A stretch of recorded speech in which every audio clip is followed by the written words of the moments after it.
Very good morning. Welcome to the APP World Tour final day of the event and final day of the season. It's our last event of the year, the Gran Canaria Pro-Am 2019. Paul Evans along for the call, alongside my main man, AV, Anthony Villa. Good morning, buenos dias. Buenos días, Pablo, ¿qué pasó? ¿Cómo te sientes? Que para nada. How's your vibe? You feeling good? You psyching? You frothing? What are we I thinking? mean, you can see it right behind us right there. The waves are absolutely pumping. Maybe have lost just like a hair of size, but still a couple of bomb sets. But the shape is just so good. The wind is light offshore, and the heats are stacked. Ever lost 20 cents and found $1? Because that's how we're feeling right now. Pretty good about things.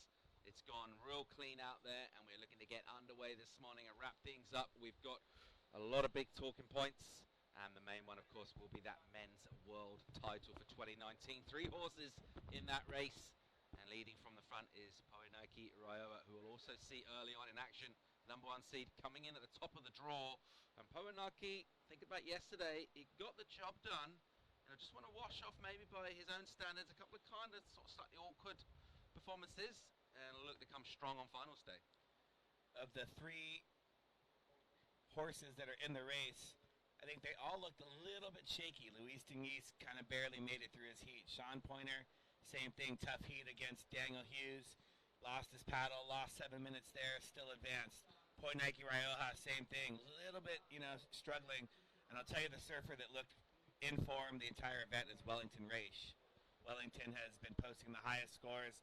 He had that heat with Sean Pointer in round 3, where they both got heat scores over 15. Wellington had a 9 and an 8.53. There he is on his shot there. Wrapped up in the Brazil flag and that warm headwear. There's Poenaki. Michelle throwing the shaka. Poenaki following suit. His grandfather is / coach / board caddy. Set up our first repechaje round. We had 2 heats of the women. Izzy Gomez won heat #1. She caught that last minute heroic big float move where she fell, but got the 1.7 that she needed. And Fiona Wild won the heat #2. So they are 4-person heats. The remaining 3 women will be in the repechaje round, and that's what we have right now. In red, Gabriela Steinfata. In white, Laura Clayton. And in yellow, Shakira Westhorpe. All right, so setting things up for the women. It's our round 2. And we're going to get underway very shortly down here. Delectable conditions this morning. Pastel skies, a beautiful burning sunrise over the volcanic peaks to the east of us here. And we are underway. We are live from the Gran Canaria Pro-Am. It's our final day of the season. And we have got a great day in store. Big up to contest directors for making the right calls and delivering us the best conditions of the week for finals day. Stanfata, Brazil, Clayton, Hawaii, Westhorpe from Australia. Shakira might feel like she's got a little bit of unfinished business. She got a slap with an interference yesterday. Not sure it would have necessarily, well, she might have got the score. She's allowed to surf that way. She didn't need a big number, but she'll feel like she's got something to say out here this morning. Shakira definitely has something to say. She's yet to do her best surfing, and I think she really enjoys these beautiful waves. And look at that beautiful scene right there. We've had, I think, the most gorgeous sunrise that we've had so far. Beautiful moon setting behind us. I mean, it's everything about today is special. The sunset, the sunrise, the moon setting, the waves pumping, the heats are stacked, and we've got all the action live for you. And we've got Wi-Fi now, so we've got the Facebook live stream up. We'll be interacting with you guys. Jennifer Dale says, so pretty. She's tuned in. We've been talking about Jennifer and her commitment to surfing just as much as these guys. Carson's watching from his hotel. Carson, it is pumping, man. And that's looks like Fiona Wild preparing for her heat. You got 2 friend requests sitting in there, dude. You just going to let them stew for a while, or what's your response time on friend requests generally? Oh, terrible. Terrible. I got so many. Thanks for that. All right, so 23 and a half to go in this one. 90 seconds done. No rides as yet. Here comes the set, though.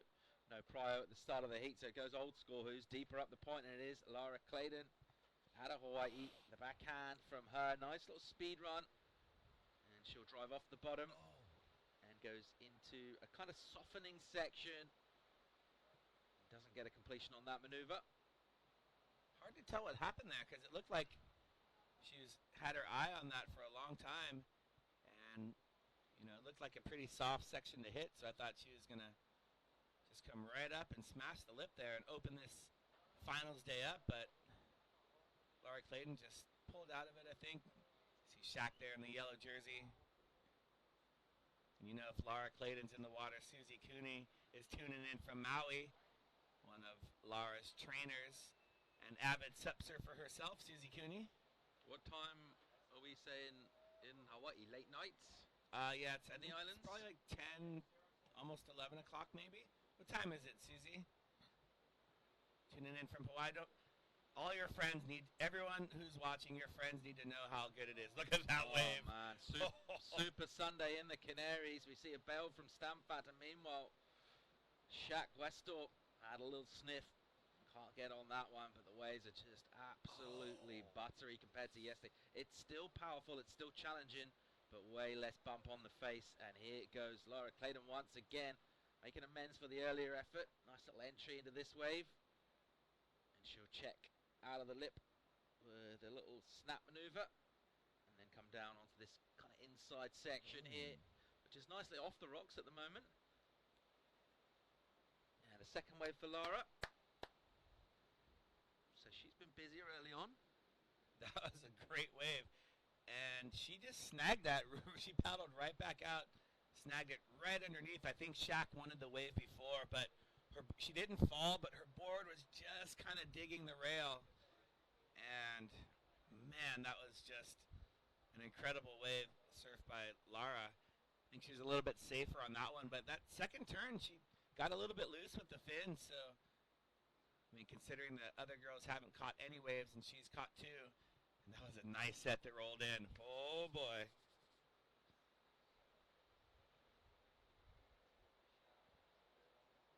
In a while, we'll just be able to sit this Rapachahi round out, watch things go down. She nailed her heat for a win yesterday. So gets to just watch these two unfold. Running order for today, Anthony. Obviously, with women's round 2 right now. What are we going to next?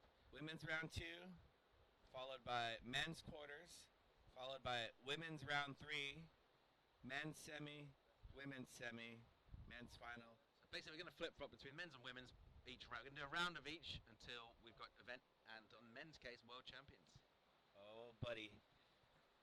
And we'll also throw in the consolation round, so we'll surf out, play the third and fourth places. So 4.5 for Lara, her last score. She's got that third priority. You see no priority for Gabriella in red and Shakira in yellow because they have yet to catch a wave at the opening of the heat. Priorities allocated as each surfer catches a wave. Is that Luis? Luis Denise. Or no, that's Wellington. That's Wellington race. Yep. Outstanding surfer from yesterday for my money. Along with the young Frenchman Rosero, who looked super dangerous. Those two absolutely ripped it yesterday. The backhand attack translating real well to tricky, bumpy faces. Maybe a little more in it for the forehand surfers today. A little more chance to just hook on the rail a bit more, spend a bit more time on the rails, a bit less bump, and it feels like the face of the wave is a little bit more tapered, kind of offering some opportunity for the forehand surfers to really carve in the pocket. Because of the difference in the shape of the wave and how good it is, like you just mentioned, there's a whole new, set of maneuvers that are open to the surfers, especially the forehand surfers today. So I think we'll, get a chance to see a lot of different variety, or they're going to have to show variety to the judges because there might be wave. So there's Luis Denise, just on the other side of that banner. That's where Wellington is sitting. So these guys are sitting on opposite ends of the draw. In theory, they could end up in the finals together, and they've been the most focused surfers. They've got their zones they're sitting in. Talk to the hand. Talk to the side of my headphone. Oh, man. 18 and a half to go. Clayton with the early running in this one. Getting a couple of scores. An early one was just a 1 point rider, then backed up with a 4-5. Stamfata yesterday surfed a real interesting heat where a lot happened. She probably took off deeper than anyone in the whole contest up the point. She was nearly at our backup venue on the left hand of the other side of the jetty. She went all the way down the end of the point, got absolutely rinsed in the rocks, and then spent about 20 minutes trying to come in as well, getting absolutely clattered down there.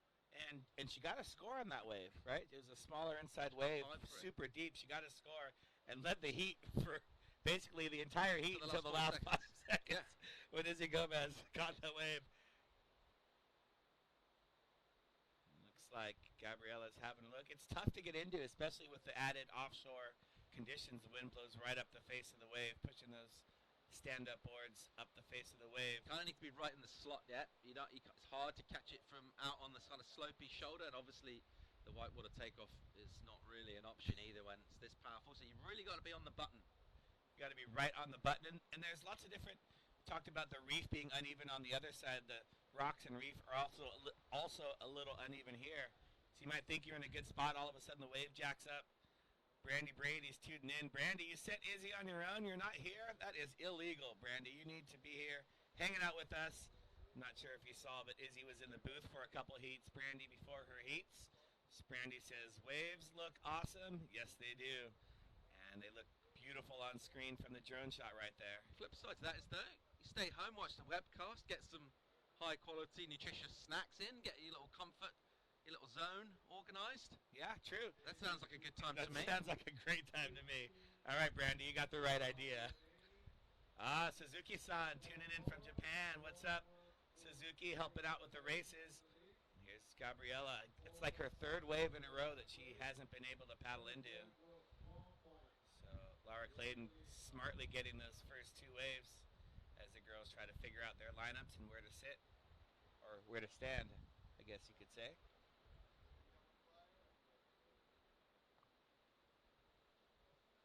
Jack having a look here, and she's up on a small wave, little high line pump early on, and eyeing up a section, and the lip just landed on a rail there, a heel side, inside edge, just gets a little blown up by the lip. I'm thinking about getting your snacks organising it comfortable. And see, last night you went to takeaway nachos, and you had a little debrief on a long day of competition commentary yesterday. You went to takeaway nachos, which is some dedication to takeaway, really, the nachos. That's quite a deep dive into snacks. Yeah, especially when I had the burger for dinner. And the fries. And the fries. And the homemade fries. The nachos were for later. And, you know... you didn't really need them, but you just had them to spite yourself. That's exactly what happened. And then come to find out we missed the team dinner and there was poke for dinner. So it was just a bad night of food decisions. All right, 15 minutes and 10 seconds to go in this one. Westop will get a small throwaway number. Claydon with the early running still with that lead. As we are watching absolute game faces, laser beams, 1,000-yard stares, locked off into the near mid-distance. See Luis Denise just thinking about what he's got to get done. If that's not the eye of the tiger right there, I don't know what is. The look of determination and focus. And again, just on the other side of that banner, a couple steps down is Wellington Race. So something you don't often see is the flag coming out before the victory. This is very unusual terrain for me at a surf event. Normally you won't see an even inkling of the flag until someone's actually won. It's a great point. It's a great point. But I noticed 2 of our Brazilian athletes are actually kind of using it for warmth, maybe this morning, but they're wrapped up in there, just drawing any inspiration they can. Of course, national pride, another reason to bring home the trophy and the title. And we have a real interesting title race set to go down, and obviously surfers not in the title race thinking about big prize money up for grabs as well, and the kudos of winning this event. Big prize money. There's overall end of the year contracts for next year. There's a lot happening, and on the women's side as well, we've been talking about the men's title race, but let's not forget about the race for second place on the women's side. Fiona Wild currently in that position, but the race for second and top 5 in the women is also a pretty close race as well, and we'll be able to dive into those numbers and stats throughout the day. Okay, while we have this low, I'd like everyone right now watching on Facebook just to share the live stream. Click share, write something cool like waves are pumping, and let everybody know how good it is. Samfata with a concerted effort to get in. Forward stance on her board. She'll shift the feet back and start to unload. Good, nice attack from her. Put the board up, little airdrop down. That sees her caught behind. Not sure she'll come around. And she just gets a little caught in that fluffy white water. Good little attacking opening move. Maybe not quite the ride she was looking for, having waited all that time. So a real contrast to yesterday's heat, where she got into action early on. Waited a long, long time for that wave.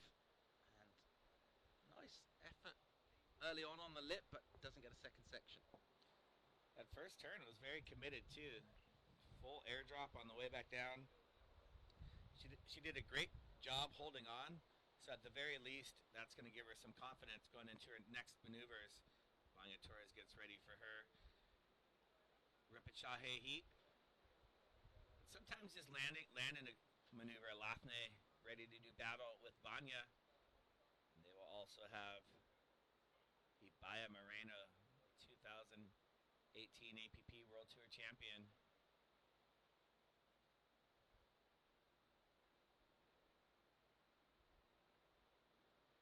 So the warm-up's going down in the surface area. And if you're wondering how warm it is here, it's kind of chill in the morning. Water's pretty good. See a lot of our athletes in shorts, or at least in spring suits. Water's actually pretty nice, but when the sun hasn't risen yet, it's relatively chill out there. We've got some good sets stacking up out the back as we see lines continue to flood in. It has cleaned up quite considerably. Yesterday had that real new swell feeling to it, a bit of bump and warp and wobble. And today things looking a lot smoother. Here is Claydon. Speaking of smooth, she's been in good rhythm catching waves early on in the heat. Let's see what she's got in the mid part. She's got a bomb here and she'll come around. This one will push a little bit slopey. And there's a nice inside section. She'll have to avoid that little tumbling lip. Nice little clip off the top from her. Good rhythm from Lara so far this morning. Wow, Lara just letting it be known she came here to compete. And Shaq on a wave just behind her. That's the end of the wave. Lara getting caught inside. Lara's no stranger to point breaks and rocky entries. She's got her home break. Lots of rocks around Maui, lots of tough entries. She's used to the wind. She's had excellent wave choice. We see Gabriella coming on screen right there as we're watching Lara paddle out. So all three women getting a wave in that exchange, in that set. And we'll look forward to watching those.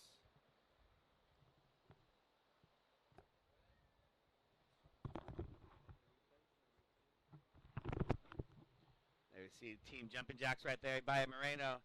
Blue wetsuit, red jersey, Alafne, Alonso, Ayuren Okotea in the yellow. Ayurenko Okotea. We've got some scores to drop in. Oh, here it is.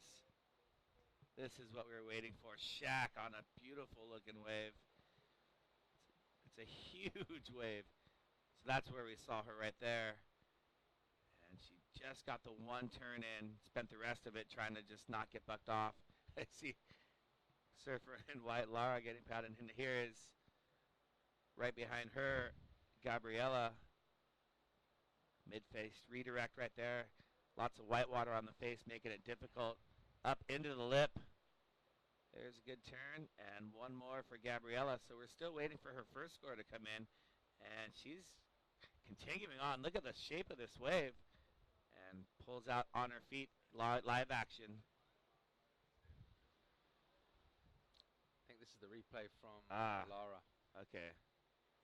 Lara Claydon on her third wave ridden. Boom.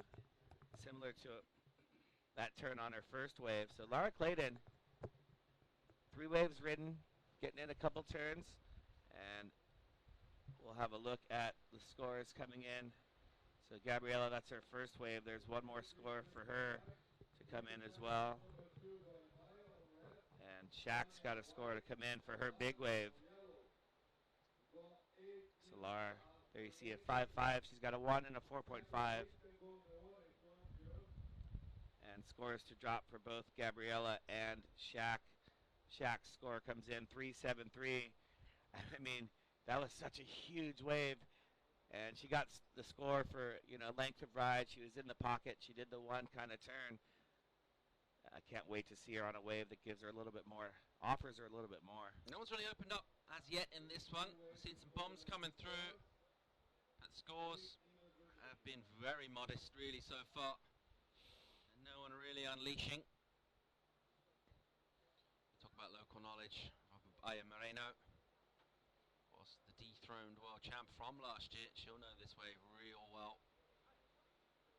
And let's see if she can kind of set the standard for finding scoring sections. It's just been a little bit kind of almost sort of a survival feel to it so far. Not many turns going down off the top, a lot of kind of bottom turns to then wait. Let's see as we fire up in the last 7.5 minutes. Waves are absolutely pumping down here. What a great experience when it all comes together for finals day. That's obviously kind of like the holy grail. That's plan A at any surf event. You really want it to be optimum conditions. Doesn't always pan out like that. You might have the best looking day early on. You're not going to not surf. So we've been really, really fortunate to get it all come together today. Here goes Shakira Westthorpe with an absolute ton of speed from the takeoff. As she leans off the bottom and rips a nice little turn off the top. Keeps the speed going. And then gets another nice hit off the top. So a good degree of difficulty through that maneuver. She'll go down on the inside, so she's starting to push a bit harder now. Yeah, Shaq got a great wave right there and surfed it well. I think a little conservative, just trying to get a score on the board. Lara backed up her 4.5 with a 3.33. And so Shaq needs a score. Beautiful entry into this wave. You can see the patience. That bottom turn, her board just shook a little bit and threw her off. So she lost a bit of speed. Second bottom turn better, which makes the top turn better. She does a great job holding on to that turn. And that's all that wave had to offer. So Shaq throwing up a score. Stern back brace? Cross, stern, back brace. Well done. Because you're going across the stern on your back. Cross, stern, back brace. Paul really picking up the lingo, and I'm picking up some lingo from him as well. So you saw the rocks down there. Yesterday, waves were crashing halfway up those rocks. So just the entry into the water is a lot easier, and the entry into the waves as well. Stamfata here gets a kind of an inside one. Oh, she goes down really hard. She wanted to commit to a bottom turn. The wave kind of sucked out at the same time. She loses the inside rail and gets a solid face plant. Don't think she's going to get... Oh, she might get a few on the head. Down in there. It's in a slightly awkward zone. And maybe it's dropped a touch. It's still pretty solid. You see how hard the whitewater bounces as well. There's so much power in this break. Takes a lot out of our athletes competing out here. And Gabriella spent a lot of time underwater yesterday, and she's revisiting a similar sensation at the moment. Because she's caught inside, taking some sets on. Doesn't seem to have quite the sweep down the point, though, of yesterday. Oh, man, it's just... So here's the entry, way easier. You don't have to jump off the rocks. You can just walk into the water.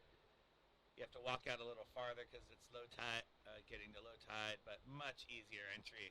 It was treacherous yesterday. And Banya, she was the one we saw just come right up onto the rocks. Best on ground. Super clean, Best easy. on ground for me. She caught away from basically the lineup, straight-handed it in, an inspirational straight line, right into the keyhole, so to speak. There isn't really a keyhole, but where you would like there to be one. Yep. Just straight in, like that, all in one movement. Beautifully done. On the contrast of that, on the other side was Gabriella, who literally it took her 20 minutes to get in.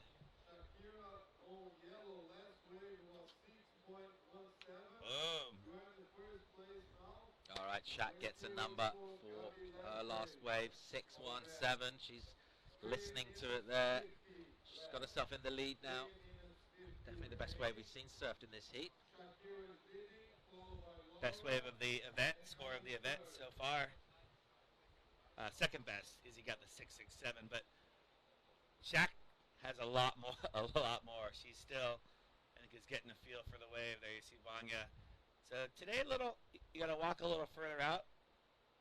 Again, On the far left of that shot right there, waves were hitting on those rocks, and they had to jump off those rocks and time it with the set. I didn't see anyone really, damage their boards. So really a testament to how versatile these athletes are and the ability to read the ocean. And those kind of hip-high shore breaks, spiteful little hip-high shore breaks with loads of power. So rather than have the size, it's more like a surge. Yes. It just goes on a dry rock. Horrible. Horrible. All right, 2:40 remaining. Westorp has wrested control of this heat from Claydon, who finds herself in third right now. Stamfata gets a 5.83 of her own, so good number for her before that fall that we just saw from the Brazilian. She's in second at the moment. And Claydon, with first priority, needs to get something going here. 5.41 the requirement. Facing elimination, we're going to lose one of these athletes. Two will go through to round three. Westorp with that bomb of a wave. Judges rewarding her for 2 hits. And it's all gone a little bit becalmed now. Might get another set before the end of this one if we're lucky. We have much more kind of corduroy style lines. Yesterday it was almost like kind of dark patches rather than lines out to sea. So things are groomed. And looking like a great day of surfing action. Stoked to have you online. Wherever you tuned in from, let us know. APP World Tour will wrap up things today. Wrapping up the season 2019. It's been an epic year, and it looks like finishing in fine style. Here goes Claydon using that prio. Can she get on? She won't. She'll also lose that priority, and that could be crucial. That is crucial. We were talking about it this morning, thinking about how priority is going to factor in a little more today, because yesterday was more about survival. There's Izzy Gomez. She'll be coming up after the men's quarters, but she's getting her board all waxed up and ready. She's got her boards. She's got her own paddle boards. She's stoked. She's got her boards and paddles. Got Laura Clayton's got a lot of fans tuning in. Joel Yang from Hood River, Oregon. Shaq's looking at a wave. Laura's mom, Jess, is tuned in, hoping 45 seconds that there's at least three waves, or people, they miss the waves because Laura has third priority. So 30 seconds.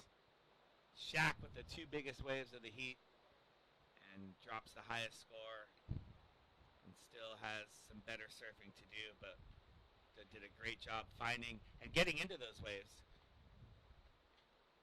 I think it's important for people to understand, too, how hard it is to surf when the conditions are really good. It's not like every single wave is perfect. The more size you have, the more water that's moving around. You have offshore conditions, which make the waves good, but it also makes it difficult to get into it. So, fantastic first heat of the morning on finals day. And first and second will move on. Third place, Laura Claydon will be eliminated here in the Gran Canaria Pro-Am.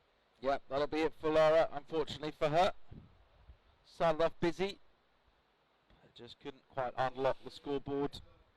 And it'll be Gabrielle Stamfat and Shakira Westorp. They will advance. And not a big spread in scores. Shakira definitely getting the best of things there, about 6-1-7. And we are going to go into our second heat of the repechage before we go over to quarter-finals of the men. Let's have a look at our second heats. Ibarra Moreno flying the Spanish flag from the Canary Islands, taking on Vania Torres of Peru. Alafne Alonso also flying the Spanish flag out of the Basque Country in Bilbao. And Torres getting busy with an early start. I've liked her rhythm from what I've seen yesterday in her heat, just generally out here in the water. And she looks like she can find herself a good wave. She's got the potential to get some good scoring manoeuvres done. By Moreno, of course, you've got to fancy her just in terms of having that local knowledge and that experience. Here goes Alonso with an absolute ton of speed. She's flying. She'll just kind of e-brake it a little bit up in the lip and almost inexplicably gets hung up there. Not sure what happened. Maybe the feet got wrong, but that was an absolute beautiful wave, and she kind of let it go begging. That's a mistake right there for Alafne. Beautiful wave. And that first turn, she just needs to get on the rail a little bit more. She had so much speed, and she can throw a lot more spray. Really let the judges know she's got that rail control, and then inexplicably just kind of falls off the back of the wave. So here's Vanya's wave. Kind of turns halfway down the face. Beautiful top turn. So that bottom turn, she didn't come all the way to the bottom. She was able to read that wave, get up to the lip. And look at this. Alafne is flying. Does a great job with the bottom turn here. And then the top just doesn't quite give it all it had. Maybe a paddling interference. She had to really highlight it. She did have, looking back at that, she did have to highlight it. We didn't see that. She could have went underneath. We didn't see it from the live shot, but yes, I mean, the line underneath would have been better from a surfing point of view as well. Yeah. She hung herself up high, and Torres, I wonder, just having a look there to see if anything will be deemed untoward of that little interaction, but Alonso went for a real highlight to avoid the Peruvian, and as a result couldn't actually get back into the wave. And so to explain a paddling interference, Ibaya Moreno, while we were watching the replays on a bomb, just getting caught behind it. We saw her in the warm-up, kind of looking for the tube, and that was a bomb. So the paddling interference, it's up to the surfer paddling back out to get out of the way of the oncoming surfer. So if the judges deem that the surfer, I think it was Vanya in this case, could have avoided Alafne, meaning, it's your natural tendency to go towards the shoulder, but even when free surfing, you should go right into the white water and take the wave on the head so that the surfer can have the right of way. But at the same time, if you kind of maintain your line or you maintain course, as we would say in the international laws of the sea, you maintain speed and course, and you're not doing much wrong there. That means the surfer's got a lot more opportunity. They've got greater manoeuvring ability when they're actually surfing. It's pretty easy for them to avoid you. True. As long as you don't suddenly move somewhere or do anything particularly different. Yep. Yeah, maybe yesterday was easier just because there's less distance to walk on the rocks. I mean, low tide generally, much less shore break. So you got a lot more exposed rocks down there, but we got less shorey licking the inside. As the tide will come in, that'll get trickier again. So early on. Was that anything? No. So Torres in the lead at the moment with a 3-4 for just that one turn. Just can't help but think on each of her waves, Vanessa, she's real close to unlocking big numbers. She get another section there, but even that one, the flow she took out of that first turn, if she had another section, she would have been well on her way there. And we've got official word. We've speculated a little bit whether there would be some kind of paddle interference. No, there isn't one. Nope, there wasn't one. So just kind of like you thought, she had her line going, and it was the judges deemed that Alafne was already losing control and falling out of the wave, not because of the surfer paddling out. So all judges voted unanimously for a no call. Yeah, pretty happy about that. I think that's nailed it. But it's just some of these little kind of intricacies in competition that you might not notice. But there is a lot going on for our panel. They're not just assigning numbers, they're also trying to make sure everything's fair and proper in the lineup. Moreno will make her way a little bit wider. So interesting tactic. The local's gone, you know what? I'm thinking down on the end here towards the midsection anyway of that kind of takeoff first peak. She's repositioned down in there. She's third prio as well.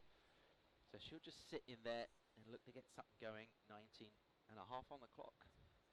Ibaya doesn't need to do much. She just needs to get a corner, throw two turns, and she's going to get a score higher than anything that's been thrown down so far. So good tactical move because of her priority situation, but also a good tactical move for heat strategy as well. I think making sure you get into waves. And a lot of times we saw yesterday, even if you got the bomb, a lot of the time out the back was spent just getting situated to prepare for that inside where the wave really got good. So here's Ibaya, look at her positioning. third prio, but has only one with a shot. Absolutely nailed the positioning on this wave. That is what local knowledge will do for you. Look at this wave. Great attack on the lip from her. Springs all the way from the bottom to the top. Almost looking for a tube there. And it won't get hollow for us, so she'll go back to the maneuvers with a little soft redirect. But that's the local knowledge, and that's the positioning. Well played by Ibaya. And all right, she'll make her way back in. We'll wait for a score to drop in. Meanwhile, let's hear from the winner of the last heat, Shakira Westorp, who's down there with Danny.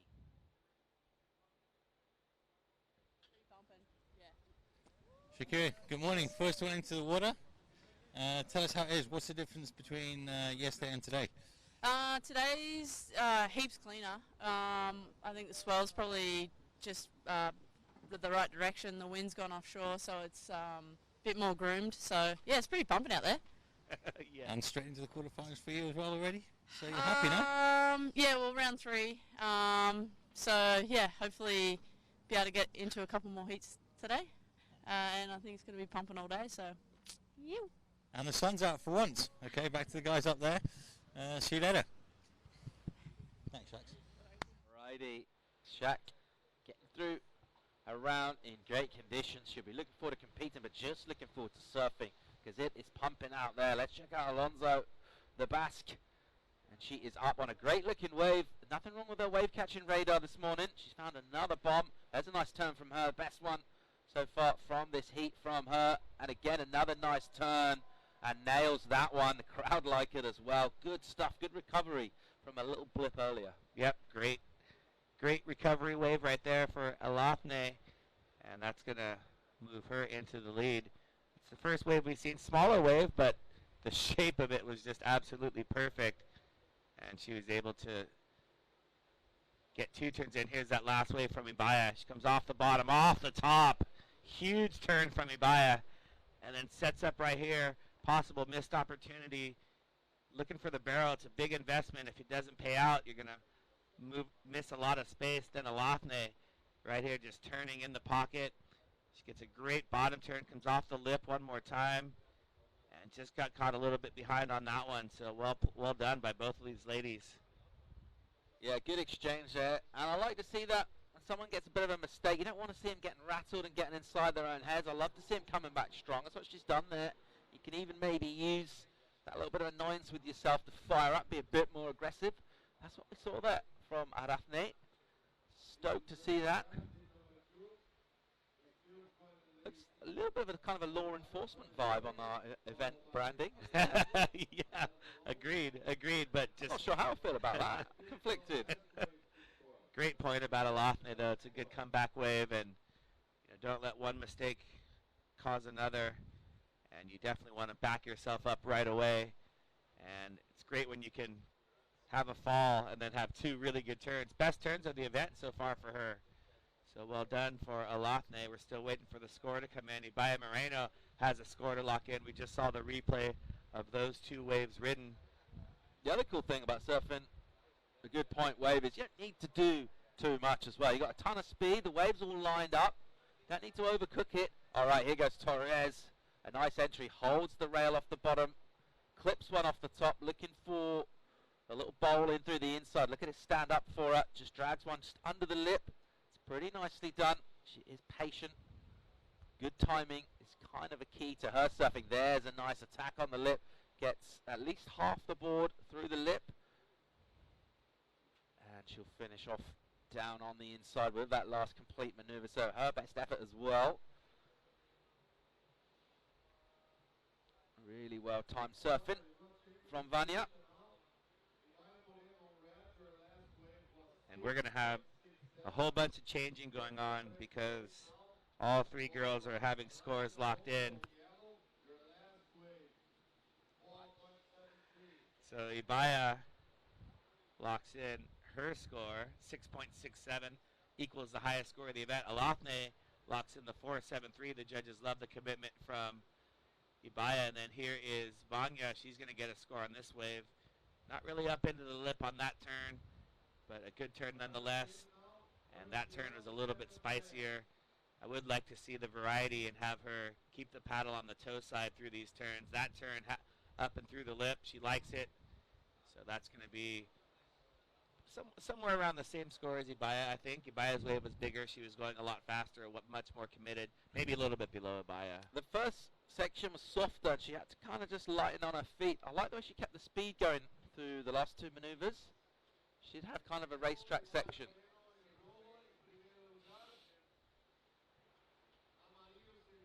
So, Moreno with a good number for her attack. And we have seen it all event. We keep talking about it. You don't necessarily need to do multiple turns. One big hit will pay big dividends. Thinking of that 8 that came down yesterday morning early on. Pretty much all just on one turn for Clément Rezero. We're going to see surfing real soon, as we'll finish off this women's repechage and go into men's quarter finals. And world title implications basically in every heat from now on throughout the end of the day on that men's side of the draw. Vanya's score is going to come in big. I'm just looking at the stacked app because I can't wait, Paul. And if you follow along on the app, you can see as each judge locks in their score, and she's going to have the highest score of the event so far.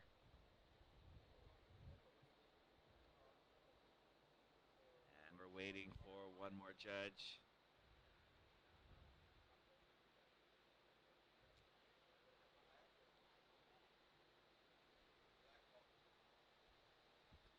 You see Fiona Wild, she's coming up a little bit later. She won her heat.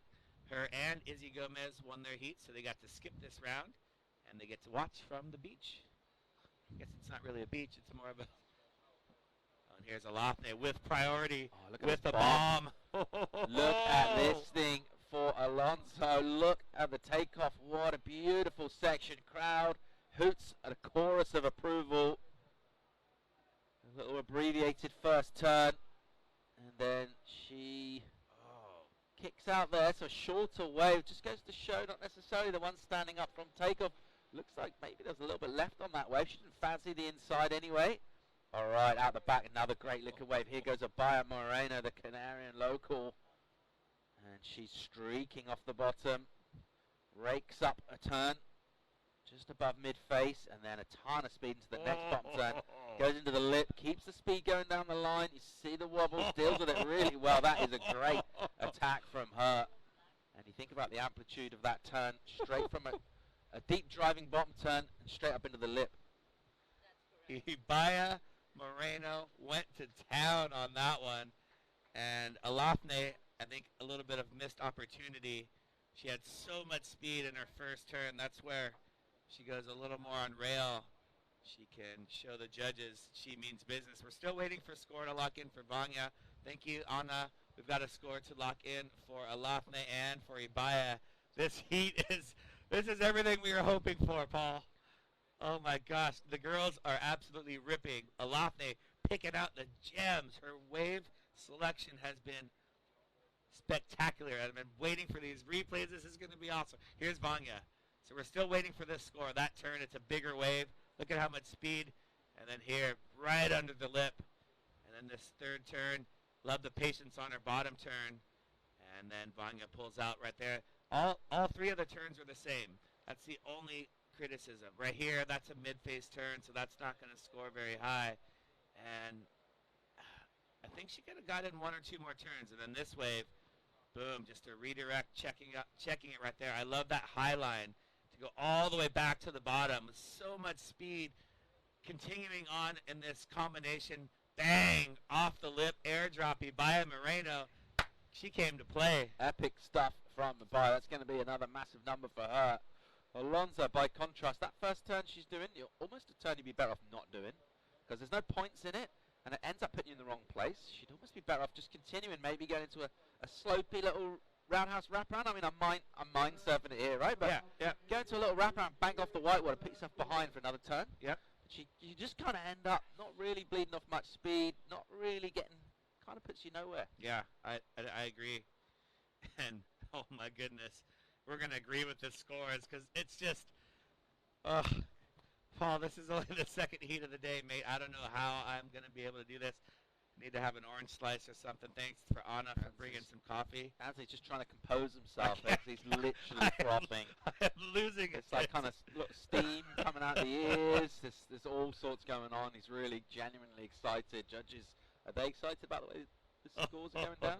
So Vanya's got 2 scores to come in. That replay, that was her second one. So this is going to be, when we see these things lock in, this is incredible. Alafne is going to be in combination situation is what's going to happen. And we're just waiting for one more judge. Here's Alafne on another good one. Great wave for the Basque. There's a nice turn from her. Much more impetus in that maneuver. Boards chattering. And she will get a little steep pocket here. She'll need to go pretty big. She's a long way back when these scores will come in on the scoreboard from second spot. And she's rallying well with this one. Finishes all the way down on the insides. All right, what have we got scoreboard-wise? Let's stick with live action. Here goes Ibaya Moreno, your heat leader, with a couple of numbers due to lock in for her. And there's a confident drive off the bottom, snap off the top, a little shake of the head, clearing out any moisture, and then there's a great hit on the lip. You see the confidence growing as she takes on that section. Oh my goodness. This is what we're going to have all day long.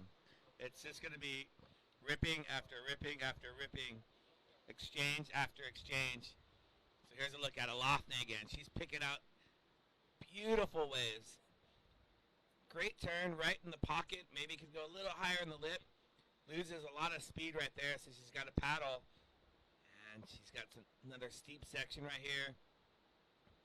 Ditching the fins a little bit. Alafne Ayorenko Kedea. Surfing beautifully. Here's Ibaya Moreno. Just saw her catch that wave. She's got a great score that's going to lock in very soon. She comes off the bottom, attacks the lip, and pulls the eject button.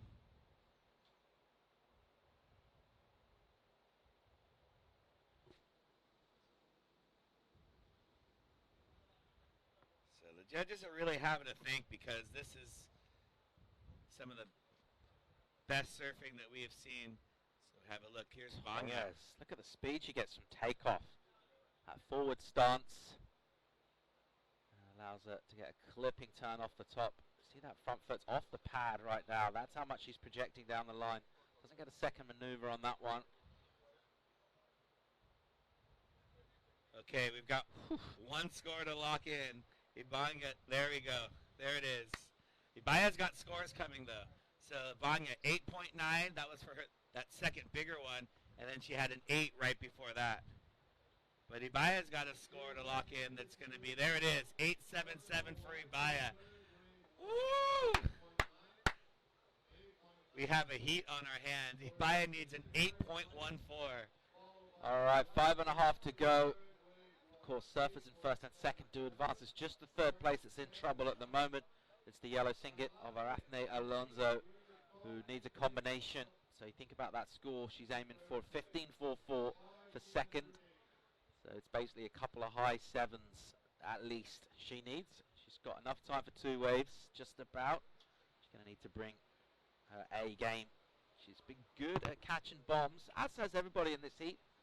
But she's not really unleashed on them. Just needs to get something, an attack from the start, and then see where the judges deem that points-wise. Great, great conditions being reflected by the surfing and then, of course, by the scoring. We've been treated to some real beautiful looking waves already this morning, and we are absolutely fired up about a great day of competition to bring this event home in the best conditions of the week.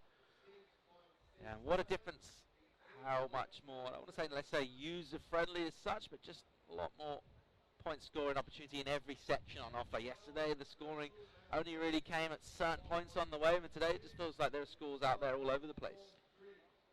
And I also think it's user-friendly in the fact that it's easier to find the takeoff point.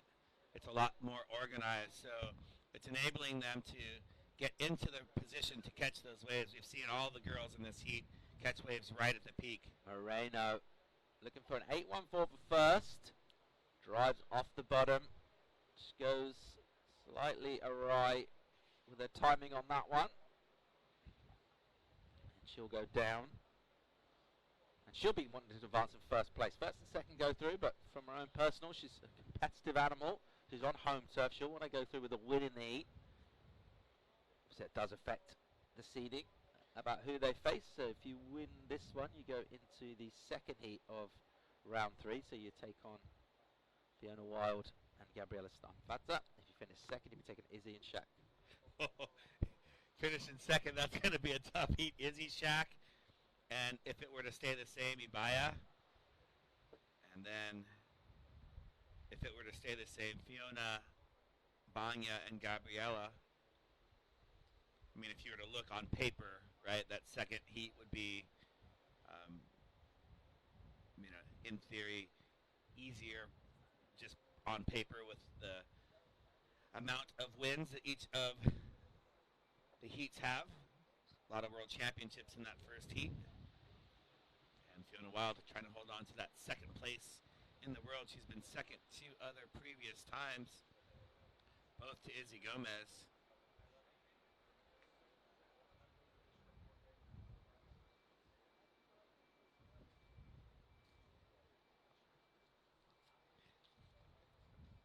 Thank you, Danny.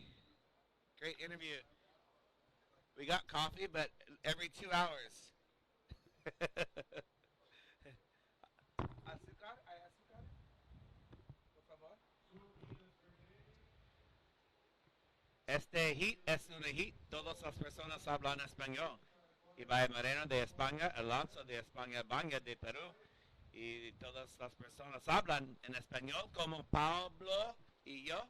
Estamos hablando todo el tiempo en español. Y muchas gracias a todas las personas que ayudan que este evento y todos los voluntarios y todas las personas mirando in a live webcast. Thanks everyone for watching, for tuning in, all the volunteers, all of the staff for their hard work, moving the APP World Tour Love Bus. And thanks to all of the athletes for making the sacrifices you make to train as hard as you train for these moments when you have pumping waves, great shape, beautiful day, excellent camera angles, and this is what competition surfing is all about. With just 1 minute to go, we're hoping for one more exchange because all of the exchanges have been absolutely amazing. And that last exchange we saw Banya threw down an 8, Ibaya threw down an 8.77, and Alafne a 4.73 all in one exchange. And here's our heat leader, second priority, Banya Torres off the bottom. Beautiful turn. Oh, just a little too aggressive. But when we watch Lecco and Wellington Race later on with the variety they have with their paddle work, surfing as a goofy footer going backside, that'd be the one recommendation for Vanya, is to show a little bit more variety. She always does that crossbow turn, and sometimes having the paddle on the toe side helps you, especially in those critical turns like the one that she just did. I'm not saying she would have landed at 100%, but just having that paddle to lean off of forward helps you bring the board around, and that's not going to factor into her score, and this heat ends the way it is. So we're going to have Izzy, Shaq, and Ibaya in the first heat of round 3. Fiona, Banya, and Gabriela. And here's Alafne.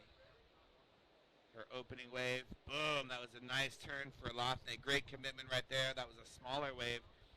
And here is one of Banya's wave that's ended up being a throwaway. Boom. Great turn by Banya right there. She gets caught behind that wave. And there she is going nice and big on that one. And here's Ibaya Moreno. And watch this next turn coming up. I love the high line right there.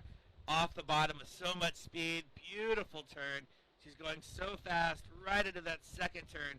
Great combination for Ibaya right there. That was her 8.77, excuse me. So a couple of scores high into the excellent range.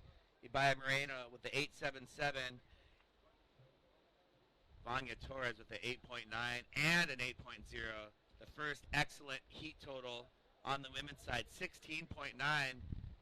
Fiona Wild and Izzy Gomez are frothing right now as they just had to watch this heat from the land, and we get into our quarterfinal men. Poinaki Rioja will start the final day of his world title campaign, and he'll be surfing against the informed Clement Rosero.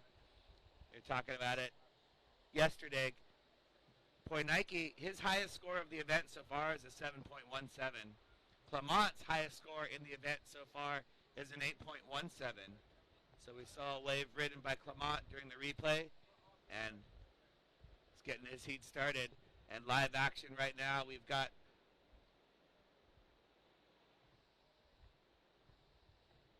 beautiful shot of our drone. And there you see the... I have to do both. I can't sit looking straight for 18 straight heats.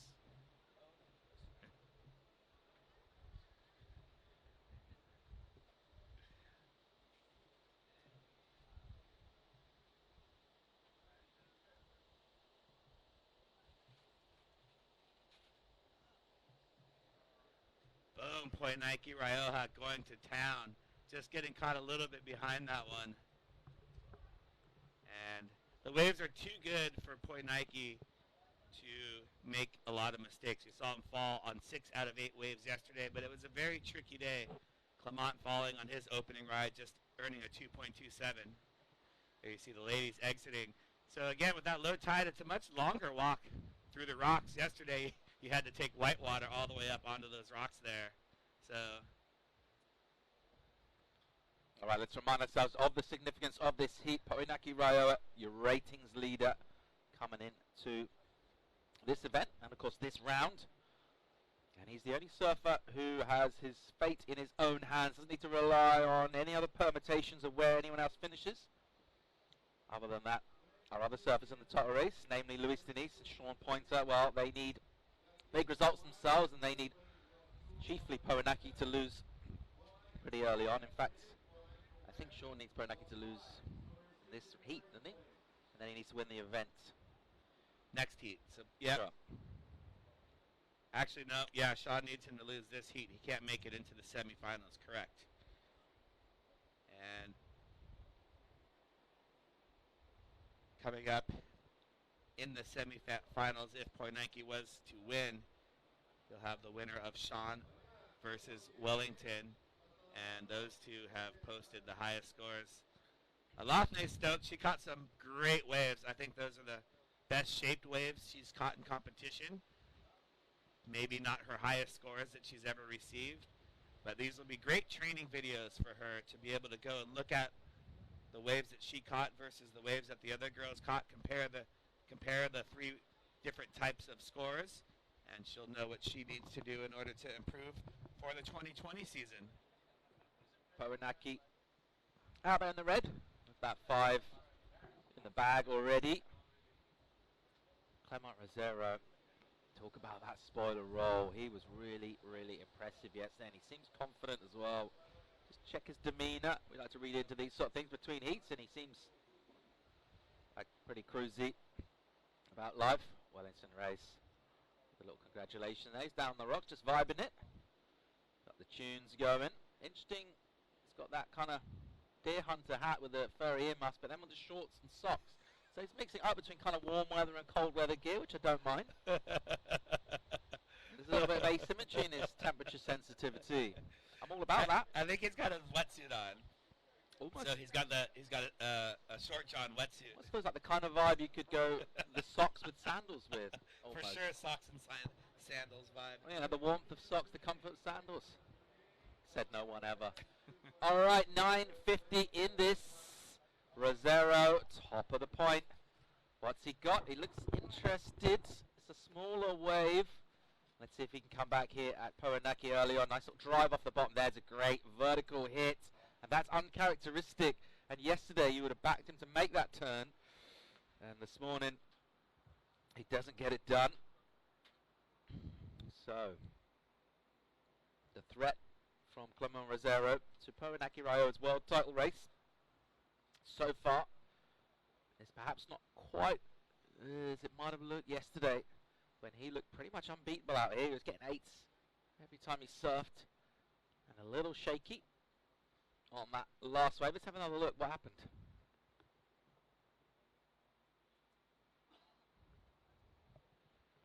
Looks like just arriving a little bit late and that board just blowing him up a little bit, but you would have backed him to make that turn. We saw him basically take on sections 3 times the size of that yesterday and come off the better on each occasion. But he's plenty of time left in this one. Stacks of time. This is going to be a really, really interesting heat. What I kind of hoping is Poenaki to post big scores and then Rosero didn't need to go really big. We know he can go big. Let's see what Poenaki Raio will produce here. Decides not to go that way. Will that be a flip of priority? Be interesting. Rosero is having a look. Okay, so priority did change, but felt like a late call on that. Felt like a really late call. And I think Clement would have taken that wave if he had the priority. So that was really unfortunate for him because they called it. And he didn't have a chance to get himself in position. He could have at this stage just backed himself and taken that wave. It was fairly obvious that Poenaki paddled for it. But nevertheless, that one will go unridden. And that is why priority will be crucial. You called at the start of the day, Anthony. It's going to be crucial out here today. Very crucial, and that was a interesting exchange. And we had a spectacular heat last heat, and I hope those scores keep rolling. All right, let's go down and hear from Vania Torres, winner of the last heat. She's standing by with Danny. Vanya, you must be stoked. I'm 2-8 in the morning like this. What a first round for you. I'm super happy I could surf a little bit more. The waves are firing, and well, yesterday was tricky for me. So I got fired up today, and I think it's gonna be a good day. Yeah, I think so too. I think it's looking for a great day. The sun's coming out as well. What a day to start and probably finish as well, eh? Yeah, they say we'll probably finish today, so we're looking to see some good surfing today. So stay with us. Okay, thank you all. Right, Vania Torres looking great. Here goes Poenaki Raio in live action. Nice vertical hit. He'll go down on that one. He held his bottom turn for a long time, aiming at that section. Arrived a bit late. So far, it's got that 5, but a little bit tentative in this one with a few mistakes from each of our athletes. And this now leaves Rosero in the lineup. Just thinking about that last little exchange where Poenaki paddled for a wave. Clement just waited to make sure the priority call had been made, I think. Maybe a slightly more experienced athlete would have just gone, you know what, he's definitely paddled, I'm going. But he just had to wait it, and he was in a good spot for that wave. And in the end, Poenaki kind of ended up taking them both out, because he tried to paddle but didn't get it, and then that meant Rosero didn't get it. So these little margins, will they come into play? This is the elite level. It is the final day of the season. And it is these small margins in elite sport that can be so telling. Let's see how this one plays out. Our first quarter final of the men. World title significance for 2019. Out in the water right now. It's your leader, one of the outstanding athletes throughout the whole season, Poenaki Raio. We mentioned yesterday conditions were really tough. He can maybe possibly kind of over read into some scores and performances a little bit and go, oh, okay, he's only getting 5s. He's out of form. There was a lot of bombs and a lot of water moving around. It wasn't quite the even playing field that we got today. Here goes Raio up. Just the stance from the takeoff delays the bottom turn, and that's a beautiful assault on the lip straight into another one. This is more like the Poenaki we've come to admire in 2019 and previously, and a great 3-turn combo, and we'll be very surprised if that doesn't go right up the scale. Brilliant surfing from the Tahitian. Meanwhile, behind them, the Frenchman backside. A ton of speed from the takeoff and goes into a big hit. There's the one-handed paddle, which Anthony Vela doesn't perhaps enjoy too much. But a big hit from him, but no second section. And he lost the paddle. So look at these replays. This is a smaller inside wave, but goes to town. Look at the spray, twice as high as the wave, and right into a second turn, bang. And then sets up for this third turn. 1, 2, 3 turn combination right there. Here's the answer back from Clement.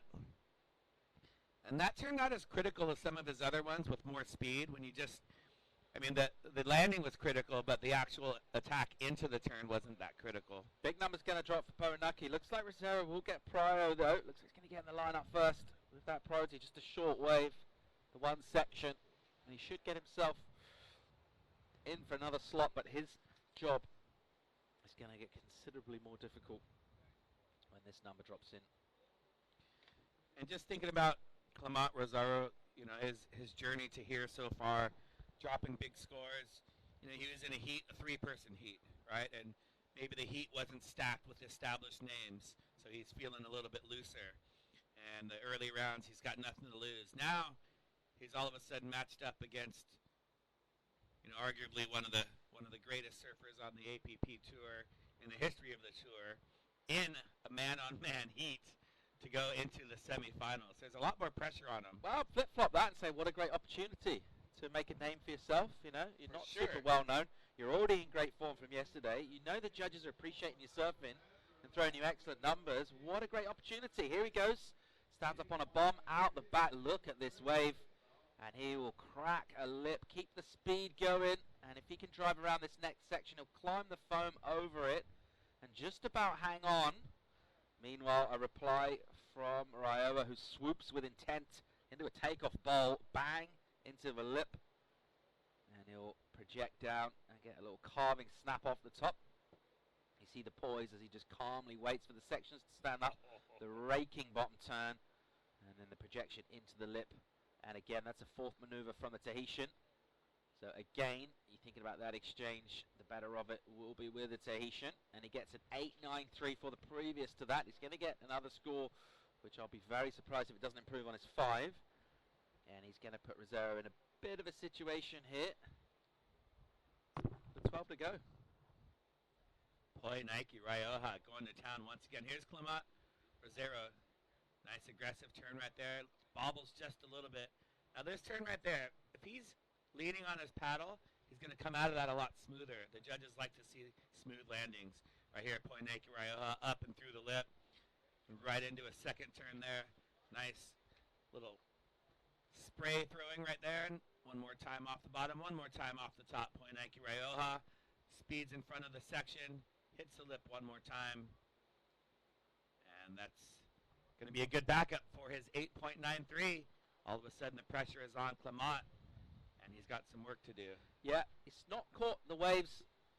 The waves that he's caught, they've all had a section kind of falling in front of him, and that's kind of restricted his maneuver selection in a way. He hasn't had that classic line that Poranaiki's had, where he's been able to draw from the bottom straight into the top on a nicely tapering wall. He's had sections kind of tumbling at him, and I just wonder, certainly in the last couple of sets, it's been the first wave of the set hasn't been as good.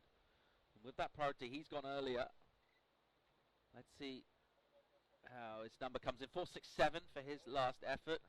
But we are going to get another score for Poranaki. Clock will tick down towards the 10-minute mark. And the sun, as you can see from your shot there, is just trying to burst through that beautiful Canarian morning sunlight. Super Sunday in Gran Canaria.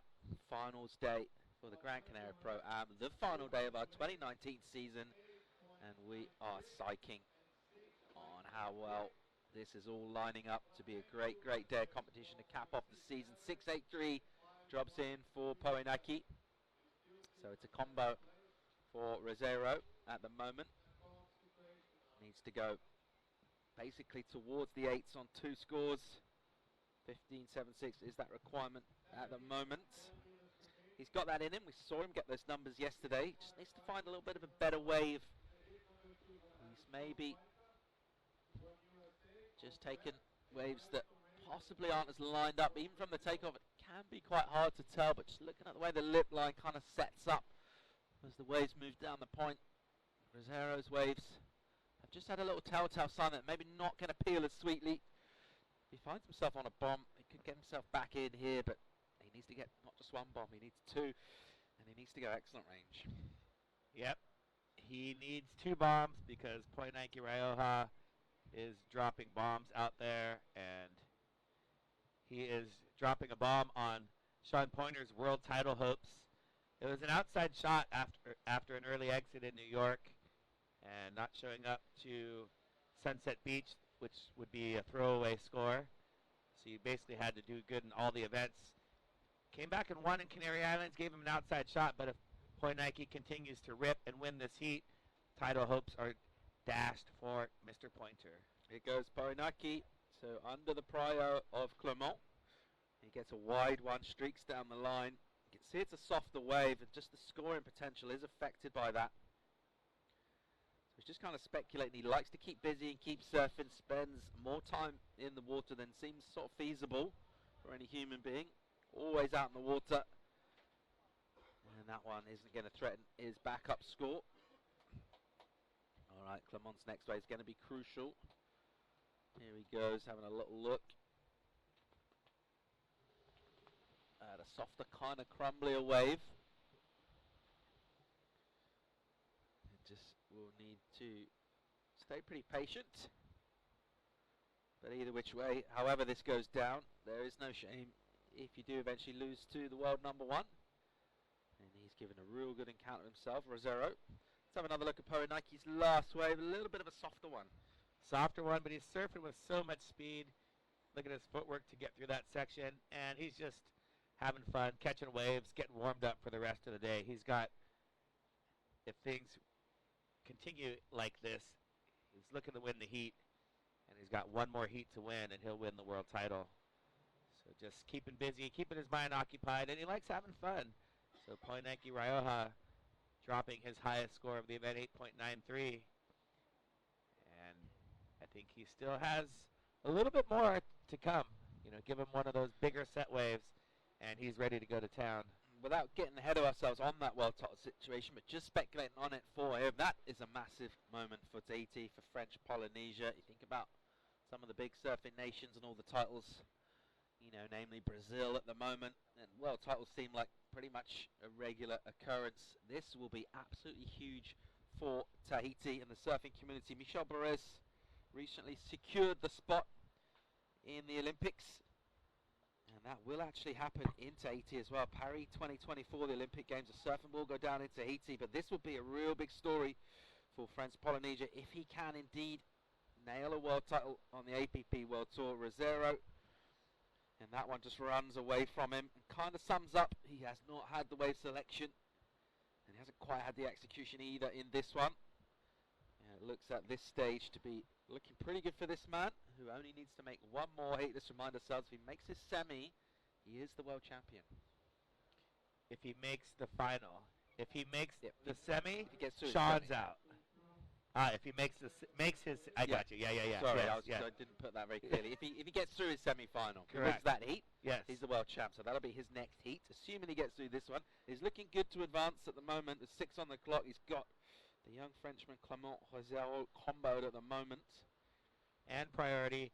And it was exactly what you said for Clement's previous waves. He's catching those waves that, I mean, at least on screen, we can see that there is no wall to it, that it's going to close out. Every single wave he's caught has been a closeout. And think about Alafne catching all of those great waves that none of them closed out. So it's just all about wave selection Yeah, this for heat, Clement. this heat's had maybe 2 real bombs, and Ryo's been on both of them. Compared to the women's second heat, the one we just saw, there were absolutely loads of great waves coming through in that one. Let's have a look here. Here goes Poinaki Ryoa. He stands up, adjusts the stance, and another good wave for him. Driving off the bottom on a slopier section, so kind of just tail tweaks through the lip, and that wave is losing a little bit of energy. You talk about those classic kind of pulses and ebbs and flows with swell energy. They've got a little bit in this one.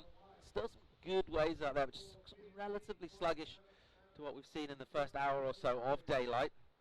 And what that means is when that does happen, you just need to make sure you need to be on the best waves. There might not be many of them in a heat. That's what experience will do for you. That's exactly what Poinike's done. And he's just, that first turn was so sick. And he does that turn, and it's like he didn't even do anything. He's just dropping in regular. His body position's perfect going into the next maneuver. I think that's one of the things he does so well is linking his maneuvers together without any sort of distraction whatsoever from the line that he's drawing. And this next heat, Sean Pointer in red, Wellington Raish in white. This is going to be spectacular as the tide continues to fill in. And Clement having a look here. Rosero finds himself a good-looking wave, deep up the point, delays the bottom turn, puts a little snap in the pocket. And this one will run down sweetly for him. There's a nice hit from him on the backhand. That's much more like it. We'll get another one in here. And still going. That's the rhythm that you want. Straight out of one turn into the next. Another nice third turn from him. There's a little snap in the lip. So much better stuff from him. He needed that wave, what, about 12, 15 minutes ago to kind of set up the heat for him. Yep. It's going to be his best number, you would think. And let's see if he can get towards getting himself out of the combo. Not loads of time left. 3:20 remaining in this one. But on these lined up point waves, it really is the maneuver that you execute puts you in a position for the next section. And it's all about the timing, which is pretty sweet here. Maybe not the aggression we possibly saw from some of his turns yesterday, but the timing's pretty good, and he rode this wave pretty well. Yeah, you at least want to finish your heat with something like this. That's what Clement's doing right here, the never give up attitude. Beautiful bottom turn there into a top turn, showing some good variety with his paddle right there. And Clement Rosero will hold his head high. He's going to get, I think, his best score. He's probably not going to... he might just break out of the combination situation. But Point Ike Rioja taking care of business so far once again. He's been fighting, scratching, clawing away at each and every heat. And part of being the number one seed is you get to go against lower seeds. So even if you falter a little bit, in theory, you're going against, a lower seed. So it gives you a little bit of wiggle room. And Point Ike's needed every little ounce of the wiggle room to advance in his heats. And now you pointed it out, Paul, during the free surf warm-up, that Point Ike looked like his normal self again. And he's back on his bigger board. And Point Ike's in the lead. All right, Rosero going again, just kind of speculating. Don't mind that tactic at all. He might as well give it a shot. You never know. So doesn't have a lot of time left. He's still making his way back out. Sees a wave, just decides to go it. Meanwhile, beautiful set stacking up outside. And here we go again. Rosero is up. So on an inside runner. I like these tactics from the youngster. He will attack a slightly smaller, but not a bad section on the inside. It's not going to be an excellent score that he requires. Meanwhile, what's happening out the back? Yep, great showing for Clement, and great to see new faces on tour. I hope he's stoked and gets a contract for next year. His style of surfing fits in well, as you see Point Ike going right by. I think he got an outside wave. We saw him on the inside just pass by.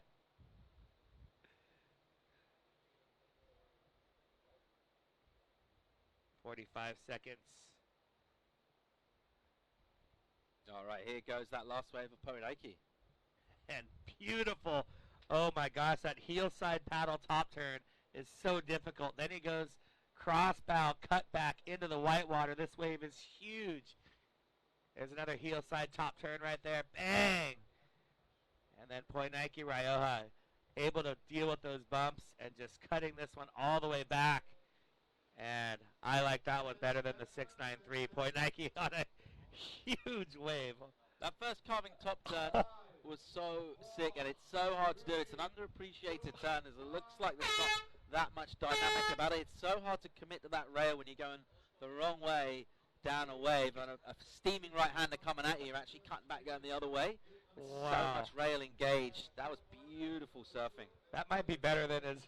That might be better than his 893. I think for the purist, it could be. There's a lot to really admire about those carving turns. It's going straight off the bottom and taking on the lip is cool to see, but there's a certain element of the wave's kind of doing a lot of the work. On that particular wave there, the rail's so engaged.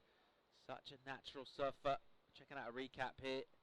Rosero was always on the back foot in this heat. Always on the back foot trying to claw back. Poinike just building through this heat. Each and every wave was better and better, and even on the small waves, he ripped him to shreds. You can see how much speed he gets to make it around sections. Very sure-footed surfer, and Clement had a good showing here at the Gran Canaria program, and this young French surfer has a bright future ahead of him in the stand-up paddle surfing world. We're super stoked to have him here because ripping like this, beautiful turns right there. And this is Poinike's last wave. That turn and just airdropping back down, that was beautiful. Look at the speed. He's going so fast and perfect positioning. Oh my goodness. Look at the body language on each of those turns. The torque, I mean, this wave, oh my goodness. What's the score going to be?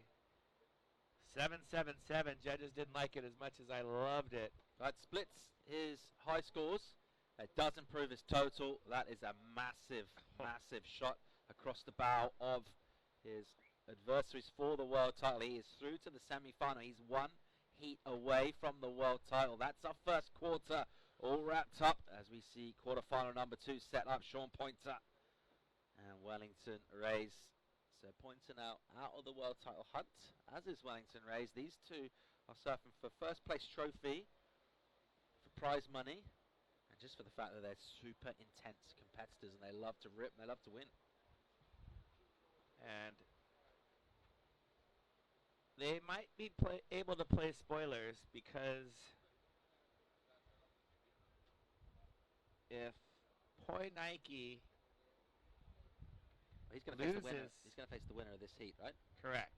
So one of these guys, if Poinike loses the semifinal, that means he'll get third. So he's got to lose the semi and get a third or fourth place. That's Luis Denise's only shot. And then he needs to win the whole event. To win the whole event. So these are the only two scenarios now. Sean Pointer out. Luis Denise needs the winner of this heat to take down Poinike, and Luis Denise needs to win the heat. Good wave shaping up for Wellington Race. Finds himself on the inside the goofy. And here he goes. Bashes a crumbling section.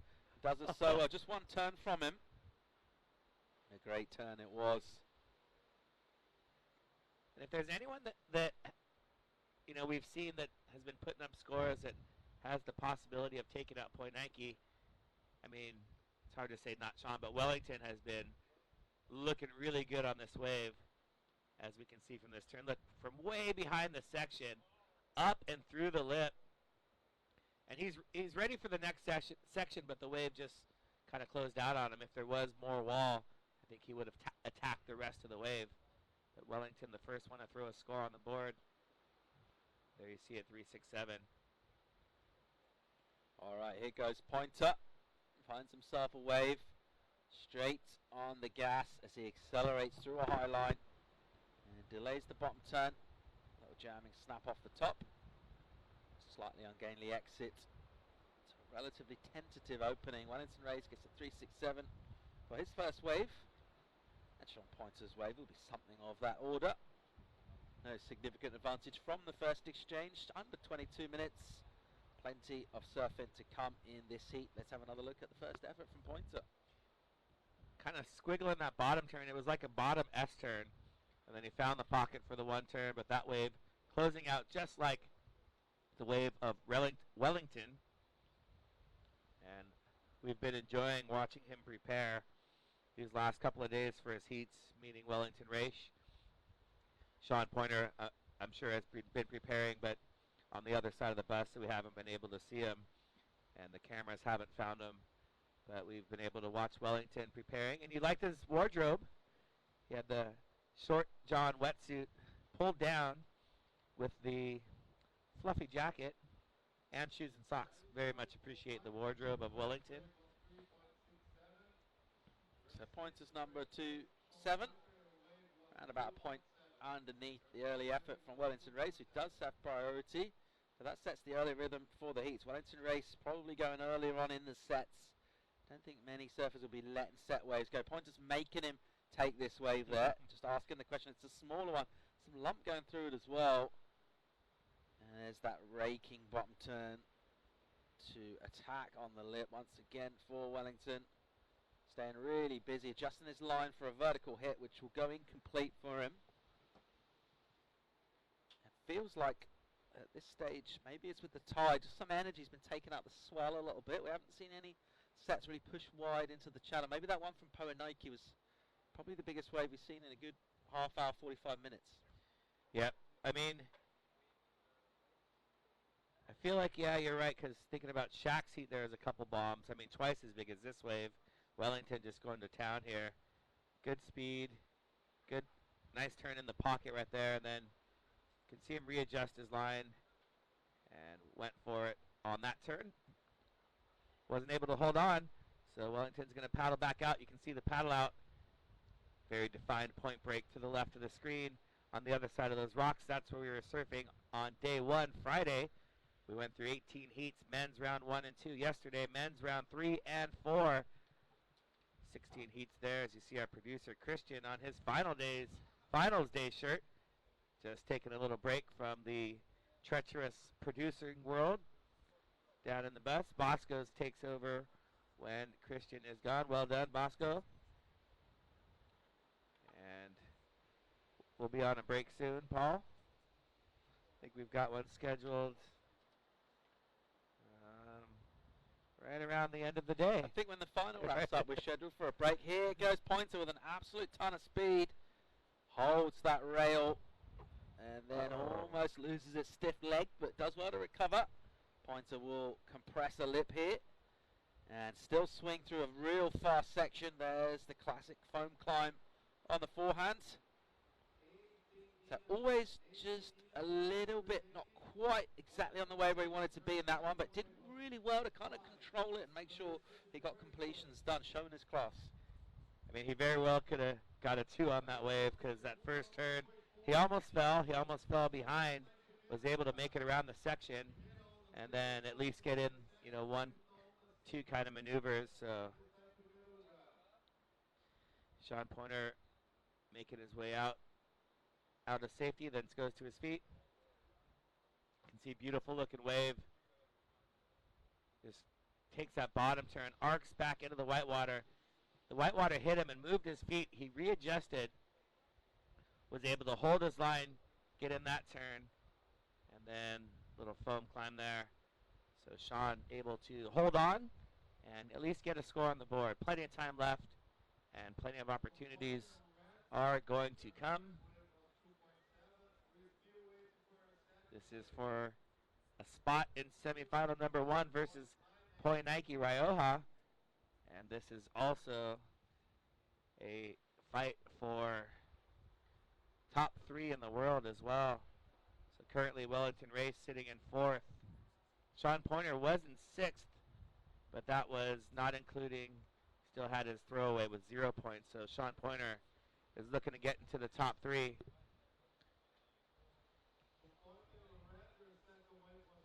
All right, it's time to go down and hear from the man with the big target in terms of the world title. He's 1 heat away. He's standing by with Danny.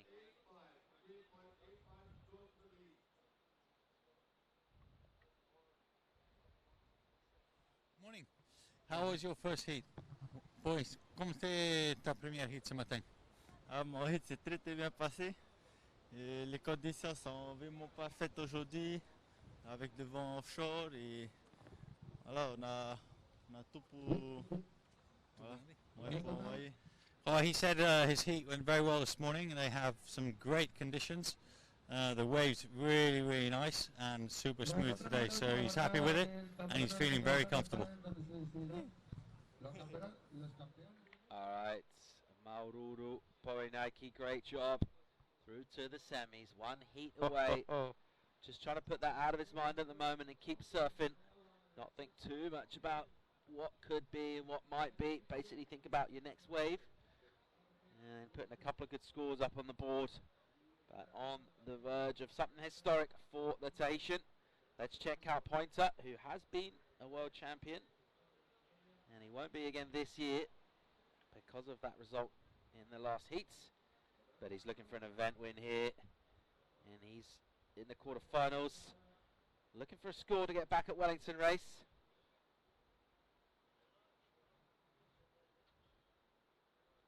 And he'll go down on an inside on a kind of a choppy section. So these smaller waves essentially section out the back. And then as the wave gets speed and goes through the inside, it does one or two things. It either stands up super steep and runs away, or it goes soft. And you see him attacking from a long way behind on this one. Really well controlled. That first turn was so fast. And the rest of the wave was a little bumpy, and he got in what he could on that one. Sean's riding his signature SB24, 7-1 by 24 and a quarter, 70 liters. You can see that 70 liters holding Sean up very nicely. Wellington's in the 60 to 65 liter club. Wellington, quite a big fellow. And you can see his board sinking underwater as he stands on it, able to stand on it. He sees something he likes. He's having a bit of a paddle to get to the takeoff area. All right, Wellington race with a nice wave here. Little pump into the drop, and then a nice snap. Releases the tail straight with a ton of speed and rips the top off. And next section, a great third section as well.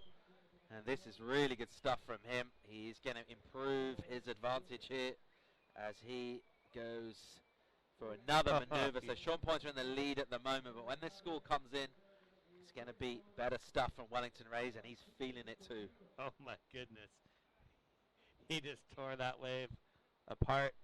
And on the replay, I'm going to talk about the variety that we're, discussing earlier with surfers like Vanya that do those great backside turns, but then it'd be great to see them show variety with their paddle like Wellington does. And that wave, he surfed so well. It's a little bit of a smaller wave, but it was really fast. So these waves are travel very quickly down the point. So here's Wellington. Notice where the paddle is. Heel side, boom, that's the crossbow turn. Perfect right there. Keeps it on the heel side, crossbow turn. Now he's done two of those. So the turn number 3, toe side. Keeps the paddle on his toe side, attacks the lip. Again, turn 4, keeps it on his toe side, and then one more side. Boom. And that paddle just stays in there, and then he's stoked. He loves it. Well done, Wellington. Sean Pointer trying to hang in there. We've got a heat on our hands. So Wellington Race gets a good number, 717 in for him. He's back in the lead, just extending now. That requirement goes up to 651, 4.0s, improving his scores, heading them in the right direction as well. This is a great heat down towards that halfway mark in it. Brazilian with the advantage. Pointer looks pretty relaxed and cash as he sits out there. He won't be feeling relaxed. He's a very intense competitor, and he will be giving everything he's got to try and get a shot into the semis, possibly a final. It's going to be happening today. It is Super Sunday. It's finals day in Gran Canaria. Thanks for tuning in. We're stoked to have all of you online enjoying the show here with the best conditions we've seen so far in this event. Wrapping things up sweetly. We're going to run through quarters for men and go back to that women's round 3. A couple of heats in that one. And then we'll be back for men's semi-finals, and we'll just keep flip-flopping between the men's and women's divisions throughout the day. We've got juniors coming up as well towards the end of the day. There's a lot to go down. A lot to go down, and it's all going down in this heat. And Sean's like the Iceman of stand-up paddling. That's the way he flies. Ice cold, no mistakes. Damian Hardman. The Iceman. Or Val Kilmer. Okay. But yes, they all three look kind of Who similar. would you rather be, Kilmer or Hardman? Probably Kilmer for sure. Yeah. A little bit more cool. Just to do that volleyball pose, But Sean, nothing can phase him. It doesn't matter where he is in the heat. Doesn't matter if you throw down a big score.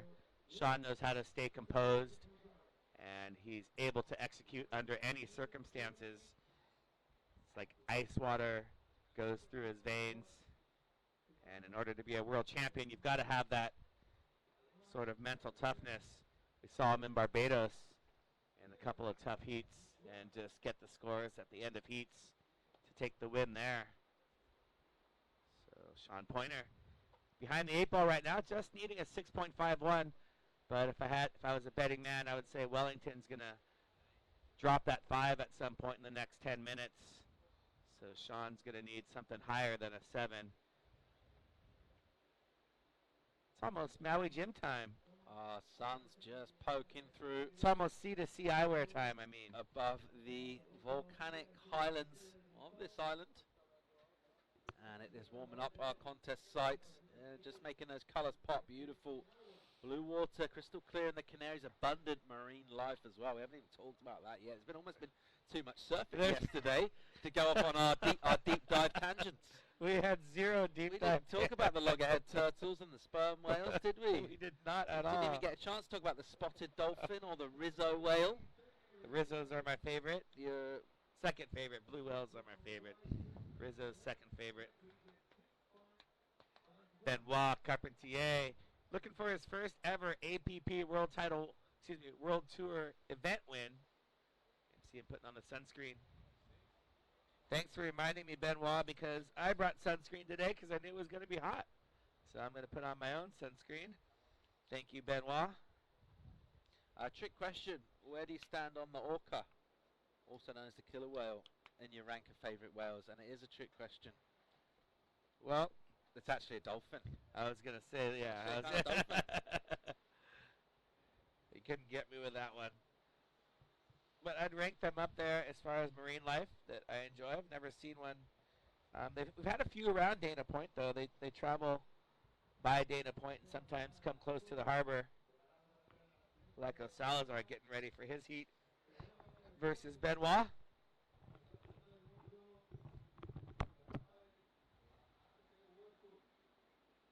They've got Salazar, the trademark bright spray.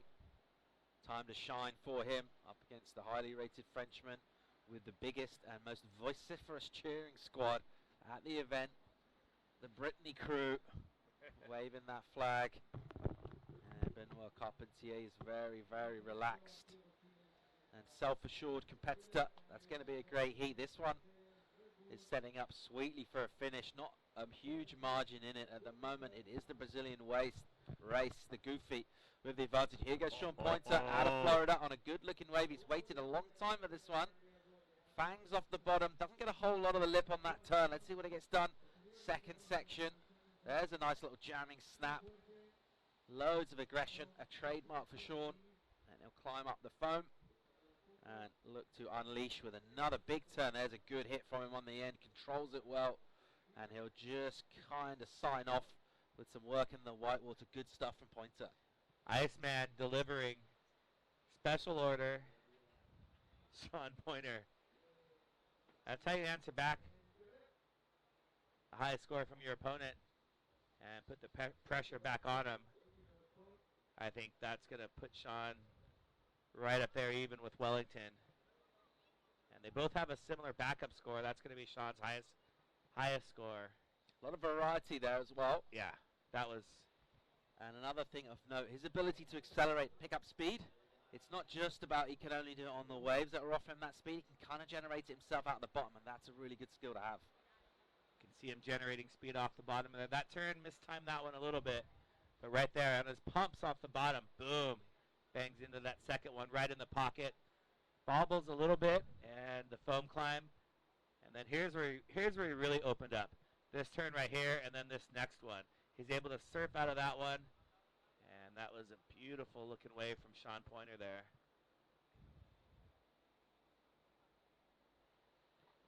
Well, let's think how that's going to come in by comparison with the 717 of Wellington race. Not as clean work, was it? It was a bigger wave. Maneuvers weren't as critical. If we were to compare the two, but I think due to the size of the wave, it might come in somewhere in a similar score. And his last couple turns were decent. So I'm thinking maybe slightly under. Just yeah. The rhythm of the wave. There's a little stop start. Here goes Wellington race. Oh, and a nice looking wave. Look at this thing stand up. And he waits patiently and then rakes that drifting tail out of a top turn into a deep bottom turn. And another little clip up in the lip. And that bottom turn is just knifing through the flats here as he loads up with a little poke through the lip and a little wrapping turn. And he even just puts a little extra drift on the end, throws in the chop hop to sign out on the inside. And meanwhile, right behind him, Pointer on another good-looking wave. We are game on here. Pointer goes vert and gets out to nail Pryo. I think he thought that one was just shouldering a bit too much, possibly. We're going to give him the benefit of the doubt and think that was a deliberate decision to get out rather than just an over kind of rotation. But nevertheless, he is out of there. He will get first priority. Let's see how that sets things up. So a couple of scores to think about here. So Sean's last wave put him in the lead.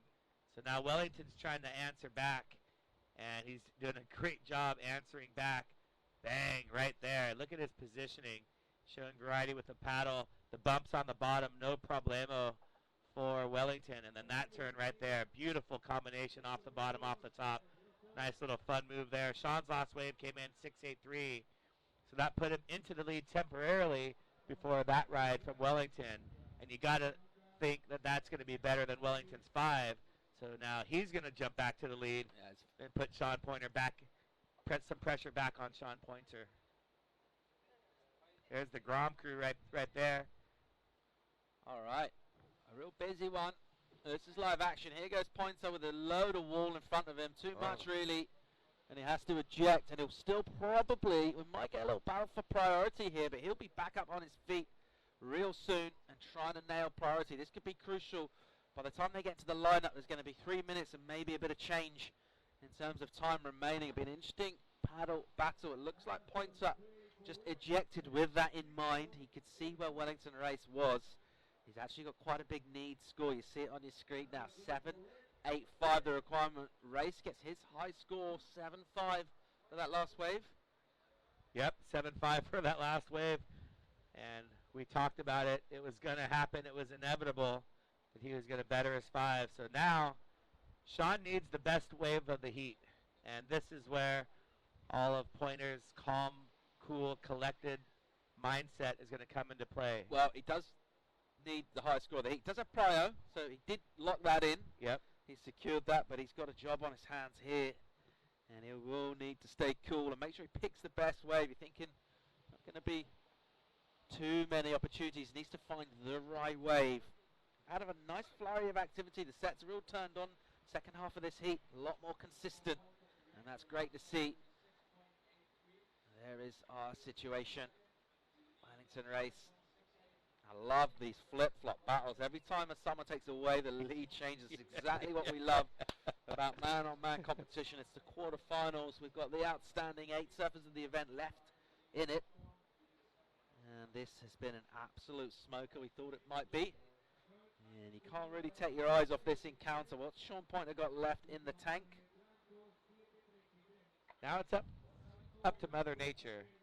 And we love these one-on-one heats, man-on-man, because it gives all of the surfers plenty of opportunity. 25 minutes, priority system in play.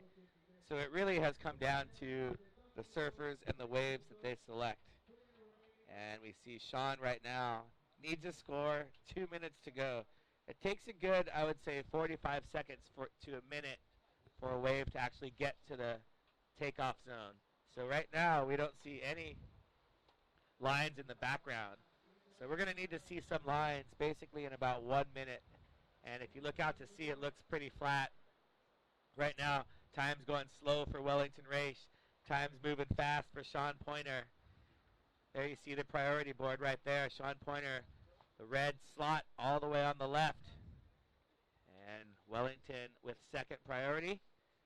So there's our priority judge working the priority system. You go see Big Ben apparently if you get on this bus. That's a long drive. That is a long drive. Wow. When does that happen? I mean, we could circle around to Big Ben and back. Is there? I don't know if there's a bridge from here. Camille Bouillet has joined. Camille, I'm not sure if you're listening, but your free surf yesterday was absolutely spectacular. We took an hour, 15-minute break from competition, and Camille Bouillet went to town. Mo Freitas was also out there for a little while, and got a couple good shots of you, Camille. Can't wait to send them to you. Sean Pointer, 1 minute to go. He likes this one, doesn't like this one. Was that a concerted effort to catch the wave? Kind of just looked at it. Let's see what the judges think.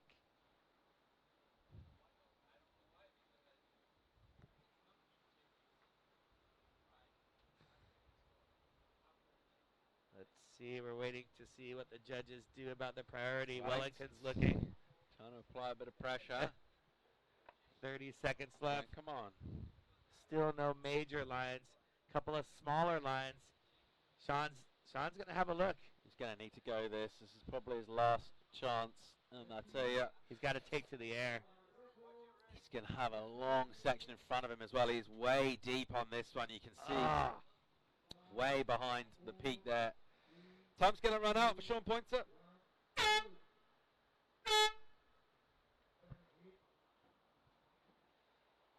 And there you have it. End of heat number 2 in the quarterfinals. Wellington Race defeating Sean Pointer. And look at this. This is where it was a little shaky for Sean in the beginning. This wave right here was a great wave. Sean just surfing it, not like he usually does. Feet just slipping in the beginning.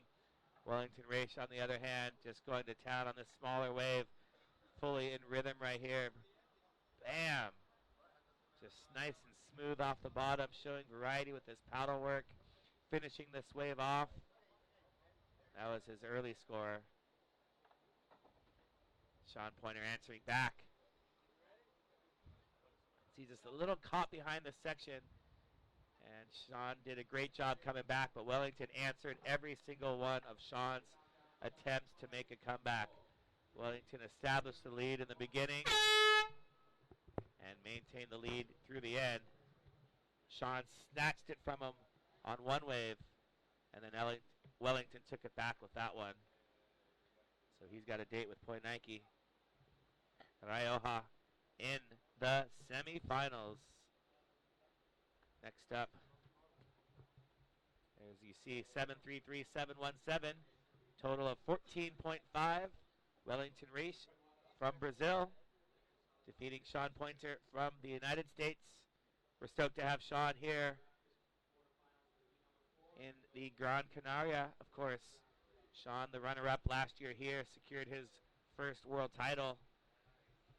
And Benoit Carpentier versus Leco Salazar coming up in the next heat.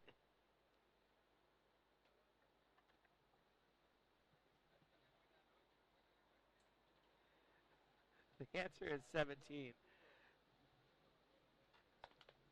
There you see Wellington, and he is stoked. So Point Nike versus Wellington. Oh, man. Wow. And Luis Diniz is going to be, assuming that he makes it into the semis, he's going to be cheering his heart out for his buddy Wellington. All right, so the World Title scenario's got a lot simpler now. Pointer's out of it. He was prior to that heat. Point Nike needs to make his semi-final heat into the final. One more win, he's got it. Meanwhile, if he doesn't make that, then Luis Diniz will need to win the entire event. We're going to see Luis Diniz coming up soon in the last quarter-final. Just throwing out some what-ifs. What if Wellington beats Point Nike? Luis makes it to the final against Wellington. Luis has to win the event. Is Wellington going to let him have it? No. No chance whatsoever. Look at the intensity on him. Look at the claims he's doing. Even the chop pop was like a bit of exuberance, wasn't it, on the end? It's like it means so much. The competitive desire is awesome to see. I love to see it really mean a lot to our athletes.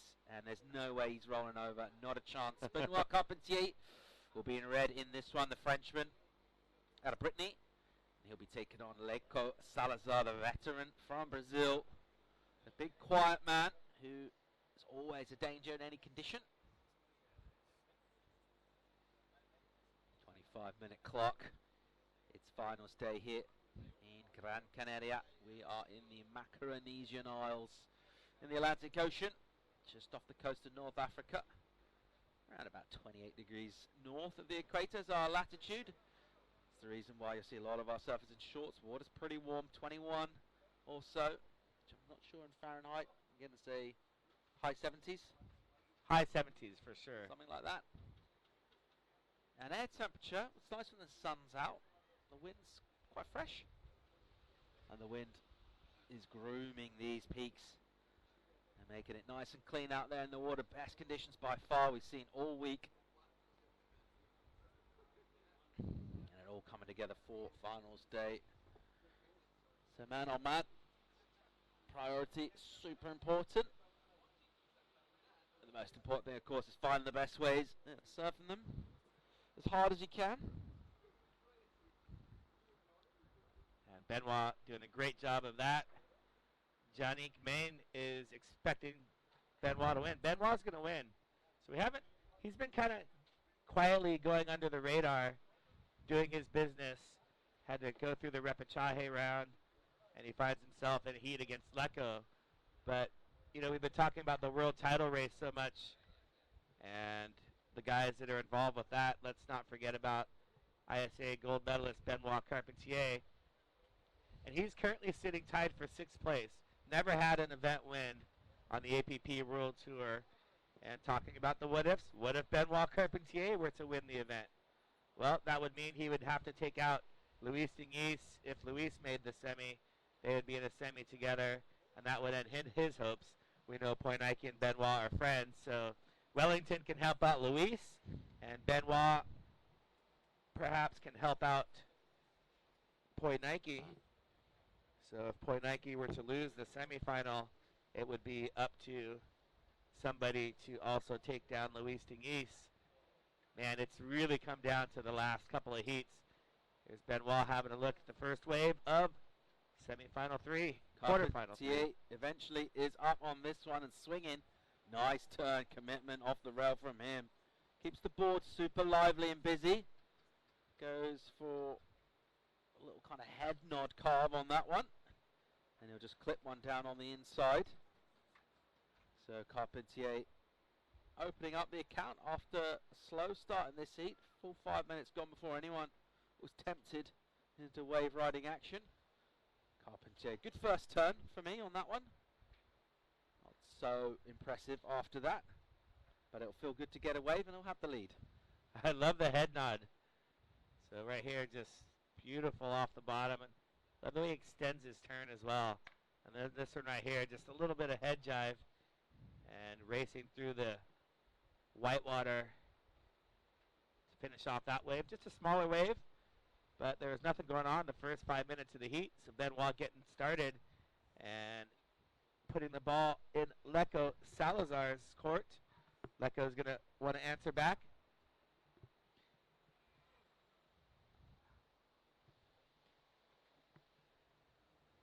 All right, let's go down and hear from the winner of the last heat, Wellington Hayes. He's down there with Danny. The first of the Brazilian storm to go through. Oh, I'm so happy. The wave is perfect. Yeah, let's the next hit. Te falo una questione. I'll give you one question in Portuguese, but maybe I'm a little bit bad, so try and understand for me. Então, al teu backside is molto buona questa onda. Your backside is just incredible. Your riding is just insane. Tell us a little bit about it. Explica pouco de. Eu amo surfar de backside.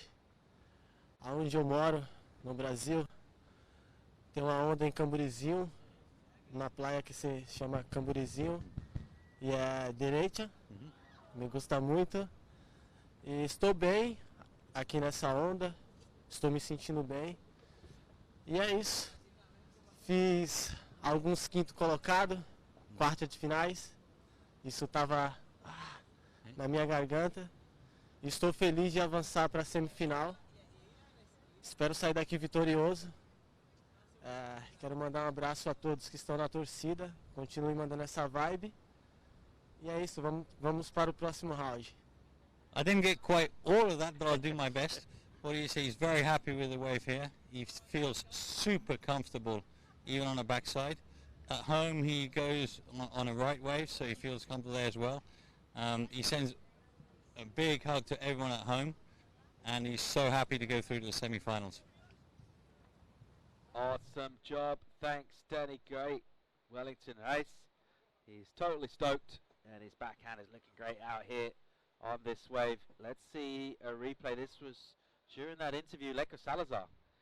We heard the crowd going wild, and that's why. Look at that turn right there.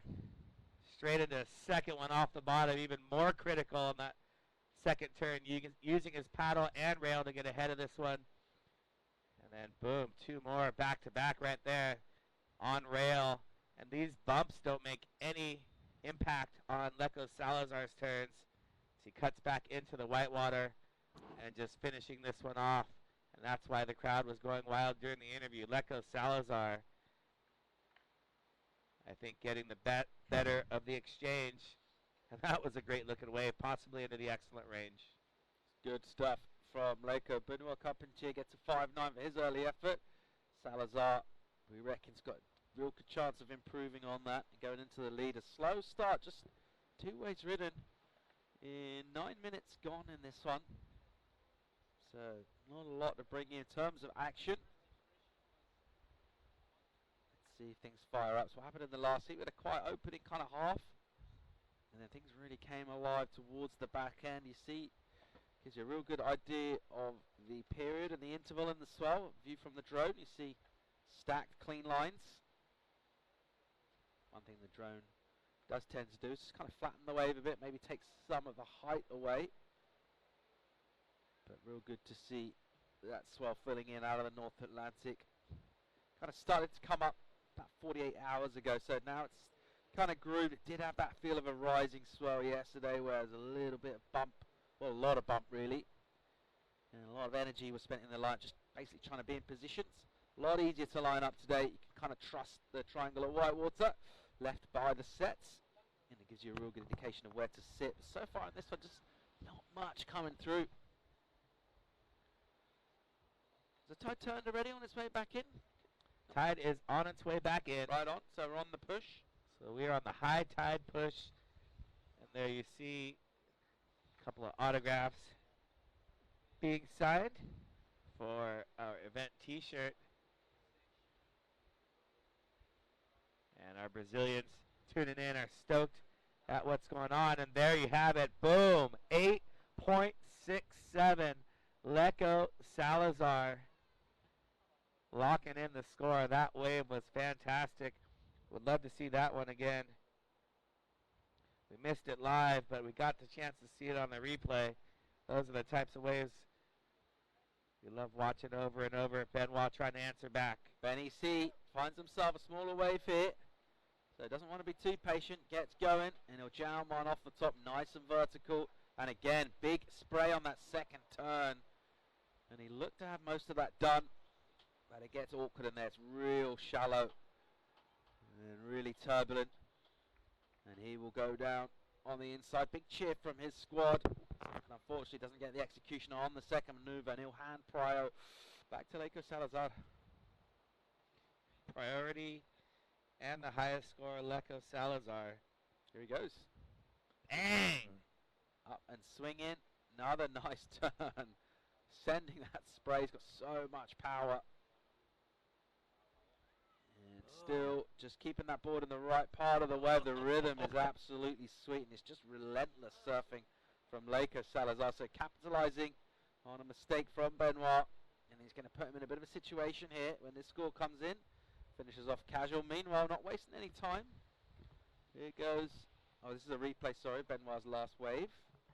Leko's last one was a replay as well. Ah, okay. So still in a situation, but that was a replay of Leko's first wave because I was begging and begging and begging for it. So thanks, guys. There you see 8.67, 5.9. Benoit still has one more score to lock in. And Leko still with just the one wave ridden. So 9:05, we had the low tide. Tide will be pushing up for the rest of the day. And we're just going to be running through all of our rounds. 3:21, high tide. So there you see Benoit locking in another mid-range score. Leko just with that single wave score.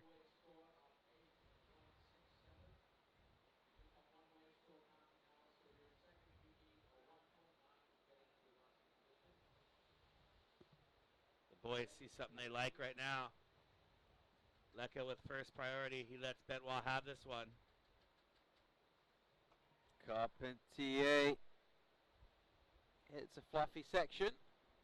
Sets up for another nice turn off the top. And then gets a little rail jam.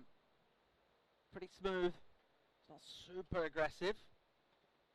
And he will get another hit. And he's still swinging down in here. And there's a nice little climb above the foam. And his squad enjoys it. The crowd's fired up. And we've got a nice heat on our hands shaping up here. Oh, yes, we do. I think Benoit mistimed that first turn just a little bit. I think he would have liked to have sent his board a little bit higher into the lip. And that's where, right here, this one, just a little bit late, I think. And then that second turn, just right in the pocket. And he just delivered one package and two packages. Boom, there's his third. Coming up again. Boom, smaller wave, but just look at the speed he gets. Look at the back foot adjustment, up and through the white water, and comes out nice and clean.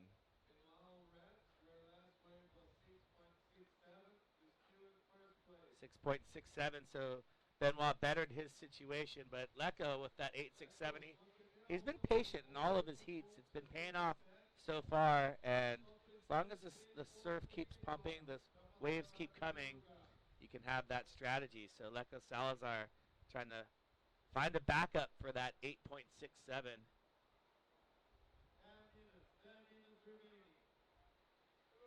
So 10 minutes remaining. You'd like to think there's going to be one, maybe two more sets, possibly three in these 10 minutes. Based off of what we've seen. You'd like to think so. Let's see if the ocean cooperates. We can get becalmed, can't we? We have seen it before, surfers with excellent scores going out, not finding a proper backup. So, you know, they are dealing with the vagaries of the ocean, but you're probably thinking just law of averages and the general overall rhythm. We will get more opportunities, and Salazar in a strong spot, which feels weird when he's in second place, but does have that big, big number. Oh, he's having a look now. Leka Salazar. All right, here goes the Brazilian Goofy, the veteran, and he gets a little faded entry into a bowl. First little banking turn off the top, and this way we'll go a little bit soft and slopey here, and his maneuvers are a little bit lateral as a result of that. You just see, can't really get near the lips, it's just sort of turning on the face. There it'll go through the lip, but it's a very short section. Nice finish though from him. And he's still not done yet. He'll just keep going through the inside. So milking that one all the way through, squeezing every drop out of it. Wasn't a great wave from the beginning. Doesn't get sort of disheartened by that. Just keeps up the intensity. Yeah, well done by Leka. Just to stay interested. A lot of times you can lose focus when the wave isn't as critical as you'd like. That opening turn. And that second turn, he kind of bobbled on the bottom. First time we see his board have a little bit of chatter, and here he is just making his way to this inside. This turn right here is where he really opened up, and again, bang. That was, I think, the best turn of the wave in one of the fattest parts of the wave. So it's not going to be a huge score, but it's going to back up the 8.67 somewhere in the 5 to 6 range. Might put him in, probably will put him into the lead, and then Benoit will have some work to do. This is awesome, Paul. Every single heat we're seeing back-to-back battles, and this is what surfing contests are all about. Giving these guys and girls opportunities, them capitalizing on the opportunities, or possibly showing some signs of mistakes. And there you see, getting the score, we have a situation change. All right, Salazar goes into the lead with that 5.6. Carpentier looking for 7.61 now. We'll have priority. Under 7.5 on the clock. So Salazar just milking that way basically. And he didn't want to sit for too long with just one wave, even if it was an excellent one, which is a real smart choice, I think. Took that opportunity. Couldn't have done much more on it.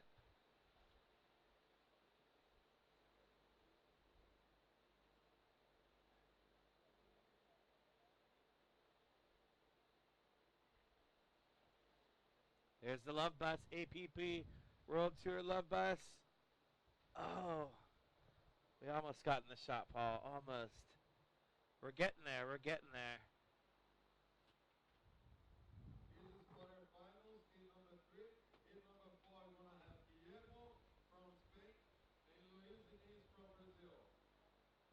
So what a quarterfinals we have had.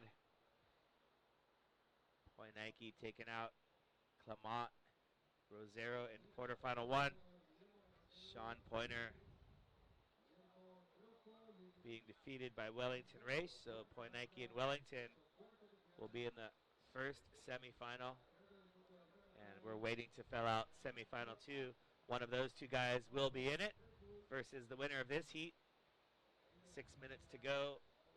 Benoit needing a 7.61, so he needs his best wave that he has surfed so far. And I think he is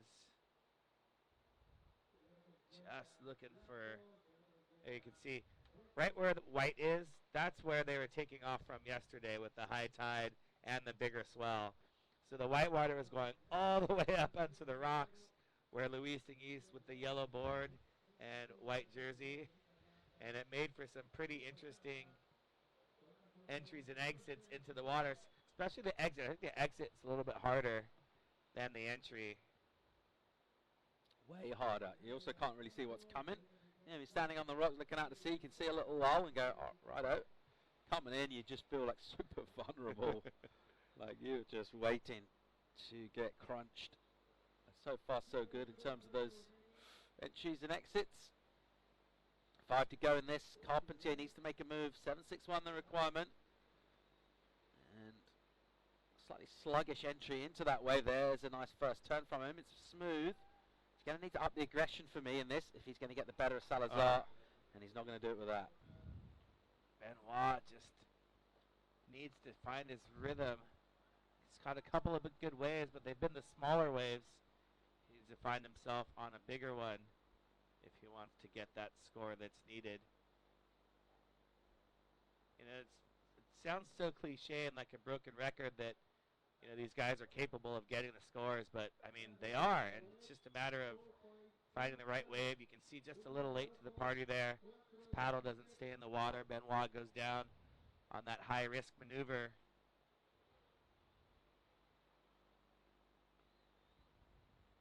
So he's got 4 minutes, and he's got to do it under the priority of Lecco Salazar.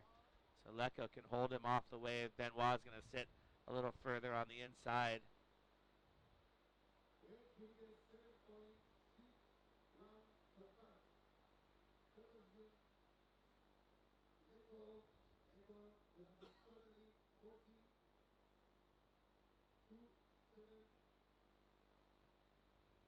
Seven, 6-1. That's the score that's needed. It's not much of a score when you consider the quality of waves that are coming in. Yeah, but you know, you think what we've seen so far from him, he hasn't looked like really getting close to that either, has he? For me, I just think he looks a little bit smooth, which is great to watch. But I think he needs to just up that aggression, and his even his entry into the wave is pretty mellow paddling in. He just contrasts that with Wellington Race, and he is getting in as early as possible. He's like just a coiled spring waiting to explode. Benoit's got that cruisy feel, which is awesome to see and to watch. That's what we like about surfing, but in competition you need to really get aggressive and start hammering sections. Let's see how he goes. Lecco will have priority and he'll use it here, so he'll just keep Benoit off that wave and he'll decide it's not what he wants. So Benoit did a good job of selling that one. Priority will flip-flop eventually over, because Salazar did ride that wave. So Carpentier now will give himself an opportunity, and he'll set up a situation with 2.5 on the clock where he's looking for that score, but he's going to need to just bring us something a little bit extra. He's a real relaxed kind of guy, but just like to see him fire up a little bit.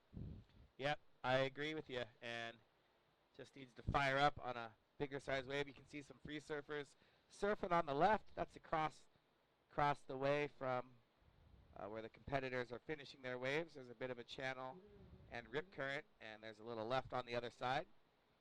We appreciate the locals letting us surf in their area. El Lloret, Beautiful right-hand point break along the coast of Gran Canaria. Benoit Carpentier desperately looking for a wave. We talked about the same thing in the last heat. It takes about a minute for the waves to come when you can see him on the top right of the screen. And as of now, we need to see something in the next 30 seconds in order for Benoit to have an opportunity. So far, just a couple of small bumps.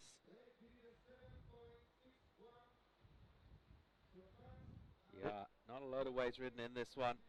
Been a relatively quiet heat. Salazar won't mind that one bit. He's made no mistakes at all. He's just got 3 waves if you include that last one, but just 2 legit waves. He's got a healthy scoreline and a reasonable lead. Last minute now. Ocean looks and feels sluggish. And Carpentier could be looking at an exit here in the quarterfinals. No shame in that, of course. Maybe just hasn't quite imposed himself on this lineup as he might have done, given the sort of form that he showed us, given in mind the fact that he is a gold medalist recently at the ISA Games down there in El Salvador. Here he goes, last opportunity for our Frenchman. He's going to have to use that priority under 30 seconds. The set comes in, and here he goes. What's he got? Let's remind ourselves, 7.61 the requirement. He'll know that, and he'll need to attack as he stands on the tail a little bit, lets the wave stand up. What's he got for a first maneuver? And again, it's a nice little swing, but it's not super hard, and he'll lose it in there slightly awkwardly, and that isn't really the wave he was looking for. No, I think he felt that going into that second turn. He had to go, and he went, and unfortunately for Benoit, that ends his Gran Canaria Pro-Am. Going out in the quarterfinals, he'll earn 5,000 points in an equal 5th place for Benoit.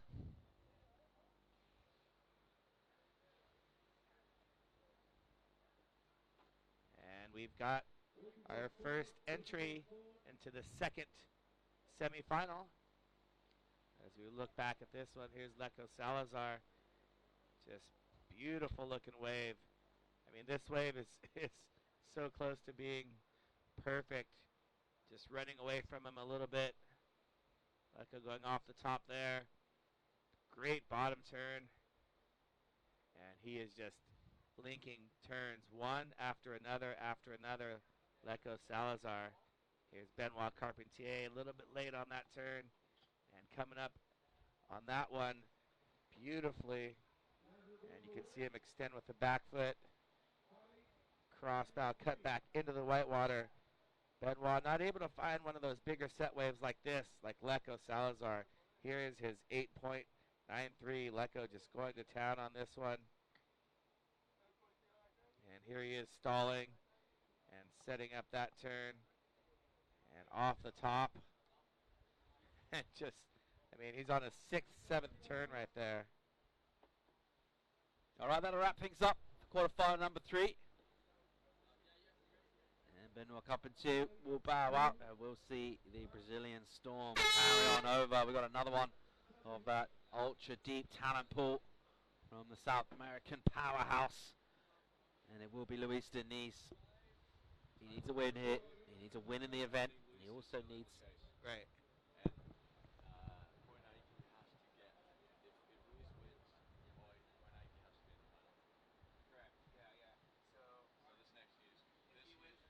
All right, let's check out live action from Luis Diniz. Swooping on a great looking wave. A little awkward with the upper body. Does well to recover. Keeps the speed going. Bang. Into the lip. Free falls down. And recovers it well.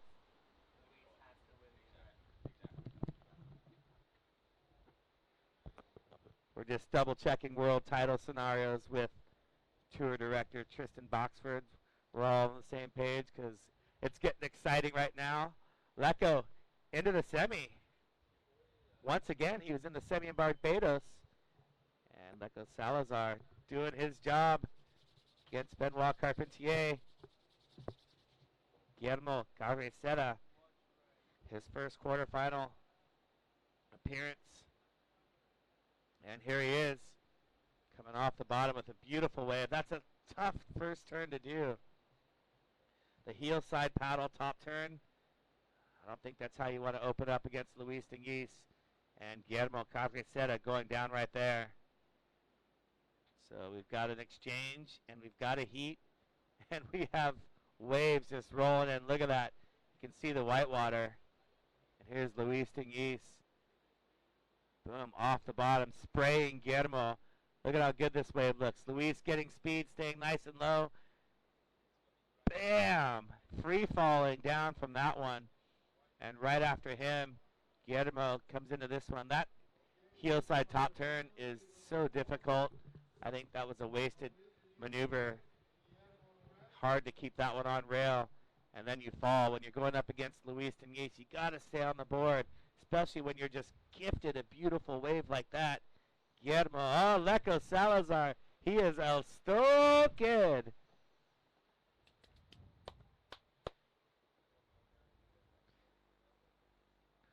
Paul, you're going to be able to handle me so excited all day long? I'm going to do the best I can. Okay, I appreciate it. Yeah, we're just kind of trying to manage your emotional levels. See if you can maintain. I'm excited to see if you can maintain the froth throughout the day. As long as the How's your surfing... froth stamina? Froth stamina is way up there. So, I mean, the froth stamina is basically on a direct proportionate rate to the surfing that's happening in the water. Leco Salazar, get a little debrief on the rocks. We'll have a chat with him in a minute. Danny will have a powwow with him.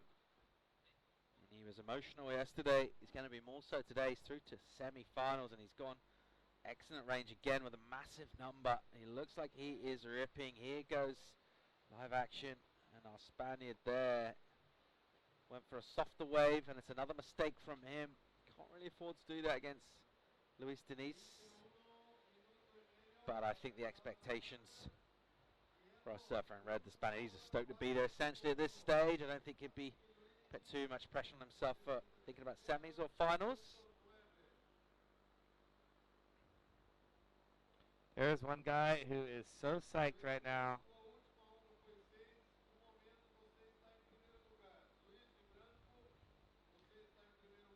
All right, here we go. Guillermo Cabriceta floats over a section. There's a nice little jam for him in the pocket.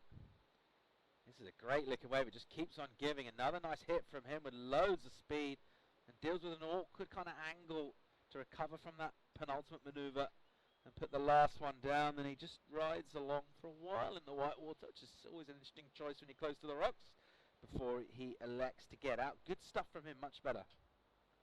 Yeah, definitely much better. I think needs to get on rail a little bit more. Denise. And Luis Denise. Out the back, building up speed from takeoff. Doesn't drop into the wave, just high lines it laterally from takeoff and goes for a massive backhand punt. Bit of a kick, a fly away. And he will just look to hold on to priority in the lineup.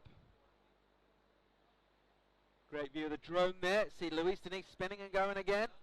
So right behind, sees another opportunity. And he'll bank one off the top pretty hard, release the tail. There's another fizzing top turn backside from Luis Denise. Belts one again. This is the only man left who can deny Poinaki Raioa a world title in 2019. He's going to need to win the entire event and hope Poinaki loses a semi. He'll finish off down there, right on the inside. So basically took that one from about halfway down the point and finishes up way, way down on the rocks. Not on them, very close to them. Let's have another look and check out Cabriceta. He's doing a good job, but this turn right here, you can see it's a little flat. He doesn't get on rail and engage the rail. And that turn right there, same sort of thing. He's up and over. And once again, a little flat. I'd love to see his board go a little more on rail, as with the judges. So that score is not well-ridden wave. The score is not going to go too high. Here's Luis Denise. A lot of speed up into the air. And a bit of a kick away right there. And here he is. Smart move. Right after that, he got right to his board and had this wave. And just 17 turns off the top. Boom, right there. Love how low he gets, the speed. He's all the way up on the top of the lip. You can see him stall right there. And one more carving turn behind the rocks for Luis Diniz. Smart competitive move getting that wave after the little air flyaway. So it'll be a long paddle back from him. Meanwhile, temporarily the score will flip-flop to Caracedo. And in the meantime, as we wait for the scores to come in, let's go down and hear from Maleko Salazar. And he's down with Danny. Good job. And we were talking a little bit earlier, me and you said this wave is very similar to the wave you have in Santos back at home. Tell us a little bit about the difference. Yeah, I training so much in Santos, longer rides, same here. I like so much for backside attack. Thanks good for this moment. I'm so happy. Benoit is the best surfer in the world. The reach on fire all the time, but winner, you go to the semi-final. It did look like a very good heat, this one. Both Benoit and Leko were firing today, and it's another great episode on these heats. Good job, man. Thank you so much. Yeah, thank you. Right, Leko Salazar through to the semis. And these are shaping up to be tantalizing clashes. Who's he going to face? One of these two, compatriot Luis Diniz or the Spaniard Caracedo. Diniz gets back into the lead from his last effort. Here are our two top scores for our athletes.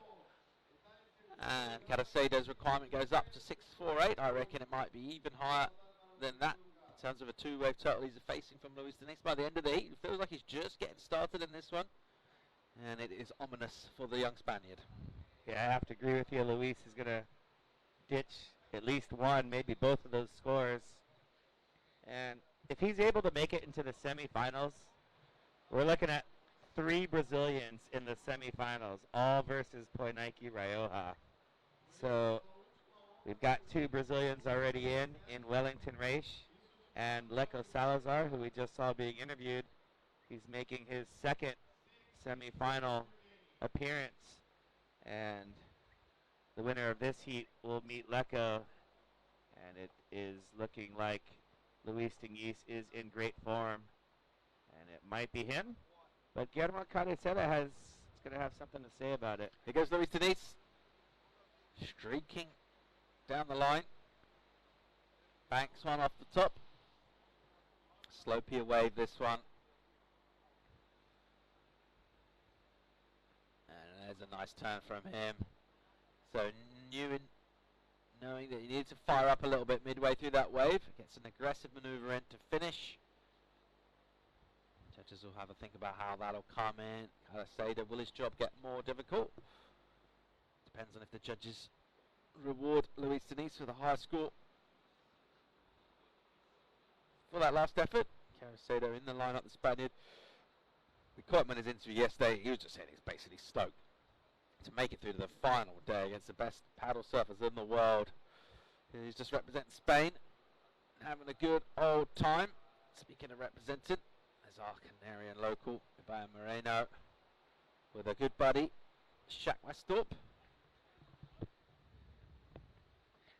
And they're going to have to come up with a strategy to take down Izzy Gomez. Uh-oh, she's got her eyes on you, Shaq. She's coming for you.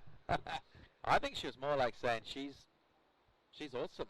I think so. I think she was throwing some spotlight on Shaq. Luis Diniz trying to better his score. Low score of a 5. Boom, that turn right there. Just losing the paddle for a split second.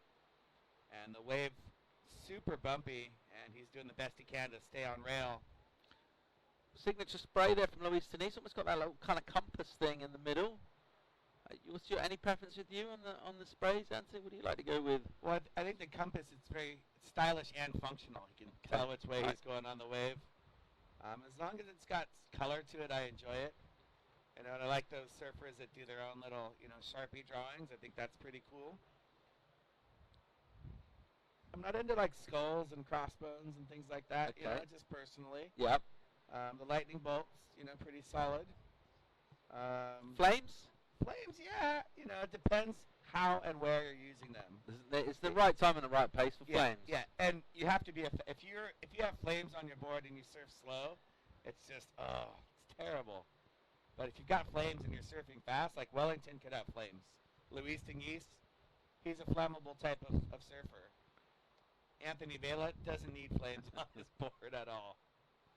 What about Paul Evans? Flames? Nah. No flames? Nah. Here's Izzy Gomez. And Anna, our beach marshal. Hey, Anna, can you get those mugs filled up, please? With one with tropical and one with una margarita de fresa, por favor. So right into women's round 3 after this, which is Izzy Shack, Ibaya.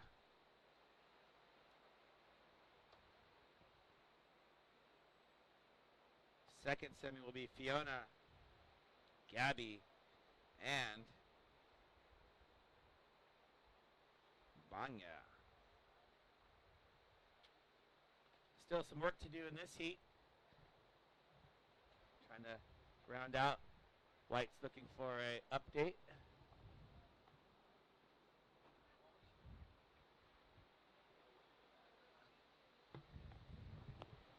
Yep, it's all got a bit quiet in this one. Denise with the advantage at the moment, keeping that world title dream alive. And we will wrap this one up and go back to our women's round 3, which will see just 2 heats.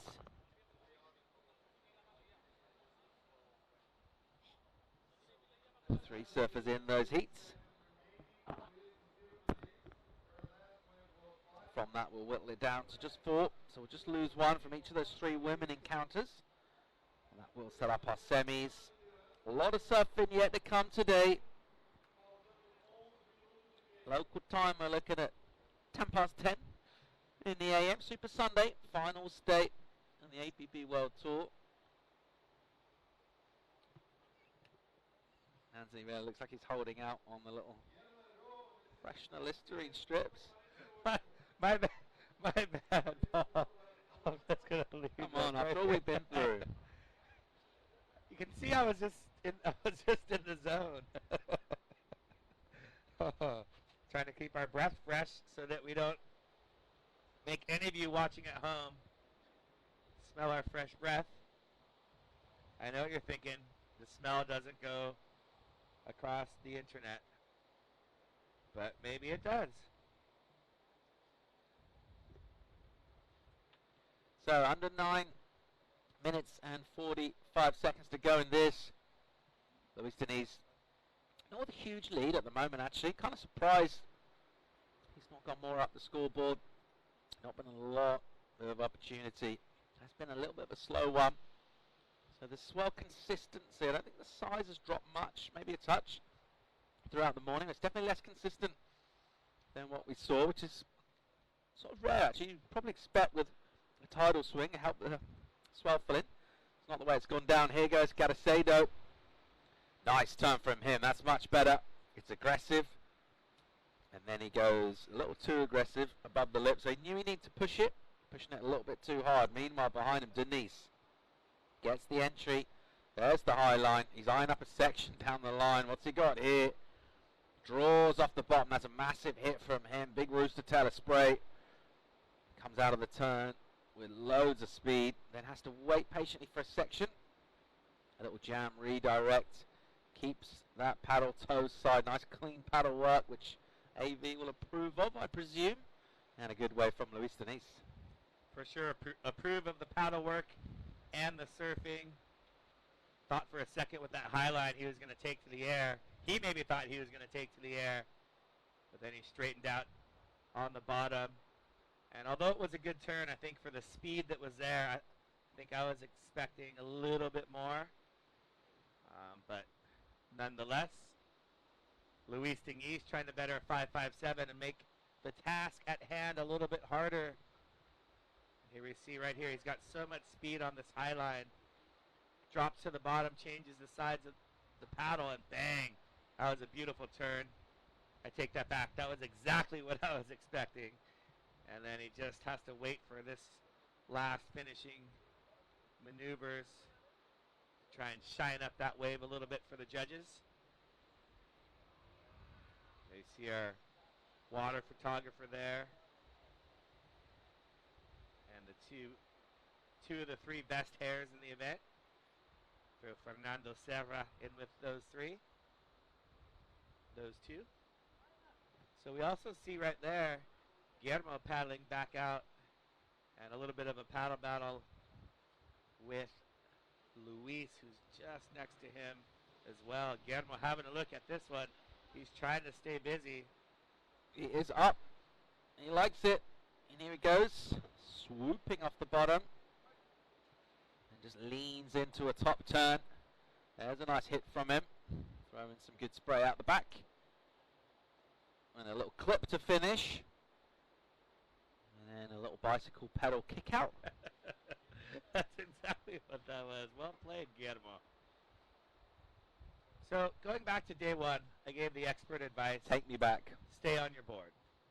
And if you think about all of the people in the semifinals so far, they're the ones making the fewest mistakes. Poinanki Rioja finishing his waves. Wellington Reish finishing his waves. Leco Salazar giving a bomb, finishing it. And here is Luis Tinguis finishing his waves as well. Oh. Bang. Oh, man, that was a vicious hit. Look at the way this wave's stacking up. Beautiful stuff from him. He's going to improve his score here. And he is just relentless. And that'll be bad news from Caracedo, who'll be watching that. Look at the fire in the belly. And that wave just stood up sweetly for him. Just drained off the reef, just about right. And that man there, Caracedo, the young Spaniards, will have possibly a little bit more of a mountain to climb. Yeah, I think he's going to be pretty close to combination. Let's watch this one. Not a huge wave, but look at how it just stands up. Perfect turn right there. Throwing so much spray. And again, similar type of turn. Now he leaves the paddle on his toe side for that one, so showing the variety there. Toe side again. Boom. That was probably the turn number 3, probably the weakest one, but then finished it off. He's stoked. We're stoked. You can see the exuberance in his paddling right there. Luis Tinguis showing how excited he is.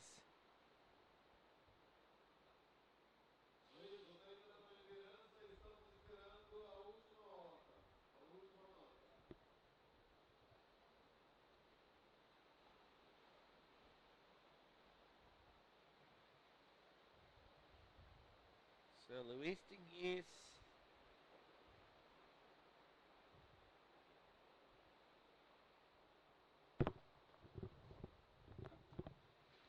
All right. 4:20 to go in this one. And here is Caracedo. He's been busy. Good application to the task. A quick in and out for him. Not the wave he was after. Oh, he might get pounded. So we're still waiting for a score. I was checking the Stacked app to see about Luis Tinguis. But we're still waiting for a score for his last wave ridden. And so far, we haven't seen any judges lock in. Izzy's taking her time to get out to her heat. Starts in 3 minutes and 45 seconds. And she's moving a little bit in slow motion. But you got to go down those rocks safely. I just think she would have wanted to do that about 3 or 4 minutes ago. But she likes winning the heats at the end. And maybe she likes to create the excitement of getting last one to the heat. Surfed the 4-minute heat yesterday. Got the score within the final 5 seconds. All right, 3 and 15 seconds to go in this. Luis Tinguis still leading. And we're waiting for a number to come in. We reckon it'll be an improvement. Might nudge the score up to an excellent requirement for Caracedo, who finds himself up the top of the point, but without priority, which means Luis can drop in on him, and trust me, he will. if the right wave comes through, he will show absolutely no mercy. There we go. That's exactly what's happened. So using that priority, and he'll snap one and just snaffle this wave. There's a big rangy turn where he just pushes that board a whole way over the lip. So the competitive fire there as he looks over just to see what's happening in terms of a potential interference call. Not a great looking way, but he wanted it, and it was a little bit awkward with the way he forced himself to drop in on Caracedo. He was just, and you were calling it right on the button, and that's a competitor right there. Even though he's in the lead, that just really takes Guillermo out of it in case he was to get a 10. So right here, White's got priority. Guillermo should know that. He looks at him. Guillermo still went for his bottom turn and wrapped it back around. So he obviously, That's madness doing that kind of a kick out. Just kick straight out. Why do a little cutback to kick out? It potentially, hurt someone or yourself, and that's just insane. I don't know why he would have done that. just new to competition, that can be the only, Even if you weren't competing, if you're kicking out of the wave and someone's behind you, you don't do a turn and kick out that way, right? You just bottom turn on your forehand. That's the easiest turn you can do. You just simply bottom turn out the back. Great point you bring up, Guillermo. I hope you're listening. No usa este estilo de kick out. Solamente kick out derecha. Just kick straight out. Luis Diniz on his way, keeping his world title hopes alive. Oh, where's that Guillermo been all heat? He gave a little subtle claim. Fiery. So maybe that last little interaction just lit a fire in his belly. Well, it came about 24 minutes too late because I like that aggression. And unfortunately, it'll be the end. But hey, let's not take away anything from this young man's achievement. He's made finals day in APP World Tour competition against the best in the world. He's represented Spain. He's been a fun guy to have around, and I look forward to seeing a lot more of him. Yeah, well done, Guillermo Carrecera. Buena competencia para la surfista de España y representando al equipo de España en el ISA. Muy felicidades. Congratulations, Fernando. Congratulations, Guillermo.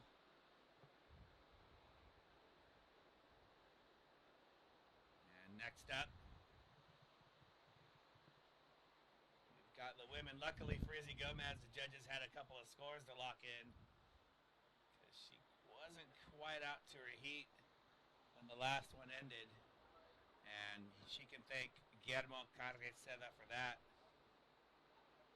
Is that a self-portrait or an image of me? It's like kind of a juxtaposition of both of us. Ah, okay. Am I the left eye or right eye? You're Lisa left eye. Okay. And here's Luis Diniz coming in. You can see the rocks boiling right there, right underneath him on that one. And we've been talking about the preparation of him and of Wellington just getting into their own personal zones. The guy's just coming in right here.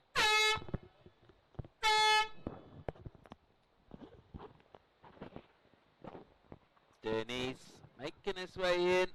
Let's check out the recap.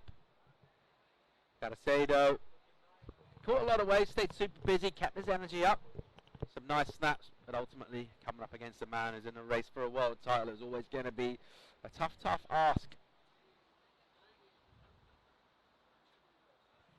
And you can't make mistakes. This is the thing. You cannot make mistakes because these guys don't. Luis Diniz going to town on this 8.67. Bang, and again. Beautiful looking wave for Luis. So we've seen Luis Diniz throw down an 8.67. Lecco Salazar throwing down an 8.67 in the quarterfinal. Poinike throwing down an 8.93 in the quarterfinal. And Wellington Raish throwing down some good scores as well. So we've got the men's quarterfinals, semifinals all set. Quarterfinals are done. Ticking them off. Diniz swings on through, setting up a scintillating world title scenario for semis. Let's just put that on a back burner, put the lid on, turn down to simmer for the moment as we flip-flop over to the women's division. It's round 3, 3 women heats, 2 of them. So after all that surfing, we've only lost 2 surfers from the draw, incredibly. So far, about to lose 2 more. We're taking our time whittling down these women. And we're going to see our 5-time world champ and GOAT, Izzy Gomez, take on Abaya Moreno, 2018 world champ. Here she is in live action, also in the water. Shakira Westorp, the goofy, will be in white. Moreno wasting no tiempo at all and getting down to business there. And posting up a score of sorts. Meanwhile, here goes Westorp with an absolute ton of speed. And then she very awkwardly kind of takes a lip to the head. I don't know what went wrong there. She sort of folded on a drawn out bottom turn. Leaves Gomez in the lineup.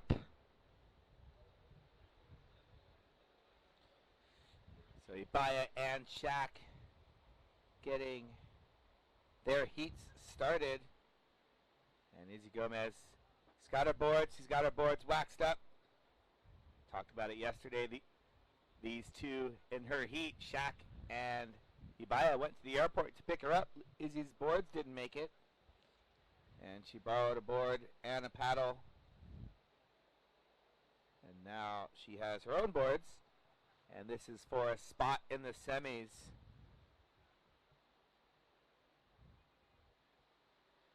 Of course, Izzy Gomez winning the event last year. Shaq going down in the quarters. Ibaya making it all the way to the finals, was a standout surfer right up until the final heat where Izzy Gomez went to town. And look at this nugget of a wave coming in for our surfer in red. Gomez makes her move on a good looking wave here. A little pump shift from the takeoff. And a high line through to an inside section. Bashes above the lip. And then jams down again with that snap on the inside. 5th maneuver from her. She'll negotiate. And tricky inside the water, just filling over the reef. Here goes Shakira Westorp looking to make amends on her earlier wave. It doesn't really do it. That's awkward again from her. She looks really out of sorts so far. Yep. Shaq, you know, in the first 5 minutes, she'll just hit the reset button. She'll try and wipe those waves, clean her hands of those 2 waves, and get right back into business. So we'll wait for her to get back out to the lineup. And her timing's just a little bit off. I think she's caught in between maneuvers, you know, trying to figure out what to do, and then it's a little bit too late. So if we look at this replay of Izzy Gomez, nice and smooth down the line. Her signature little put on the brakes turn there. And just that bottom turn to top turn combination, so smooth. Off the bottom, she just looks fantastic. Throwing spray one more time up into the lip.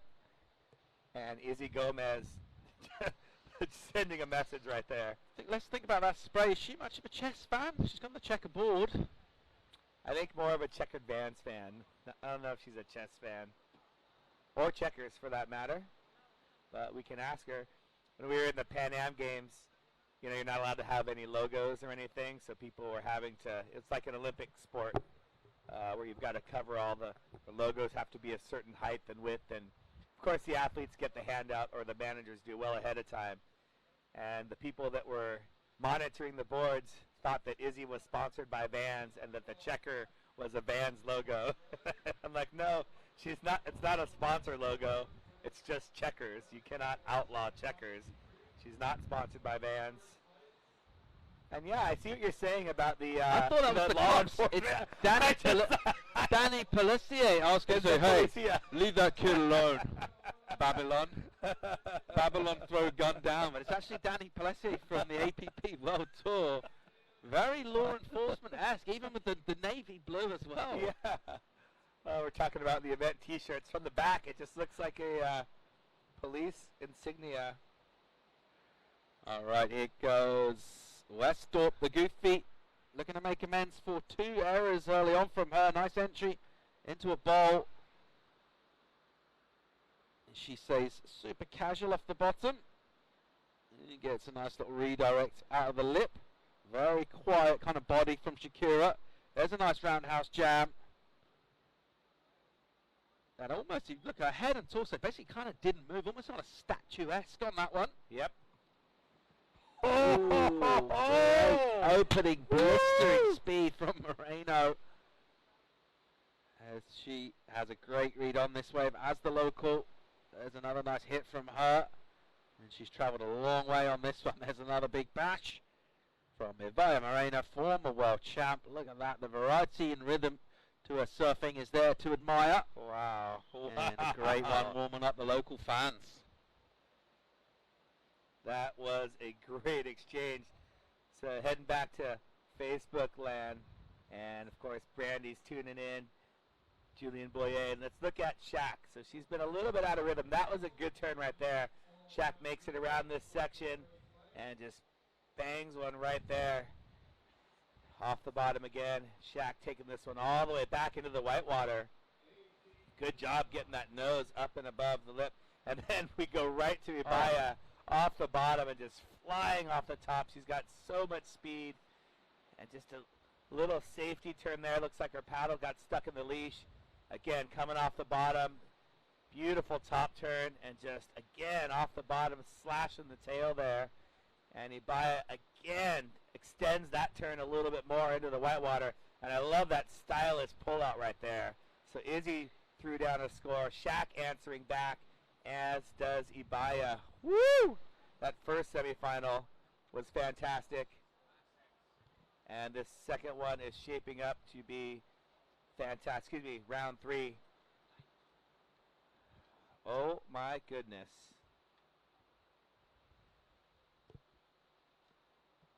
But we'll get back to the women because right now we're going to go down to the beach. The winner of our last quarterfinal, Luis Diniz.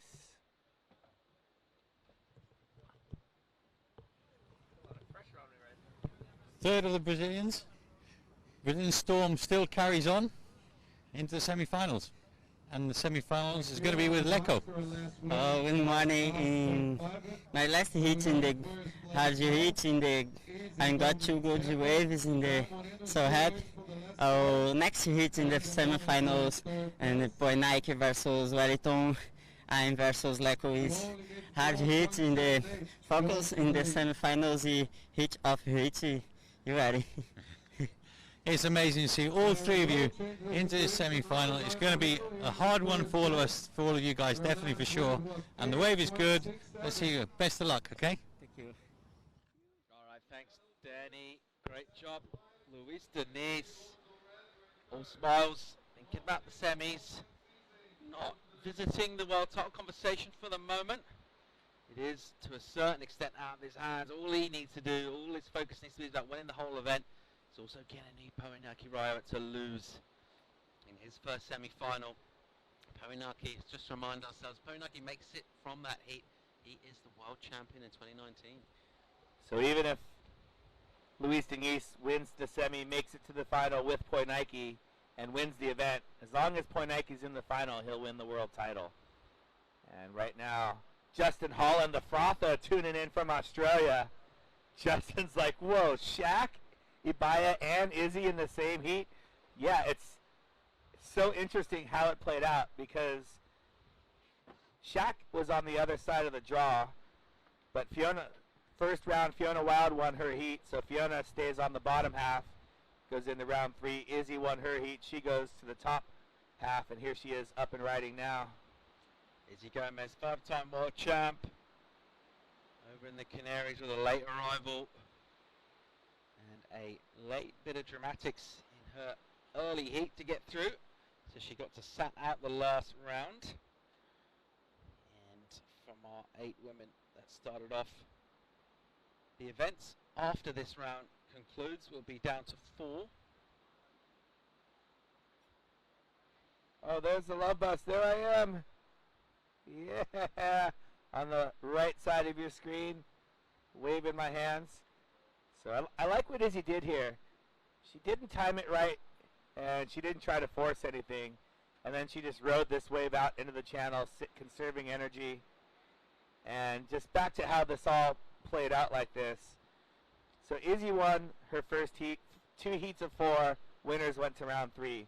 The remaining women went into the repechage, but they got flip-flopped a little bit according to if you got second or third.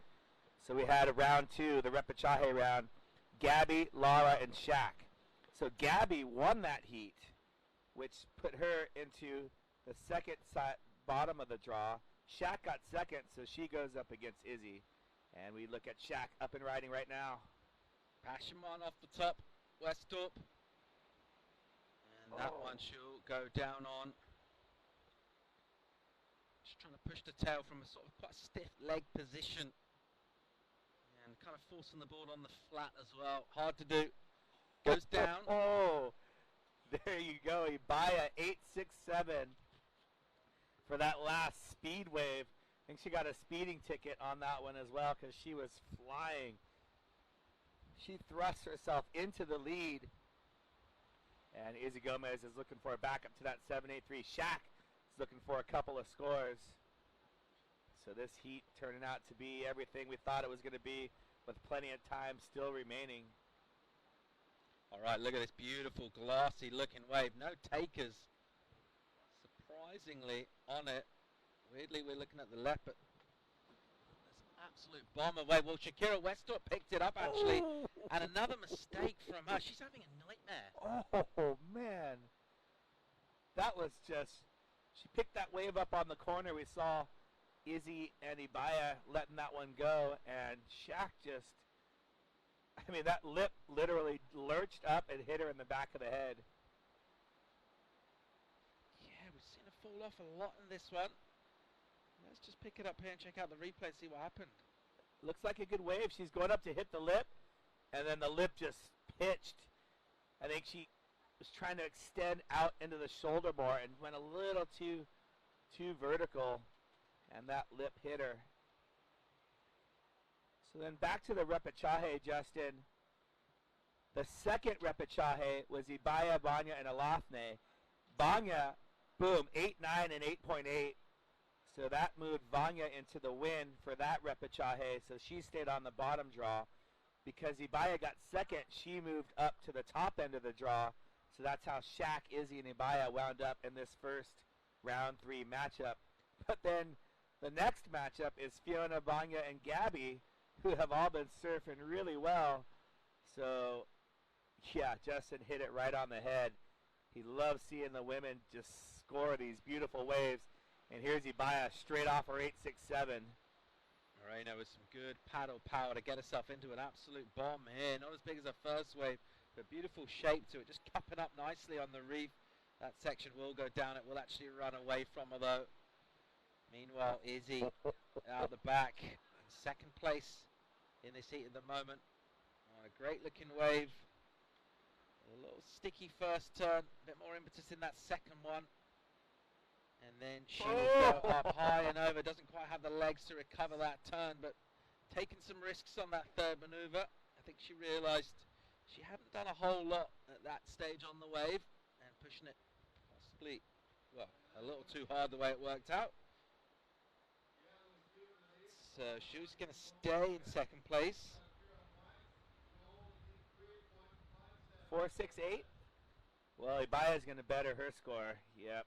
So, what an exchange once again. Izzy Gomez just smashing the lip. Just taking a second to fix her jersey. We talked about how powerful those waves are. We got about a 6-foot swell. Let's look at this replay. First, Ibaya. She comes off the bottom. You can see her adjust her feet. Hits the lip right there. Free falls. And then that wave not having any more maneuvers.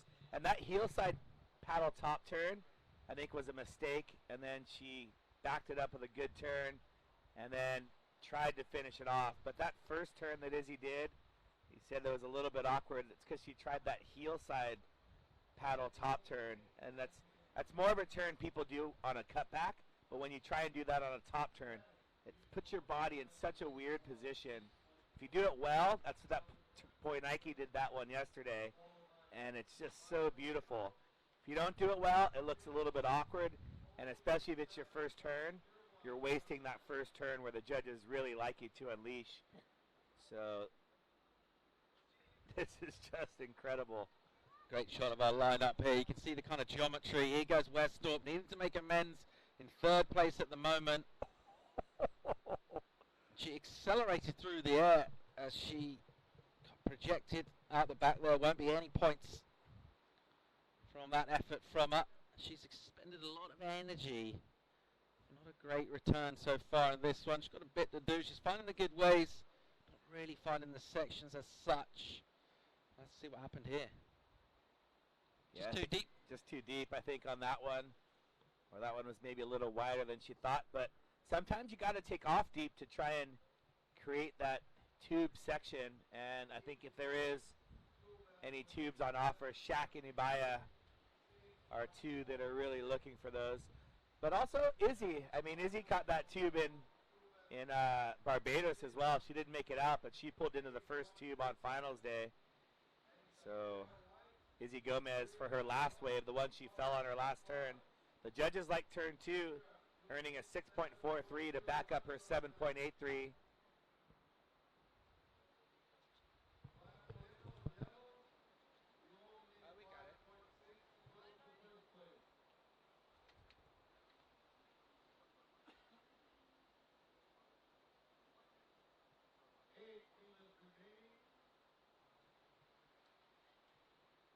Well, they're getting ready. Should be coming up next in the second heat of round 3 of the women. Just sussing out the lineup, doing her final preps. Got to sit out the last round because she won her first round heats. Much more playful time on the rocks today versus yesterday. There was no play time, no contemplation time on the rocks. It was life or death for your board. Your body wasn't just going to get a couple of scrapes and bruises, but... Just see those popping through there, though. It's not exactly user-friendly either, is it? And there's all sorts. It's not like, yeah, okay, I know where they are. Every wave's kind of different ones seem to pop out. It's so true. It's just like, all right, where did you come from?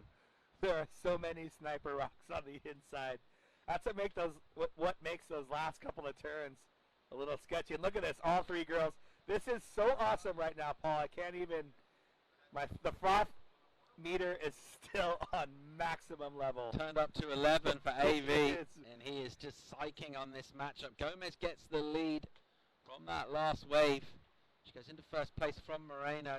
Moreno's backup is so poor with a 3.83. She just needs to improve on that to get back in first place. 1 and 2 will advance. Either way, it stacks up. We'll lose out the third place surfer at the moment. It's Shakira Westorp. Does have that 5.5, but she's made quite a few errors, really, and she's looked a bit out of sorts compared to what we used to see from Shaq. And still in it. I mean, in 8.77, we saw Vanya get an 8.9 with some backside hits. Shaq's fully capable of that. And Justin Holland is just frothing, living up to his name. He's back home in Kingscliff, Australia, absolutely frothing. Great friends with Shaq and Ibaya and everyone on tour. Justin, just one of my favorite surfers, charges big waves, and just a super nice, knowledgeable guy.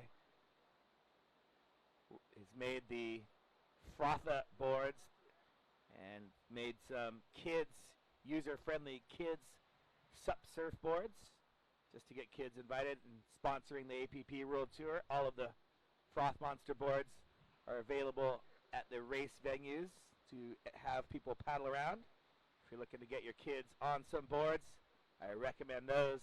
But right now, as a surf fan, Justin can barely contain himself because the level is just max level. Look at these score lines. 14-2-6, 12-5, 8-6 with 5 minutes to go, and another stacked heat coming up in the second half of round 3.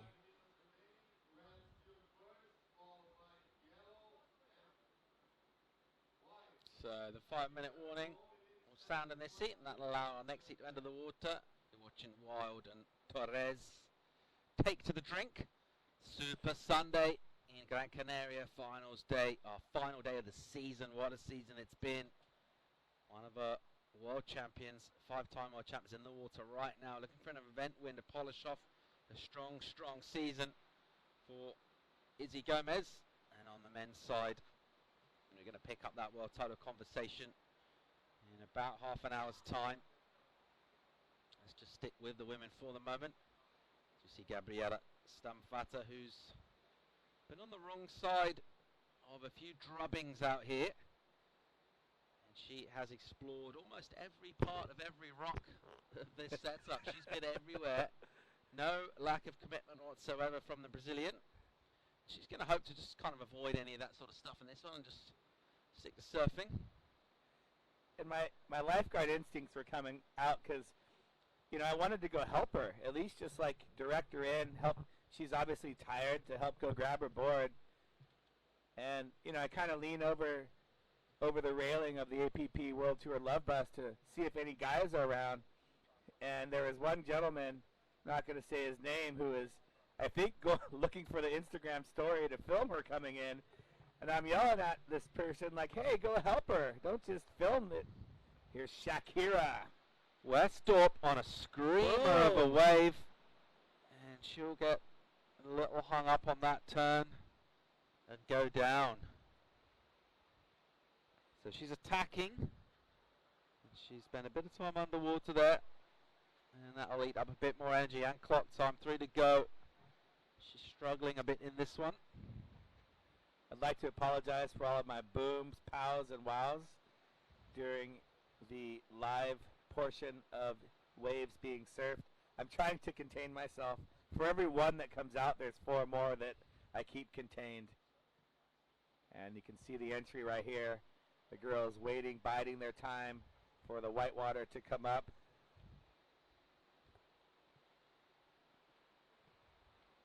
And you have to advance out towards the rocks a little bit, and then you got to wait for one to come and jump on it right there, and then hope it doesn't suck out fast.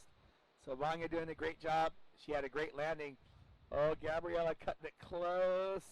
Hope for no sniper rock. Oh, she got one there, didn't she? You saw her board just stop, which is one of the worst feelings in life when you paddle in.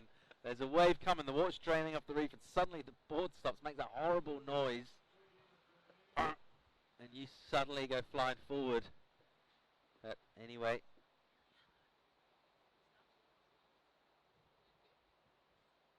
We're about to find out.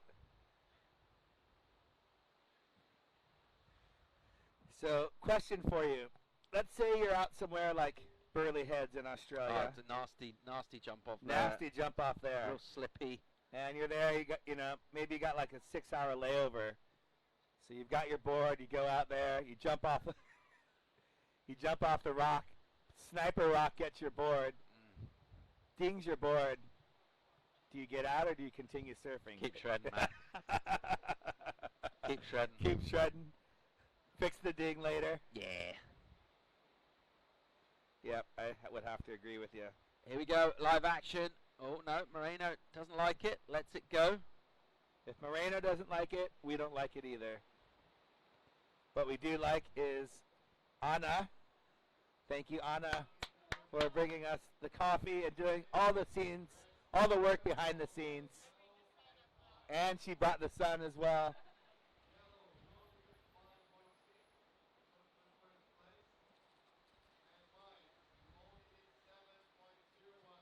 So this is everything we thought it would be and more, Paul. Clock's going to tick down. Gomez looking good at the moment for first. Moreno with a massive score, but doesn't have a great backup. Still enough for second. And Westorp in third.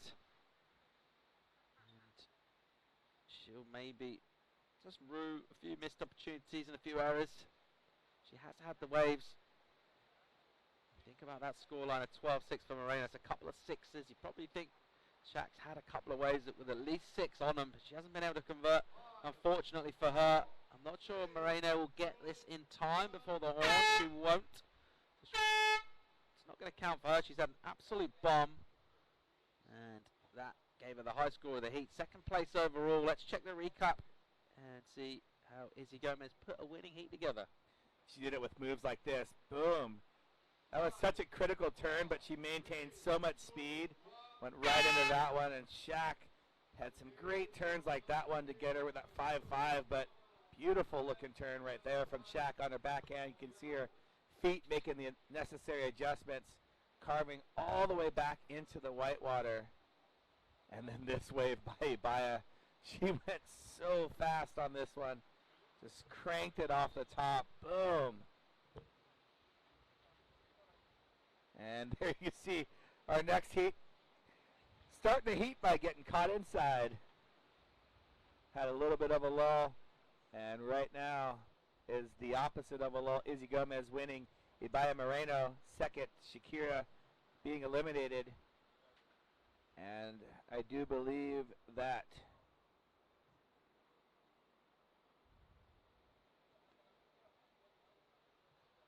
Izzy and Shaq are going to see each other in the semifinals. So third place will drop. I think Shaq's out. Sorry, Izzy and Ibaya. Good job, someone's paying attention. All right, Fiona Wild takes on Gabriela Stamfata and Vania Torres. That is our second heat of round 3 of the women. Are going to whittle the field down to 4 at the end of this round to set up our semi-finals. 25-minute clock. Sun beating down on the wave known as El Lloret on the north coast of the island of Gran Canaria. Is the Gran Canaria Red Bull Sup Challenge 2019 Super Sunday. Finals day here in beautiful conditions, and the wind quite often for wave riding, apart from of course kite surfing, could be your enemy in this part of the world. It is windy down here. Generally swell's not much of an issue. Wind can be troublesome. Well, today so far so good. It's from a good direction. It's pretty light as well. Nice glassy surface to things, which is what we like to see. Tony Freitas tuning in. Tony, we miss you. I think they just booked their flight home. Izzy Gomez making her exit after winning the heat. Winning the heat's just one thing. Trying to get your board out safely. Oh, I think she stepped on a rock. I don't think there's urchins. Maybe there are. There are? There's a few around the coast, not so much at this break, but I wouldn't be surprised. There's a couple lurking down there. Yeah. So far, nobody taking any punches. We've had one set kind of wash through, and he probably looks so tired. It's hard work going that fast. Wonder if we'll see Daida, her sister. And there's Shaq. And I'll tell you exactly what's going to happen. Shaq's going to come to the beach. She's going to walk across the street to the supermarket and come back. Not with a 6-pack, not with a 12-pack, but with a case of beer and start handing it out, because that's exactly what happened last year. All right, here goes Fiona Wild, who has got such a good wave catching radar. Always finding the bombs. She's finding one here, but not doing many maneuvers. Oh. And eventually she gets taken out. Oh, we got a broken leash here. Broken leash, our first one. Yeah, don't like to see this. She didn't use the new leash like I told everyone in the public service announcement. Don't like to see that. So that board careening in towards the rocks. And as ever, Ibaya Moreno, who's been shepherding people back in, once again, she is playing that role of first responder, and she'll get down there and try and save that board. And she just doesn't want to rush things here. The board looks okay. It's kind of parked for now. She'll just want to take it easy. She's got a semi-final to surf. Meanwhile, Vania Torres, here she goes. Bang. First hit off the top. There's that stance where she gets the front foot all the way over on the heel-side edge. Another great second turn from her. And she will just nurse through to a final bowl. Weird kind of side wave comes through. And she has to avoid a boardless Fiona Wild. And Stan Fata will go down as well. So a lot happening at the moment in this one. Vanya, I think, getting the best of that exchange, although we didn't see Fiona just still getting washed around in there. And and she's swimming with your paddle is one of the toughest things, so they're putting on a new leash. So what happened, I think, is yesterday the waves were so big, especially in those women's round one heats. She's yelling some sort of instructions. Your leash gets stretched out, maybe your leash string, but my public service announcement yesterday was put on a new leash, everyone. Well, she's getting a little bit lit up in here. She's shouting instructions back. Just doesn't need to really rush this. There's plenty of time. And just wants to make sure this gets done. And she gets safely off the rocks. But no real need to panic, although you mentioned swimming with a paddle is super hard. And she's in the rip there. So she's trying to come against the current, against the rip. So her options are to come all the way in and walk along the rocks, or to try and swim laterally against the rip. Both of them are not good options. Well, with one arm and without having swim fins on, that's going to be hard. So I think she's doing the right thing here. She's letting herself get pushed in. One hand, you just kind of let the water take over and go with it. Swimming against it, super tough, and she's decided that she needed to get out of there. This is awkward. Because that's like past the area where they normally get in, because it's so treacherous down there. The most jagged rocks. Look at the water bouncing off the white water. And time is just ticking away. You can see Daniel Hughes with her backup board or her normal board backup leash, but it's tough to get in right there. Yeah, she's taken this set, and she was almost up on the rocks, so she had to decide to head back out to sea. She's going to do that here and swim out. She doesn't like it in there, so she's made another call here to swim out. She's actually going to get taken a little bit further down. I think she made one uphill from just to kind of come down and throw the board in, which is unlikely to happen. So let's see. She's in a bit of trouble here, and this is going to eat up some time as well. Public service announcement. If you need to swim with your paddle and you're in a jersey, stick the paddle under your jersey so you can get arm strokes and kicking in. It's hard to swim with your paddle in your hand. So let's see what happens here. She went a mile on this wave. It was a bomb. And she gets caught with a low line. And then she goes down here. And straight away I worried when I saw that board just carry on going. Torres, meanwhile, really nicely done. Really impressive surfer. Her timing's good. She always finds the kind of scoring sections on the wave. Gabrielle Stampfata with a first setup turn. Almost had too much time to think about that maneuver. No real reason to fall there. Alright, this is good news. We have surfer reunited with board. And Fiona Wild has had a little adventure down there on the rocks. She seems okay. She's got the leash on. She played that very skillfully. That was about a 7-minute investment for that 1.17. And also a lot of energy expended. Even though she was very calm, your adrenaline's still going because of everything that's happening, which causes your heart rate to go up. And Fiona Wild will get her composure and head back out there. Let's go down and hear from Izzy Gomez. She's standing by with Danny. Yeah. Izzy, 2 heats, 2 wins, sun's out, and you're smiling. I am smiling through the pain of having urchins in my foot right now. So, yeah, that was a fun heat. I'm still pretty tired from my travel day yesterday, but yeah, it's beautiful. We have great conditions, so I'm stoked. There's no rest for the wicked, though, because you're going to be on all day. Yeah, I kind of had a feeling that finals day would be today, so I mentally prepared myself for that. So, yeah, just going to keep sending it. Well, I won't keep you any longer. Give you some more time to rest and power energy back. Thanks. Good job, Izzy. And let's go back and get caught up. Those two wondering what is going on with Fiona Wild. Broken leash. Be interesting to see how she actually got reunited with her board. I think they must have just thrown it off the rocks. She didn't come back in. And good thing for Fiona, no one's able to capitalize on her mistake. Maybe not necessarily her mistake, equipment mistake. Similar to Sean Pointer and Daniel Hughes heat, where Sean Pointer lost his paddle, had to come back around. Daniel Hughes not able to get a wave in that 6 or 7 minutes where he had the break by himself. No one really able to throw a good score down there. Vanya Torres, 5-6-7, that's a good score. Gabriella falling on her second turn. And Fiona Wild will join the lineup in a moment.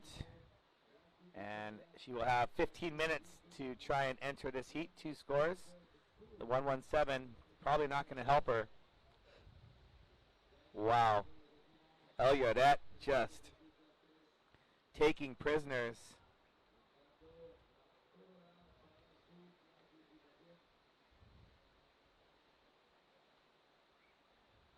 So here's what's happening as well. Good. Fiona Wild currently in second position in the world. Watch Vanya Torres having a look right here. And she's setting up this top turn. And there you see she little baton twirling right there. And again that crossbound turn. And more baton twirling. And bang! That was beautiful. Keeps the paddle on her toe side for just a moment. And then goes same turn. So same turn each of those 4 turns. They were very critical turns, so the judges will like it. Showed a lot of commitment, a lot of speed and flow. So well done. Vanya Torres getting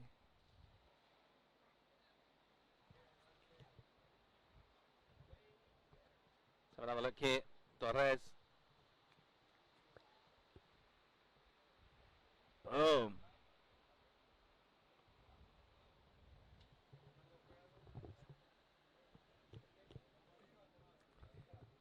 So Vanya, she's going to back up her second score. I think that wave is going to be better than her first one.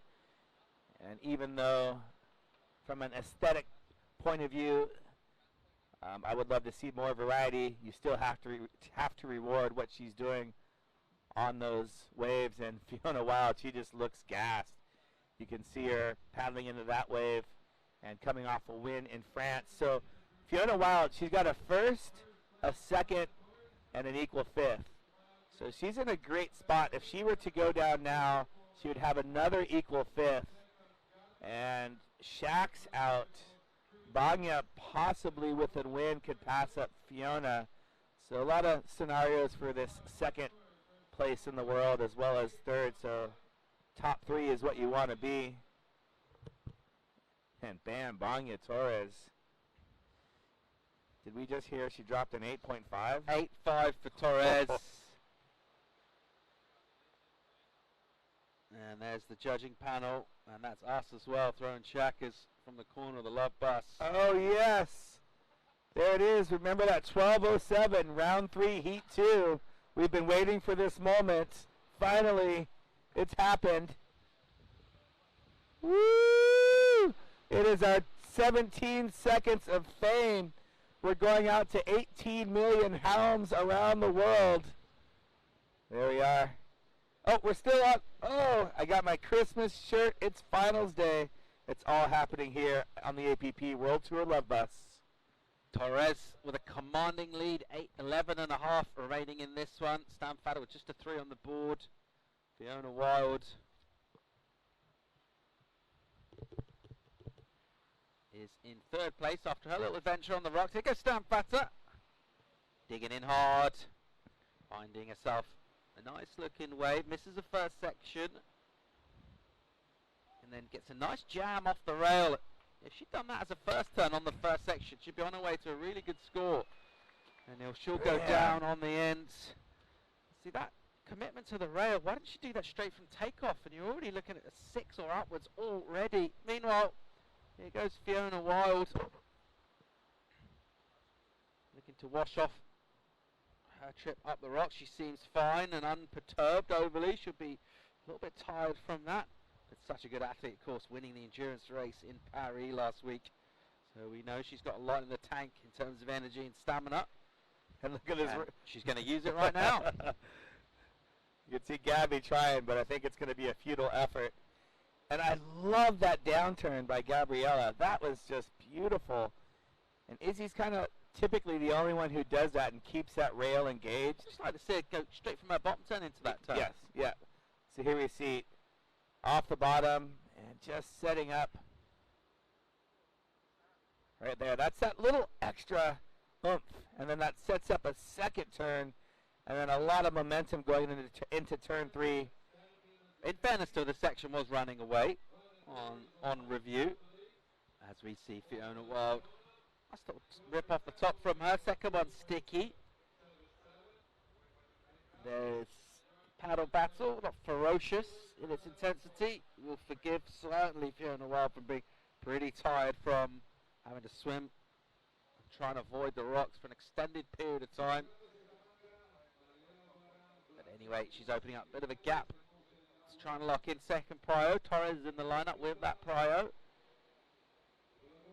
And we see Wellington Heights getting his groove on and getting ready to take on Poinaki Raioa in the first semi-final. And his compatriot behind him, just in shot there, Luis Denise. He's going to need a favour from Wellington Race. He's going to need him to beat Poinaki. And then Luis is going to need to win the entire event to keep his world title hopes alive. We saw Sean Pointer's outside shot at a title get extinguished earlier on this morning. Goes your leader, Torres, a Peruvian, and another great wave from her. And that's a good hit. And she's got a great looking section here. That's a really nice turn. She actually kind of jumped off that one. Yeah, she did the bicycle as well. Air walk. So you didn't ask me what Wellington was listening to with his headphones. Anthony. Yes. What do you think Wellington's listening to? What kind of tunage has he got? Tupac, of course. So is that your standard answer? Everything's Pac. I mean, you can tell by the way he was dancing. When I was on me and my mom. Look at him. He's just dancing on that last shot that we saw. And right now on screen, our heat leader, Banya Torres. And here you can see her, why she's in the lead for these aggressive turns. Look at that speed off the bottom, all the way to the top of the lip. Bails right there. She wants no part of that 5-foot free fall. All right, on a bomb out the back. Here goes Wild. She does find the bombs. She's streaking down the line.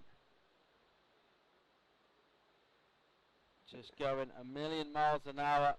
It's a little redirection turn in there.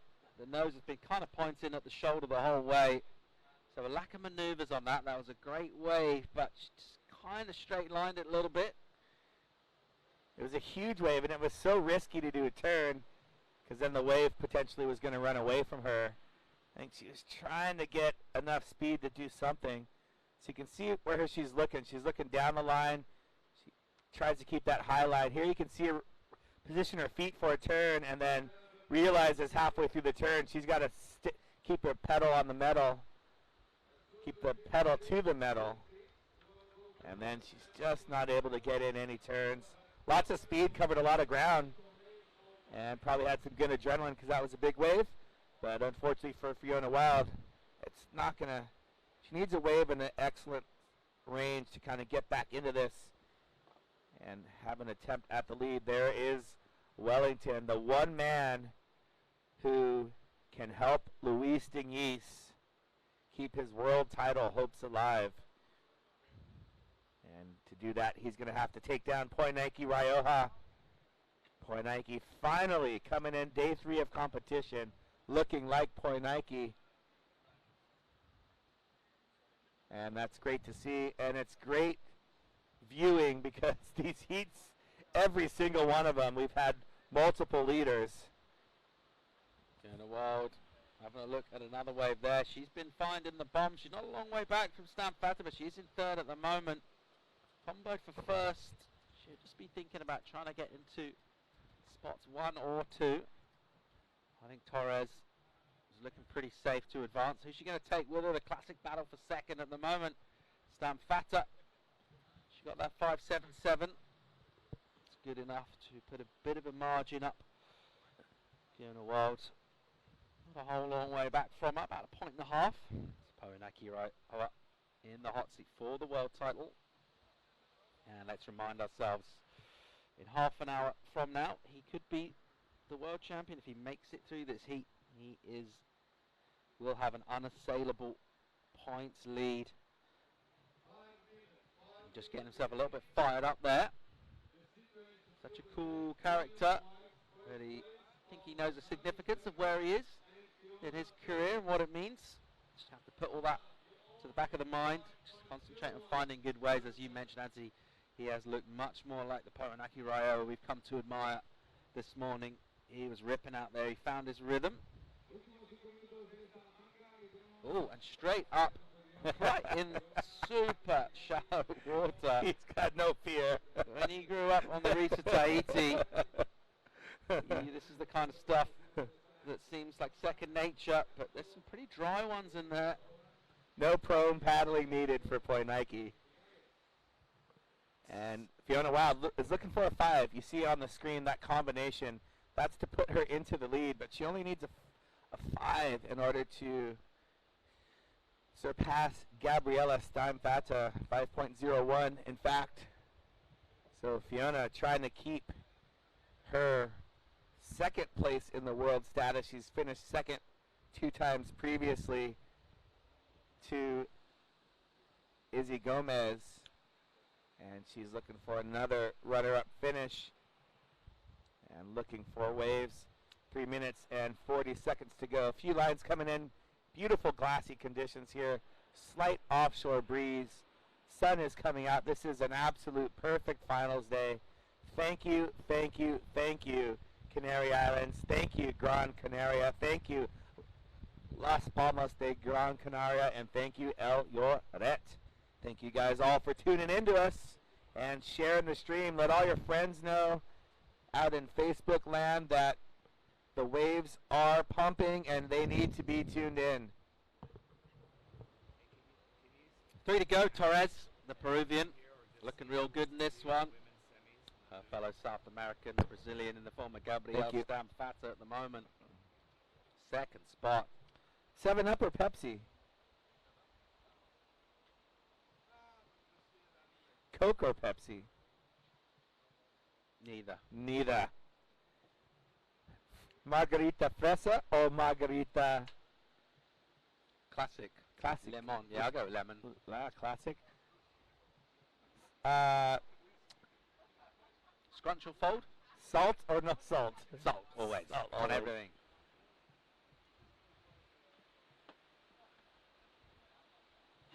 Starch or no starch when you iron your clothes?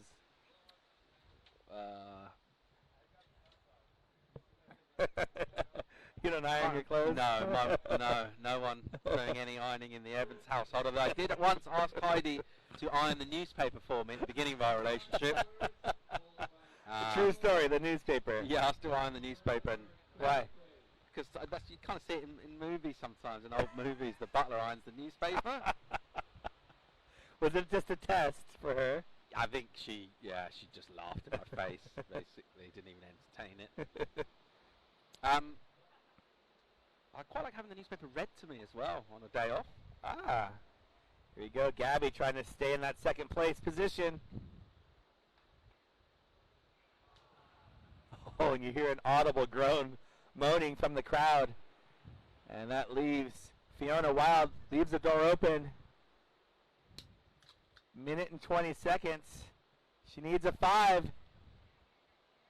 One turn could do it. A fall is not going to do it.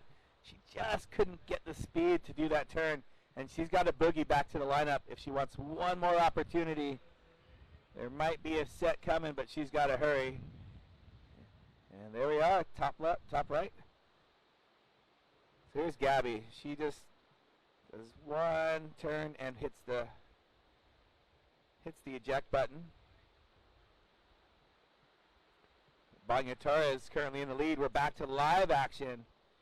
And she just sweeps that one around and again. Loses the paddle, hegs onto it. Goes down on the third turn, but the second turn was nice and spicy. I really enjoyed that. And getting lit up on the inside. Here's Stam Fata will be coming in. with not a long time to go. She's in second at the moment.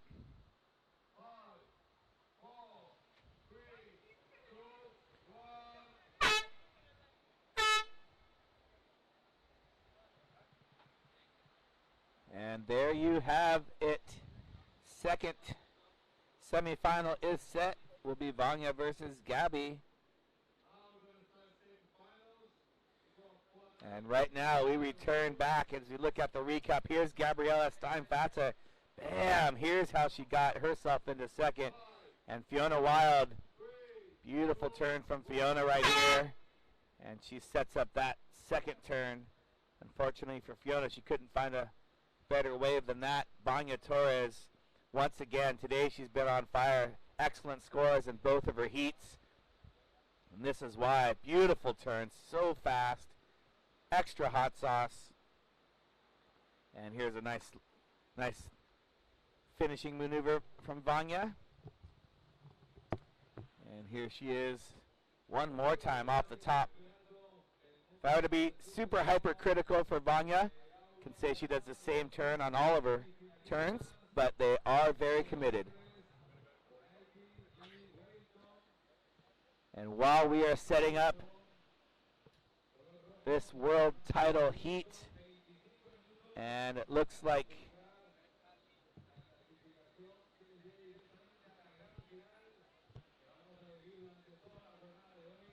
Poi Nike Rioja up and over off the top. This is the first wave in his world title hopes. He's got to win this heat, and he wins the world title. And while the judges deliberate that score, we're going to take it to a short commercial break, and we will be right back for this world title heat.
In 2020, surfing will infuse the Olympics with high-performance action and youthful energy to a level never seen before in the Summer Games. As the governing authority of surfing, recognized by the International Olympic Committee, the International Surfing Association has their sights set on Tokyo 2020, ready to showcase surfing to the world on the greatest stage in sport.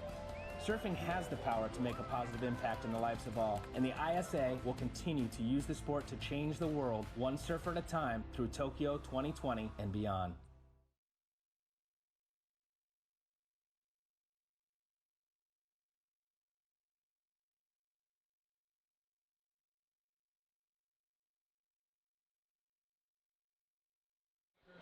Opening exchange out in the water. We'll get caught up on what's gone down, but this one has started with an absolute bang. This looks like a smoker on paper. It's proven already to be a smoker.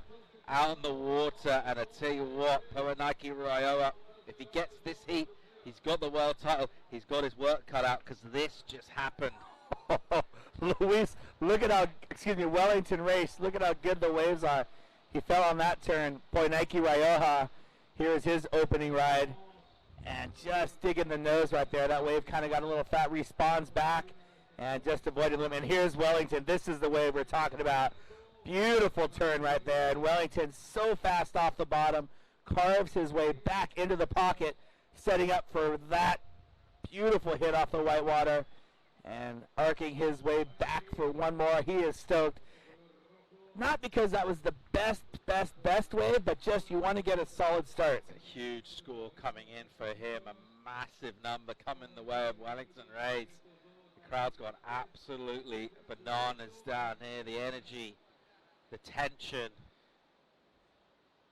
World title scenarios are the fact that Poenaki Raioa can clinch it by making this heat. Let's have a look at Poenaki. Nice first turn, huge spray from him. And he'll attack again. He's absolutely leathered that one. And again, just smashing it off the top. AV's losing it next to me as Poenaki is just ripping the bag out of El Loretta. What a great heat. Holy, froth level is just maxed. The barometer is like shaking. The glass is going to break. Score already. The 9.33 comes in for Wellington early on. And then we are waiting for that all-important second wave of Poenaki Raioa. For the high score of the event so far coming in from Wellington Race. He absolutely went mad. And here he goes again. This is live action here. This is ominous. As Raioa will get a full view of this as he paddles back out, drawing out the bottom turn. Deadly off the top. No loss of speed. There's that raking bottom turn again. Belts the lip. It's just relentless pressure from the Brazilian Goofy. And I thought he might throw that in. He looks stoked. Just finishing off that little cheese whiz chop hop down in the channel. Raioa is going to get a big number of his own. Those two crossed over about midway through that ride. So he'd have been watching that from behind. Not the intensity of his 9.33, but some great surfing nevertheless. Oh, beautiful looking turn from Wellington Race. And again, Wellington just going to town. And he's psyched on it. That's why he's just smiling. He's backing up his 9.33. And there we see Vanya. She's stoked. She's a stoked that she moves on. And you can see the crowd. The surfing today is just next level. Vanya, maybe a little encounter with the rocks. Small little puka, just a little hole. And look at what happened during the last replay. Look at this wave, Anthony. See, this is the heel side top turn. So hard to do that turn right there. And just beautiful. And again, heel side top turn into carve. And one more time. That turn is so difficult. And then again, bang, Poenaki Raioa going to town. He's got two scores to lock in. This is an absolute smoker of a heat. The world title's up at stake, and I tell you what, whoever's going to win this heat is going to need excellent numbers to do it. While we wait for that to lock in, or just sidestep away from the drama and hear from Vania Torres, who's standing by with Danny. Vania, highest score for the two heats. How was it out there? It's so fun. The rides are firing and big walls. It's perfect for today, for finals day. A bit of trouble coming in though there. How was it? It's very difficult if you grab a wave before the heat ends, because the current pulls you that way, and I just bumped on the rocks and my leash got on a rock, and it was all disaster. It was a disaster. But you're still smiling. It's just incredible. You're so good at this. It's great to have you on tour, and best of luck. Thanks. Thanks, Danny. Great job. Torres looking really, really good. All right, scores coming in. 7.93 for Raioa. So Poenaki, I think he's got another number to drop as well. Get AV to confirm that. This is an absolute smoker of a heat. And you know when they start strong, the Wellington race will get an improvement on his score. He gets a 7.07, improves his backup. And the requirement for Powanaki is huge. And this is just turning out to be everything we'd hoped it might be. Wellington race setting the scene, getting the high score of the entire event early on with a 9.33. Absolutely belting the backhand turns. And that has set us up for an incredible matchup here. Let's just remind ourselves of what's at stake here. It's the world title. Powanaki Raioa needs to make this heat to secure it. Even if he doesn't make this heat, he can still win it, because Luis Denise is the only surfer who could take that title from him. He'll need to win the whole event as well. So Powanaki can settle it himself by advancing from this heat to the final.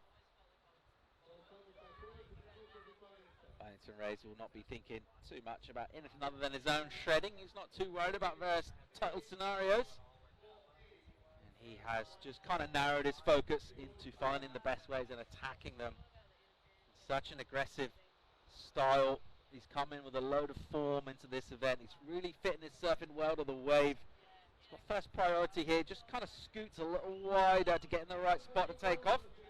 And he'll actually kind of fade back to where he was from takeoff, raking off the bottom, massive smash off the top for him. And then he'll go with an ambitious turn. It'll put him a bit behind. Look how he gathers speed instantaneously. Using the paddle, just getting a little bit caught behind, but another claim from him. So 2 big hits, a 2-turn combo. And he's shouting at himself. We see the chest puff out, and he's feeling it hard. And Wish, no te preocupas. Wish has no worries at all, at least on the outside. She's got the plumeria in her hair. That's Powanaiki's grandmother. Right now, her grandson is under the hammer because Wellington is hammering away at this heat.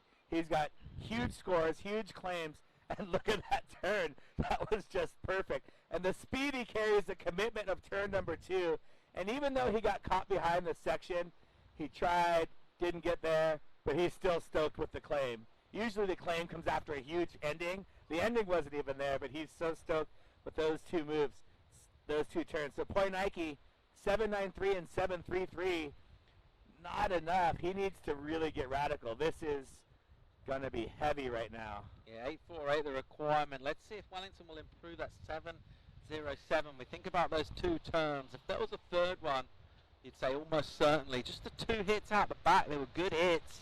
Let's see if the judges deem them better than that 7 that's already in. That is Camp Raioa, who's plenty of time left, but we're going to need to see the best stuff out of Powanaki. He's going to get out of this one. And the tension is pretty palpable down here. Halfway point in the heat. And it is advantage with the Brazilian Wellington Reis at the moment. And the entire season just boils down to moments like these. All of that travelling, all of that preparation. And it just comes down, all boils down to the final day of the season. What a dramatic finish on the APP World Tour. We're stoked to have you guys along for the ride with us, watching, tuning in online. And we hope you're enjoying the show here. Well, improvement does come in. He gets an 8.33 for that last wave. Improvement over a point on that last wave, and now that requirement for Raioa is massive. He needs a 9.74. Highest single wave of the event, highest total heat score of the event. Wellington Race is doing what he needs to do to put the pressure on Powanaki. Now remember last year, Powanaki got a 10 in the same situation in the semifinals, so he can do it. Still a lot of time left to go in this one, but no problemo. I've got a feeling that Luis Denise might have a new favourite surfer of the world. Wellington Reis. Wellington Reis. So this just in, straight off of the hot presses.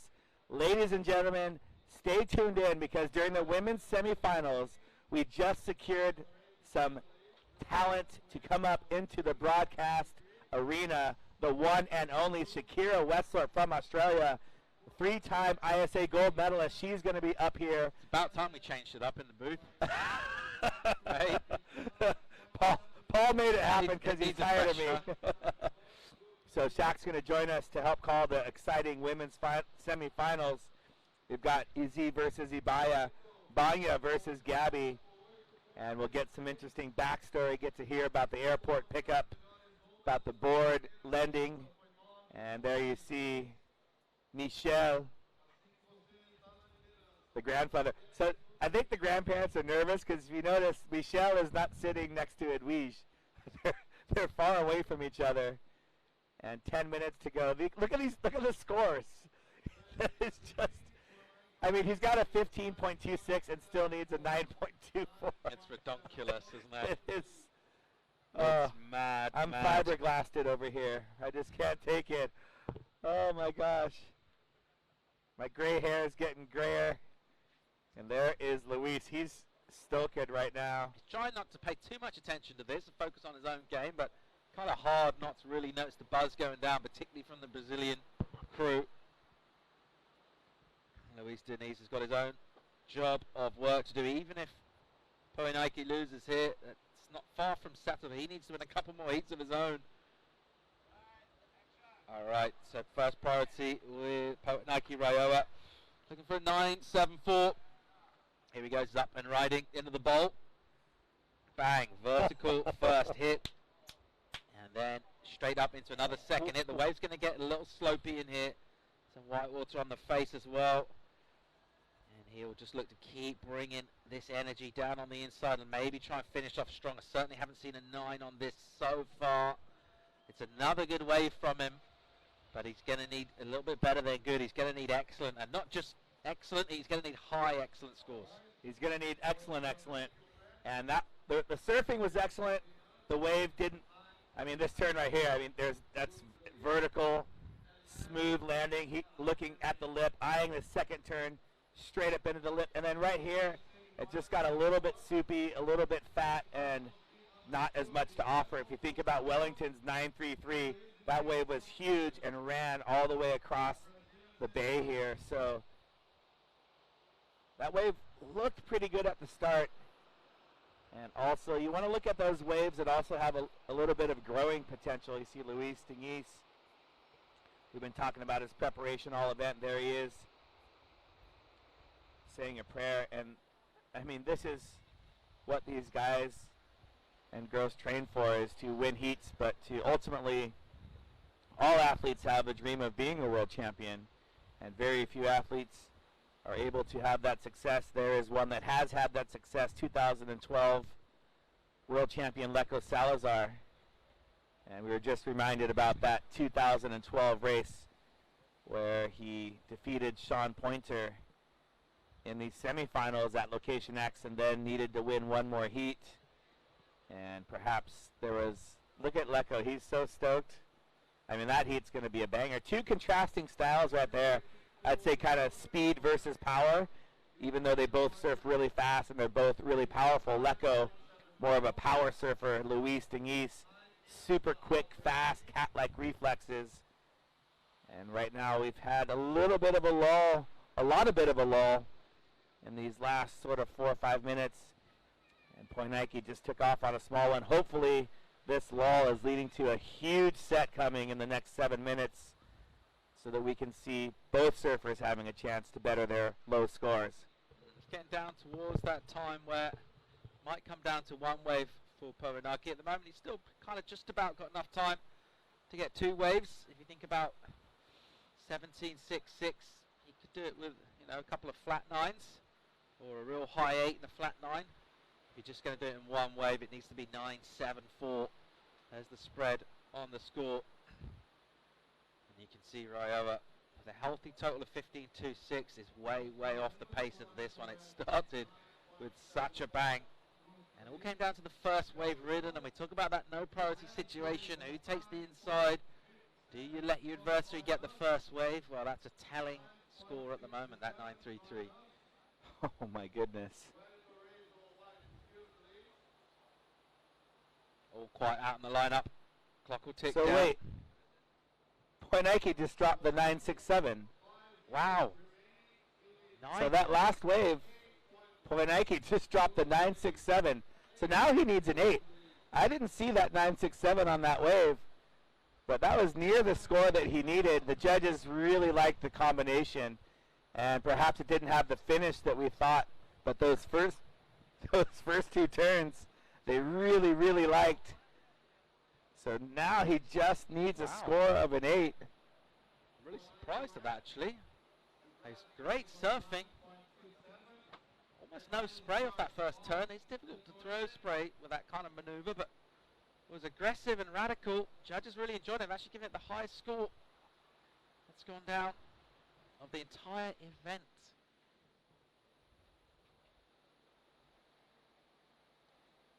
So to go along with his 7.93 high heat total, 17.6, he's behind by 0.06 hundredths of a point.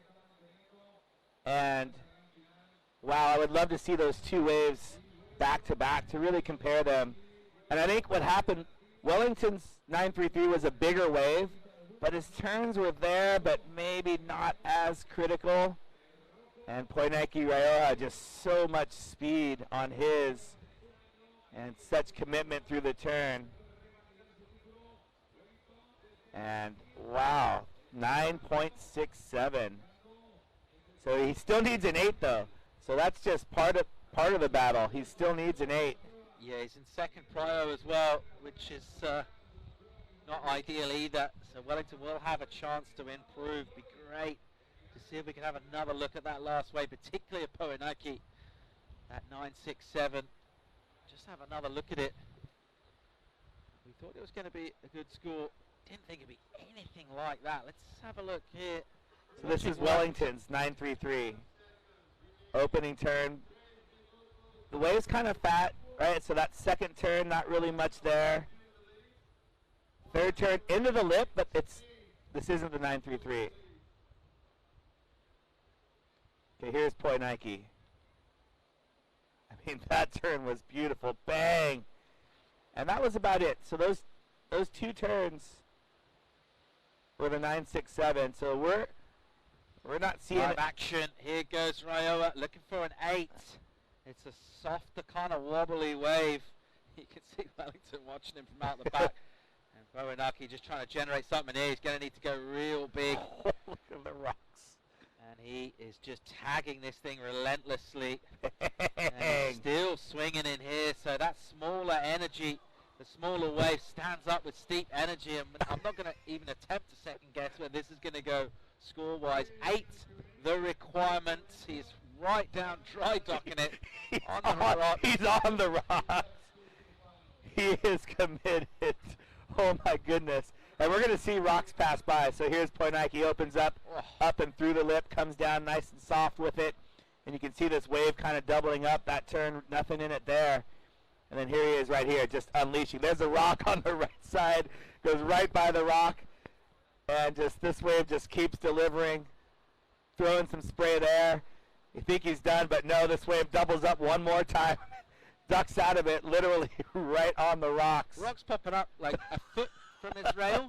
Unbelievable commitment from him in the hunt for an 8. Let's see how the judges will score that one. 2 to go on the clock. Just look at that scoreline, ladies and gents.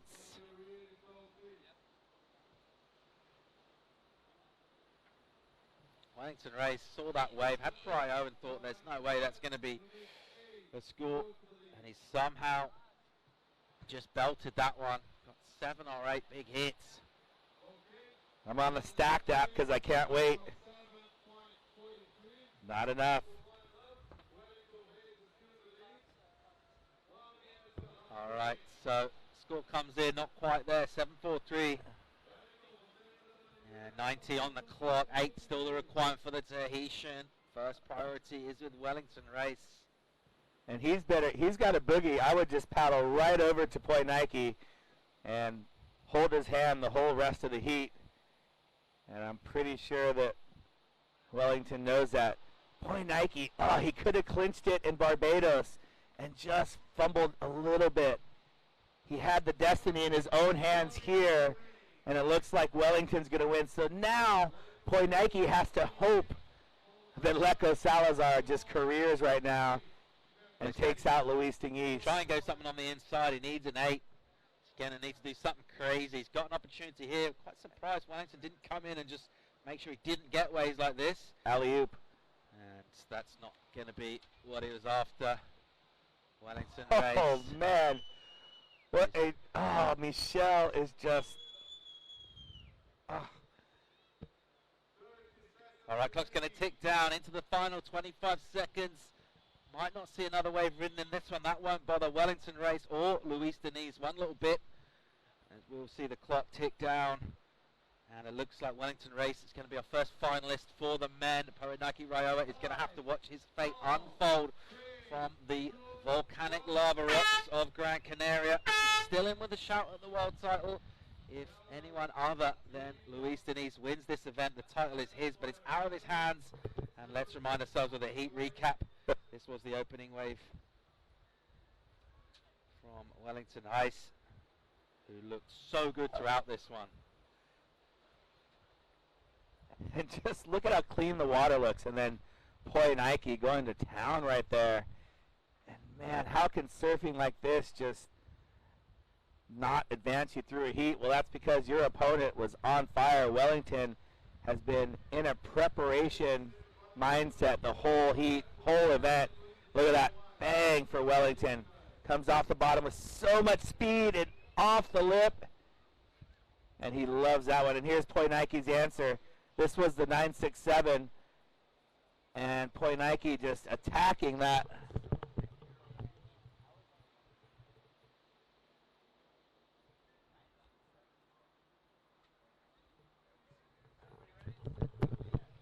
Oh, so here's the situation. If Lecco wins, Poi Nike is the world champion. If Luis Denise wins this heat, he's got to win one more heat and win the event. So Poi Nike right now has to sit and wait for at least another 25 minutes, maybe another hour and 25 minutes. Oh, man. 2 events he had to secure the deal himself, and he wasn't able to do so. See if we can get a chamomile tea or something up here to try and calm AV down. I'm actually genuinely getting concerned for his personal safety and well-being, because he is just frothing. Barely able to contain himself. The buttons on the Aloha shirt are popping open. I haven't sat down in like 2 hours. My attention span is everywhere. It's just, there's just so many, things happening. Individual goals, country pride, all sorts of stuff. There we are again. Oh, we're getting all sorts of... Shaq, come on over. You're going to be on TV right here. Oh, we're not on TV anymore. Oh, what's happening here? Okay, so no priority at the start of the heats. Ooh. Interesting. Let's see how that goes down. So both surfers up. We saw the kick out from Leica Salazar. Luis Denise was deeper up the point. We talked about how important it is getting that inside position.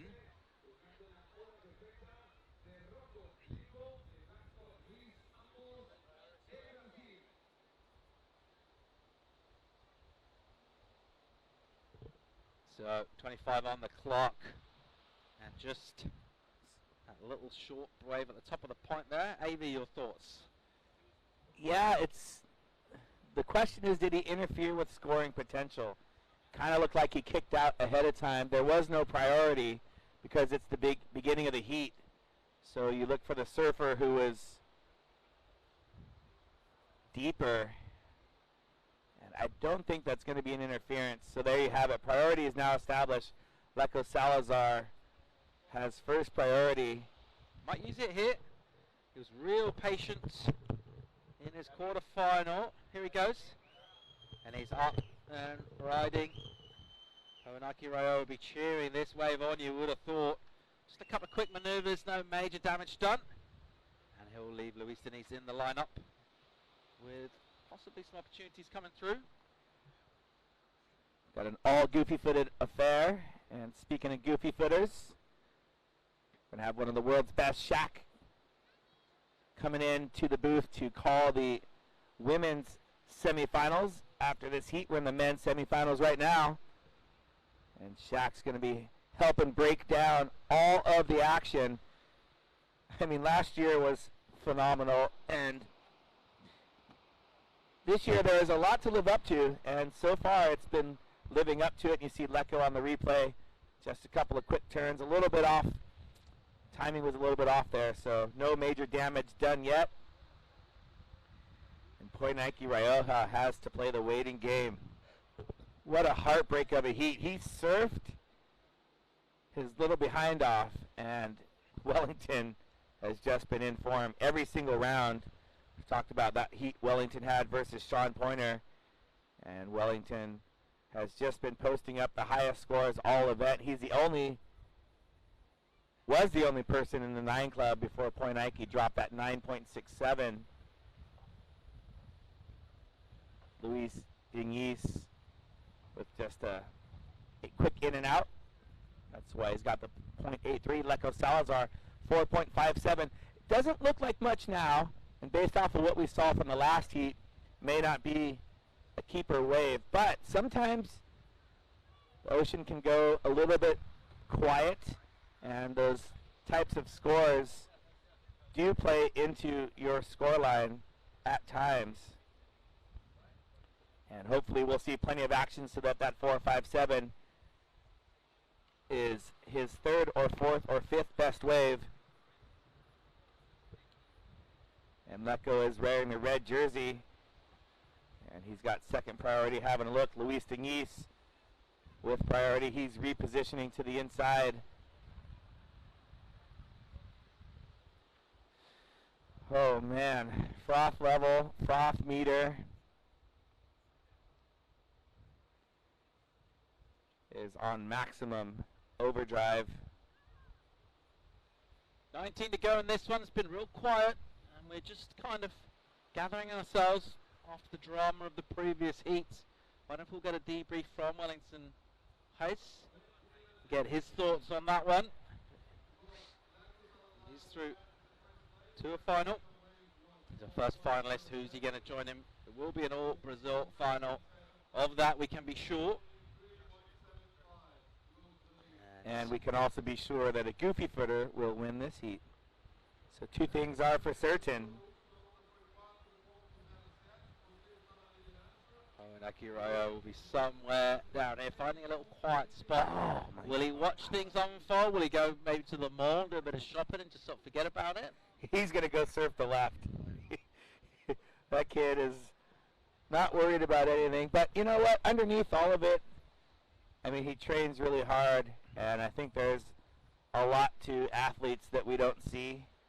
You know, we were talking about it, you know, with Michael Phelps, and just, you know, we're all humans as well.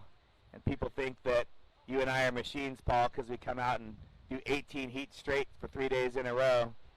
And they think that these athletes are machines, that they can just go and rip every single wave. They make it look so easy. There's a lot that goes on into it, and a lot of support from their family. A lot of sacrifices they make with hanging out with friends, partying and all that stuff. And it's all about trying to be the best in the world at your craft. And these are 2 of the best in the world right now. Luis Ignis trying to earn a spot in the final. Leco trying to make his 2nd straight final. He finaled in Barbados, came up short against Sean Pointer. And had Leco won Barbados, that would have kept him in the running for the world title race. But Sean Pointer snatched that away. Sean Pointer knocked out, so he's out of the world title race. Poinaki knocked out, and now he has to play the waiting game. Yeah, sitting somewhere on the sidelines. This won't be easing his nerves, the fact that there's no waves coming through either. So, just nothing really happening. It makes time take an eternity. Let's throw down to Wellington's with Danny, the winner of the last heat, the man of the moment. He's standing by with Danny. Wellington, emotion for you, for the whole of Brazil. It's going to be here, a men's full Brazilian final, of which, if Luis obviously wins, he is world champion, but he has to win. Are you going to battle it out for Brazil? I am so happy. Se podes falar português, Porto, eu provarei a traduzir. Sorry. Estou muito feliz, cara, com esse resultado. Venho trabalhando duro para isso. E vou dar o meu máximo para ganhar esse título. Esse título, se eu ganhar, eu vou dedicar a um amigo que acabou de falecer no acidente de moto. E eu tenho boas lembranças dele. Estou me sentindo bem aqui. E tudo isso que está acontecendo aqui eu quero dedicar a ele. Estou tranquilo. Well, it's caught me off guard because from what I understand, he's lost one of his friends and he's dedicating this final to him. He is in tears at the moment, so it's giving me some serious goose pimples, man, at the moment. I was not expecting that definitely here, but he is super happy. As we can see, he is really, really emotional.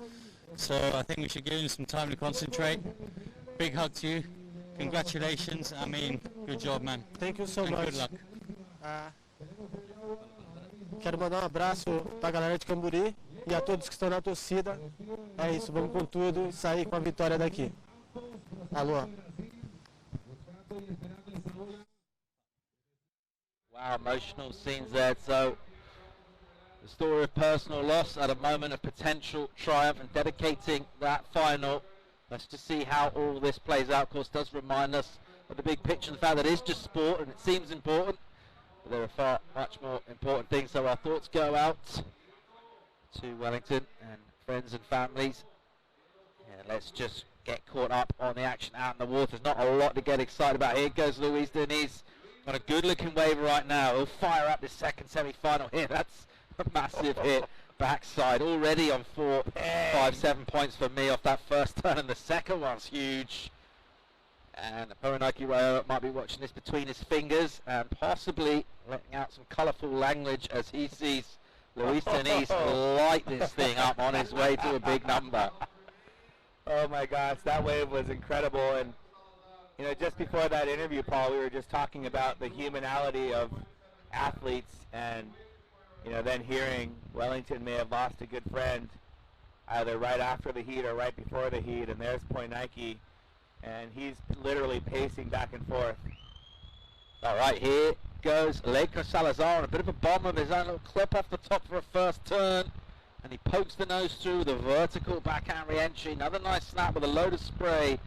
That section will just drop in front of him slightly awkwardly. So certainly not as good as the wave we just saw ridden by Luis Diniz. And this is shaping up to the second half of the heat. Hopefully come with a bang. It's been not a lot really going down of any excitement whatsoever early on. That's breaking my heart right there, seeing Poinike, and this is just making my heart excited. Luis Diniz just right in the hook right there. And beautiful. Can see his toes barely hanging on that shot, and has to use the paddle to get back in front of this wave. Couple of little embellishment turns to finish it off, but Luis Diniz, the warrior claim right there, and the answer back from Leico. You can see him go straight up through this one, and then right here, the wave, he did a little check turn, and you can see him look for the 2-for-1 combo. He was trying to hit that lip, but the lip came down a little faster than he thought. He dives off. Luis Diniz definitely getting the better exchange on that one. And oh my gosh, look at the indicators right there. There is, I believe, a set coming just from the thickness of those waves right there. And Luis Diniz. Whoa, big raking turn off the top for Diniz on an absolute bomb. He's going a million miles an hour. Hasn't even had his previous score read out yet, and he's on his way to another one here. A little caught on that last bottom turn, but recovers it well. And into flatter water, and another big claim. Hands up in the air on that particular occasion. So in the space of about 90 seconds, he's thrown down a load of points. Judges will process on that, but we're firing up for a strong second half of the second semi-final. How's that free surfer just smiling? He's like, wow, that was sick. So we look at the replay, and you can see Luis Diniz just this nice smooth roll in and carving that first top turn, setting up for this one right here. Beautiful looking swooping turn, And then a little bobble on the bottom turn, able to get back up to the top. Nothing super critical on that one, but he's stoked to have a backup. And you can hear the crowd whistling. And that's why Lecco on a wave. And we were sticking with Luis Denise. But you can hear the screams through our microphones because something was happening.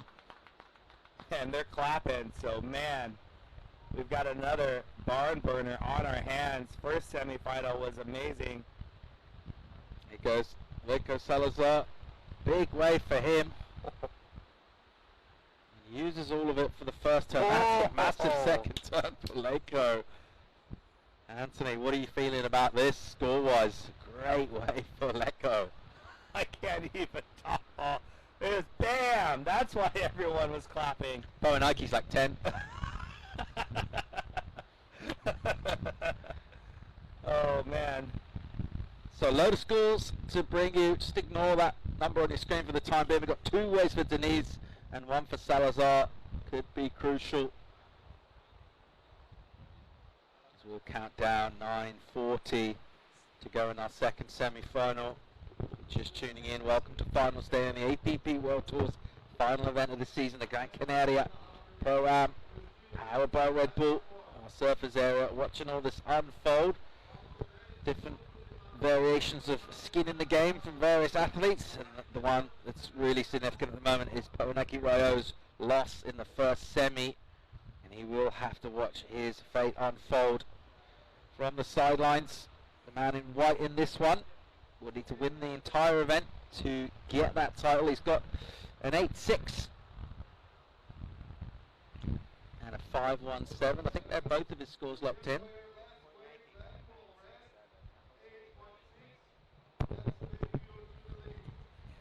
And that last shot when it panned by all the athletes, Max Torres looked so bummed he wasn't surfing right now. You always see Max smiling, but he's like, man, I wish I was out there. So I got the Stacked app open, trying to look at both scores from Luis Denise. And I can tell you that it's going to be fairly even. I think Lecco might have got the highest single score, but Luis Denise's backup might be better. You see Izzy Gomez warming up.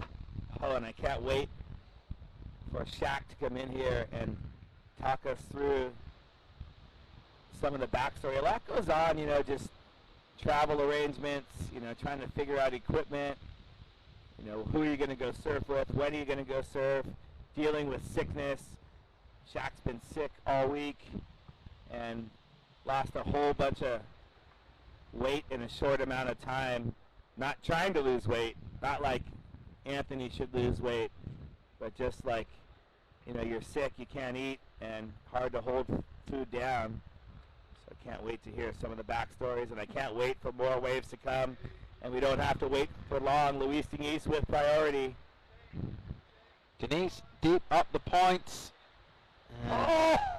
Neither will get on that wave, so Denise would have presumably surrendered that first priority, which will then flip to Salazar, who then doesn't catch the wave, so probably as we were in terms of priority.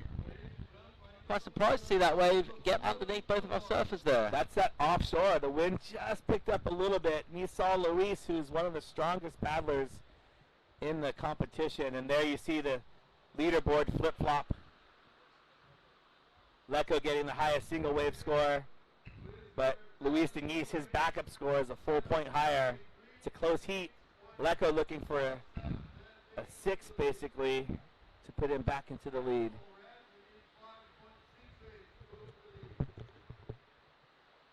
All right, so Powanaki there, center shot, just watching things unfold. Pretty good news for him in the fact that the high score is coming for the surfer he wants to win this heat. Lecco Salazar, once again, Lecco wins this heat.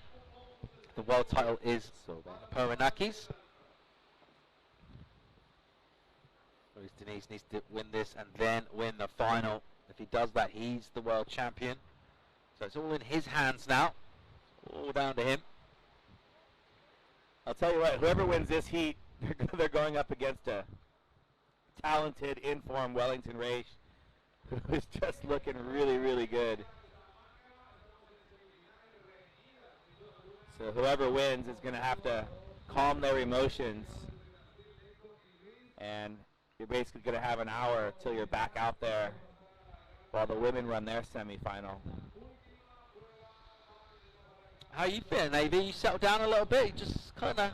I told you, the only thing that will bring me down is when the surfing calms down. And not that the level has calmed down, but we've had a bit of a lull. My adrenaline's gone down. Taking a moment to breathe. Gonna have one of these Listerine breath strips, 'cause I've got coffee breath.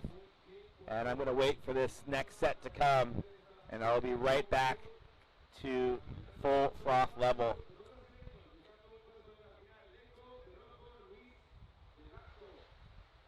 And I just want to take a second to talk about the froth man, Justin Holland, and the boards that he created. He actually changed the name to Little Rippers because it's terrible. Like Monster, and the boards are called Froth Monsters because that's his nickname. And Monster Energy came in, and they're a huge company. Basically came in and sued Justin, and they had to settle out of court. And he's just a hard-working family man that's trying to create something cool for our sport, and some stupid company.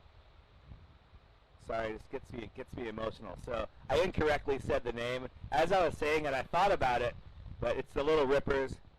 They're a sponsor of the APP World Tour. We've got a whole fleet of the boards that we have in the pools at our events, and they have been used all year long. So thanks, Justin, and no thanks to Monster Energy. Thanks to Luis Tinguis and Leco Salazar for ripping in this heat. Come on, Mother Nature. Send us one or two more sets. 4 minutes to go. Yep, time ticking away here. Salazar doesn't need a big number, but he does have second priority as well, so he'll be hoping for a two-wave set. And we might get a little bit of action appearing, bringing this one home with a dramatic finish. Denise at the moment with the advantage numerically and with the priority. Salazar at the moment, assuming Denise doesn't improve, does not have a lot to do. As we see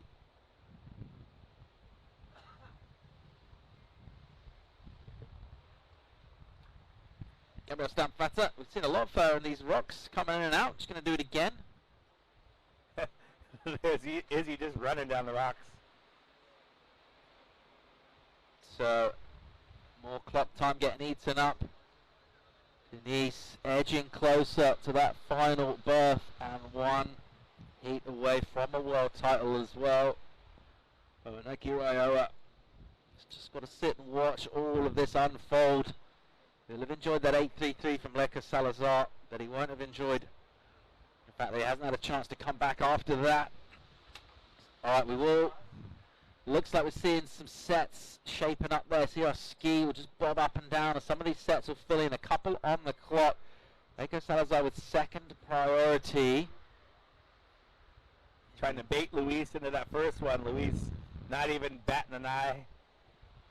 And it looks like there's a couple waves. They're both paddling up. Luis putting a concerted effort into his paddling. And you can see him using that J-stroke to turn his board around. Leco having a look at this one. Luis having a look. All right, Luis going to take this wave. Here he goes, the heat leader. And he is streaking down the line here in that beautiful sunshine. A little sticky off the top, kind of just forces it into a bottom turn. There's a nice float from him.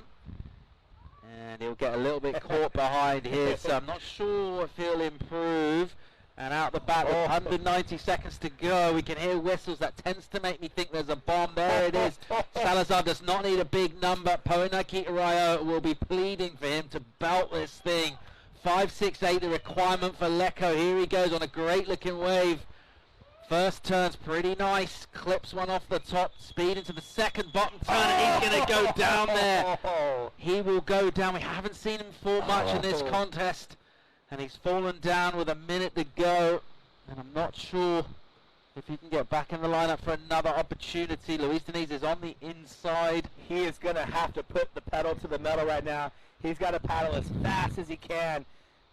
It looks like there might be a couple waves that get there in time. You can see on the right side of the screen there's some lines. But Leko's got to get back out far enough to do a couple turns. So Leko still looking for that score. And some sets shaping up here. He might be able to snaffle the end of one here. Raioa, you'd imagine, would be barely able to watch. Let's see. Leko Salazar looking for 5, 6, 8. Is he going to get on this wave? He gets onto it. 5, 6, 8 the requirement. Drives off the bottom. Good first turn. A ton of spray. There's a nice second turn, and he nails that one. Up again for a vertical poke through the lip. And again, he'll jam it here. I tell you what, Diniz could be in trouble here. And there he is. He throws up a bit of a claim on the inside. All Luis needs to do is watch that. Yeah, and Luis and Michelle. Haitians are loving it. They are saying, Maruru, Leko Salazar, for getting yourself back into a spot to get a wave there. And the judges are going to make a call here, which is ultimately could decide our world title. Easy decision. I mean, that wave, it's not even up for debate in my mind. That was the score for sure. If it's north of 5, 6, 8, the world title goes to Tahiti, French Polynesia, Poenaki, Raioa. And these are crucial seconds. Our season is boiling down to this. But Luis also has a score to lock in as well. So good point. I think Luis may have bettered his low score with those 2 turns, maybe not. And look at Poenaki and the boys. Oh, the waiting game. Frost meter went back through the roof. Oh, I can't take this. Look at Poenaki. He is just, oh, he can't take it. All right, so it is tense moments here down in the surface area. And that man there, Poenaki Raioa, they're going to switch boards. Gabrielle Stanfat is actually borrowing equipment from Luis Diniz. And she's going to go out and surf her first semi-final against Izzy Gomez. But our thoughts really are on that last heat and a couple of scores to come in. So good point you raised there. There is a number to drop for Luis Diniz. If he improves, it's not going to be by loads, all right? So let's say, so worst case scenario for that man there, but best case scenario for Luis, he'll put another point on that total and make it a mid-range 6. Even then, you're thinking probably a mid-range 6 going to come in at least for Leko. Yep, agree with you. Let's wait and hear this unfold. And it is super, super tense. That's it. You heard them announce it. He just gave 2 little claps. Or no, maybe they didn't. I see.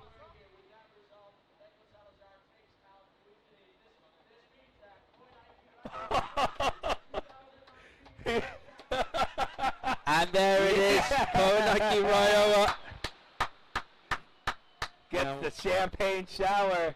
What a great moment for him. Poenaki Raioa would have liked to do it in the water, had to sit out a horrible 25 minutes from his point of view. And the best supporters on the beach has been the crew from Brittany, and they're cheering on the Tahitian. Are those flares? There's an illegal flare going down there. Poenaki Raioa is your APP World Champion for 2019. And the French crew are loving that down there. Great job, Poenaki. Commiserations to Luis Diniz, who goes down in a dramatic final exchange in that last one. And Wellington Race, one of the first in to congratulate him as well. Super cool to see that go down. So Poenaki Raioa would have been super nervous in that one. And there it is from Grandpops.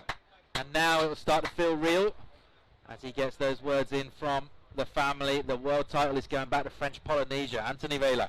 I got to put my sunglasses on. There's something in my eye here. It's a little dusty over here. Oh, the hug from Michel, who's traveled with him to all these events. Michel's down there carrying his boards, watching every free surf, filming them, and just, I mean, sport is an emotional thing, and I am just absolutely psyching right now.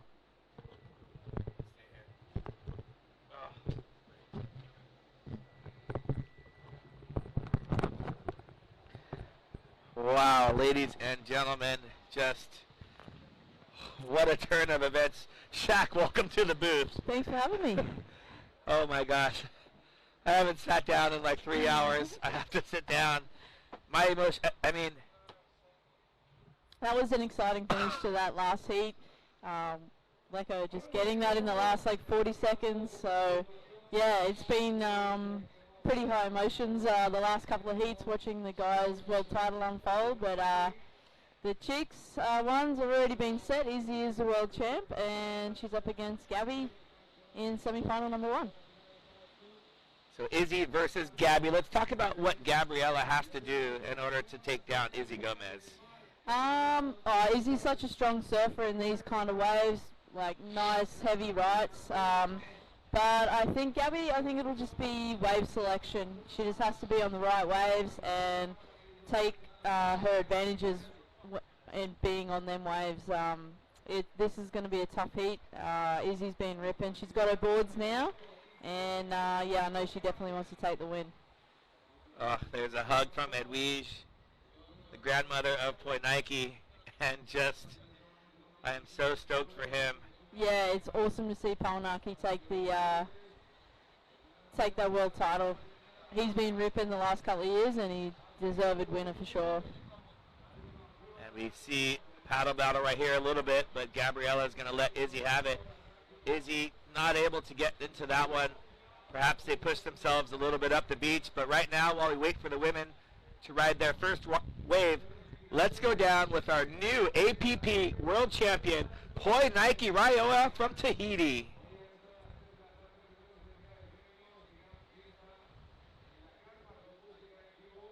Okay, we're going to hold off on that. There's still a little too much champagne on them right now, and flares happening. You ready? So, we're going to work our way through these heats. So basically what's happening right now, we're in the women's semifinals. The men's final is set, Wellington Raish versus Leco Salazar. Leco made the final in Barbados, and he is going to try and take out his first win since back in 2013. He's won in Brazil, and he also won in Location X. We'll have a replay of Leco's wave. This was the wave that won Poinike the world title. He needed this. Caught this with 40 seconds left. And Leco Salazar, this is a heat recap. Here's Luis Tenguis. Had the lead for a lot of the heat with surfing like this. And just beautiful backhand surfing. Yeah, what an amazing semi-final that was to watch. Leco's power just got him ahead in the end, and it's going to be a really interesting final between Wellington and Leco. Two goofy footers, so it'll be all goofy footer affair in the final, and it's going to be, yeah, interesting to watch. Wow, what a heat that was, as well as our first semi-final. Yeah, with the girls, I think Gabby too, she hasn't made a semi-final yet this year, so Izzy's definitely got more experience in these situations, so she's going to be a little bit calmer under pressure. So I think for Gabby, she needs to get out and get a couple of scores under the belt to start, so she feels a bit of confidence and yeah, keep yourself in the game. Yeah, you definitely have to put some pressure on whoever the favorite is, especially Izzy, even though she kind of washes off the pressure sometimes and is able to get scores time and time again at the end of heats.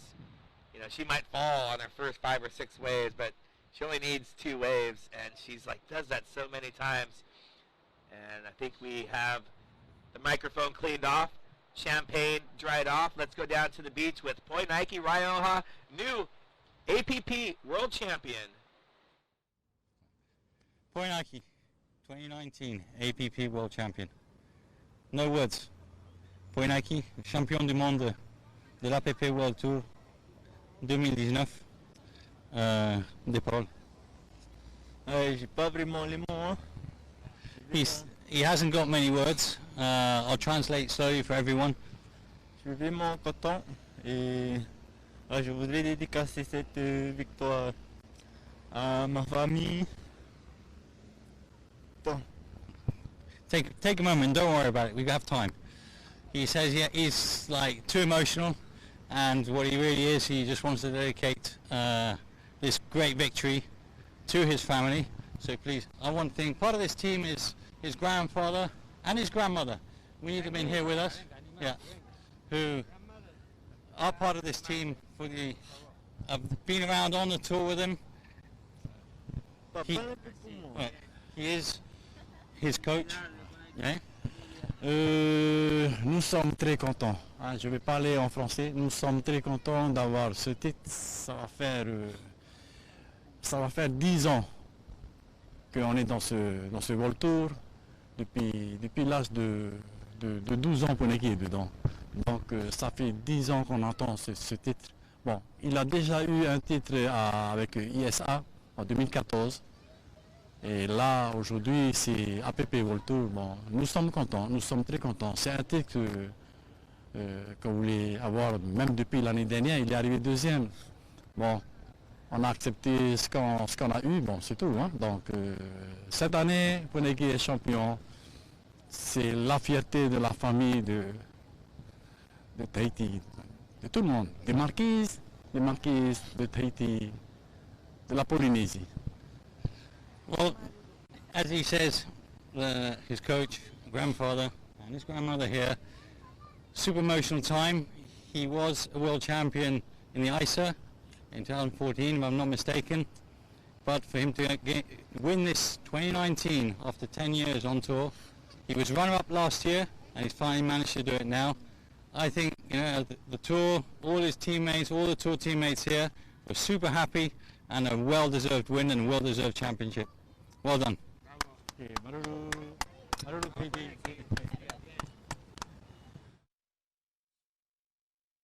emotional Poinike Rioja, an emotional Anthony Vela, an emotional Shakira Weststar. Oh, it's hard to keep dry eyes after that, that's for sure. I mean, just an incredible run the last couple of years. And Poinike's never been out of the top 5, even his first year on tour. When he was just 15 years old, he got 4th place in the world. And then he followed up the next year, 2015. In 2015, he was 3rd in the world. Then he was 3rd again. Then he was 4th. Then he was 2nd. But while we were interviewing, Gabby took off on this bomb. Izzy let her have it, and she opened up right there with that turn. And then the second turn, just wiggling back to the power section of the wave, and then her front foot. Yeah, she put in 2 really nice turns on that wave, and but just a little bump hit her off on that last turn. She definitely got the better of the exchange there between her and Izzy on their first waves, but it's still a lot of time in the heat left, and I don't think either of those waves will be keepers for the girls. Yeah, you would think that they're both going to drop those last scores. Izzy does a really good job, at least these last couple of heats, of pulling out of waves a little early instead of taking them all the way, wasting some energy along the rocks.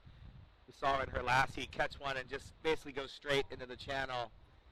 Yeah, it saves a lot of time rather than sticking with the wave. That's really not going to give you a scoring opportunity. Get out of there, get back out the back, and reset for the next one. Oh, Gabby just took a dive on that one. She'll shake it off. She'll get back out there, and still 15 minutes 50 left in the heat. We can see the view towards where we surfed on Friday, and right on the other side of those rocks, that's Las Palmas. That's the main city over there. We're kind of around the corner at this right-hand point break called El Lloret, and we are in our first of 2 semifinals for the women, marching our way in to the finals. So let's talk a little backstory with Izzy even being here, and I know that you were helping along with Ibaya. So run us through how she's able to even be here. How did she get from the airport? How did her boards get here? Yeah, so Izzy was going to be in the Jaws contest, and they kind of I'm not sure exactly what happened there, but yeah, in the end she got told she wasn't going to get a start. So she got on a plane as soon as she could to make it here for the contest. And yeah, me and Ibaya picked her up from the airport, brought her straight down for her heat yesterday. and her boards didn't make it, so she borrowed one of Ibaya's boards, and true champion she is. Smashed the heat, of course, on a board she'd never ridden before, and pretty much when we're leaving the beach, the guys dropped the boards down to the beach, so she's got all her equipment now, and she's had a good night's sleep, so yeah, she's ready to fire today. We just watched Gabby there on a wave. Got a couple of little turns there, nice little backup. Fiona's just stitching up her teammate, Tavia there. Vanya going down on the warm-up. Better there than on the rocks, so I take the fall there. So you pick her up from the airport. Then, because of the way things went in round 3, you guys wind up, the 3 of you, in a heat together. Yeah, that was a bummer for me for sure against 2 of the best surfers out here. But yeah, they put on a great show, and I was happy to be in the water with them. It's always awesome to be in the water with those 2. Got mutual respect for each other, and just happy to see the other one, other people succeed. Yeah, as you can see, Baya there on the rocks.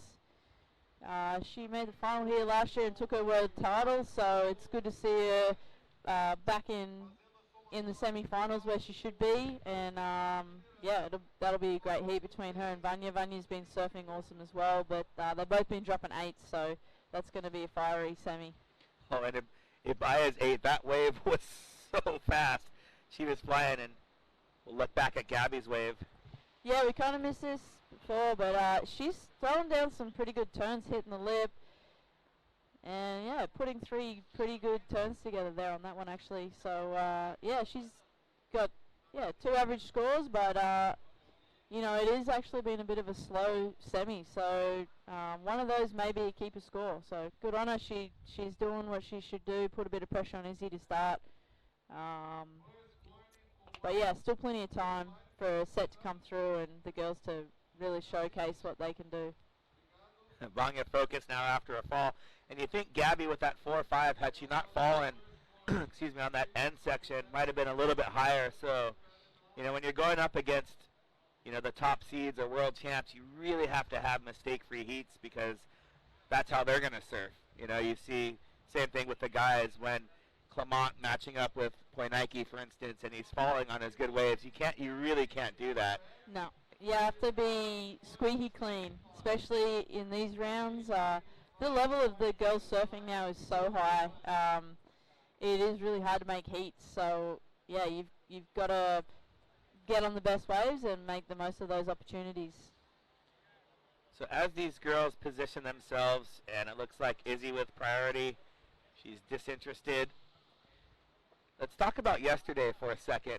And, you know, a lot more organized today. Still some big sets, but even the in-between sets were big yesterday. What was it like being out there, and what were you trying to do? How was it getting in? Tell us about yesterday. Yeah, yesterday the conditions were a bit more unorganized. Today, yeah, it's way cleaner. The offshore's groomed the wave face better. But yeah, yesterday was pretty tough. There was a lot of bump on the face. Yeah, there was some big unruly sets coming through, but now, yeah, it's so much cleaner. You can kind of see where the bowl is a little better. So it's that's why you're seeing the scores amazing, because everyone's been able to reap on the cleaner waves. As we see Izzy here taking a paddle. Yeah, racing down the line.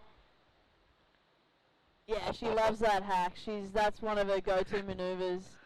That's just something she can have in her back pocket and pull it out whenever she needs a score. And yeah, she's just smashed that. This is her 4th turn here. Takes a fall there, but I think the 3 turns before that are gonna put some pretty good scores on the board.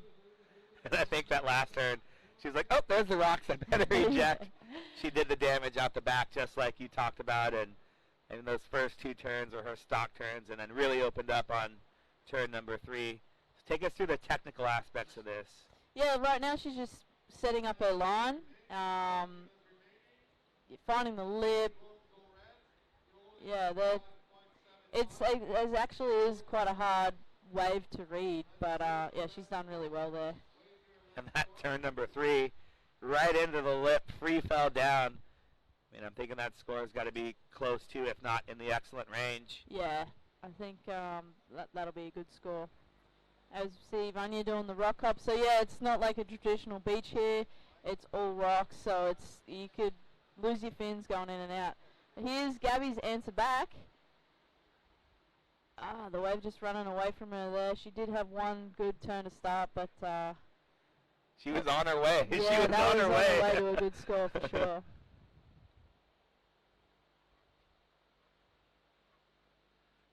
All right, we got our Facebook Live back on now.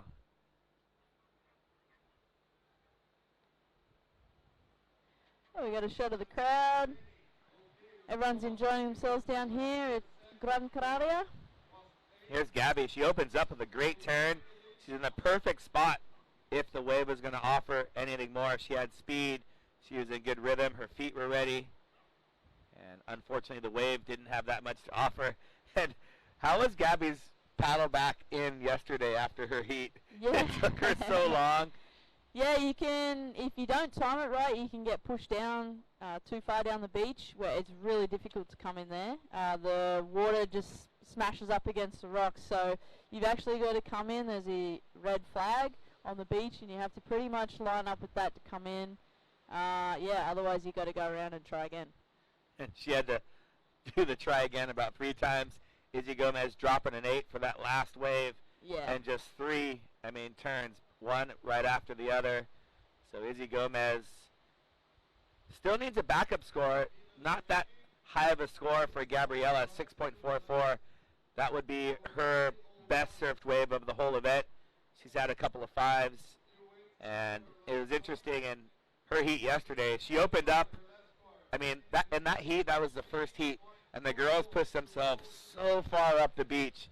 And even before the heat, we were talking about that, just saying, because there's no priority, there's an extra person, 4 people, you tend to push yourself up. Gabby caught that wave where she got like a 5.6 or something, but she was so deep, she got swept all the way around. 8 minutes later, she made it back out, was in the lead of that heat where only first advanced right until 5 seconds to go when Izzy caught the 1.8 that she needed, but then Gabby spent another 15, 20 minutes trying to get in and didn't let that rattle her. Made it through her heat earlier today, and here she is against the 5-time world champ, 12-time event winner. And Izzy, actually, she was an alternate for Jaws, so she didn't get in because all the girls showed up. Skylar was in. Annie Reichart got the event wild card. Izzy was one of the alternates. And, I think the Maui girls have spent a little more time actually surfing there. Izzy's been spending more time these last couple years, last year, and then this year again, of course, training with Paige Alms, training with Annie Reichart and Skylar Lickle. And well, the thing is, too, these girls are still so young. Izzy only just turned 20, and, so they've got a big future ahead of them. She'll put in her time out at draws over the next couple of years, and I'm sure she'll be, in the event in the next few years to come. So, yeah, being 20, got the world's your oyster still. And there's Ibaya Moreno. And Ibaya, she just turned 42, so there you go. So, yeah. Look at the skills right there. You gotta have good footing and take one of those and then go a little further up, and probably this next whitewater that comes, she's gonna jump off. No, next one. I've been surfing with Ibaya in the islands over the last couple of years, and she's very skilled at the rock hop. There's a lot of beaches here that the entries aren't that good, and the exits. Izzy with priority. Gabby trying to sell her on that one. So right now we're going to have the first edition of Ask a Shack. Ask a Shack a question. Alana Lee is stoked, saying awesome commentary, Shack. Right now, if you're tuned in to Facebook Live, we're here with Shakira Westhorpe. I'm Anthony Bailey, but right now, Ask a Shack. You got a question for Shack? It's official Ask a Shack time. Hit me up. Hit her up while this heat winds down. And I got to find one picture and then talk to you about this one picture. While we're waiting for Ask a Shack, who's got a question for Shakira Westhorpe? Ask a Shack. There's Ibaya paddling out. So, the expression session, all of the girls participated. Yep. As you guys started getting out, you know, everyone kind of waited for each other. And then there was this moment where Ibaya was the last one to come out. And Vanya's mom took this photo because I was talking to her about this moment. She's like, oh, I got a picture of it. And just seeing the look of respect on all these girls towards Ibaya. You know, she's not the 5-time world champ. She is a world champion last year. And she's never won an event on tour. No, she did win New York last year. Sorry, excuse me, you're correct. She did win New York last year. It would help her win the world title. But the amount of respect that she has from all the girls is just captured in this photo, and we'll get back to that in a sec. Izzy Gomez, live action. Yep, using a priority. Perfect, nice carve, cut back. Hitting the lip there. That's another great turn. Yeah, pulling a bit of Sean Pointer there. Another carve down, wrap. Yeah, look out. She's on fire. Another excellent score. So yeah, that's going to be, I think that's better than the last one. For sure. Yeah. Thanks for coming, Gabby. Yeah. Getting back to your photo, it's actually the group of girls on tour is awesome. Everyone gets along. There's no animosity between anyone. Everyone enjoys surfing with each other. Everything's left out in the water, you know, and it's awesome. Mutual respect for everybody. So this first turn right there, that's the heel side top turn. So hard to do. And this second turn, so much speed, goes right into this next turn. And then just paddle transfer, heel side top turn. Again, so many people make a mistake with that turn. To execute that with the speed, power, and flow that she does is incredible. Justin Holland wants to know when you're coming home, girl. So I'm actually flying home. I arrive home on Christmas Day at 11:30 in the morning. So yeah. Half of Christmas. Half of Christmas I'll be flying, but that's what you got to do here sometimes, just to make the events. Unfortunately, they're all so far away from Australia, but yeah, it's pretty cool to be here and being with Ibaya and all the girls. So it's happy. Surfing Australia, step up to the game and support SUP. Run an event, give the athletes some support, some sort of something, and don't use the trophy on your surfing materials for the SUP winner. So someone wants to know, Shaq, are you all in next year on tour? The inquiring minds want to know. This is official. Ask a Shaq question right now. Are you all in for the APP World Tour next year? Yeah, I'm all in. I'm going to, give it my best shot at a world title. I feel I can put it together for the ISA, but yeah, I don't know, just in the APP I just haven't quite reached my potential, I don't think, but I'm going to give it a pretty good crack next year and see how we go. So year number 1, you were out of the top 5. Oh, here's Gabriella. There Izzy dropping a 9 to go with her 8. Yeah, of course. Yeah, poor Gab's in combo land now. Nobody likes to be there. But, that's awesome. That was a really nice top turn. Another little layback. Yeah, and the wave didn't offer too much more there. So I think she'll improve on her score there. But with a minute to go, Izzy's got her in combo situation. So now it's just to go out and have some fun and get a couple of waves and take this experience forward into next year. And we're stoked to have Gabriella on tour. Did a couple of events last year, a few more this year, and great to have some new faces. So here we see the replay for Gabby, and just some beautiful turns right there. And this one right here. Yeah, that was super nice.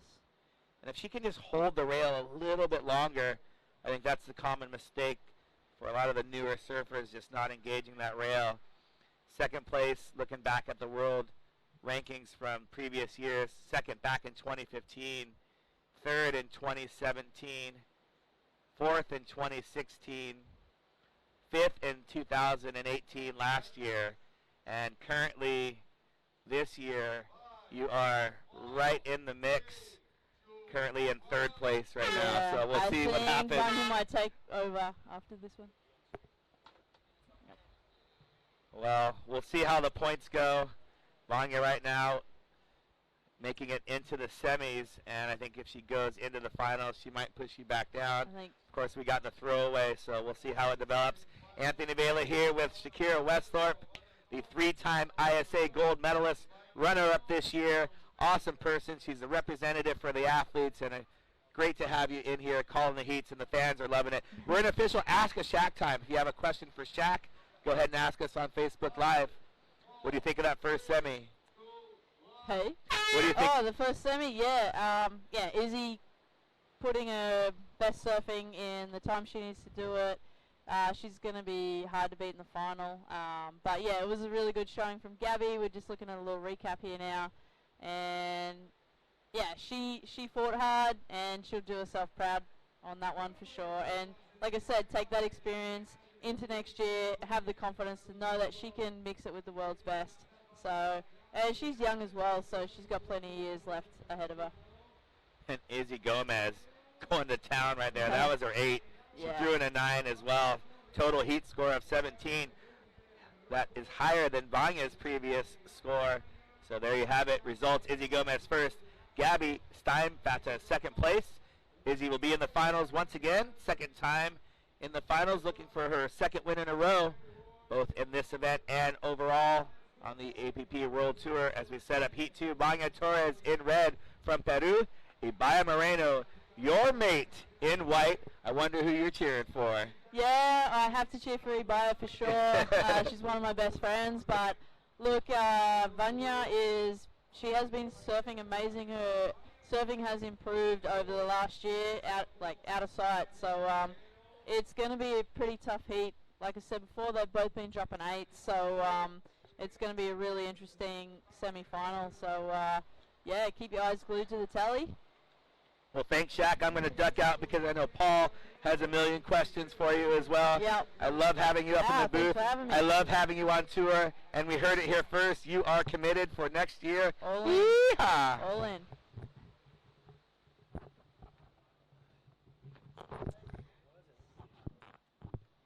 So we see the girls taking a look at this one. Ibaya dropping in. Ripping a nice top turn. Ibaya is really comfortable in waves like this, and doing a little hair flick as well, just to make things interesting. I think that gets an extra style point or 2. Yeah, we think about local knowledge with the bike coming into play as well, drawing on all that experience. But I tell you what, Vanya's looked like she's finding the good ways throughout her heats, and here she is up and riding with a good first turn. Recovers it well, and another big bash from her on her way to a good score here. Doesn't get a third one, but 2 nice hits. The judges love the combos too. Yeah, it is a hard wave to read on your backhand, but if you can get it right, like Lecco and Wellington and Vanya, it does look pretty sick. You can get the nose lip board right up over the lip, and it does show a little point of difference to the natural footers. So yeah, Vanya, like I said, she's been surfing really good. But here's a replay of Ibaya getting a little release in the tail there, and just nice little bounce off the incoming section. And Vanya, yeah, she's just been, I got a little caught up on the bottom turn there, but yeah, hit the lip twice, so yeah, it's going to be, good way to start the heat for sure. And we know all about Ibaya's kind of application to compete in and their competitive intensity, but she's pretty cruisy. What kind of stuff has she been recommending for you to do over here in the Canaries? She's obviously got a bunch of tips. What have you guys been up to? Yeah, well, this is Ibaya's home island, so it's awesome to travel with her here. We're actually heading off to Fuerteventura tomorrow, and then Lanzarote. We're chasing the swell. She knows all the spots. The long right-hander, the Canarian super bank down there in Fuerteventura. That's it, yeah. I think we're going to go camping for a couple of days, and she's been showing me everything the islands have to offer up in the mountains, and every year I've come here I've gone to a different island with her, so yeah, it's been awesome. She's so well respected across the islands. Her and her sister with windsurfing background, and they're kind of superstars here in the Canary Islands, so yeah, it's cool. I'm stoked to have her invite me here every year and look after me, when she did this week. I was sick in bed, and she had a bit of sickness herself too. So yeah, we haven't got up to too much before the competition, but yeah, we're on holidays now after this. So A bit of free surf for a couple of days for you, and then your plans back to Oz for the festive season? yeah, actually was saying earlier I fly in on Christmas Day, so yeah, hopefully get Christmas afternoon with my family and friends, and yeah, pretty nice. Nice. Well, we are wrapping up our season on the APP World Tour today with Super Sunday. Just maybe a discussion about that high tide. We went on hold for an hour yesterday. It's going to come a bit later today. Slightly awkward for finals. And we look like we're just going to run straight through. We do have a juniors division to settle as well. And at the moment we're still waiting for numbers to come in this one. It's our second semi. We're going to decide who's going to face Izzy Gomez in that final.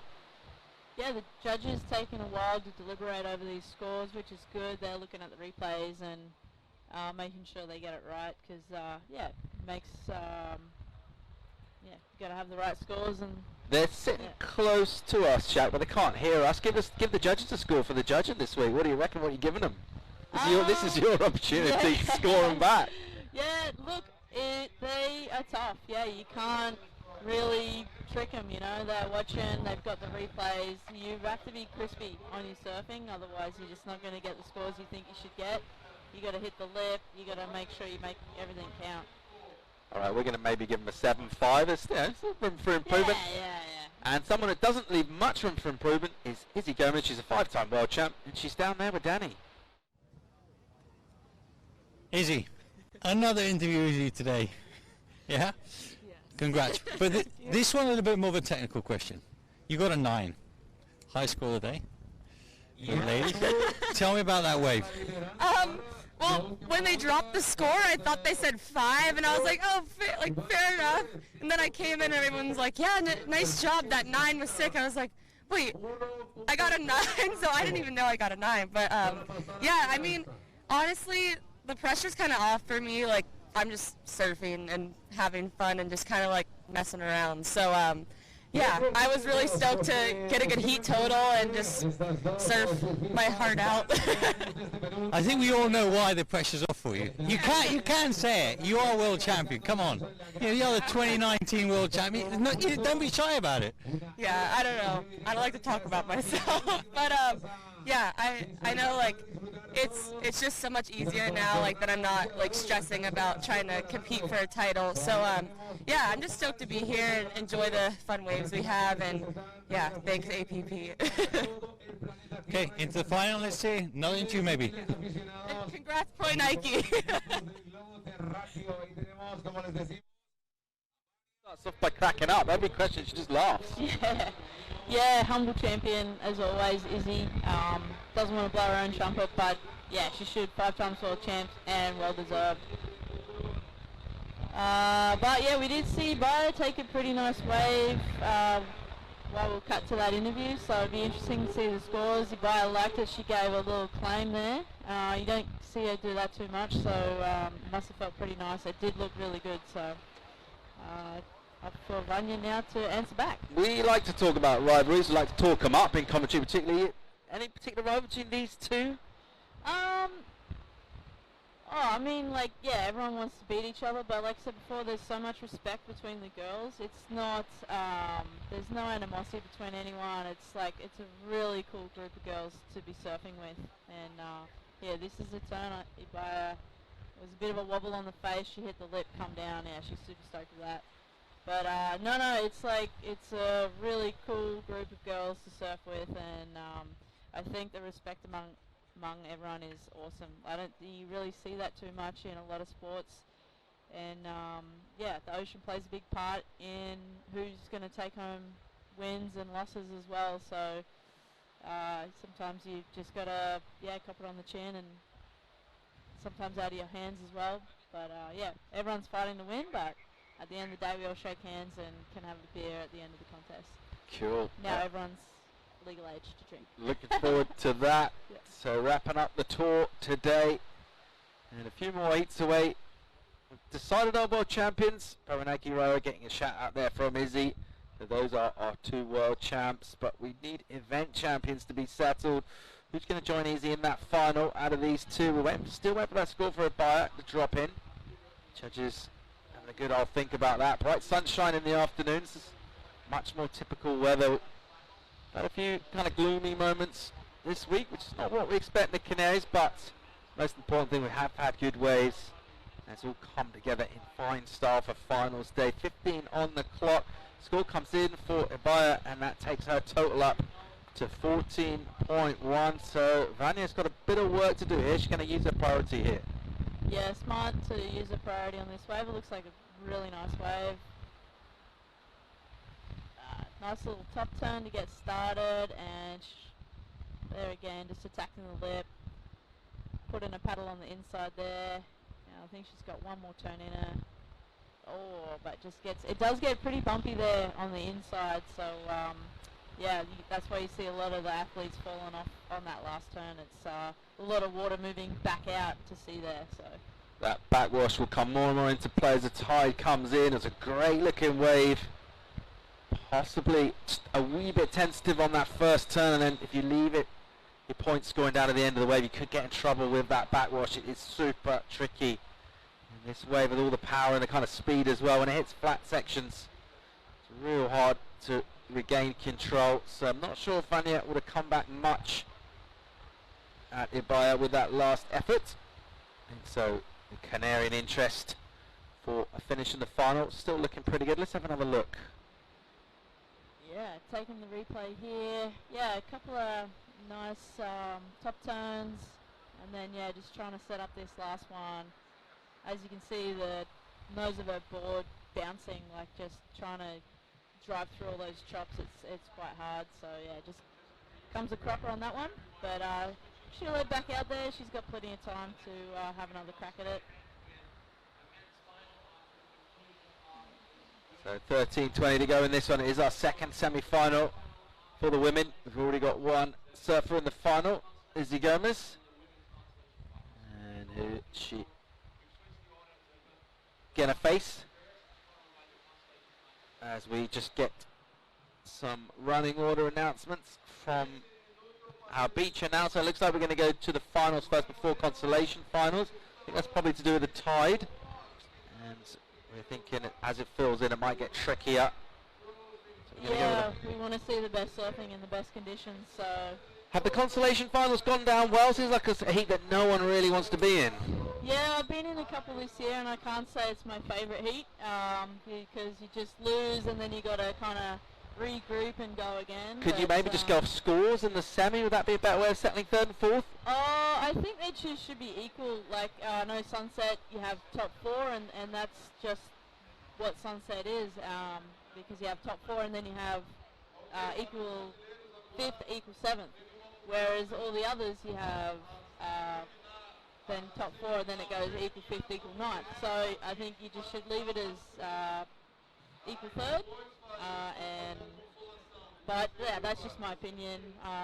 There are a couple of other people that have surfed in it and don't quite like it. I feel like it's a bit of a letdown, to be honest. But I mean, I think there's room to look at that for next year. But yeah, I mean, you gotta go out there and just win every heat and yeah, do your best. All right, so clock will carry on ticking down here. And Ibaya Moreno at this stage won't mind that at all. She's got a lead at the moment over the Peruvian Vania Torres, who's surfed pretty well in this event so far. She's coming up against the local with confidence up and some good scores in this heat. A couple of sevens, and from there on in, you've got a couple of sevens under your belt. That can just allow you to calm down a little bit as well. Any of that maybe nervous energy that just comes with competing can kind of go away, and you start to think, I'm going to just pick the best waves right now. Yeah, it is. It's good to have a nice couple of strong scores to start your heat out for sure. Ibaya now can just relax. She's got priority. She's got 2 keeper scores, so she needs to wait for a nice set to come through to try and improve on any of them. And so she does have Vanya's back up against the wall there. There's still plenty of time, but yeah, commanding lead at the moment. The other good thing about here is down on the beach, Ibai's whole family's here watching, cheering, like they were here last year to see her win a world title. So to have your family here cheering on the beach is like such an advantage. You've got the people that love you sitting there and cheering, just like Benoit's got a crew of people here and making noise. It's got a noisy crew. Yeah, it definitely makes a difference. And I think that's what's cool about the ISA, because you have your team there and it's like your family, so it gives you something a reason to keep going and keep shredding and take the win. All right, down towards that 10-minute mark here. It's all gone a bit quiet in this one over the last 5 or 6 minutes or so. It will remain unchanged since that last exchange. Yeah, I think the swell is slowly dying throughout the day. We might get a little peak, but late this afternoon. So this morning it was just consistently firing. But yeah, so you definitely have to take advantage of the opportunities now. And here goes Vanya having a look at this smaller insider one, but I'm sure she can get busy on it. So Torres goes a little bit deeper up the point on this inside wave. And yeah, it's a bummer she didn't pull that one off. That would have been a nice turn. But here's a buyer behind her, answering back. Oh. Taking a bit of a dive there. Late to that turn, catches the nose on the recovery. So it's not going to change anything scoreboard-wise particularly. It's just going to eat up a little bit more time. And it is super tricky down there on that inside. This stage of the tide, some of those rocks are getting covered. I don't know if that's maybe worse when they're underwater, because at least at low tide you can kind of see them. But right now it's super shallow and they're pretty uneven too. Yeah, there's rocks here, there, and everywhere. There's no real, nice gradient through them. So it is a bit of a minefield coming in and out. You do have to be pretty careful, especially riding the waves all the way into that section. But yeah, Vanya just kind of got clipped by a couple of waves there, so I think Ibara will head out and get priority back, which she'll be happy with that, with 8 minutes and 15 seconds left. So Ibara Moreno still controlling this one, as our drone will take in the sights, the skyline off Las Palmas. There's a fresh world champ right there from French Polynesia, and it was a nail biter for him, as he had to watch it all unfold from the beach. And yeah, we were saying before, it's nice to be able to have the world title in your control and take that, but he had to sit on the beach nervously and watch it. But yeah, well-deserved winner. Very happy for Pawanaki to take that world title. yeah, he's a man of like relatively few words. Seems like a pretty quiet guy. Obviously, you know, when we're talking to him on the broadcast in English, that's a second language for him. But so cool to see him get that title. And another new name in the sport. Talent's has been kind of bubbling away for some time now. It's really cool to have that confirmation of it, to take that trophy back to Tahiti. Yeah, it's awesome. And he's been down, he's been up early, surfing in his board shorts the whole time. You can see a lot of the athletes wearing wetsuits. I know I had a 4.3 on this morning because I was cold, and I had a wet 3.2, so I chose a dry one. But yeah, Pawanaki's just in board shorts the whole time, and he was being focused, up early, surfing late. So yeah, really cool to see him take the title. Clock ticks down on this one, unchanged scoreboard wise. Yeah, a bit of a slower heat this one, which has been a bit of a shame. Would have been sick to see the girls just go battle wave for wave, but Ibai's going to use a priority up on this one here.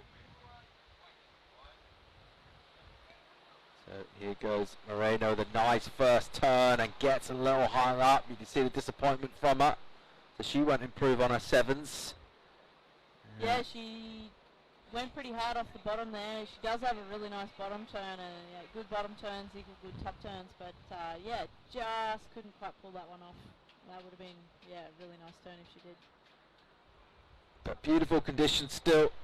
And nice and smooth on the face as well. Wind quite often the enemy here in terms of surfing anyway. It's a lot of wind sports that are real big in this part of the world, but wind can be troublesome in the Canaries. We've been coinciding pumping swell with real nice groom conditions as well. We'll watch Wellington Heights, and had an emotional interview from him earlier. He's had a bit of time to gather himself now, and he is going to contest a final against one of his compatriots, Leko Salazar. That's coming up in about 5 minutes time. So just a slight switch in our order. Our consolation finals are going to come later on. We're going to try and put our athletes in optimum conditions as this tide is swelling in. Here goes Vania Torres out of Peru looking for a big number, 844. She had a couple of 8s in her last heat. You see her trying to come around a bomb of a wave, a little bit too deep on that one. Yeah, just a touch too deep. That was a good looking wave. So yeah, it's a bit of a shame for her to not make it around that section. But yeah, still 5 minutes to go. She still does only need an 844. She's been dropping those all events. So yeah, she's not out of it just yet.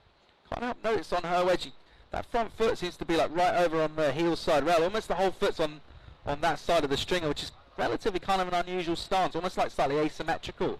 Yeah, I think it actually helps. These boards are so thick, so we can stand on them all the time. So you really need all your weight on that inside rail to drive off the bottom.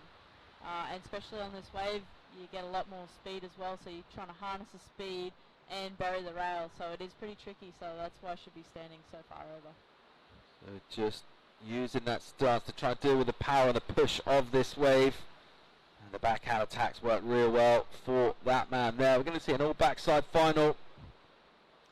Yeah, I'm pretty stoked to see two goofy footers in the final, being a goofy footer myself. So yeah, it's going to be a cool matchup.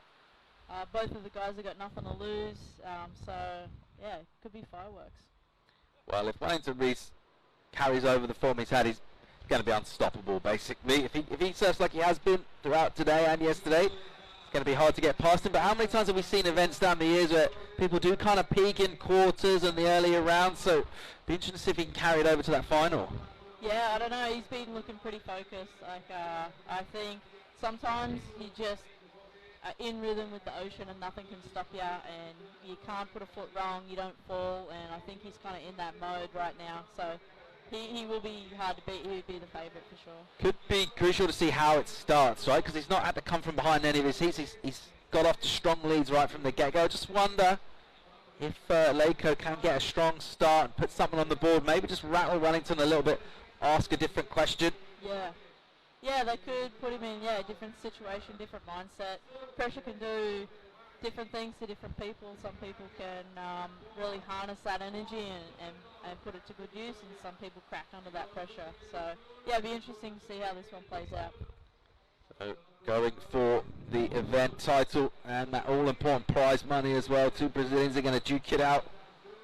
As we'll just watch this one finish up. We'll have our requirement unchanged for Vania Torres out of Peru, who needs a number which now, with just a couple of minutes to go, that's sort of getting bigger almost, that requirement, 844.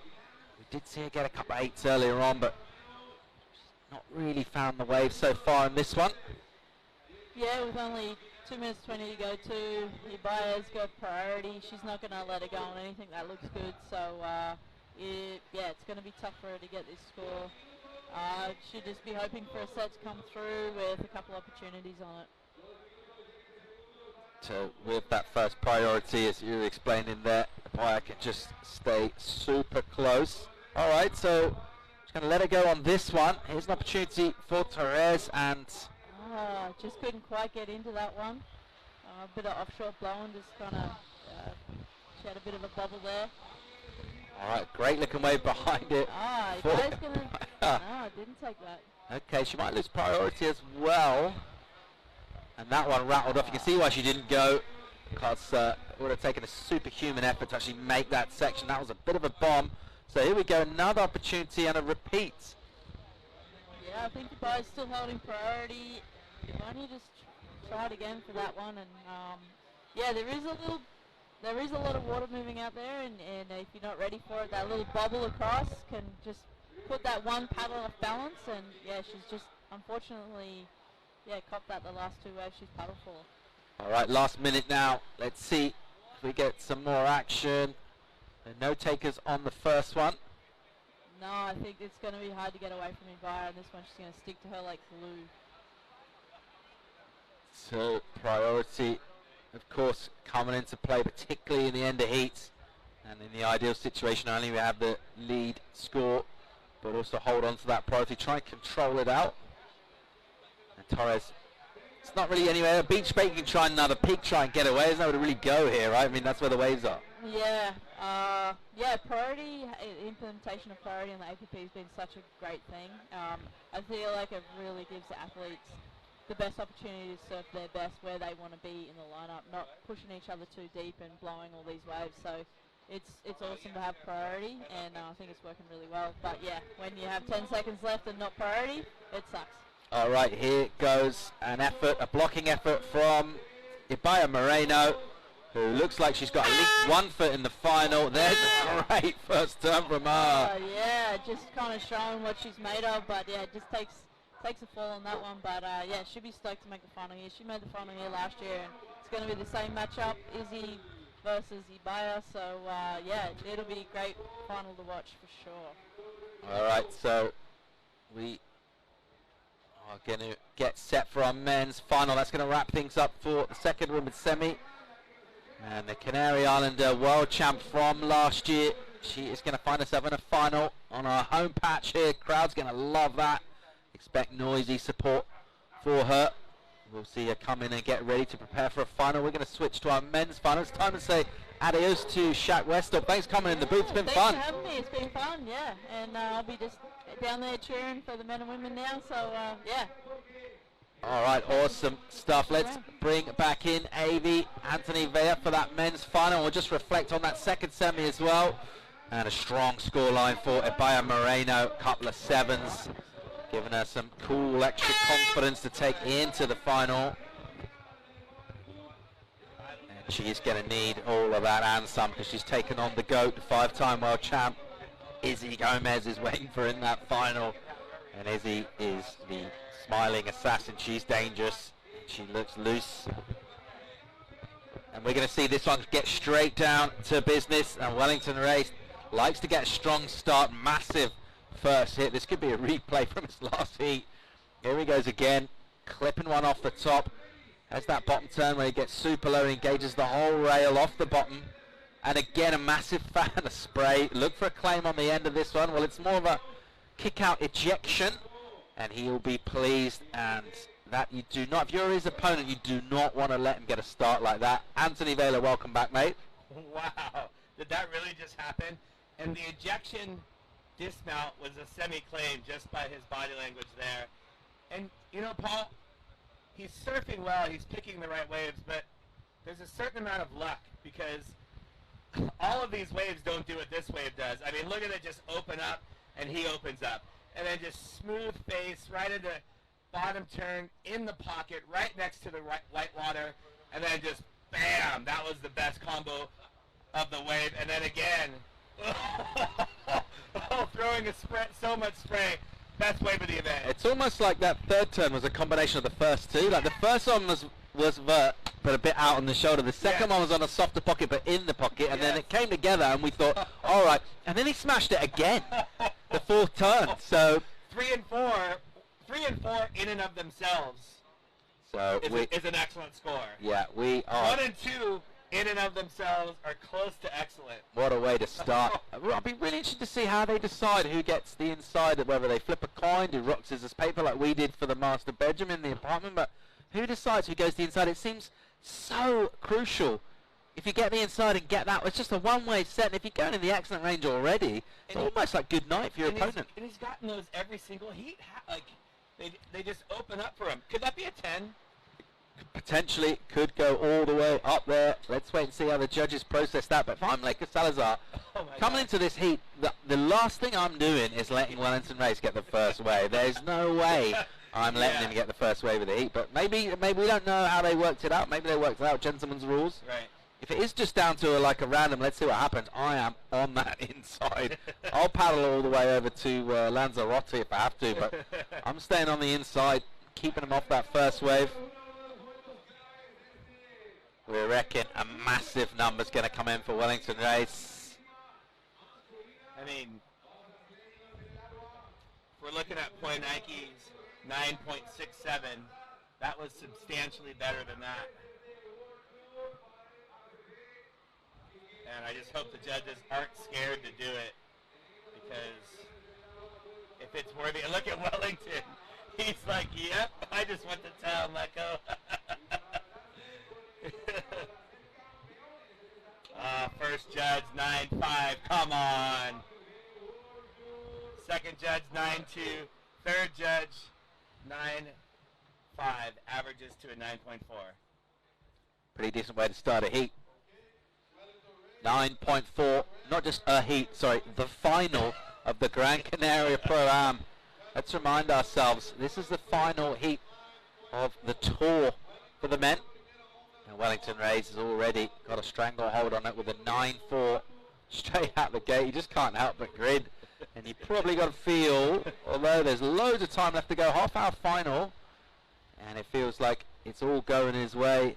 Speaking of finalists, we've got Ibarra Moreno going to take on Izzy Gomez. She's just ripped a couple of sevens in her second semi, and she's standing by with Danny.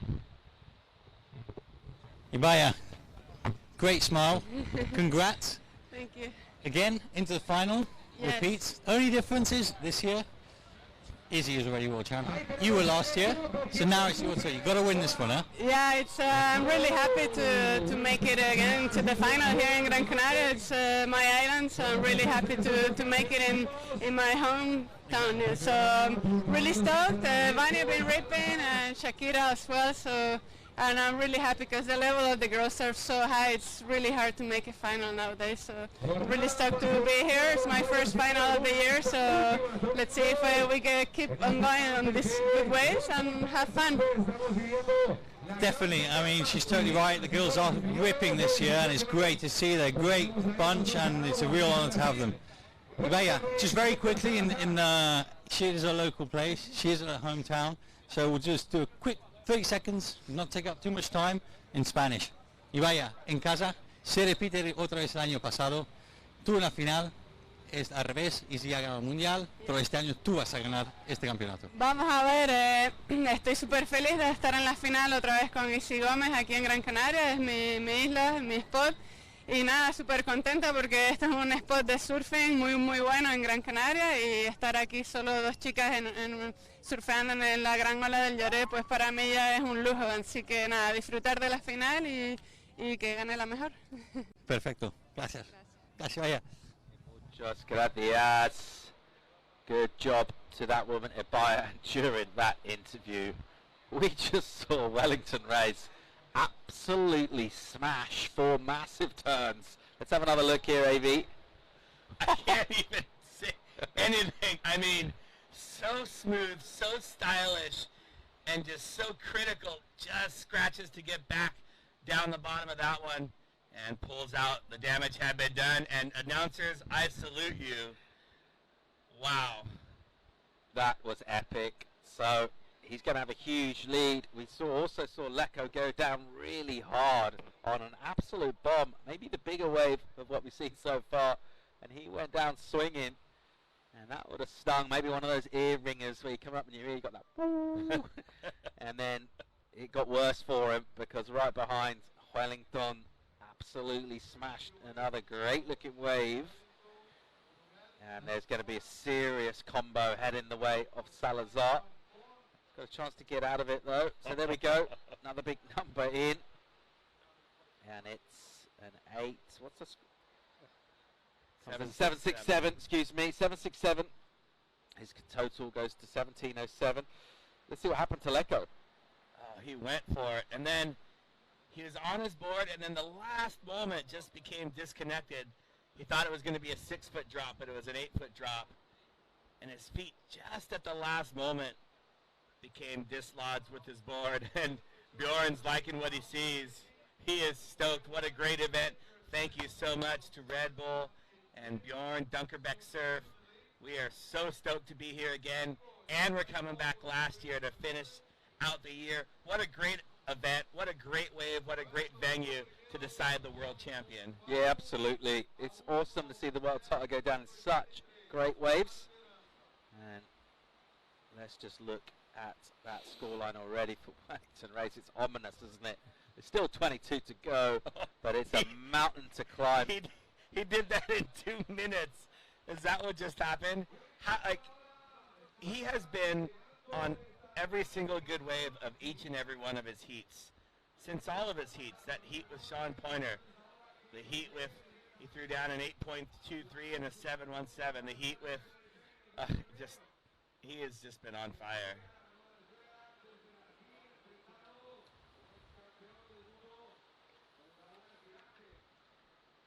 So holding close quarters in the lineup. Blue skies looking out to the north, where that swell's coming from.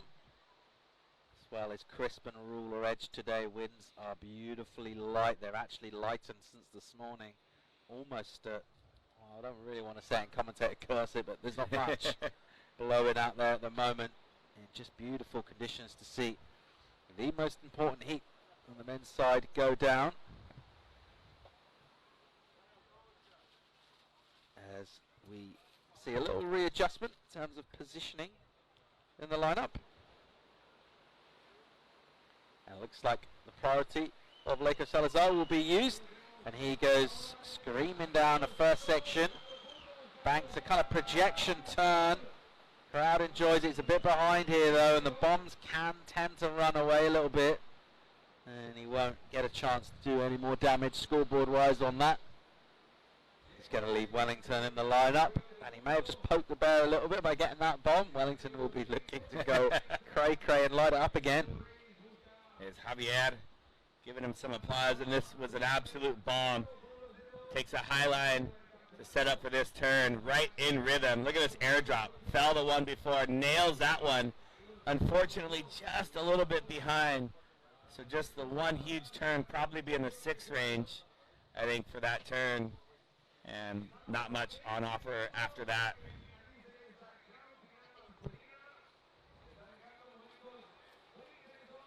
Gracias. It's okay. Gracias. 17.23. That is basically what he's got to do. He needs a wave higher than a 7.23. So really, that's not going to help him at all. That wave.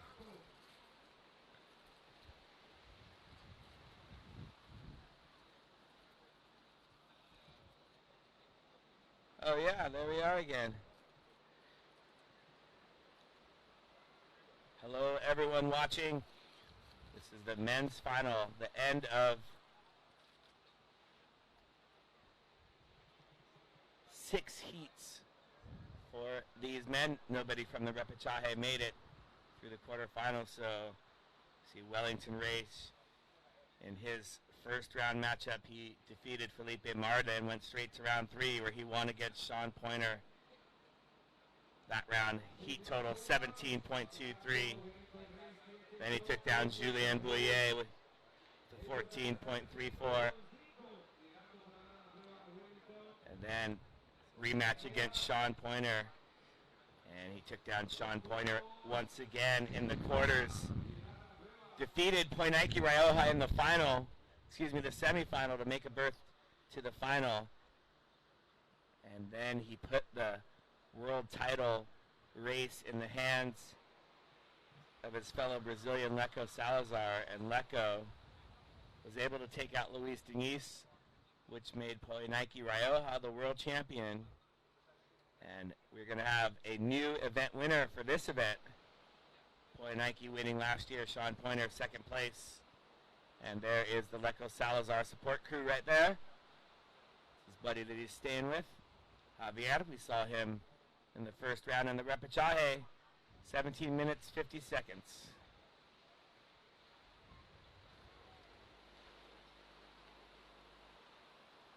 Final of the men at the moment, all going Wellington's way. Not quite one-way traffic, but pretty much. Salazar with a couple of opportunities, neither of them paying out. You're only going to get so many in half an hour. You're going to need to make them count against an opponent who's in the excellent range with his total. The crowd enjoying it here. Very sporting island, all sorts of activities for sports lovers. And they're loving seeing this clash go down at the break of El Lorette, right in the middle of town. So a lot of people just kind of cruising past and checking things out and stopping to enjoy the paddle surf action. Gracias. Look at how beautiful that wave looks. It's just a nice day when the sun's out. We went through some cold days to get to this final day, and you can see the guys having a chat during the lull.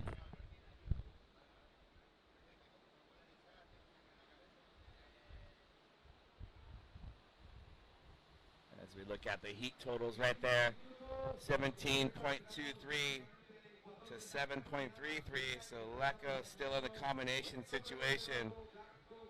And thanks for reminding me, Paul, it is a 30-minute final, so it took them 8 minutes to get those scores, not the 2 minutes that I was so excited about. All Brazilian final. 5.5 for the one turn from Lecco Salazar. I was pretty close. I was giving it a 6. What do you think they're chatting about? I think Wellington's just said, "Sorry, dude. I don't know. Like, I can't help but kind of go excellent every time I stand up. It's 4 backhand hangers. Sky goes dark with spray. Crowd goes mental on the beach. Judges throw numbers at me. Like, what? You know, sorry. Hashtag sorry, not sorry." I think you hit it exactly right.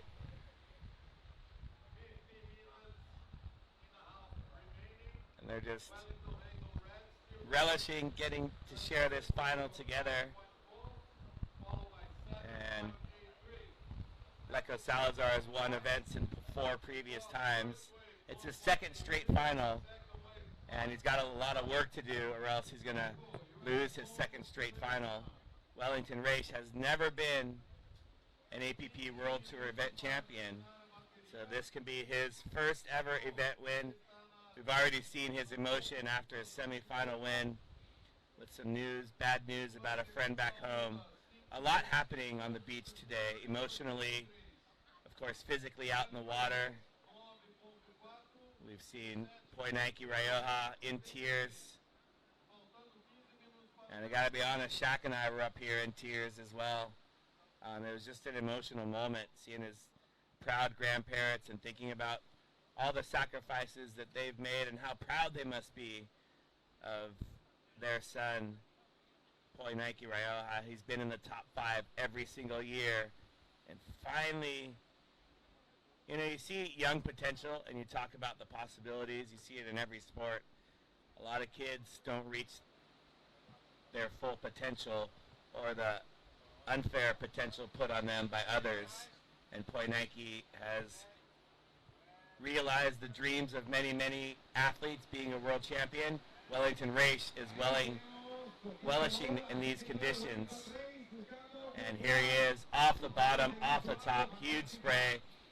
And again, oh, that turn even better, just getting started right where he left off. That turn a little soft to set up for that one right there. That is a banger. Boom! Wellington goes down, but even without that turn, that was another excellent ride. Absolutely mental. That's insane. Is that better than his high score? You'd probably say yeah. I would probably We've say been yeah. surprised by the judging on a couple of occasions, so we won't try and second guess it overly. But look at the way he aggressed these turns. Smashes the first one. Look at the spray he's chucking, just burying that rail. And then set up again. Massive hit again here. It's the hang time as the air drops down. And you'd be very surprised if this isn't a high 9. Wow. Double wow. Wowzers. And there you have it. A 10. I mean, I thought his first wave maybe could have been a 10.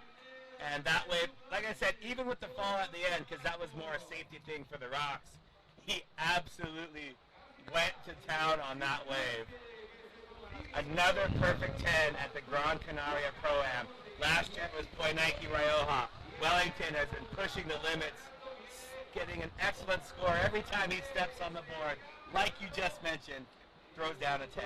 Absolutely smashed it. He's been in rhythm all event. Let's have another look. It's a thing of beauty. Anthony, how do you surf with this much aggression and control backside? It's just incredible. And the timing and luck and speed and execution.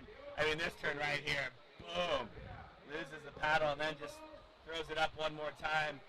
And that turn, he didn't want to land that one because the rocks were 5 feet from him.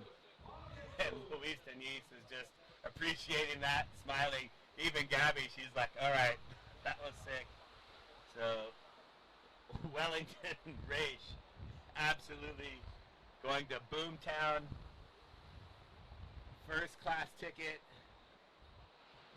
We got to sit and enjoy the beauties of first class. The cruel part is you didn't even need that 10. He already had a massive, massive lead, right? He had a deep combo for Leica Salazar, and his response to that is getting a 10. Oh, my goodness. Just insane surfing from him. The commitment to those turns is unbelievable. There's always an element on surfing a kind of a fast, pushy point break like this that you don't want to overcommit too hard, because you do need to keep that flow going down the line, and he just puts so much into those maneuvers, setting it all up with that deep raking bottom turn. Wait, Salazar's just going, mate, come, what are you doing to me? You're killing me, man. Come on. Throw it away the 7-8. Come on. You know, it's like you play billiards, or pool as we call it, you know. Yes, snooker would be the British version. Snooker, yeah. Yes. It's not just about getting the ball in the hole, but it's about setting up your cue ball for the next turn, right? This is a good pool player can set up the next move. And that's exactly what Wellington's been doing. Not only getting those good waves, but like you just mentioned, attacking the turn and the ability to attack that turn, but then be ready to go and set up for the next maneuver. Quite surprised you haven't thrown in a chess analogy there. We're setting up always 5 moves ahead. Well, you know, I figured day one we did 3 hours of chess, so I thought I'd switch it up with a little snooker. Nice. Yeah, well, I tell you what, Leica Salazar is snookered at the moment. They love the 10, sorry. All sorts of trouble. There's the fan zone, just vibing in the Canarian sunshine. It's a beautiful Sunday afternoon out on the islands. It's raining 10s and excellent scores. Wellington race. Let's make no bones about it. He's got this basically in the bag. It will take a monumental effort for Leica Salazar. Let's just enjoy the surfing for what it is for the rest of this final. But it's going to be very hard to come back and take on that massive lead of Wellington race, who has deserved this. He's surfed so well, he's competed well, he's kept that intensity up, and Leica Salazar hasn't really done much wrong. We'll just think, I've come up against a bit of a juggernaut here, a bit of a force of nature, and what can you do really in this situation? He'll try and fight back. He'll definitely keep surfing. We'll have first priority as well. And as we see some little lines stacking up, this beautiful swell is actually going to get real big over the next few days. We decided to finish today. It's actually going to get too big for here, so we're pretty exposed on this north side of the island. We're going to get one of our biggest swells of the winter come to town over the next few days at those two. Nice little moment there. Lakers just saying, you got this, buddy. Good job. Super cool to see that. But yeah, we have got great conditions. Basically the ideal size for this wave. Maybe yesterday a little maxed out, and today just ruler edged, perfect. And it's relatively rare at a surf event to see the wind offshore in the afternoon. Generally, at a lot of locations around the world, by the time the sun comes up, you're getting down to after lunch, and you do get onshore winds. But at the moment, so far so good, just puffing beautifully offshore over this volcanic island of Gran Canaria. And the crowd enjoying themselves as well. We've got a whole little skate park area behind us here. Little outdoor gym as well. So cool little area to come and hang, kind of out on the point here. Enjoying the show. Setting up around the Love Bus. And there is someone who is going to light up that crowd, because she is from Gran Canaria. She's the local. She's got her work cut out in the final. She's going to take on Izzy Gomez. She's got to surf a smart heat. She has to surf an aggressive heat, and you know, it doesn't help to hope. Not that she's going to be thinking it, but you know, to have the opponent make mistakes to make her job a little bit easier. But we want to see both surfers surfing to their abilities with no mistakes and leave it all out there. There's Izzy Gomez getting ready, signing autographs, just finished an autograph with her fans, and she's heading. Where's she going? She's walking down through the rocks to get to the rocks where you jump off. So if you're just joining us, you do see that 19.4. That is a 10 plus a 9.4. Wellington Raish just, it was almost criminal he didn't get a 10 previous to that. And the judges just had to throw a 10 because so much commitment, so much power, so much speed. Basically every single box in the scoring criteria he was checking. There is that tricky jump off section. Gets trickier as the tide fills in, especially when the swell's maxed out. And you just see those shoreys just kind of chewing those rocks. They're just the kind of right size to be the wrong size, aren't they? So they're sort of too big to hop from one to the next, but big enough to be super, super awkward. Plenty of cordial chatting going down in the lineup. And I think we all know who's buying dinner tonight. And it's not Neko Salazar. Wellington Raish has 5 of the top 10 scores of the whole event. With that 10 and that 9.4. He has a couple of other 9s, 9.3 and a 9.0. So it's been one of those rolls that has been unprecedented. Winning heats by a lot or even winning heats by a little. But he was having high scores in each and every one of his heats. Actually, let's think back at 2019. You've watched every heat. Highlights for you. Obviously, crowning world champ here. It's got to be one of them. But let's think back some of those pivotal moments. What's some of the stuff that's really made this year stand out for you? I'll tell you, the first one is the women's semis and finals at Sunset Beach. We made the call. It was going to be the biggest day of the competition, and we knew that Monday was going to be a good day, but we couldn't run because it was a public holiday. Tuesday was going to be a little smaller but cleaner. So we had the option to finish the women and then let the men run their quarter semis and finals, or kind of do a little bit and save the women for a couple other days to be able to crown a champion on their own. We go alternate heats in some of the events, but to give them an opportunity to have the bigger waves. It's not something that's always done. So we put them out there on the platform, and they tore it apart. When Izzy was here, I was talking about looking through her event wins and talking about Sunset this year with her. She didn't win, but she threw down a 9.67 in the semifinal on a huge Sunset wave. It's not like a New York 9.67. It's a Sunset. So that's pretty cool. And Fiona Wild winning, she did a turn that just blew everyone's mind. Right now, this man is out of control.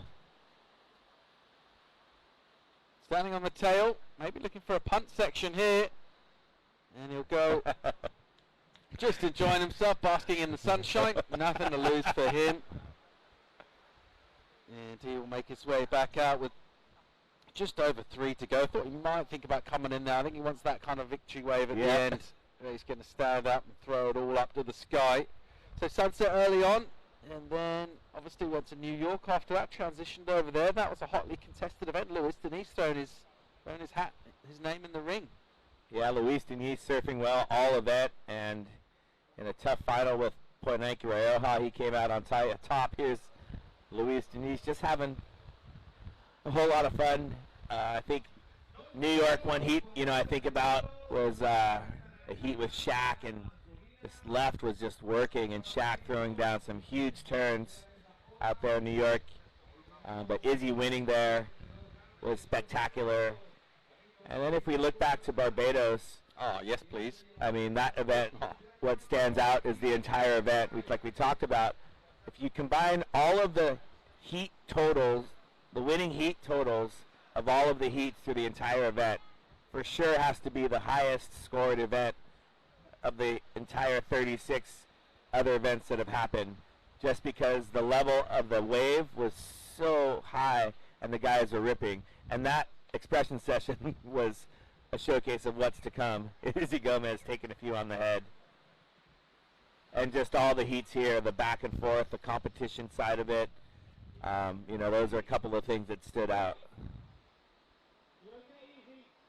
She lost her paddle. She broke her board. Oh, looks like Izzy. She was signaling the change. I think she sniper rock got her maybe when she jumped off. The final 90 seconds in this one, and there's no way Leko Salazar is coming back from here. And he is going to take a well-deserved runner-up spot. But there's no way he could possibly get past that kind of a scoreline. And it's going to be a job well done for Wellington Race, who's going to get a wave and take his applause. And we talked about how tricky these rocks are down in here. And you see Izzy, something untoward has gone down. She made her way out and is making her way back in right now. I wonder exactly what went down for her. You see just how hard that is. Look at her paddling just to try and stay in the same place.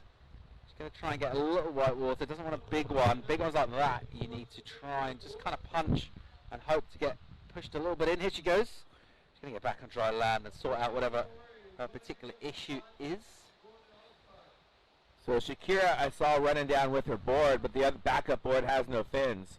So if something happened to her board, she's going to have to switch her fins out. And she's going to have to do it quick because her heat is starting. And well, they'll wait, wouldn't they? Wouldn't they wait to start it? You would have thought they'll wait.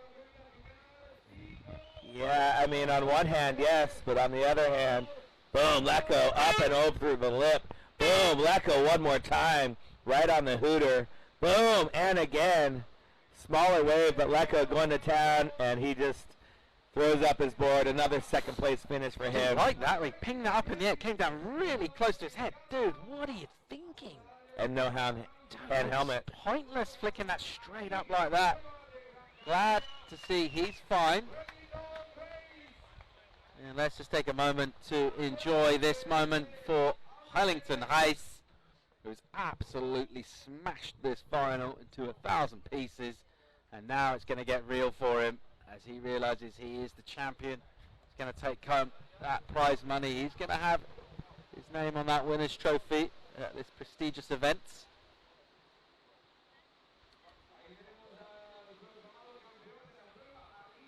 And let's remind ourselves how it all went down. This kind of surfing's just ridiculous. Wellington Race went absolutely ham out there, smashing these turns, just absolutely belting this wave relentlessly, throws so much spray. Leko Salazar tried to come back at him, just didn't really have the rub of the green. Couldn't get the kind of waves he was after, and then this happened. Shut the front door. Comes in as a 10. Wow, that turn's just ridiculous. And he sets one up and you're thinking, right, this is a massive number. And then you see that and you're like, what just happened? 10-point ride, perfect 10. And what a way to bring it home. Congratulations to that man there, a Brazilian Wellington Heiss. He's been draped in the Brazilian flag all day between his heats. Going to be draped in again soon. And it's going to be a very technical chairing up the rocks. Wow. And look at that. Awesome to see. The squad just jumping in to congratulate him and grab his boards. You know who that is? Commitment. That's Luis Dinguis there. First one to be there to give him a round of applause, carry his board. Gabby's going to help. It's going to be a very technical chariot ride. I think they're better off foregoing that tradition. Oh, they're going for it.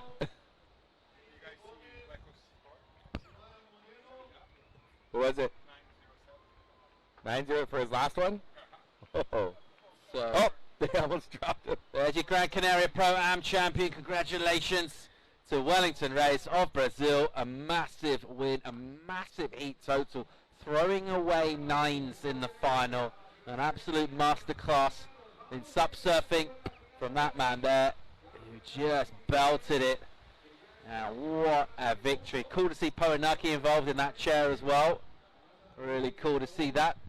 Powanaki, your fresh world champ for the APP Tour in 2019. And hugs all around, a lot of respect between competitors, which is great to see. And your world champ and your event champ right there. And he didn't just win, he won in dramatic fashion, throwing down the only 10 of the event. I mean, Gabriela is so stoked for him. All the Brazilians are stoked. And Wellington Race, your 2019 Gran Canaria Pro-Am champion. And meanwhile, the women's final is in the water, and Izzy Gomez has had a frantic flurry of trying to get her new board. Not sure exactly what happened with the old board. Maybe one of the rocks got it. There you see the embrace from the two finalists, Lecco and Wellington. But Izzy is making her way back out into the lineup. She didn't have her backup board ready. She had to wax it up and do all the things. So the backup board was, I mean, yeah. Paul doesn't like that.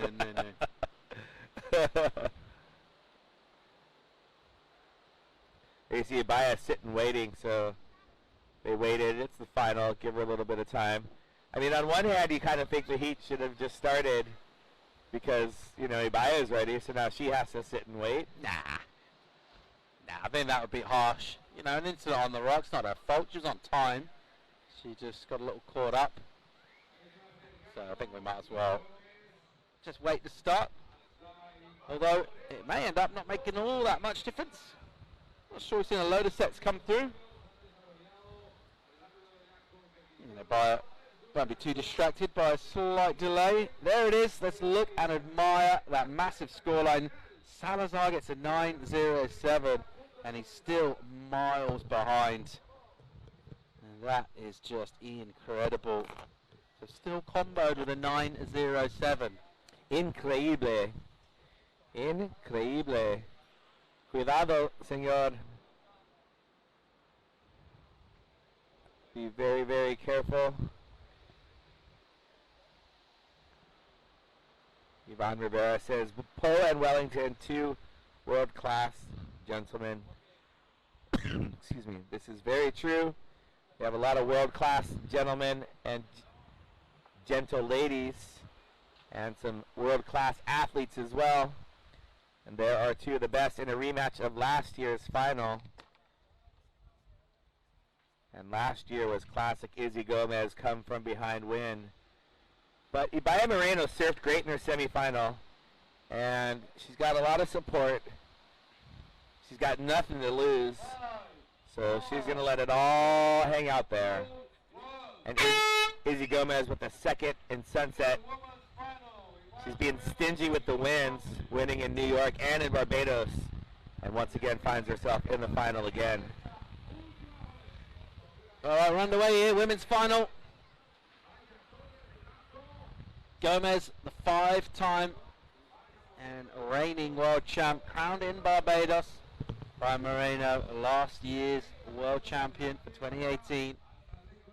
A hometown hero in Gran Canaria. She gets the inside. I think that's to do with local juice and the fact she's been waiting ages patiently in the lineup. Yeah. All sorts of reasons why she should be on the inside. We're down with that. So she will get first dibs.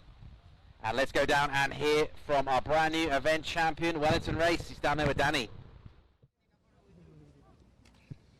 Wellington, Las Palmas de Gran Canaria, Canaria Pro-Am 2019, first place. Brazilian flag, flying first and second, maybe third, now we'll see.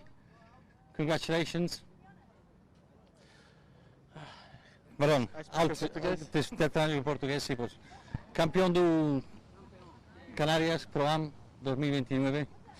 Tempo molto emozionante para ti. La bandera do Brasil em primeiro, segundo e la bandera possivelmente em terceira posição. Estou muito feliz. Essa vitória eu dedico ao Ebert. Antes de eu sair, ele mandou uma mensagem no meu Instagram falando: ganha esse campeonato e traz essa vitória para Camburi. Okay. E é isso, eu dedico a ele. He said he got a message from back at home on Instagram to win this tournament for Camburi. I think I said it right. Obviously a very important message for him, and he's achieved it. El mensaje era molto importante para ti, evidentemente Instagram, y está claro que tú lo has conseguido. Muchas felicidades. Good job. Thanks so much. Thank you, guys. Congrats, Wellington Race, your 2019 Gran Canaria Pro-Am champion. Emotional moments for him. He'll savour this for a long, long time. A career highlight for anyone. Meanwhile, let's get caught up with the women's action. Gomez streaking off the bottom, hammering one off the top. That's how you do that initial turn. Put it up in the lip and make it count. And now she will drive off the bottom again. Bang. Does well to get that all rotated nicely in terms of swinging the hips and shoulders. And then the recovery is strong. And that'll be a good way to open up for Izzy. It's her bigger board, it looks like. And I don't think that's going to be that much of a disadvantage. I think it might actually help her. How much bigger is bigger? How big's bigger?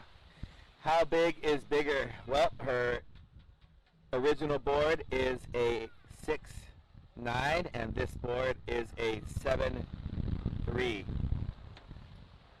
Okay, said with some authority.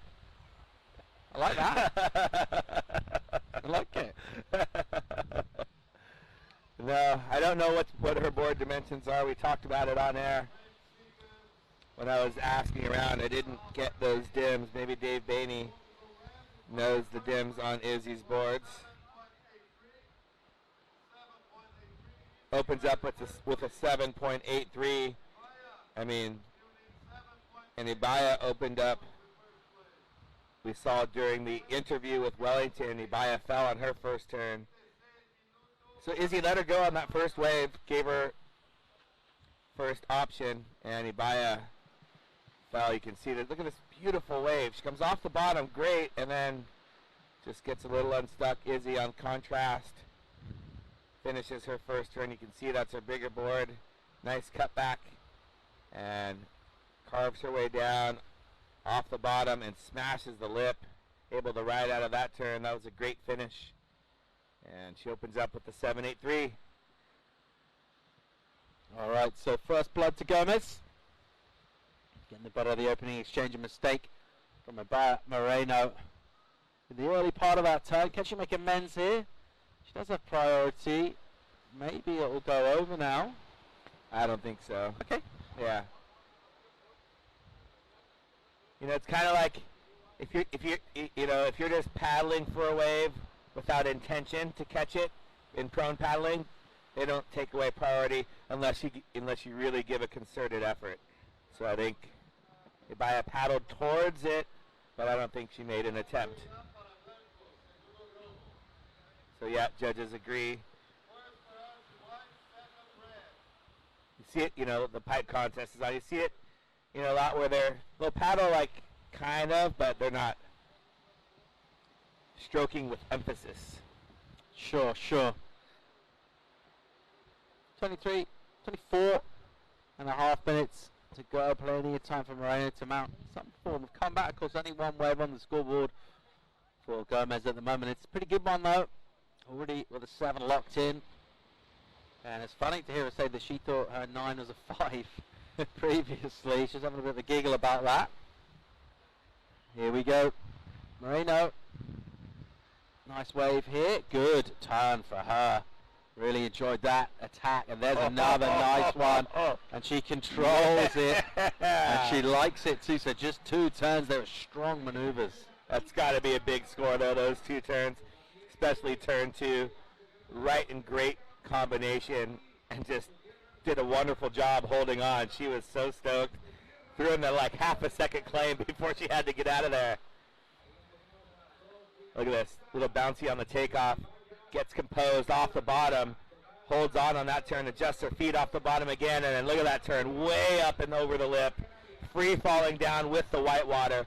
Uses that paddle to brace. Throws the claim. All in a day's work. All right, Gomez looking kind of interested in the lineup. Not overly interested. She'll let that one go. West Coast Surf Shop Brandy Brady's watching. Izzy's mom and grandparents. Her grandparents own the West Coast Surf Shop on the west coast of Florida. And they are all watching Izzy Gomez 783. And they love Ibaya too, so I know that Brandy's a big fan of Ibaya, so she's torn. But of course, I mean, you got to be rooting for your daughter. But I think Brandy, as well as everyone, we want to see Ibaya attack back. And that's exactly what she did with that wave. Waiting for the scores to lock, but I mean, I'm thinking it's as good as Izzy's wave. Yeah, it's certainly real aggressive maneuvers. Judges like a combo as well, don't they? No downtime between them. An absolute smoker of a wave out the back from Gomez. Here she goes with a ton of speed off the bottom, holds that bottom turn, attacks a little bit of a kind of fluffy lip, and then she will jam down with a roundhouse slice.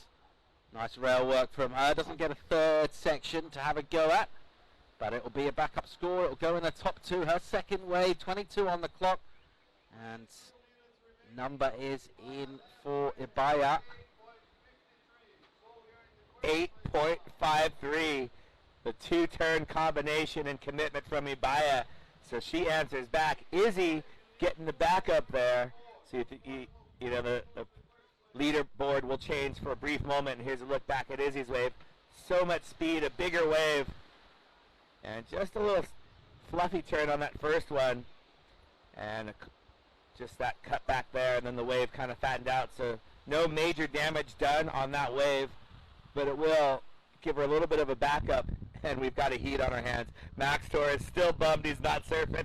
He's had that same look all day long. Every time he's been in the shot, he's like, oh man, I wish I was out there.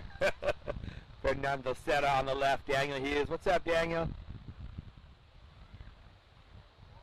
All right, there is the spread between the two higher numbers. We are going to get number in as well for Izzy for her last wave. It's going to drop in as we enjoy the spectacle on display in the women's final of the Gran Canaria Pro-Am, our last day of the season in 2019. And what a way to finish things off under beautiful blue skies out in the Canary Islands off the coast of North Africa, enjoying a pumping north groundswell. Gomez gets a forward 2-7, puts her back into first for the time being. Crowd goes, come on, Gran Canaria. Oh man, what a treat we have watching these two champions do battle in one champion's hometown. So Ibaya, of course, the former world champion from last year, and her sister, twin sister, Daida, is the priority board. White with priority, that's Ibaya, indicated on the P1 to the left of her name on the top of your screen. So you got the scores on the left priority, meaning who has first choice, first pick of waves. Moreno found a peach of a wave here. Look at that beautiful view down the line. Look at that smooth wave face. She goes a little bit cautious on her first turn, and not overly convincing either off the rail on the second one. There's a third maneuver from her, and I thought she could have maybe gone a little better with that. She's going to need to bring her best stuff if she's going to get past Izzy Gomez, and I'm not quite sure that was it. Yeah, perhaps a little more scoring potential on offer on that particular wave than she grasped. So right here, she comes off the bottom nicely and just didn't hit the lip because that wave really got very hollow. Nice carving turn there, and then sets up for that one. Kind of got the rail stuck a little bit on the top turn as well. So not on that last turn. So not her best wave, but I think that's going to, at least she didn't fall. You know, she's got a backup score now.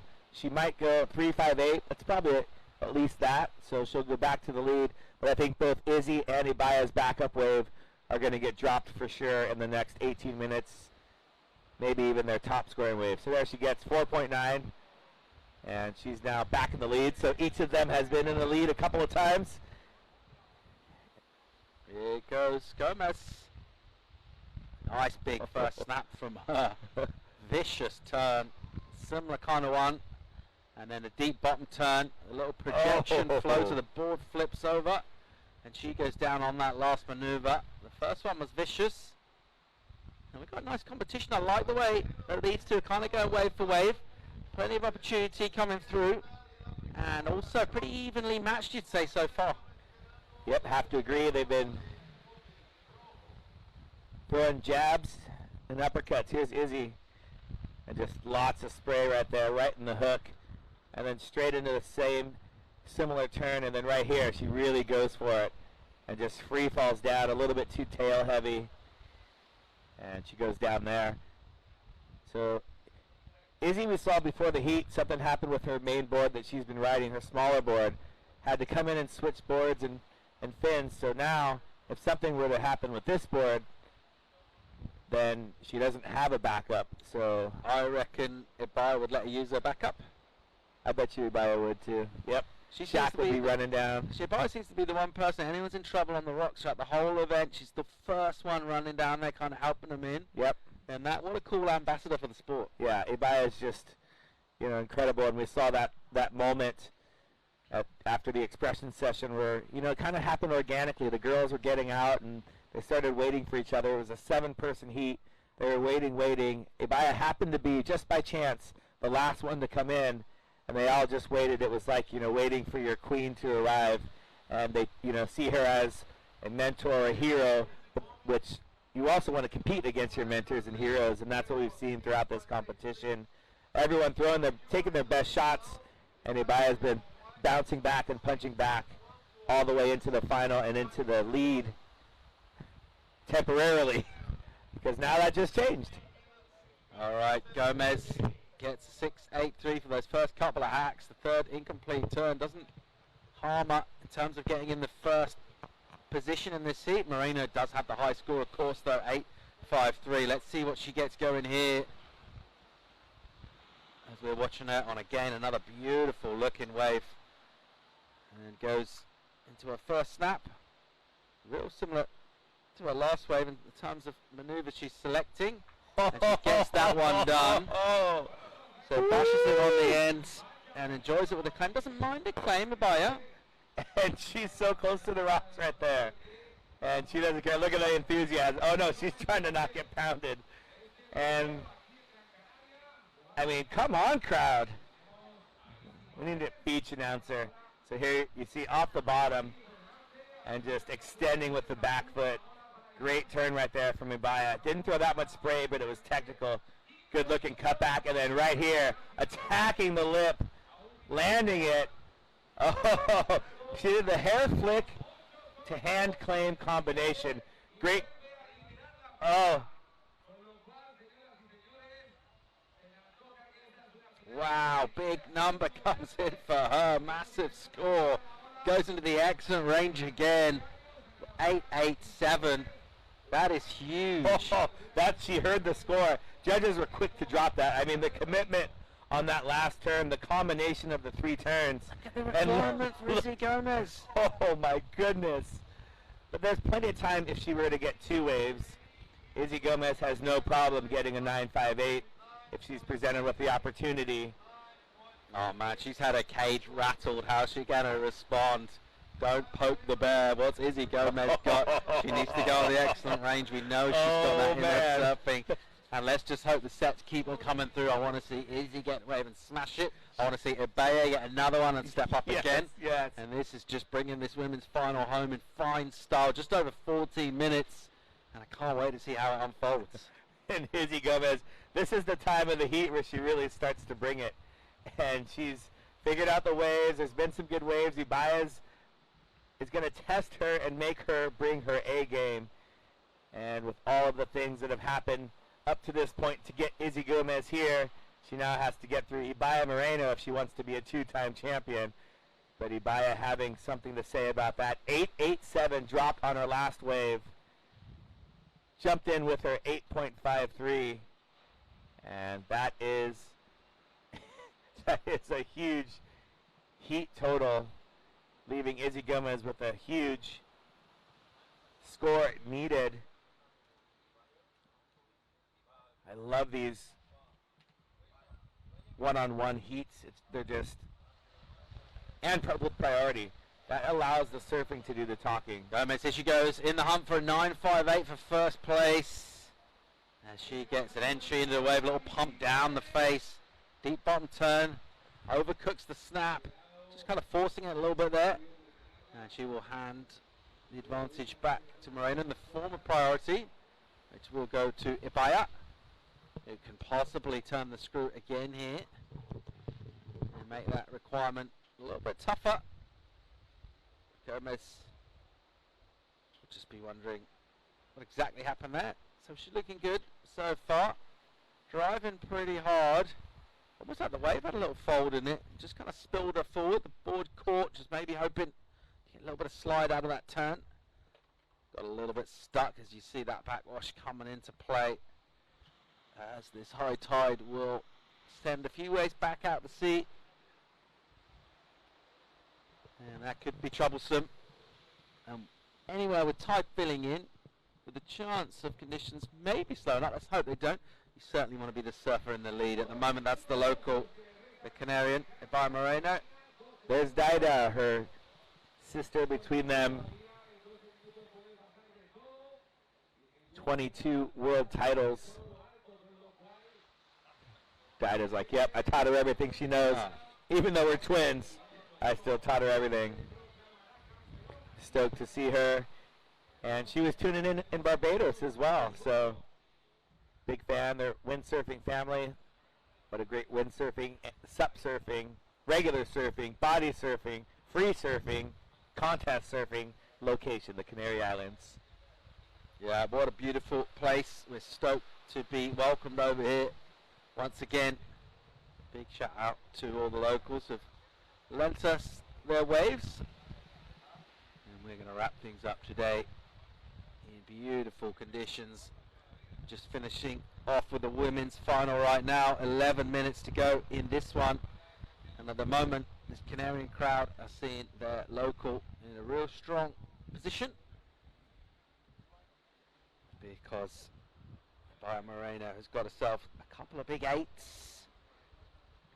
Nevertheless, you know, you talk about don't count someone out and the possibility of getting scores for Izzy Gomez.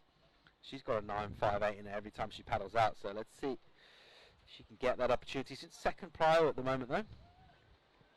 Yeah, Ibaya is just surfing a great heat. And started off with that fall on her first wave, and that was, you know, you want to talk about missed opportunities. You know, in my mind, I'm like, oh, she wanted to attack first. And then Izzy Gomez opened up with that great score, but then Ibaya answered right back.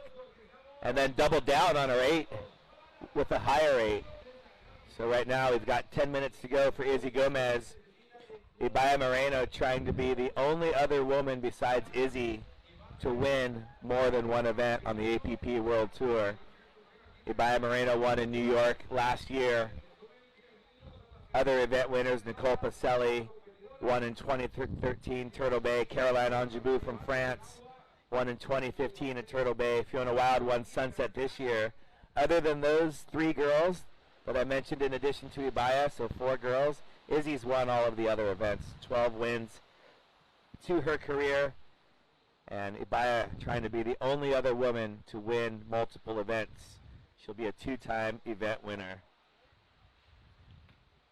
if she were to hold on and win this event here. Izzy needs a pretty big score right now, or 2 kind of smaller scores. She can get there. You see the 2-wave combination, 887, 853.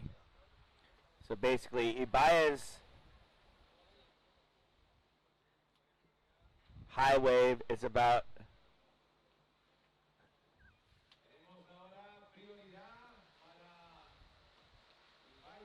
all right, here goes Ibaya Moreno and a little look around. She's got first priority. She'll let that one go. Decides it's not the wave she's after. Looks like we've got some lines stacking up. There's a super fan with binoculars. I like that. You can do a bit of birding as well while you're down here. Saw a couple of interesting raptors this morning over our contest sites.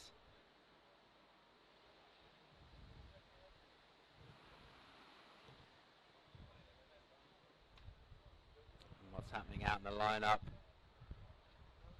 Well, Ibaya fell, so I'm not sure. You can see her sitting down. Not sure if she fell or if she just sat down. So the judges, we have a priority judge who looks only for the paddling, making movements. We see some movement in the water there. Ibaya falls one more time. She's on a smaller board. Izzy Gomez. So Ibaya's fell, so it perhaps gave Izzy the opportunity here. Looking for a 9.58.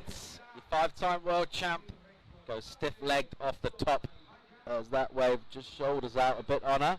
And looks like we've got more bombs coming out the back. Izzy will take evasive action for that first one. Where's Ibaya Moreno? She's in the slot, as she tends to be, but she looks disinterested in this wave. And she'll let that one go. It's going to come a bit underneath her, so with high tide, some of these sets actually pretending to stand up out the back and actually going a bit soft and then running real quick down on the inside. 7 to go, as I mentioned. It's never changing lineup with the tide. You do want to be the person in the lead. Smart move by Ibaya. Not taking any of those waves, maintaining priority. So a whole set went by and Izzy wasn't able to get a ride or get a score. She got a ride, she wasn't able to get a score, and that just helps Ibaya.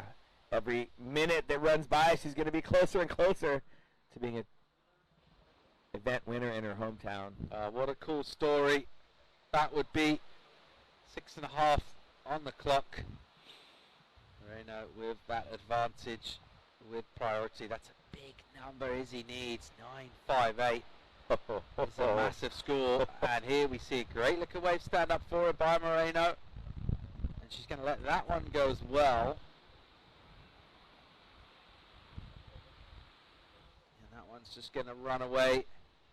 So again, opting just to hang on to prio, not liking the scoring potential of that wave, and realizing unless she gets an 8, she's not going to improve her total anyway. So that kind of narrows your focus down to really just the best waves. Or maybe she didn't go just to hold on to priority. You can see her look, you know, as the wave went by, she watched the wave the whole way, and you know, maybe even if she thought she could get the score, maybe she thought priority would be just as good as a higher score. But really, because she's got to score half a point better to put Izzy in combination. I wonder if Izzy's ever been comboed. Having a look again, Ibaya. As we get ready after this heat for the consolation finals. We'll see Poi Nike Rioja up against Leco Salazar. Can't wait for that. We will also see Banya Torres versus Gabriela Stein. All right, here goes Gomez, looking for that 9.58, under 5 minutes now. She needs to get her skates on here. It's a softer inside wave. What's she got? Rail turn. Off the bottom, bang, over the lip, and the look of slight dejection from her. And she realizes that wave never really had much scoring potential. And she was taking quite a few waves on the head in this heat as well. She has spent more time than usual just dealing with explosions. Not where you want to be. It's going to eat up a bit more time and energy as well. Of course, arriving very late, just getting to town yesterday. So hard to rock up and rip. She's done that so far. But this final's not really been her final so far. She's on the wrong side of a high 9 as well. Clock's going to tick away. By the time she gets back in the lineup without priority, it's going to be 3 minutes and change remaining on the clock. Baez having a look at this one. She wants it. Moreno having a paddle for that wave. And that was a concerted effort to paddle, but Gomez isn't yet in the lineup. So even if she'd lost priority, she'll just win it straight back again. And she will just now look to control this one out. She's having a little look around to see where exactly Izzy is. And if Ibaya were to hold on, what a, kind of storybook ending. Who went and picked up Izzy from the airport? Ibaya. Who helped get all of her stuff arranged? Ibaya. Who is there when her board, actually she wasn't there when her board came in because she was out in the water. But Ibaya's, has some good karma coming her way to go along with her good surfing. And it would be great to see either of them win. But, you're kind of always going for the hometown hero. And here's Ibaya. Moreno into a nice looking wave here. As you see the sunlight just sort of glistening on the face. No real maneuver sections for her. So a glimmer of hope for Izzy Gomez in the form of the fact the priority will go to her. She's got just over 2.5 minutes, looking for a 9.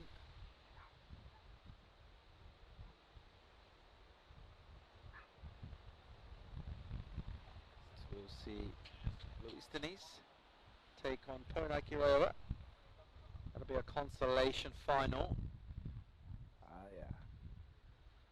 Poenaki will look forward to just enjoy himself and surf his first heat as a world champion. I wonder if it feels different. Yeah, it probably does. 2 minutes. Izzy having a seat by making her way back to the lineup.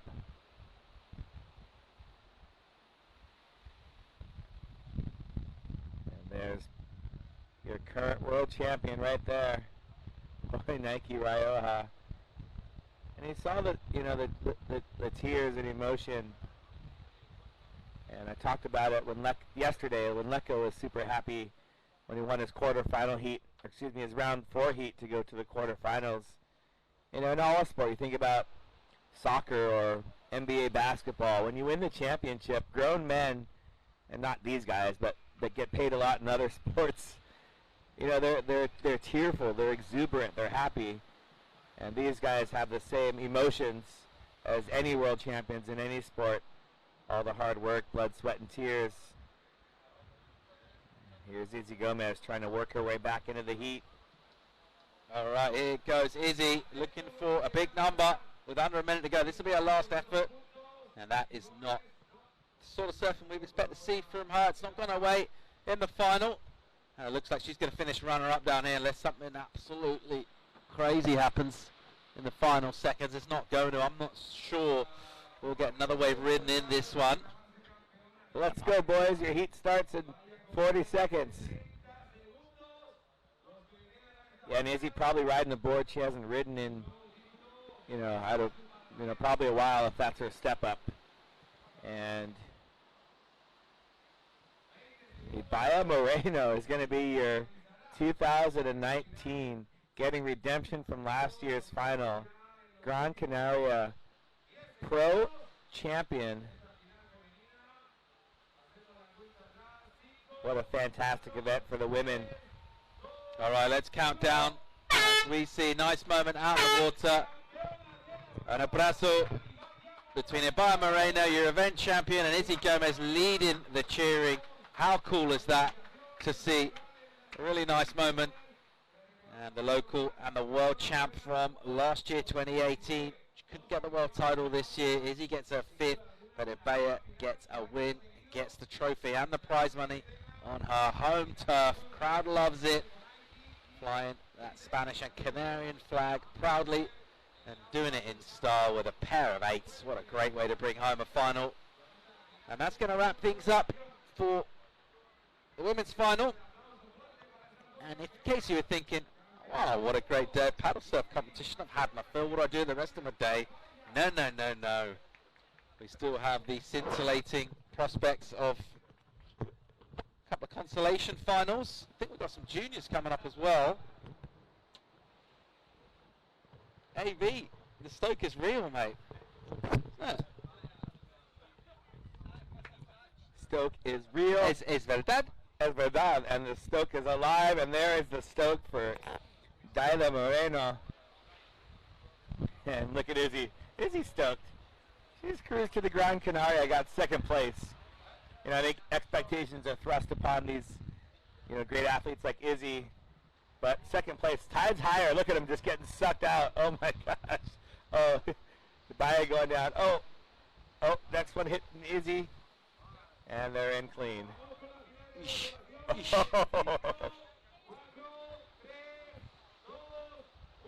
All right, what a cool moment that is. Great to see Ibaya Moreno, event champ, gets a can of Red Bull in the hair. It's an unusual celebration. Just a little baptism of Red Bull, not even fizzed up. Just kind of poured on like you're pouring cream in your coffee. And there she is. Congratulations to Ibaya Moreno. Great job from her. Hometown hero. Gran Canaria in the house. Winning her event on a spot she grew up shredding. And she's got a bag. An absolute, they tell you what, the trophy cabinet at the Morenos must be massive. And there's going to be, need to be a little bit of space cleared for the Gran Canaria Pro-Am. She is the champ of this one too. Cool scenes here. And that is epic news for Gran Canaria, for the Canary Islands as a whole.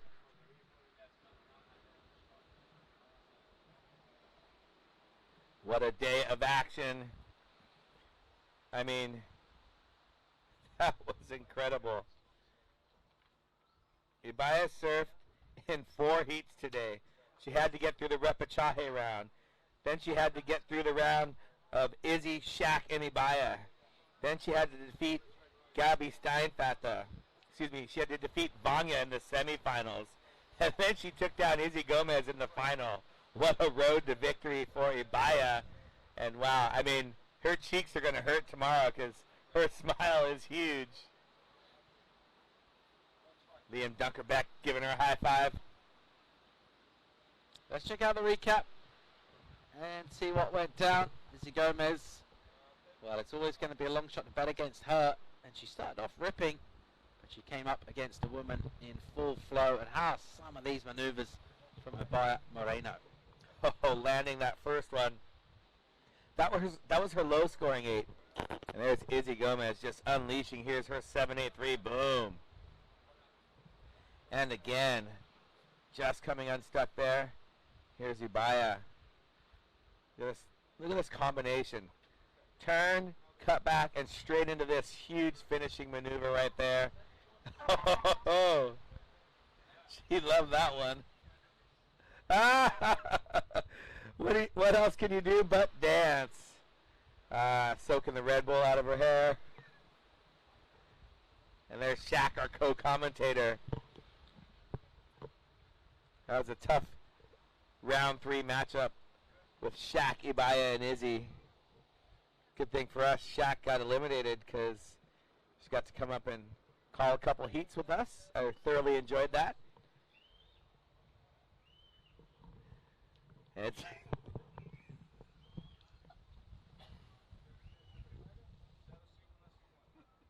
Boinaki down to business early on in this one. He's a world champ. These are the first maneuvers he's done. First wave ridden as Campeón del Mundo. Luis Diniz, just a quick in and out because he saw this one. And just skirts off the inside rail there for Luis Diniz. Now we've got you all caught up with our first of 2 consolation heats and 2 juniors heats and a junior final. So we have 5 more heats for you guys. And we're excited about that.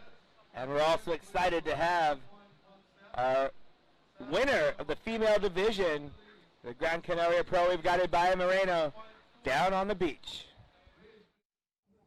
Ibaya, last year you were world champ and you came second. Yeah. This year, Izzy's world champ and you win. Yeah. You put your mark at home, didn't you? Yeah, I'm super stoked because for me it's an honor to be surfing in El Lloré with only 2 girls out on the stand-up paddle. It's a very local place and the wave's been amazing. I'm really happy because this shows how the good potential that the island of Gran Canaria has for surfing and windsurfing and everything. So I'm really stoked because it's been a long year for me, like combining windsurfing and stand-up paddle. And I didn't start out very good, but finishing, winning at home, for me it's like a dream, you know. I don't know what was nicer, to see the big hug on the water or an expression you used when you actually came onto the six and you said in Spanish, joder, por una vez que gano. Yeah. How can you say that? I mean, you are a world-class athlete and a winner. Yeah, I mean, I only won one event in the APP, was last year in New York. This is my second win of an APP event, so I'm really happy because at home and the hug in the water for Izzy, my words were like, for me it's a honor to be in a final with her. She's such a ripper, and for me it's like one of the best surfers in the water, so I'm really stoked. And yeah, this year I took the win, so I'm more happy about this, so yeah, really happy. Because my whole family is here watching again this year, and just wanted to put the show for them and have fun. Yeah, well, I did see your sister around. Yeah. I don't know the other ones of the family are here, but yeah, she's around, so it's good to see. Yeah. And again, congratulations. Maybe just a quick word in Spanish. Nada, que estoy súper feliz porque para mí acabar el año ganando una prueba del circuito APP es increíble. Para mí es un honor estar en una final con Izzy Gómez y bueno, con todas las chicas que éramos poquitas, pero todas muy buenas y cualquiera podía haber ganado, y estoy súper feliz de haberlo hecho aquí en casa. Así que nada, gracias. Gracias, Yaya. We have a stoked Ibaya Moreno, and you can just see how happy she is to win at home. And it blurs the feeling of not winning the world title to be an event title in your hometown, and Point Nike Rioja going to town right there. And just sliding back into the pocket. And he's smiling even on the wave right there. Pulls right out. Luis Tinguis, that patented low to the water bottom turn into a smash of the lip.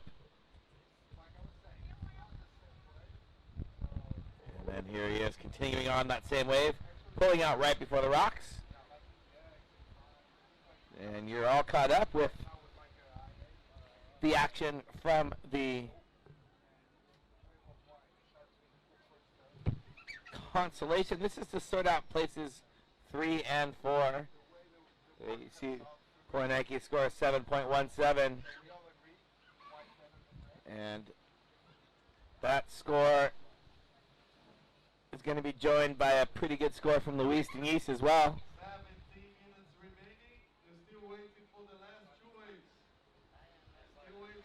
We've got 2 scores to come in.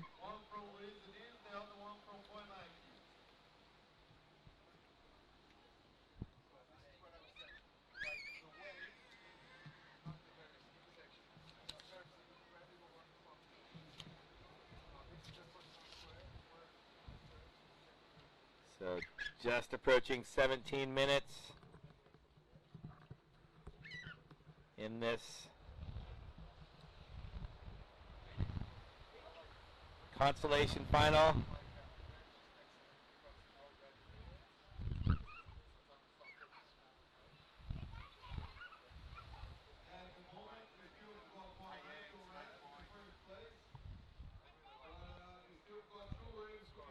So there's 2 waves still yet to be scored, and we have this heat coming up.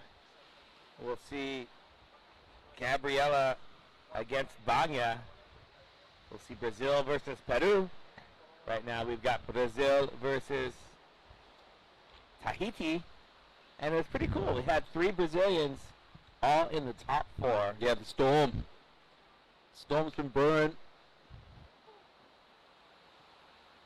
And a big win for Wellington Heights.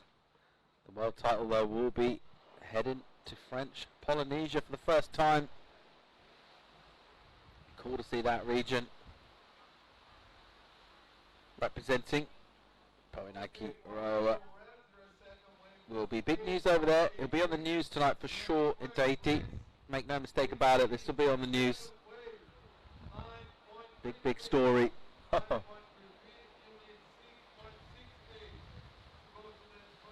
And if you're just wondering, just tuning in, wondering what the situation is, this is the consolation final. We're sorting out 3rd and 4th.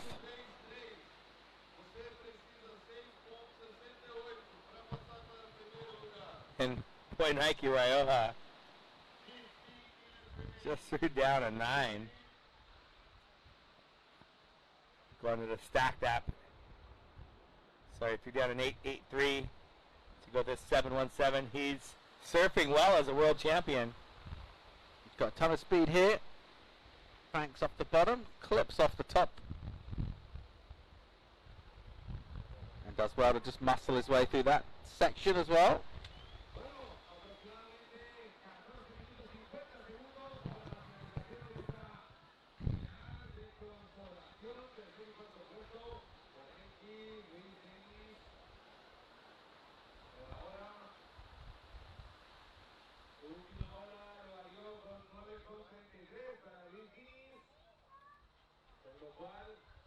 There's the love bus. There's the rocks. There's Luis Denise. Oh, come on. Air. Air. Oh. All right, I'll settle for a good turn. And a cutback. And a lip bash. That was pretty sick. That was super sick. So close to the rocks. Love that last maneuver. So, Luis Denise bringing the ruckus back towards Porinaki Raioa.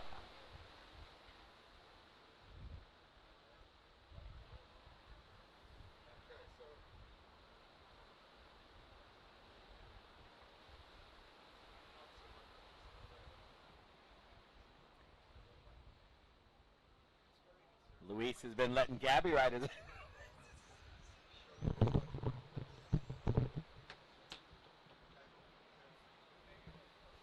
Check the replay here of Denise. Bang. Smashes the first one.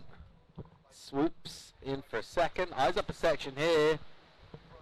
And prods it up there. Has a time to get a little look up towards the love bus. Sort of threatening look at the judges. It's like, you better give me the score. And if you've never met Paul Evans, he's got some of the funniest facial expressions you'll ever meet, and he's cracking me up here in the booth. I appreciate you taking time. What did I do then? What did I do? I don't even know what I did. There we are in the love bus. Woo! Upstairs, that's the mobile love bus. APP World Tour production trailer / double-decker tourist bus, touring bus. And there's the skate section in the background. That's where we've seen people warm up. Izzy Gomez has been warming up back there. Saw some yoga happening on those stairs. And that's an auditorium, that tall building that's there. And that is the city of Las Palmas de Gran Canaria in the background, just on the other side of those rocks. That's where we held the first day of competition on Friday, round 1 and 2 of the men. If you made it that far, you came to El Lloret yesterday, where we ran through 18 heats.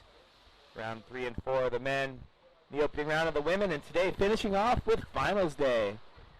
We've seen our world champions crown, event champions crown, and now we're sorting out the 3rd and 4th place, and we'll finish off with a bang with our juniors, scheduled for just 45 minutes from now.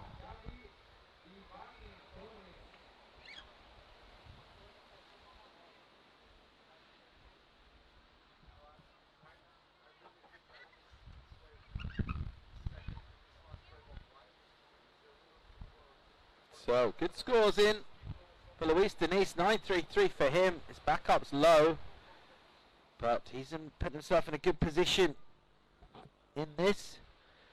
When you're facing a tough opponent in chess, and it looks like it could be heading towards a stalemate, is there anything you can do to sort of avoid that eventuality, Anthony? That's what I've been wondering.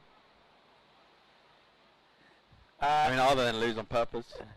Yeah, I mean, that's the only thing you can do. If it's going to be a stalemate, you want it to be a stalemate, because then at least it's a tie.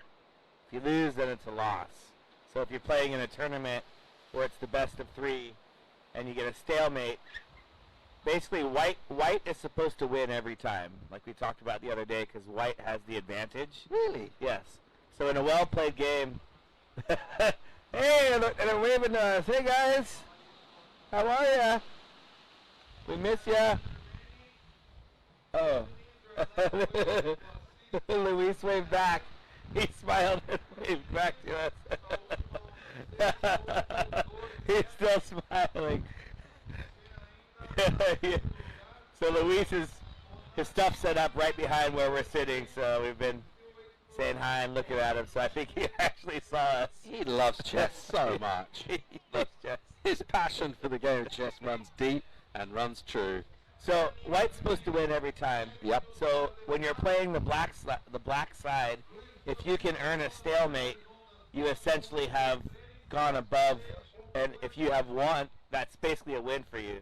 So if you do it a round of 3, and we'll get back to chess right after ripping. All right, here goes Paranaki Raioa. Perfect. He didn't want to interrupt my story. Just moving his bishop.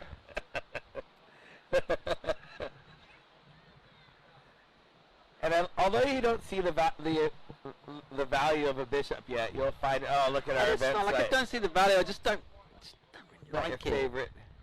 Yeah, I understand. So I have a question for you. Why Yeah. is it that every time the camera goes on the love bus, I want to see my hands in the air in the shot? I don't know, man. Maybe what does that tell us about you? It's like you're not getting enough camera time. Could maybe get you down there to do some interviews. Oh, that's If you wanna okay. get- No, I'm Get comfy up here. your grill on screen. So white's supposed to win. Interesting. Yeah, every time. So if black can get a stalemate, then they've done well in the course of, a tournament. And I think it's 2 points for a win, 1 point for a tie, 0 points for a loss. So even a tie is better than a loss. So if you go in best of 3, then presumably you have to do a 4th match. If you get 1 each and then a stalemate. Yes, I believe so. Or does it go on who was black and who was white on the stalemate? Does it get the that's black side on stalemate gets the nod? Yeah, that's a good question. Avoids the eventuality of having to do a consolation 4th. Yeah, I think fourth most tournaments, match. maybe it's just one game. And here is Poinaiki Raioha. Bam! And look at the speed right here into this turn. Jam! I don't know how he made that one. Wipes the water off of his face, and he is back out there. You've heard of chess boxing, right? Where you make your move and then you do a round of boxing. Imagine chess surf contest where you have to do a move, then you both have to run down and get away, come back in, another move. How good would that be? That would be Might take all awesome. day, but It would take all day. You got to think about your move while you're going out to get your way. good. That'd be a great tournament. Maybe it's like 5 moves, then go. One. Oh, he's looking at the left. Luis Dignis. Bam! Ho ho! Little sup yoga.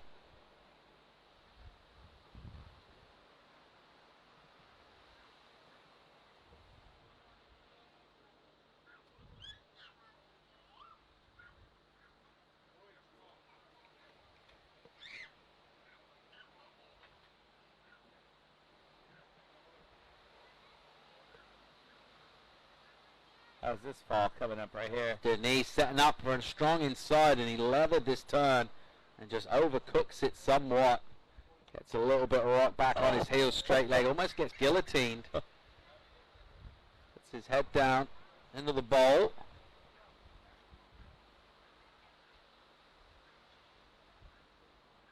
So Stanfather and Torres with another matchup. We've seen Gabriel Stanfather surf quite a lot today. And yesterday. He's back in the water again. Trying to get 3rd spot from Torres. How do you fancy this matchup going down? Well, if you're going on paper, Vanya's been throwing the highest scores.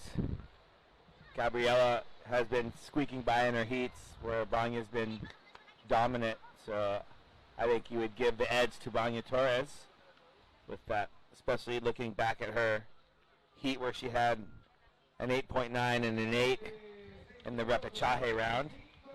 So Vanya Torres winning that repechaje. See Poinaiki Raioha just falling off right there. So Gabriella surfed. This will be her 4th surf today, as did Ibaya. If you went into the repechaje round and you surfed 4 times in one day, once yesterday, and you see them getting ready to surf again. And just looking at the men's world title race, so Luis Diniz had a chance for 2nd in the world.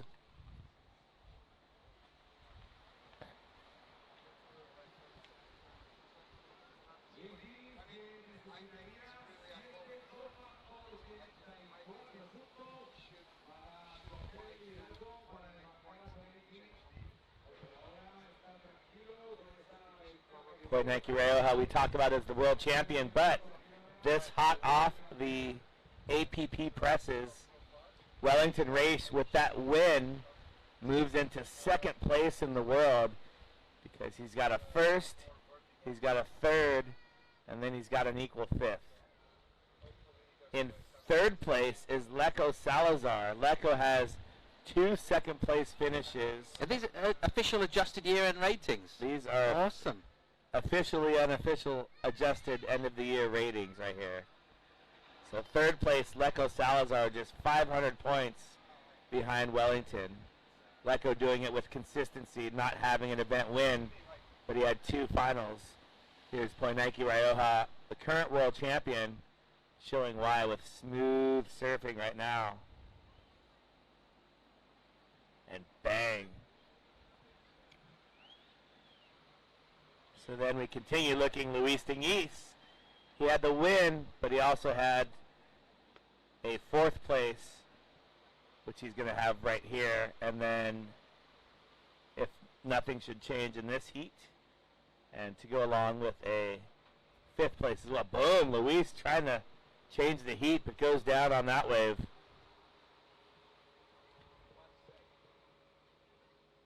And Sean Pointer ends up 5th in the world at 19,000 points. So Poinaki 1, Wellington 2, Leco 3, Luis Diniz 4, and Sean Pointer 5th in the world. There you see the next heat trying to get out. Okay, any sniper? Oh, we're about to see the sniper rocks, but here's a little bit of a paddle battle. A lot of bit of a paddle battle. Poinaki Rioja, he's so strong. And here we go. Reviewing this replay. Cutting back into the white water. And again, double pump, cut back. That was beautiful right there. I love that turn. Luis Diniz. Airdrop. Frothy section. Still going to town with it. A lot of white on the wave, matching his white jersey. And Luis Diniz goes down.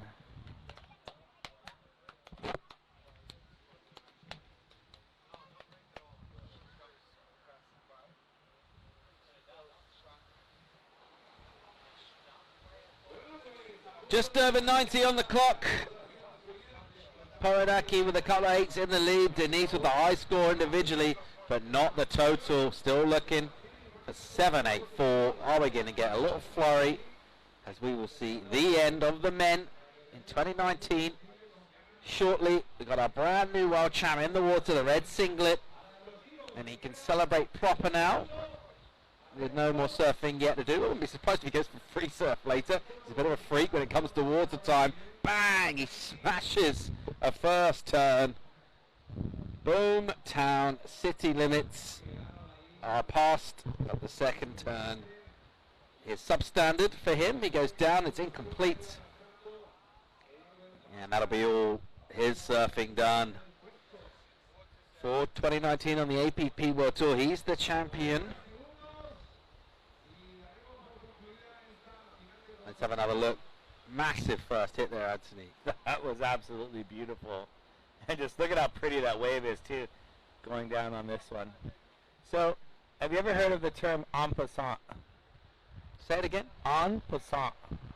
Nope. It's a chess term, as we watch Luis Diniz.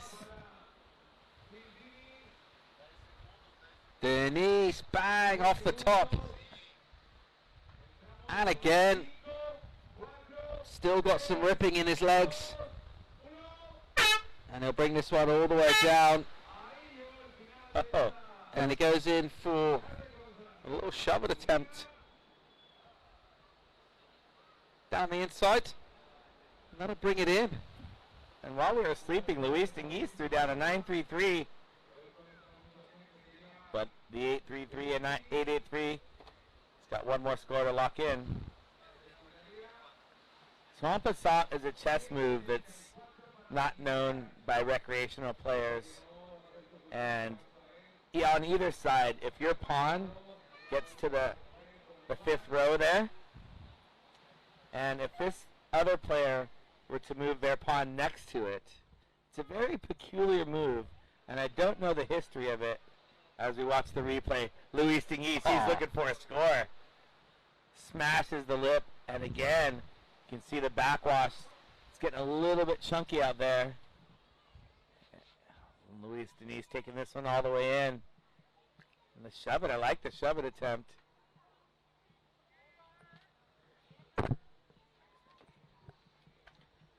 So yeah, the en passant, and then you take him sideways. So you know, normally a pawn would take diagonally, but if you're next to it on en passant, I would advance forward and take this pawn here. It's a very peculiar Shut move. up. No way. I'm not having that. A pawn can take sideways. A pawn can take No, sideways. get out of here, only Baylor. You're on mad. the fifth rank. You've gone mad.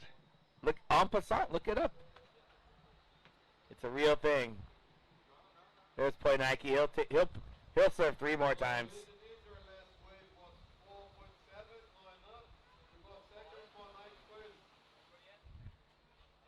Nike, 3rd place. 1st place in the world.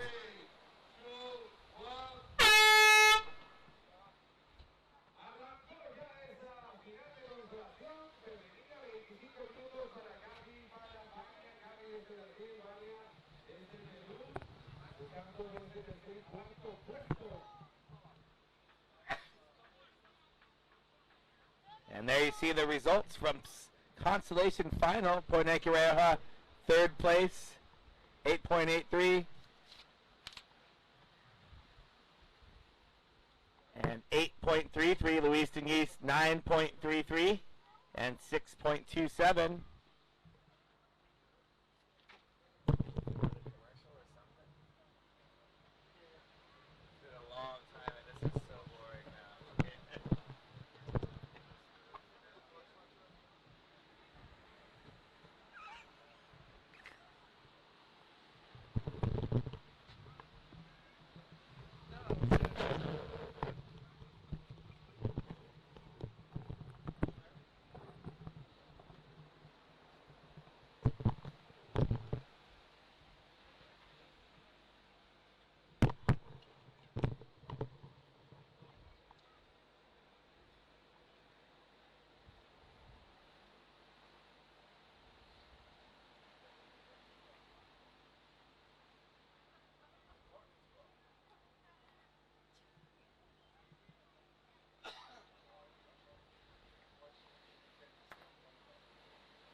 Torres up and riding here in the consolation final. She'll get scant consolation from that ride. And scant remuneration from our judging panel as well, because incomplete. Meanwhile, Stamfata streaks past the Peruvian at high speed and lies down in the face of the wave for another incompletion.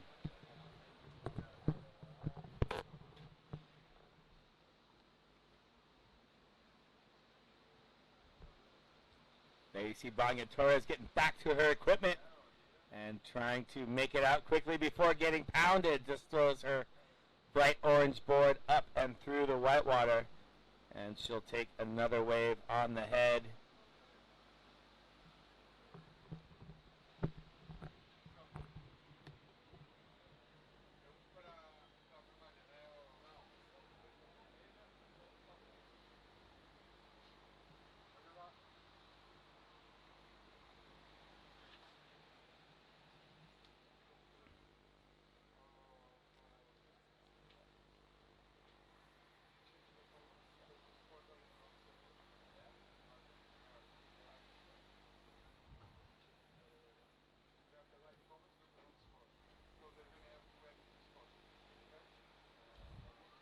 So this heat does have some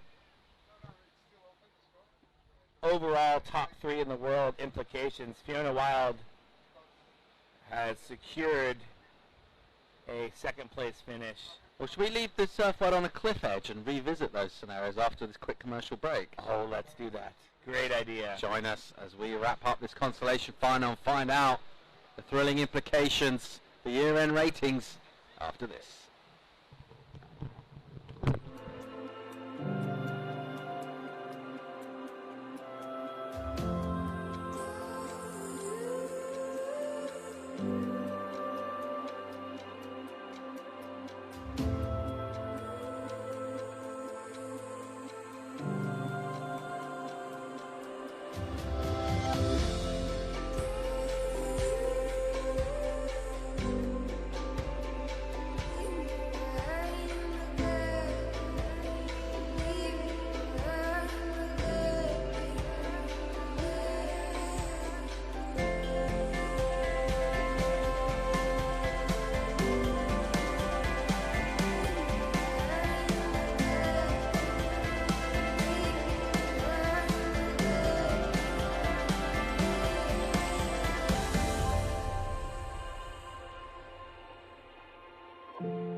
Welcome back to the beach. It's Gran Canaria Pro-Am 2019.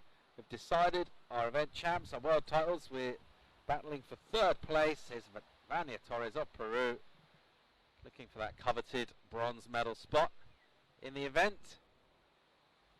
And it does have serious implications on the year-end ratings. And AV Anthony Vela has been crunching the numbers, as is his way. And he's come up with some pretty scintillating scenarios. What have you got for us, Anthony? Well, not much really. I built you up. And you've let me down. Well, basically, just give us what you got anyway. Shakira Westhorpe's going to end up 5th in the world. As we look at Gabriela Steinfata, had some fantastic heats through the event. And she's slicing and dicing her way on this beautiful wave. Look at that turn right there. Oh! You say she's had some fantastic heats. She's lost 4 times already, and she's still going. It's interesting the way the format works out. Second place advances you through the heat. Yeah, right, but as a loser. Well, I mean, in your mind, but I think they would consider themselves winners. The heat winner in second. Sure. winner in Sure. second place. Okay. Interesting.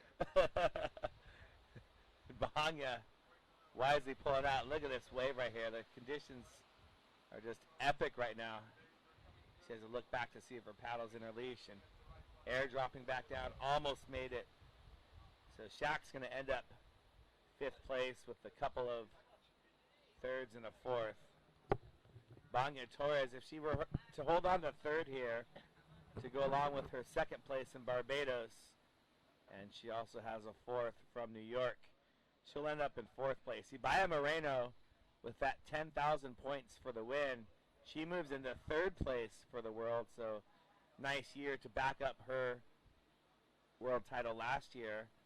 Fiona Wild, even though she had an early exit, had enough points to keep her in 2nd place, so Fiona Wild's going to be runner-up to Izzy Gomez for the 3rd time in her career.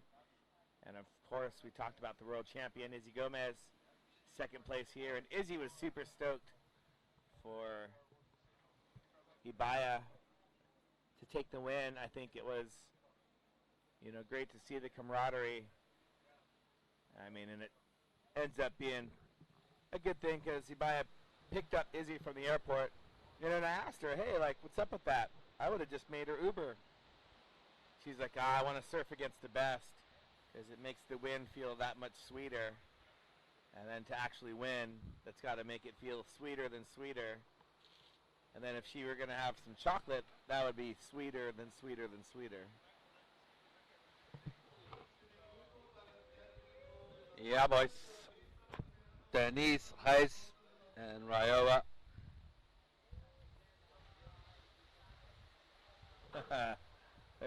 They're a stookid.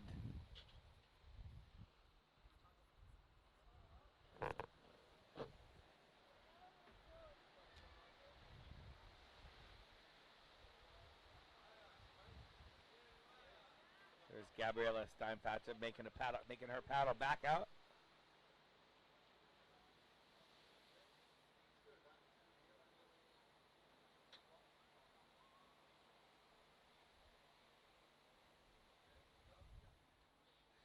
Yeah, she's been back on the rocks again in this one. Good commitment from her. She ended up all the way on the inside. Been quite impressed by the way she hasn't been too flustered or taken it too personally. The amount of time she spent in the danger zone down in there. She just washes it off every time.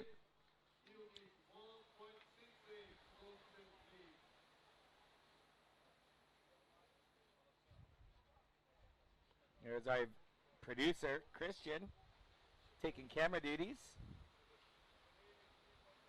As a cameraman, you're really not allowed to go to the loo. But I guess somebody ditched their posts. Christian ran down there in order to take over. Our producer in training, Bosco's down there calling the shots.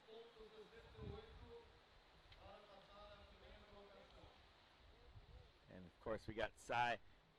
Cy, I'd love to see the 10-point ride, a couple of the 9s from earlier.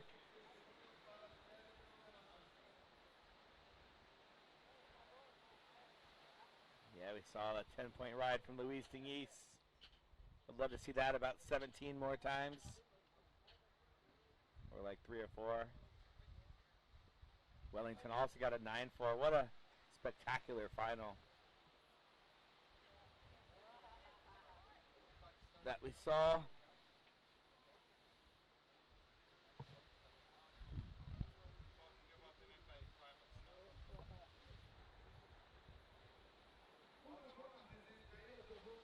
Oh, Vanya looking at the left. She would have got a 10 for sure. I've been calling for 10s on those lefts. The call has not been answered one time. What's up with that?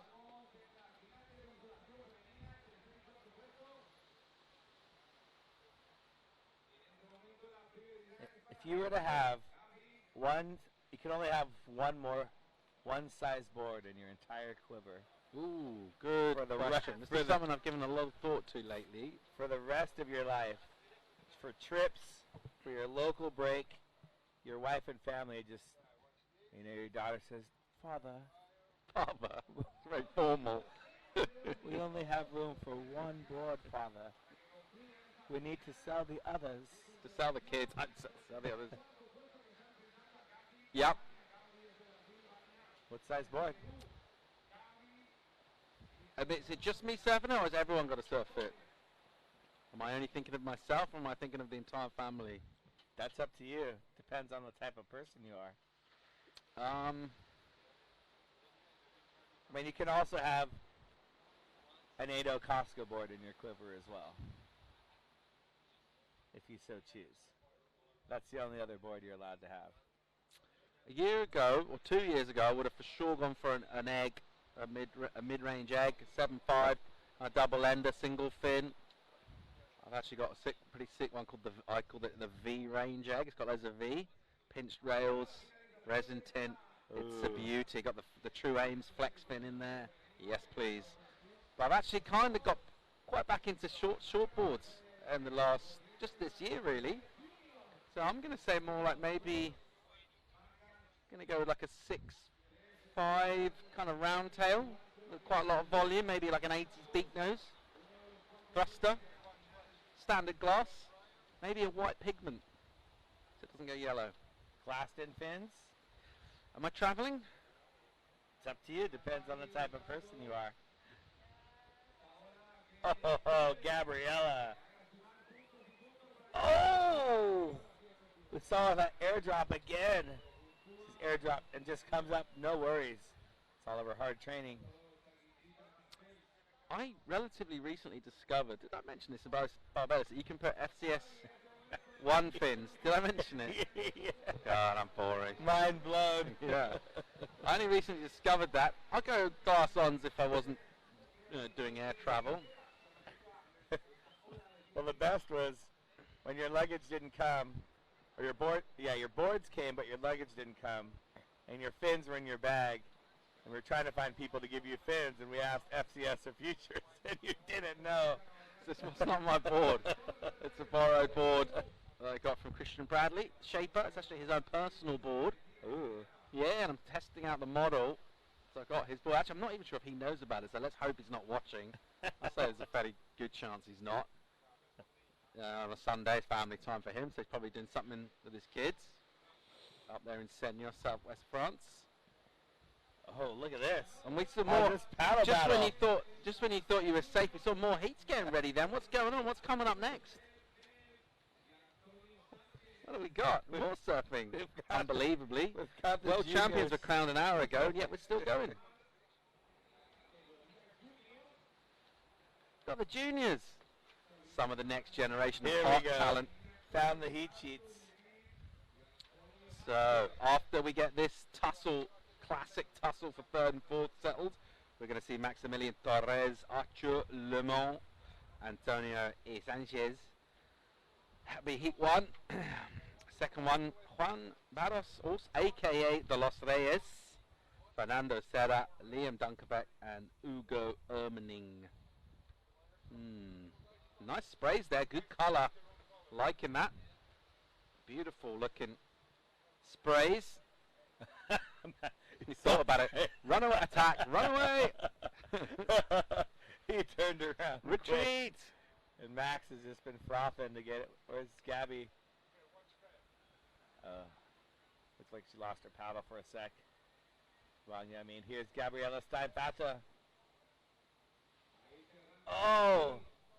Tube avoidance. Yes, that wave had a tube section. No exit, but... Back to you, one board. Rest of your born days. What do you got? What are you taking? I'll get right back to that Vanya having a look. Was I supposed to say a paddleboard, by the way? Or was that? Not at all. Okay, fair enough. Good. Just checking. You're supposed to say whatever you thought it was sure. going to be. Okay, so back to you. Same question. Back at ya. Baseline return. Am I traveling? Don't know. Are you? You tell me. Let's assume no for the time being. Okay. Is it just for me or for my family? Same thing. Whatever you want it to be. Let's check out Torres in the meantime. She's on her favourite board, and she's got an absolute screamer of a wave. Wax one off the top. In Stamfata's face. Very narrowly aboard that borrowed board from Luis Denise. And she'll crumble What have you got board-wise? So I'm going to go on the other end of that spectrum and 11-foot glider, and think sort of think of like a 9.2 glider. Okay. Something in the 9.2 range. I'm going to go epoxy. Ooh. 2+1 setup. Ooh, controversial. Yeah, very, very. But if I want one board, you know, I want it to last, and I want to have it for my family. So that's why I went kind of longboard. You can surf it on a bigger wave as well. Something in the like.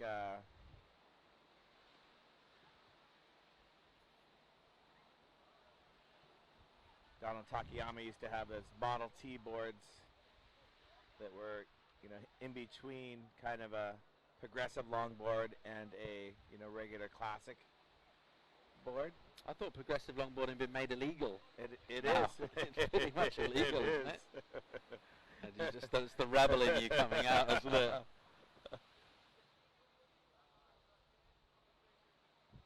5.5 on the clock. Torres Stanfara. It's not been a classic, I'll be honest. Look at the scoreboard. We haven't threatened double figures in this one for combined heat totals. But nevertheless, we do need to settle who gets third. Divvy up those points and placings. Our ski driver way out the back.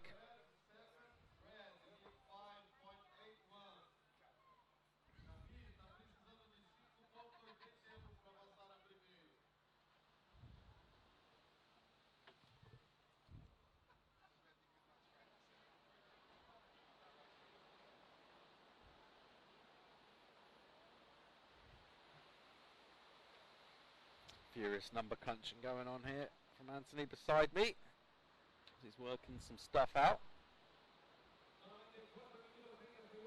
Stanford's back in the lineup. Hasn't got above a 3.5 in this one so far, which is the low score of Torres. I just want to congratulate you, Paul. Well done.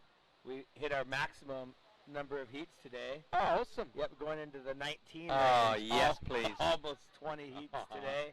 Come on. More than 18. Is that what you were just working out, how many heats we commentated? Actually, I take that back because we only did 18, because we took a heat off. I wouldn't call it as a heat off so much as we were just playing in the third role. We were like first replacement in case anything happened. Yeah, true. To one of the point. commentators. So we were still on call. It wasn't like we went back for a nap.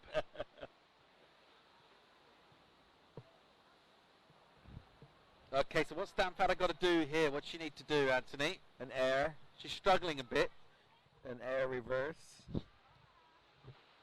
Carving 360. She's got first prio. She's looking for a wave. Crowd loves it, tell you that much. They love their stand-up paddling around here. They love it even more after this weekend of beautiful waves and red-hot action. There's going to be a party tonight as well. If you're in the area, come down and shake your little tush with the finest paddle surfers in the world, some of the finest commentators, because it's going to celebrate a great, great year on tour tonight. We're all letting our hair down. 3 minutes to go, and anything can happen in these 3 minutes. And what a giveaway Bahia Moreno is. Last year, we had the first event ever in the Gran Canarias, and Bahia Moreno gifting her city with a world title. This year, the world title was already decided prior to this event, but Ibaya still had a gift. She wanted to give them an event win, which she wasn't able to give them last year. And now she is giving them an event win, and the party is going to be fantastic.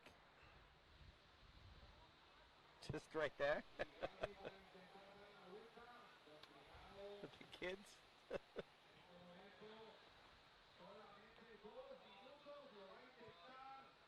Alrighty, let's see what Stanford has got left in the tank. 2 to go. Good looking wave for Gabriela. Slashes a first turn. Oh, and she'll go down there. again. A lot of wipeouts from Stan Fata. What a day. She's going to be so tired. I mean, I can't even begin to explain how tired she's going to be. It's her 5th loss of the event, this one. It depends on how you look at it. She's lost 2 heats that have been one-on-one. She advanced. Oh, Vanya Torres. Boom. And again. Bang. And the quick exit. 2 to the oncoming rocks.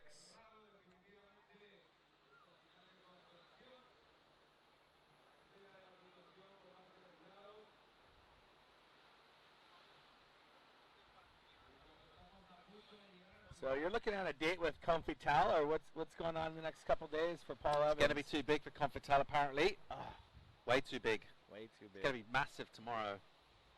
I've got other plans lined up for other parts of the island. I think heading to town, as you say in Oahu, heading to the South Shore.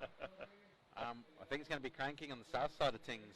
Oh. It's going to be way too big up here, probably until Wednesday. I only like to surf when it's tree feet. Yeah, well, Confital will be smoking right now. And, I changed my ticket. 7:35 a.m. flight. Are you joking? Not joking at all. You're out of it tomorrow morning. And there you have it. 7:35. Have you sold me out to the Romans for 20 pieces of silver? And a goat. They threw in the goat. What can I say? Unbelievable. What can I say? In the words of Julius Caesar, as he pulled up the knife from his back, "Et tu, Brute?" And you, Brutus? That analogy is just a terrible analogy. You're out of here. Hey, I've got Christmas decorations to do. Mouths to feed. All they've been feeding Athena is mac and cheese. Mac and cheese, regular cheese, and Hawaiian bread. Dad needs to make the fresh foods again.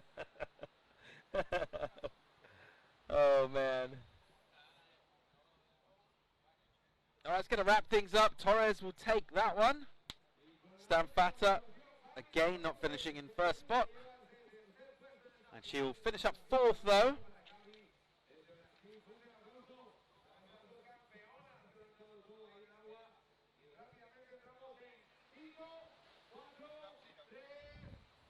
And we've been waiting around all day for this. And it's finally here, the juniors competition. This is a crowd favorite, the under 18. There you see consolation final for the women. Vanya Torres narrowly defeating Gabriela Stein-Fata. And these guys are going to be in for a doozy. They've been watching for 2 days. Some of them even had a surf. But now a 3-person heat and a 4-person heat, they're going to be pushing themselves out of position like we saw in the women yesterday. And we see semifinal heat 1, Fernando Perez, Arthur Limon, Antonio Sanchez. The 3 amigos.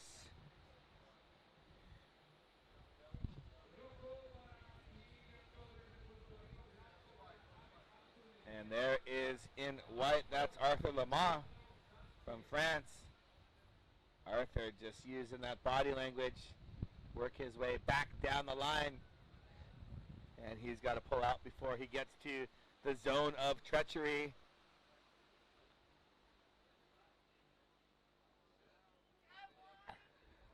Yeah! Just saying hi to Wellington Race and Luis Dingis. Wellington throwing the 10. Did you really get a 10? And all of these guys looking up to Wellington and Luis. They are now in a heat. That's Max Torres in the red. Max has been watching the waves all day, frothing. And he's a little bit behind the section, tries to go up for one turn, falls down. It's tough out there, especially when they're pushing each other so deep. That's the beauty with man-on-man heats, as you don't push each other so deep. And I believe that's Antonio Sanchez. And taking a pounding.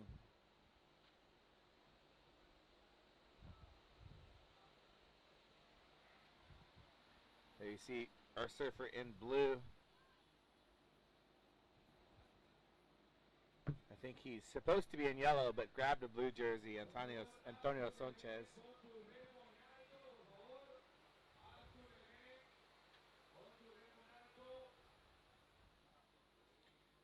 We look back at Arthur Lemont's wave. You can see him go off the bottom. Nice looking top turn by Arthur Lemont. Lots of chatter on the bottom, and then again off the top.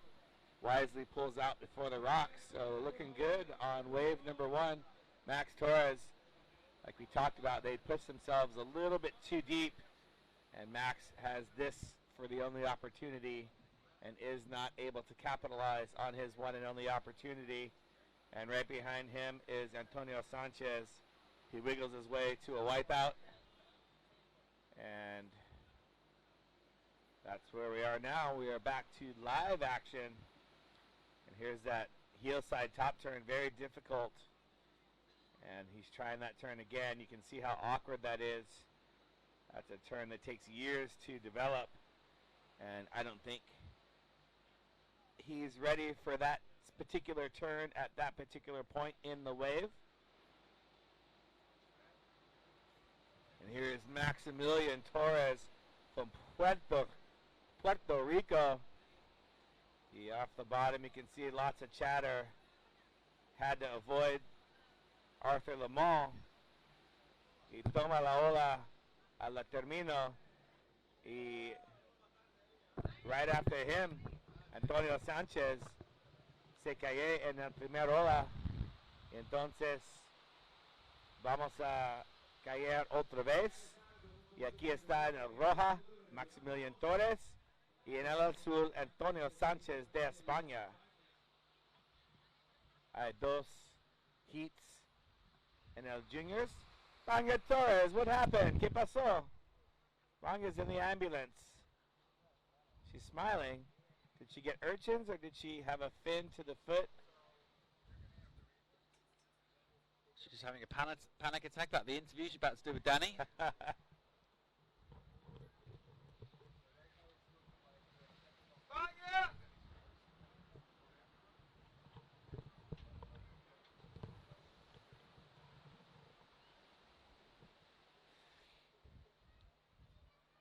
Important paddle battle on screen. But the crowd were really interested in what happened to Vanga Torres. Maybe urchins, maybe a big cut, maybe nothing.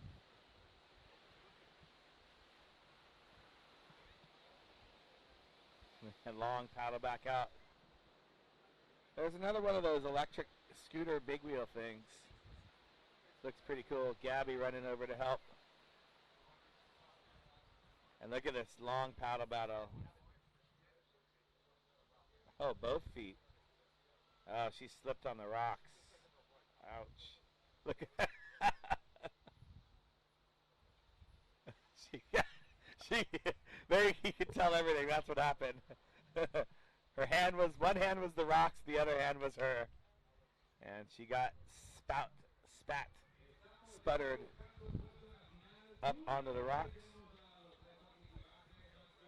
Shedding a bit of bark on the inside here, but realistically, think about how hairy it's been in there. We've escaped pretty lightly in terms of trauma. So everyone doing pretty fine, really, and a good job of avoiding the rocks. Let's watch White go down.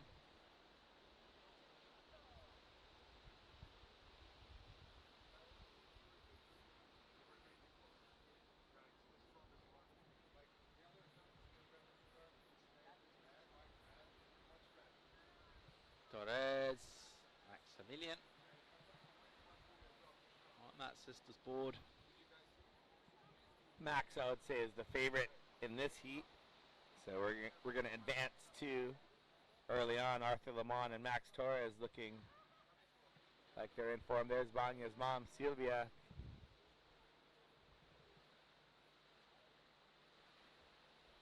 And here on screen, Arthur Lamont trying to hold on to second place. Again, that heel side top turn. Heel side paddle top turn, not the easiest turn to do. Max defiantly calling for a scoring update. And Heat 2, we'll see Juan Barrios, Fernando Serra, Liam Dunkerberg, and Hugo Hemming. And the top two will make it to the final. Third and or fourth will go home.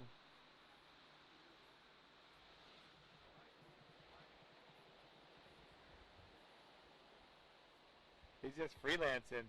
And here, oh, beautiful turn by Arthur Lamont.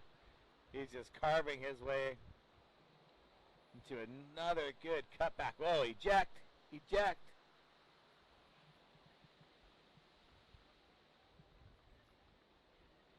And the crowd loves it on the beach. We can hear the cheering from our APP World Tour Love Bus. Check out Arthur Lamont. Beautiful work right here. Carving all the way back. And again, boom.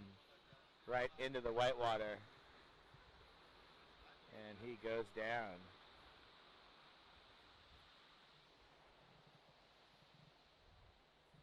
How do we get those replays and size over there?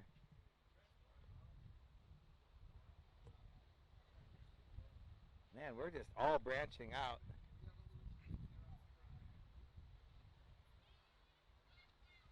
You think you can get speed from the hill, grind a loop around the loop over there? You'd slow down, too much friction. Yeah.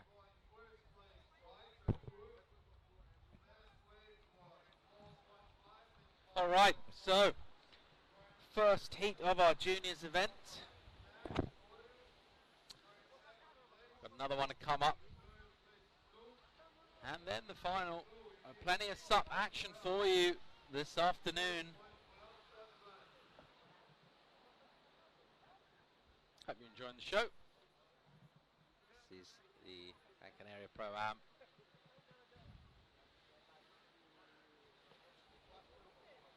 And we have crowned a world champ in the form of Poinaki Raioa.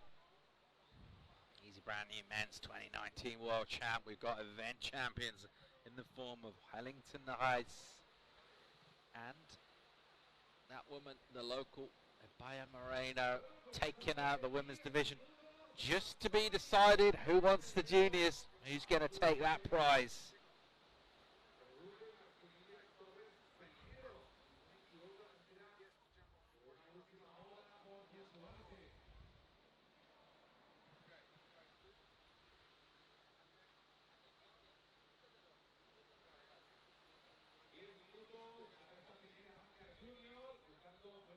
And if you just tuned in,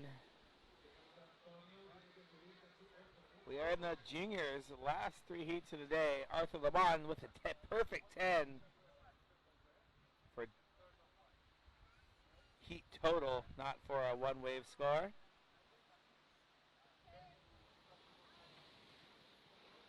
I'm doing awesome. We're loving these last couple of heats. So exciting. Getting a chance to say hello to the competitors as they're winding down their day. And just want to say huge thanks to Mercedes-Benz and also to Red Bull. Antonio Sanchez trying to mount a comeback. His front foot's a little bit too far in front. He's kind of got that knock knee a little bit. And he's surfed a good wave on that one. Right into the rocks for Antonio. And comes up paddling. Well done. He's back. Came to compete, and he's not just going to give this heat away easily. You see a future surfer right there working on his surf skills. Not the dogs, the kid that just went out of screen. Good shot of the sand. Here we see a replay right there. Bam! Watch this next two turns. This one right here, and then this turn right here for Antonio Sanchez, right on the boil. Boom! He's got to be stoked to go home with that turn. That was awesome. That's a replay for the Instagram for sure. Yeah, we're right on the rocks now, aren't we? Lineup's moved in a long way from this morning. We are real close to the rocks. Actually, kind of sketch, you'd probably say. Look, Gabby's got some blood too. A little blood on the shin. A little blood.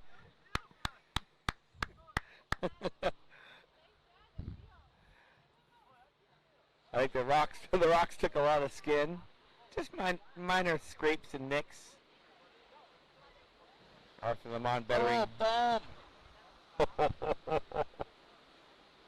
Everyone getting cleaned up.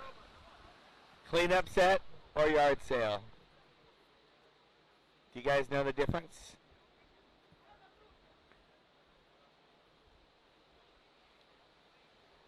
We're just talking about the lineup, and maybe they were a little too far in. So that set cleaned them all up. I mean, if I was in one of these heats, I would just go for the biggest wave I can catch.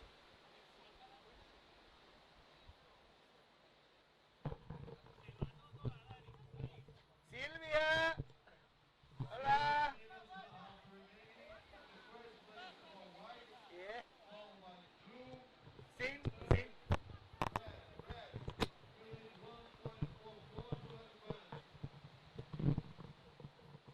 Uh-oh. 56 seconds to power off.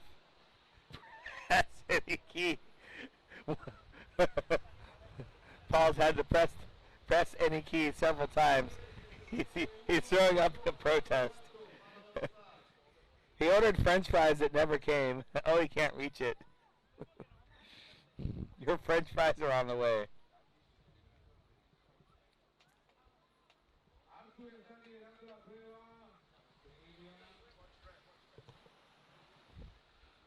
And Max Torres just going to town. Oh. Bam. Pop.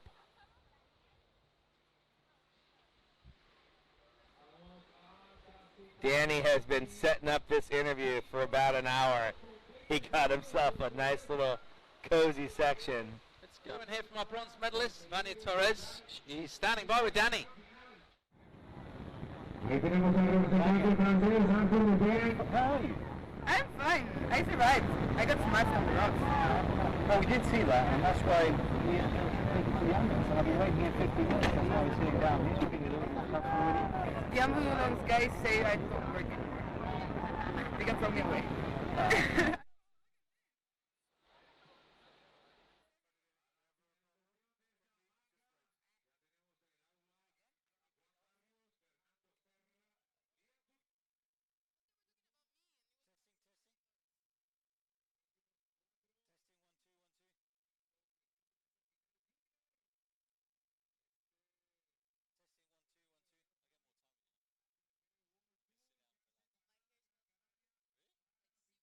There's a lot of seaweed on it. There's not. Testing, testing.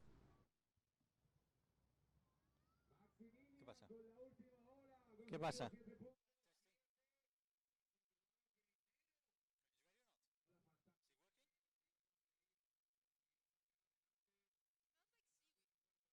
Oh, Nah. it does. You want to smell it? Smell it. Nah, it doesn't smells smell like like sea. Vania, a hard entry there for you coming back after your heat. And we had to take you here to get recovered, and you're bruised, cut. I thought they cut your foot off by the looks of it. Yeah, it was hard. I got pounded on the rocks. Gabby too. The tide's super high, so it gets smashed. I saved my board though. So your board's more important than your foot? Of course, I can heal my board's poor board. It can get healed by itself. You have to fix it. Well, I think after coming third in the tour this year, I don't know if you knew that, but you are third, so congratulations. You're going to get a sponsor. You're going to give many boards. You can't get your foot done again, but you get lots of new sponsors. I need a board sponsor and a new foot, but because they say this one doesn't work anymore. I think your foot's going to work fine. You're going to do it. We watched you rip during this whole event. Yeah, it's been super fun. I actually got I think my best score of all my life on a hit on one of these. So I'm super happy. We're getting better. I think this tour is growing a lot, so I'm having fun and I'm thankful for you guys to be here. Well, thank you to you too, and thank you especially to all the girls. I mean, you've done a great season, and all of you, and you're such a nice little group to work with as well. From us, congratulations to all of you. Yeah, thank you. I'm stoked. We have new friends, and the tour is like an experience. I think I'll see you guys in February in Hawaii. Well, we'll see, hopefully. Yes.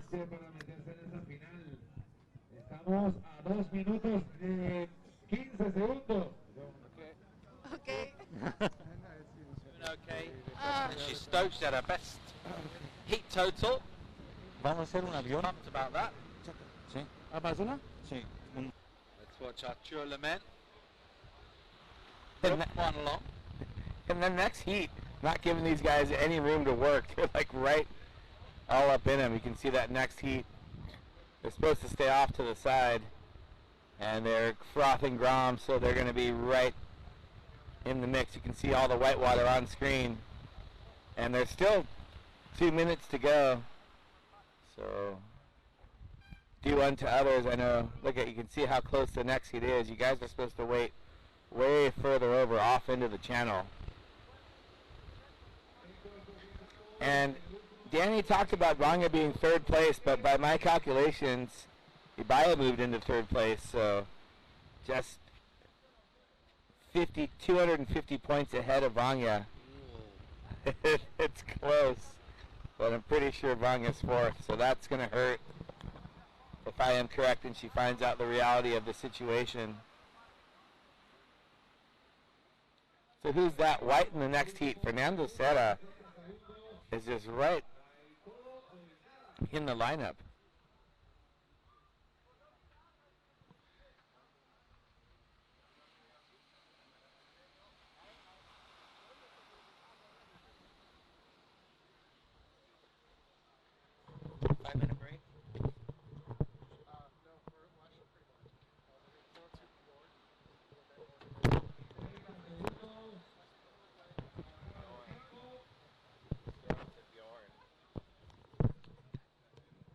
Alright, let's go down and hear from one of the people instrumental to putting this event together. We'll just watch Arthur Lemaine rip a wave down here. It's already started pretty close to the rocks and he's going wide. He won't make that turn. And while we wait for the judges to come in and to finish off this heat, we're going to hear from Bjorn Dunkerbeck, who is standing by with Daniel.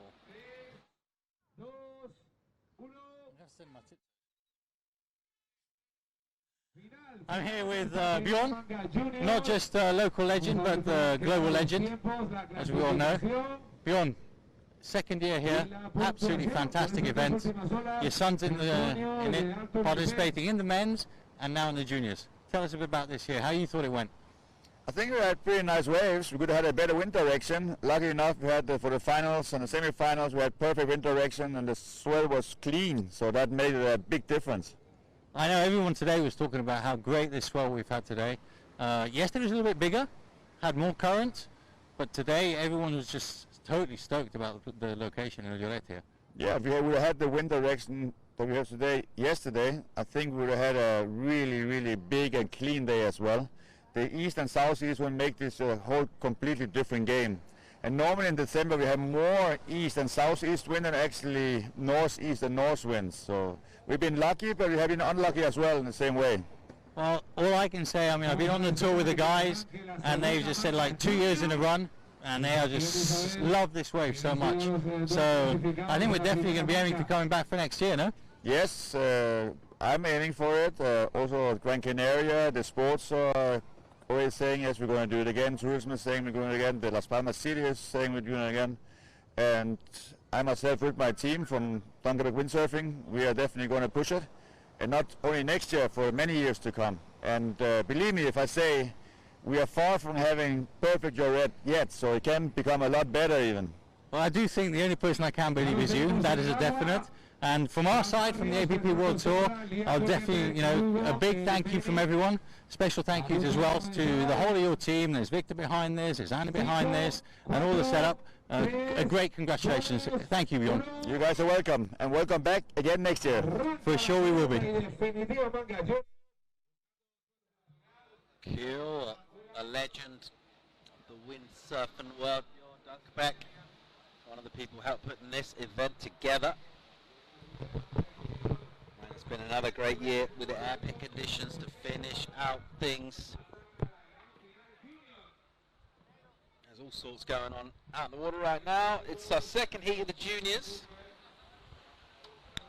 Straight to semi-final in the juniors. And there is the resplendent head of hair of setup. Oh, as our beach Paul, bouncer just called that him. was fantastic, Paul. And he's going down the line, doing air. Oh, goes for a floater, lets me down. Perfect air section, and he can see the set building behind him. He's so close to the rocks, he's going to take all those waves on the head. Liam Dunkerbeck getting a little nuts. Crowd goes wild for Dunkerbeck. They both might take a couple on the head. Here's number one. Juan de los Reyes. Hello, old friend. He's back. He's found a bomb. Here he is. Wiggle, wiggle, wiggle. Off the top. Bang. Smashes one. He'll go down. And all three surfers are so close to each other. You just saw Juan go right by the other two, and look at him. He's going to race back out. He's going to jump to his feet, and he's going to look to get priority over the other two. Oh, man. Here is Hugo Herming. Hugo with a longboard style starboard. He's got the board that you said if you only have one board for the rest of your life. He's actually quickly shaped it and glassed it and paddled out on it. How did you know exactly what I was thinking? Oh, that is the board. That's going to be a tough board to surf in these conditions. A backwashy, rocky shore break. I mean, getting in, I can't wait to watch that. So I think we're going to have like a little 10-minute break in between the semi and the final to give these guys a chance to take just a quick little breather. Maybe only 5 minutes. They're Groms. They don't need much time to rest. And then we're going to have the exciting finals action. And then it is going to be officially La Hora de Tropical.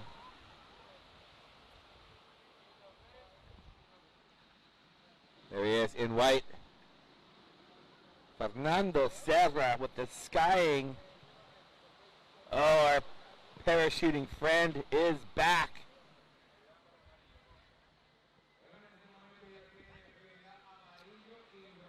Prioridad amarillo y rojo.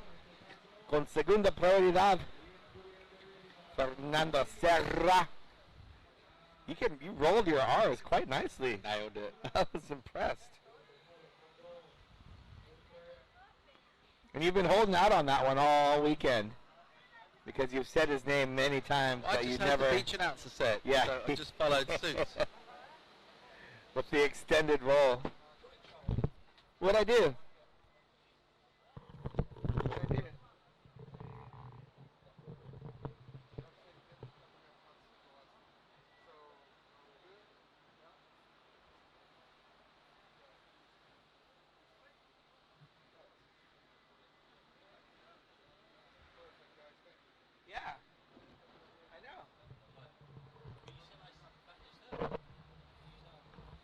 Yeah, but you're forgetting about Fiona.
All right, let's get a quick commercial break. And we'll be back with more scintillating live action from the juniors in the Gran Canaria Pro-Am right after these messages. Surfing will infuse the Olympics with high-performance action and youthful energy to a level never seen before in the Summer Games. As the governing authority of surfing, recognized by the International Olympic Committee, the International Surfing Association has their sights set on Tokyo 2020, ready to showcase surfing to the world on the greatest stage in sport. Surfing has the power to make a positive impact in the lives of all, and the ISA will continue to use the sport to change the world one surfer at a time through Tokyo 2020 and beyond.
Disfruta de tus vacaciones en los mejores rincones de Gran Canaria con Be Cordial Hotels and Resorts.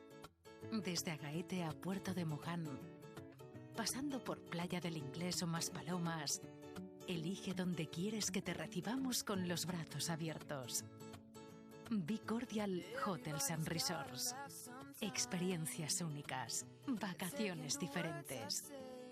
Reservas becordial.com.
Pro-Am live from Las Palmas. It's a beautiful Sunday afternoon, Domingo as they call it in these parts.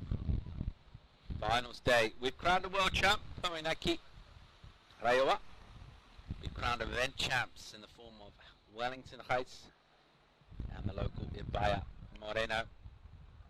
And we're just settling out the juniors now to round things out. Got to think about the next generation of talent coming on through.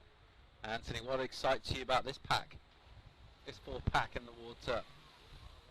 Well, not just the ripping surfing, but the fact that these guys have become friends over the course of a couple of events this year. Ooh, Juan de los Reyes going down.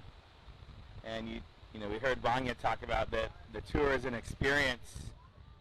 And so getting a chance to see these kids meet each other and then see each other during the event, during the days where they're not running. I saw these kids hanging out all week, and pretty stoked if you're a Grom and you get to travel the world and do surf competitions.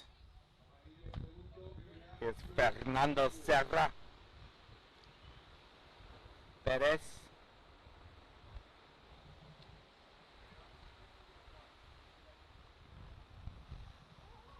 And it's so glassy out there right now.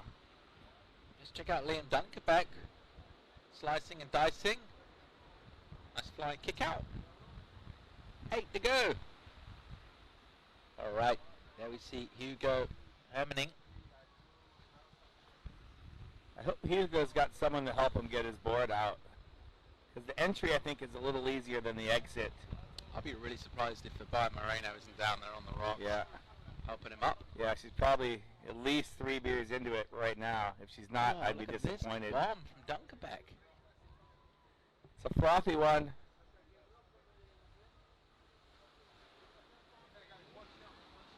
And nice dive off. Here's a replay of Fernando Serra's last wave. Oh, how's that board? Fernando just pulling out of that one.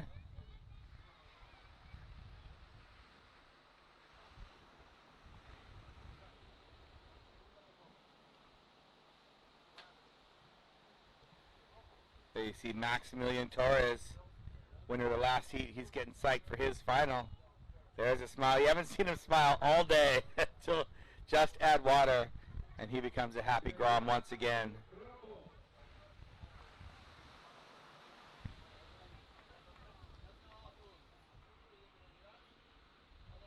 Hugo Hermaning wanted no part in that one.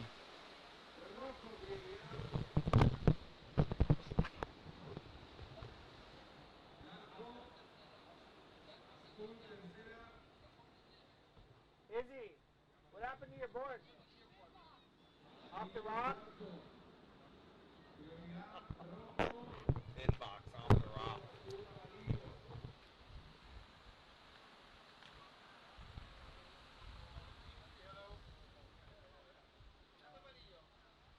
Amarillo.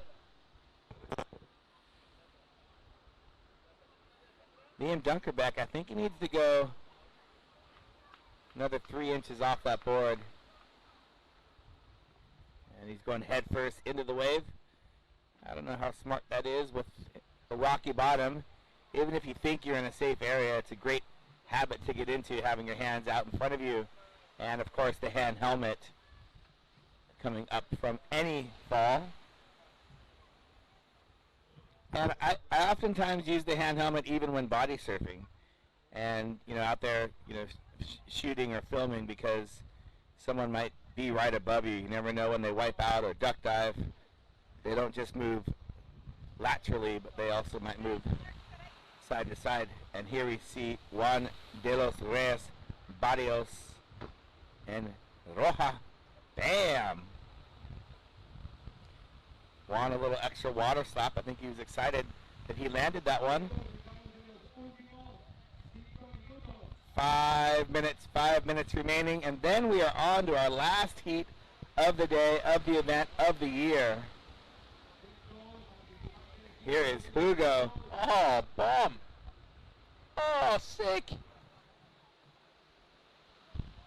Charging. Absolutely charging. Fernando Serra Perez. And Hugo just taking a couple on the head. Fernando off the lip. That was crazy. Fernando Serra going nuts. Absolutely nuts on Domingo. That was pretty radical. I enjoyed that. I'll be sure and let Fernando know that you enjoyed that. And here's Juan de los Reyes. He enjoyed this finish right here. You can see some baton twirling And then beautiful turn right there, staying nice and low. You can see him slam the paddle and brace.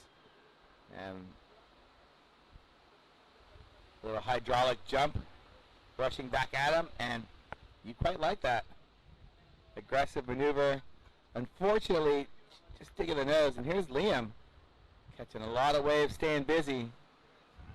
And that was live action. That was a nice little body twirl. LDB. LDB. In the place to be. No tubes made this year thus far. Daniel Hughes could be in trouble in the wig stakes right there. Tell you what, watch out, Hughes. Your days are numbered, mate. Maybe you got a season or two left in you. And watch out, because LDB's coming. Coming in those hot. Long locks.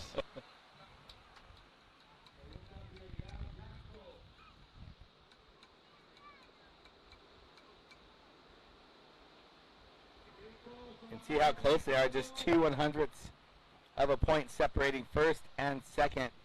Liam Dunkerbeck has priority and needs the score in order to move into advancement position, top two.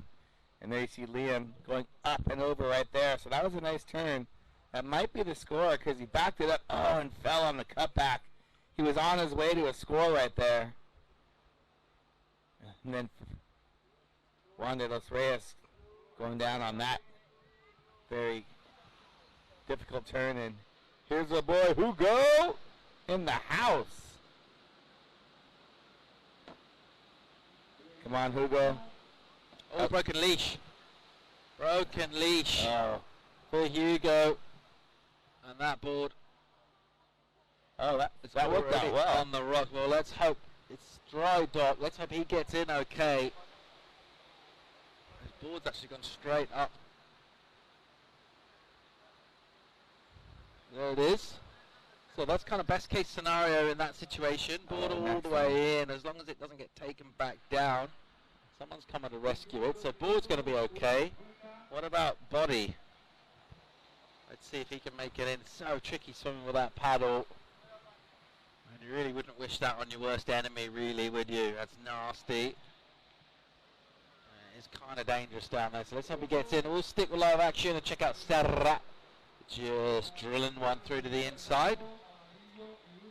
And just to remind everyone, public service announcement.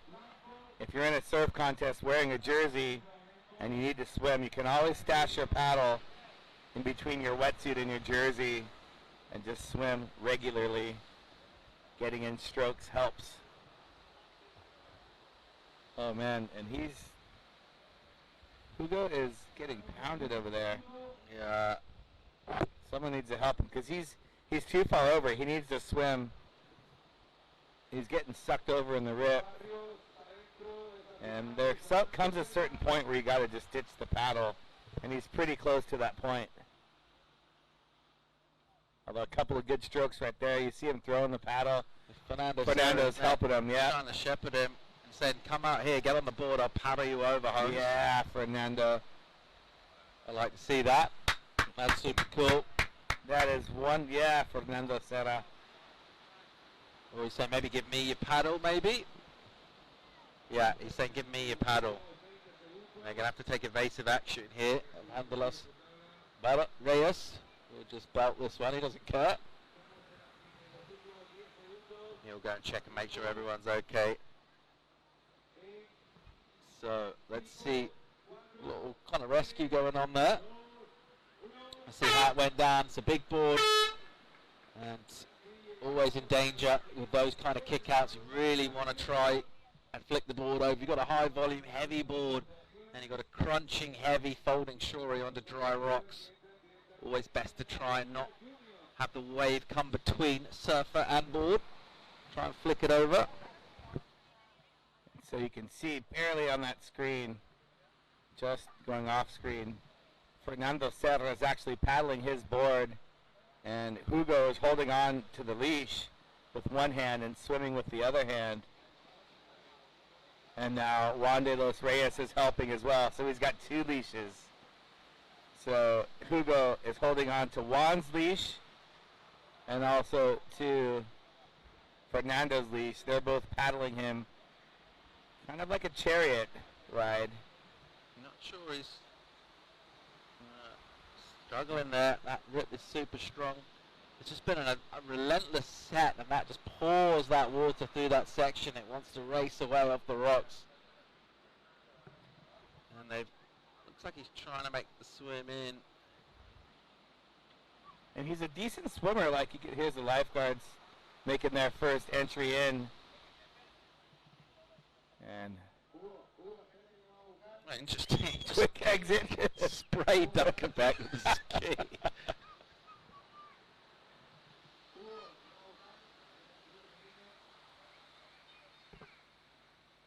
All right. Scud comes in safely on the sled. I mean, the only thing he can do with the sled is take him over to the other side. Or maybe he'll come around and drop him in over on this side. So we've been watching our lifeguards all weekend just hanging out. And so first he just clears them out to safety. And he might be taking them all the way around to the other side. He was about 2 or 3 meters away from coming in. Now he's going to have a 10-minute walk back. Or they might just give him a rest. So they might give him a rest out there. Waits out the set. Wait out the set. And hustle in.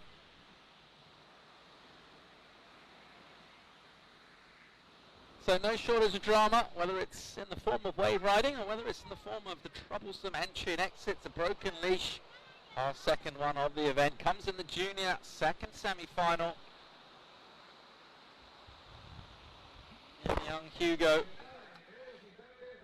finds himself in a place he wasn't expecting to be, which is about 200 meters out the back on the back of a jet ski sled. Let's make the results official. Juan de los Reyes Barrios in first place, Fernando Perez in second, Liam Dunkerbeck third, Hugo Menning is fourth. Not really thinking about where he's coming right now. He's thinking, is my board all right? Which it is, we reckon. Reckon his board's fine. That's good news. So they waited out the set. Now another jet ski. There's a low. Come back. Come drop him in right here.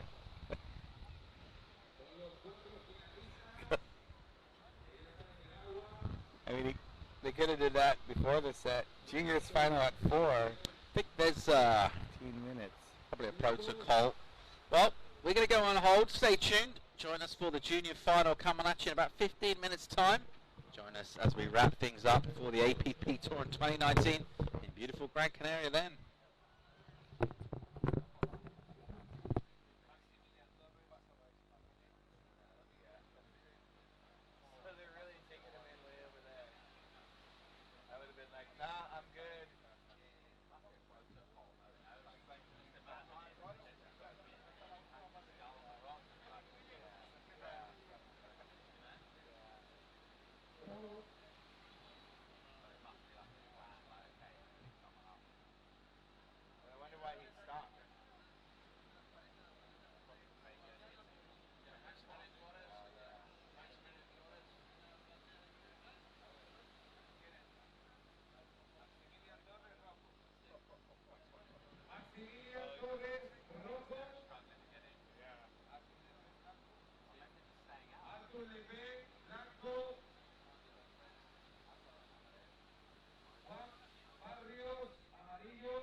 In 1912, the Hawaiian father of modern-day surfing, Duke Kahanamoku, expressed a dream that his beloved surfing could one day become an Olympic sport. As the world governing body of surfing recognized by the International Olympic Committee, the ISA made pursuing the Duke's dream part of its mission.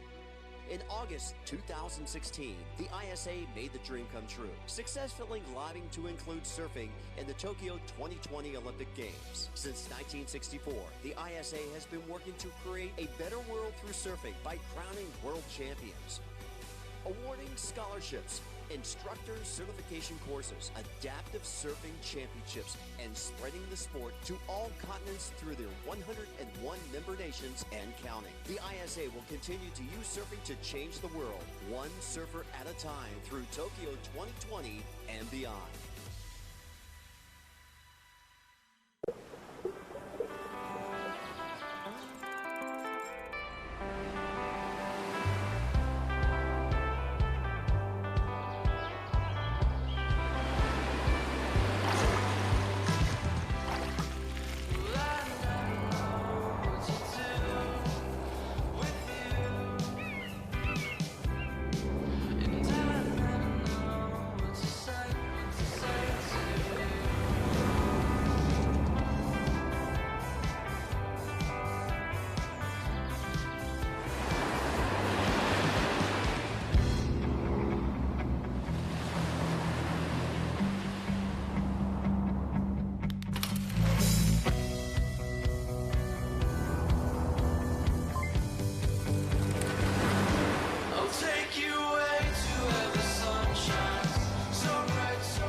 In 2020, surfing will infuse the Olympics with high-performance action and youthful energy to a level never seen before in the Summer Games. As the governing authority of surfing, recognized by the International Olympic Committee, the International Surfing Association has their sights set on Tokyo 2020, ready to showcase surfing to the world on the greatest stage in sport.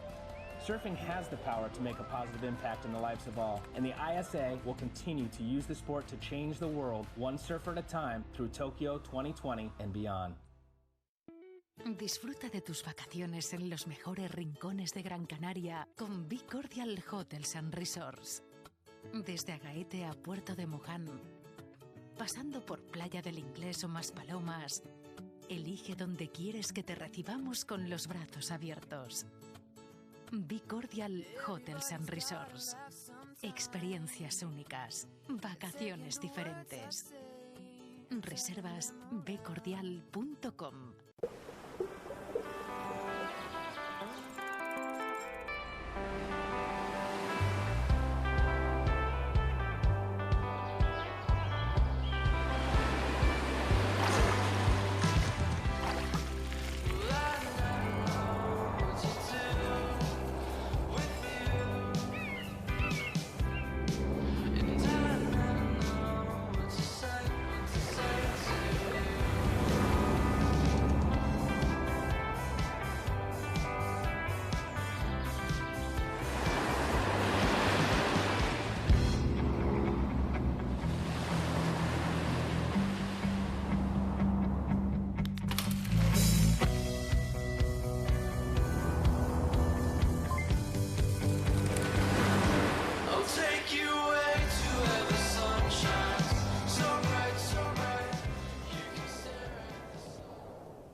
It's a beautiful Sunday afternoon on the north coast of the island of Gran Canaria. Las Palmas is the city, El Loret is the town. The Pro-Am is the event 2019. It's the junior final taken to the water right now. Paul Evans and Anthony Vela going to steer the fair ship home with just one more heat of surfing to cap off an epic year. So many highlights to think about throughout the year. Highlights from this event, Anthony Vela. It's been emotional, been a roller coaster. You enjoyed yourself? I mean, to say the least, I've enjoyed myself. I've been thoroughly entertained. I've been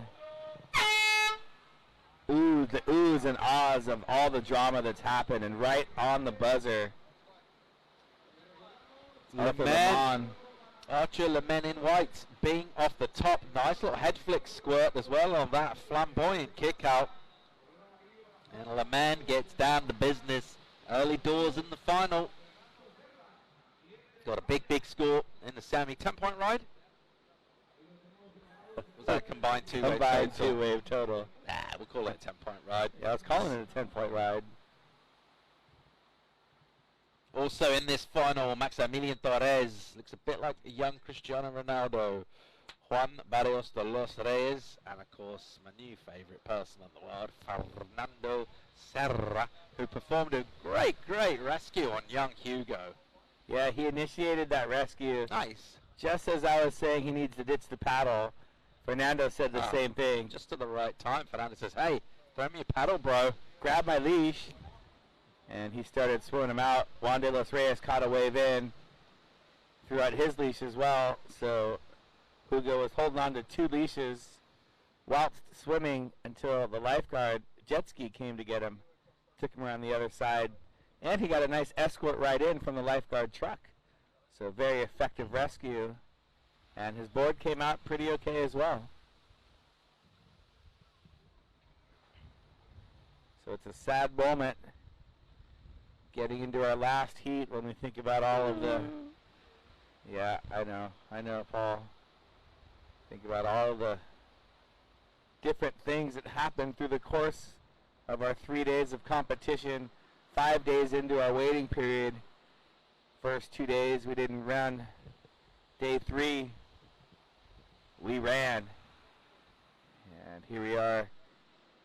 That is in blue, Fernando Serra. Oh, Serra sending it, but going down. Here goes De Los Reyes Barrios. Meaty wave from him. What's he got? Several pumps on the bottom turn. Cracks one off the top. Oh, and then he will get sent down. Down the steps he goes.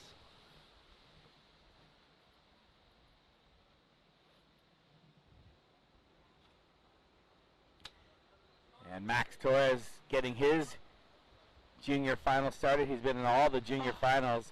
Oh, little board collision. He did an aerial right over. We'll see who that was ahead of him, maybe Fernando. And just to clarify a mistake that I had made earlier, I want to re-clarify it right after this replay. Here's Juan. You can see Fernando on the inside. Juan just looking for this turn right here.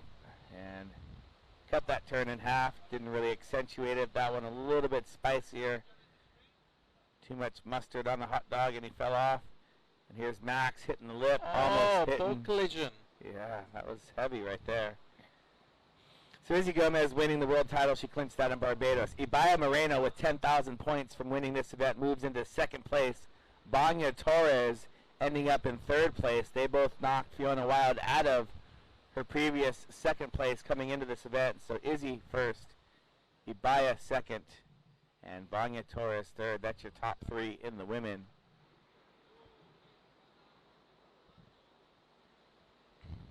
And top three right now, Arthur Lemon, 4.5. Juan Barrios, 3.5. Max Torres, 1.37.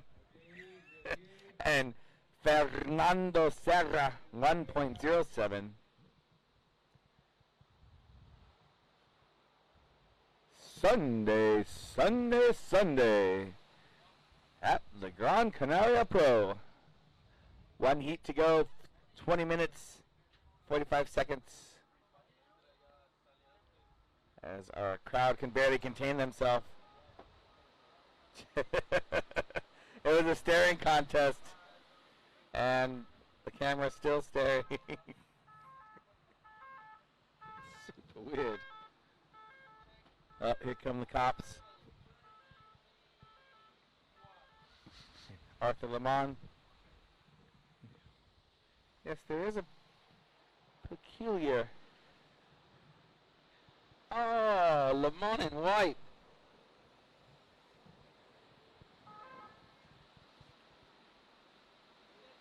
Finishes off with a signature high line on the hem of the spring suit, showing a bit of thigh, you know. Fernando all the way to the inside. And wisely ejects right before the rocks.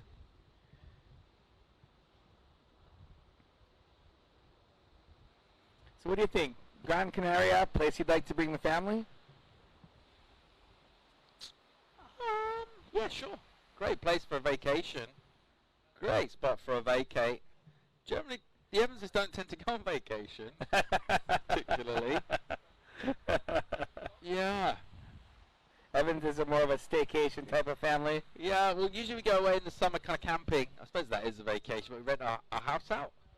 So we go down to Asturias on the north coast of Spain, in my opinion, the best part of Spain. And go camping down there, 6 weeks under canvas. I represent. I love it. I love it. But yeah, love to come with the family, or without them. Hey, you can have a good time here without the family as well. Just surf and kind of look after number one, essentially. Here we see our heat leader. Look back at the wave, Arthur Lemon. And then Fernando Serra we saw right behind Arthur. Getting a little bit stuck on top of that wave. And he's going to eject here. He thought he wanted to complete that turn, and then he saw the rocks and wisely erred on the side of caution. And Arthur Lemon increasing his scoreline. Dave Nash, great job down there today. Dave Nash, one of our cameramen. Bosco. I don't know the apellido. I don't know the last name of Vasco. Caracol. Caracol, yes. That means snail, Portuguese. That's right. Well done, Bosco. And of course our local camera 3 cameraman and drone operator. He was a smooth operator. Shabby? Smooth operator, yep. Shabby. And of course Felipe and Ricardo. Felipe, Jimmy doing all of the edits, and Ricardo, our graphics / assistant producer in charge, and Christian is our HNIC. He's our head person in charge of the production, and of course Sayonara, thank you for coming. Sai, the replay guy that does more than just that. He's also our main communications director for today. So thank you, Sai, for all the communication. Of course, Anna bringing us coffee, acting as the beach marshal, and helping with all things printing. And Danny, the man on the mic. And Evelyn, your job is at risk. Danny is going to set up the event and operate the post-heat interviews. Here's our game of Guess Who. Who is that? And it's a trick question. Because I don't... You know what's so funny? Daniel Hughes. Not Daniel Hughes. It's a trick question because it's no one from the event. But our other operator, the roaming camera, Stu, who's not here, he always gets those types of shots, peculiar stares, and we found the Spanish Stu. Well done, well done. And you hear the whistling from the crowd. There is a set approaching. We're going to have action here in the junior final. It is a close one so far. And Max Torres, he asserted his priority. Torres slicing and dicing. Nice little rip off the top from him. The drone will watch him go down into the rocky zone down in there. And he has a little look around. Flicks out. He gets out of there. Meanwhile, at the back, the Los Tres Barrios also speculating. And we got a bomb. Who wants it? Serra. Up and riding on an absolute beaut. He's going to crank one off the bottom. Not really. He goes mid-face conservative. That'll cost him points-wise. Now he's got a ton of speed. Hit the lip, son. And he just opts to eject. Not much going on that wave. And you see the rocks continuing to play havoc, and Arthur LeBon going down on that one, leaving Juan Barrios by himself.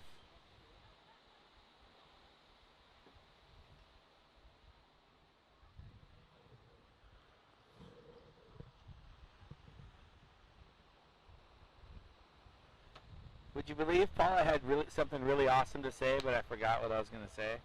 Yeah. You believe me? Yep. Okay, I did. Something really cool. I forgot what it was about, though. Is it about Gran Canaria being a great place for a surf trip? I think it had something to do with that. Okay, let's check out Torres. That's what it was. It's that heel side top turn.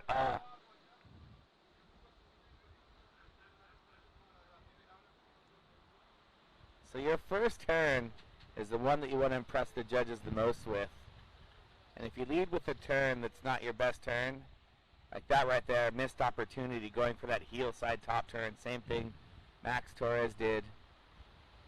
And I blame Kai Lenny for making that turn look so easy and then making it look smooth. Of course, everyone else wants to try it. But if you think about the skill... Looks a little bit frightened. Aww. Wasn't very nice. That was it. And they were trying to get him or her to smile. Donkey. So something to think about is, Kai's got so many turns, but he's used to holding a boom and a mast from kiteboarding, from windsurfing. So moving the paddle and having it move all around you is second nature to him. And Juan's trying to mount a comeback. See the trademark generous stance of Barrios. So he's swinging, trying to get out of third. An awkward dismount from him. Trying to stay off the rocks. Yep, I'm thinking about Kai Lenny dealing with booms and stuff. Yeah. So, he makes those turns look so easy because he's naturally gifted at surfing. He knows how to hold all these different styles of craft. And Juan, we can see that first turn, and then here, slicing back in and diving off. And so then people try to replicate what he does, and it's just not the same. And I think you've got it's a combination of learning from others, but doing what works best for you, and knowing the effectiveness of a turn and what you're trying to accomplish. And as you've seen in the last couple of events, there's a lot of surfers that don't really know what to do with the paddle sometimes. Exactly. Yes. Max Torres, off the bottom, off the top, beautiful. See, that's how you do a top first turn off the top. Rock. Little claim as well. What kind of claim was that? That was an interesting "How You Like Me Now" claim right there. A little bit of the Geordie Smith about that. I probably wouldn't be claiming stuff as yet if I were him at this stage in proceedings. Man, I remember the best claim ever we've had in an APP World Tour event. It was not from Juan Barrios. And we'll watch current heat leader catching some good ones. A little more. Absolute bomb for Arthur. Swings the hips. And throws a little too much into that one. Loses the back foot off the pad. Goes down. A lot of mistakes happening at the moment. A lot of wipeouts. A lot of wipeouts happening. That's why the scores are all below 10 for total combined. And Max Torres, see that wave before he did the heel side paddle top turn that time. Oh my goodness, that was awesome. Juan going down. I think Max, you know, you get stoked. So here's that turn. Heel side paddle top turn. It just doesn't really. And then he's out of position from that turn there.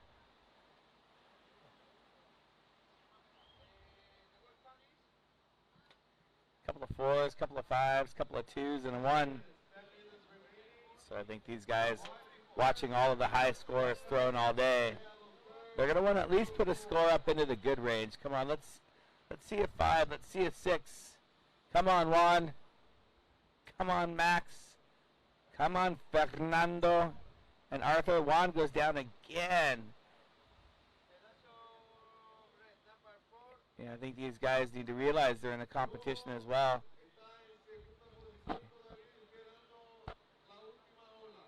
There's Fernando. And yet another fall.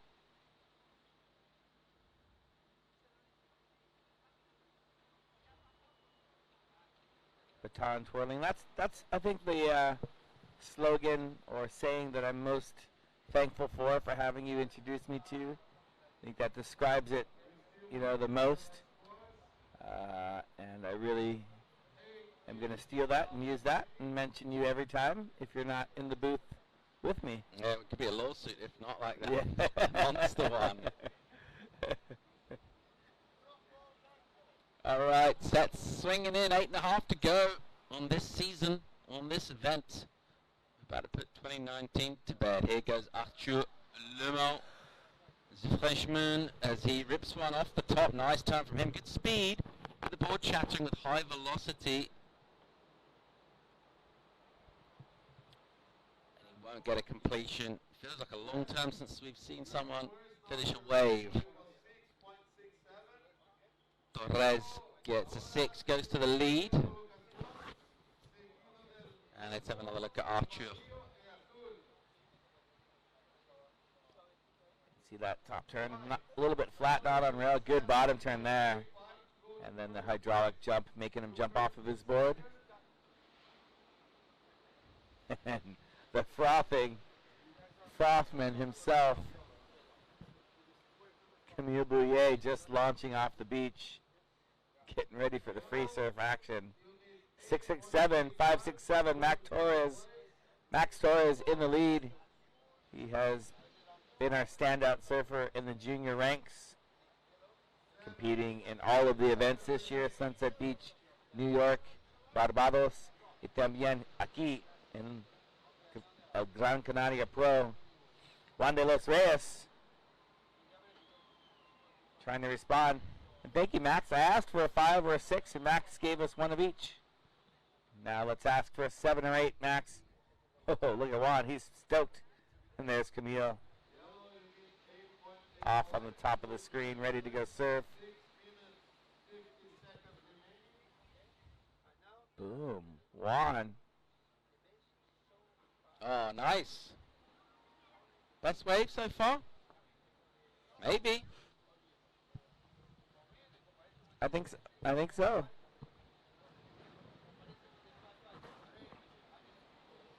So, Max Torres, current heat leader. He's trying to better a 5.67, and that's not going to do it. So I think the message to all of these juniors is the very first message of this event: stay on your board. You're going to get higher scores. Do maneuvers that you're going to land, and that will help you in your heat. So like that turn, for example, you don't have to hit the whitewater, the oncoming section. Yeah, it's better, but if you just snap the turn before the oncoming section, you're probably going to complete it and at least get some points. You know? I mean, it's better than falling. 5:40 on the clock. Torres at the moment in the lead with due a score for Juan Barrios. De los Reyes. A lot of last names. A lot of last names for us Spaniards.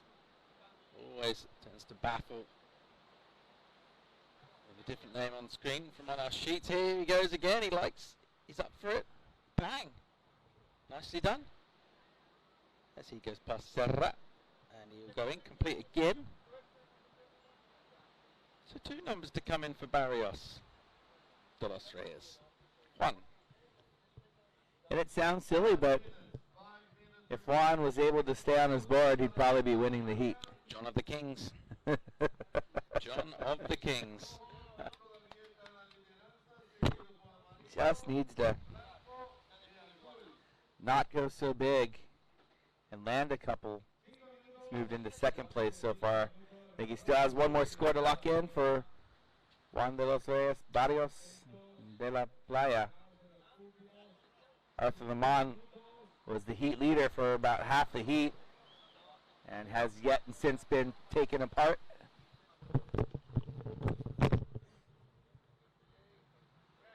Torres in Rioja. Shredding down here hard and fast and determined. Whips one off the top, gets out before the rocks. Chulama, Boomtown, no town. They send it away, the drone's going to come here. So we're going to send it away from here, and the drone's going to fly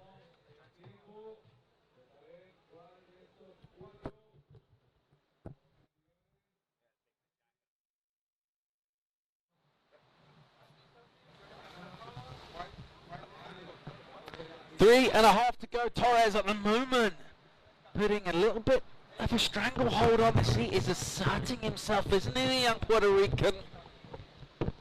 And he's saying, I want me some of this silverware that I've seen go down in the Open Division. He surfs in the Open Division too. He surfs in the juniors, and he's laid down a bit of a marker in this one, nudged those scores up.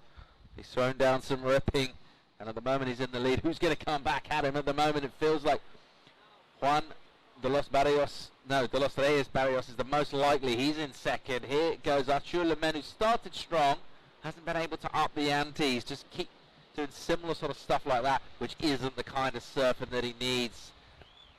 Let's take a look at Artur just making his way back out. That late afternoon backlit classic afternoon surfing light. And I reckon we might have some sets approaching here. Could we get some drama to bring this one home? Anthony Vela, your thoughts on how this is going to go down the final couple of minutes? I think right now Juan is in prime position. He's letting Fernando take this wave, and it looks like there might be one behind it, but Fernando capable of ripping, and there it is. Fresh rippery.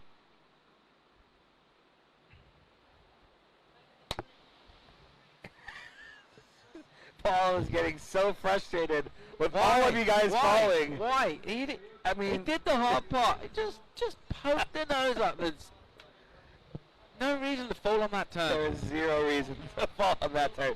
Fernando, you gotta land. You gotta land the closing. Still my favourite junior in the event though for the rescue, so I won't have a word said against him. Yes. And he's got a lovely head of hair, so he's still my number one.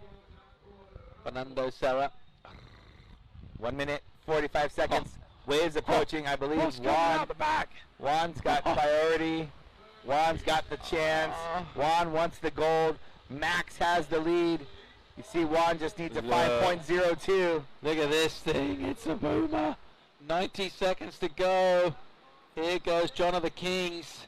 And he is up eventually and swinging. What's he got in the tank left? He's ridden a ton of waves. Had a load of wipeouts. It's inauspicious at the start with a slow cutback turn. Narrow attack. Nice, vicious, venomous slap. And he'll deal with some turbulent water. And he'll get an exit down in front of the rocks. Did you see the 5.02 that he needs there? Oh, it's going to be close. And he knows it's going to be close. You can see him. I love that he was smiling at least. He was frustrated, but he had a smile on his face. He knows that was his chance. And that wave just didn't cooperate in the beginning.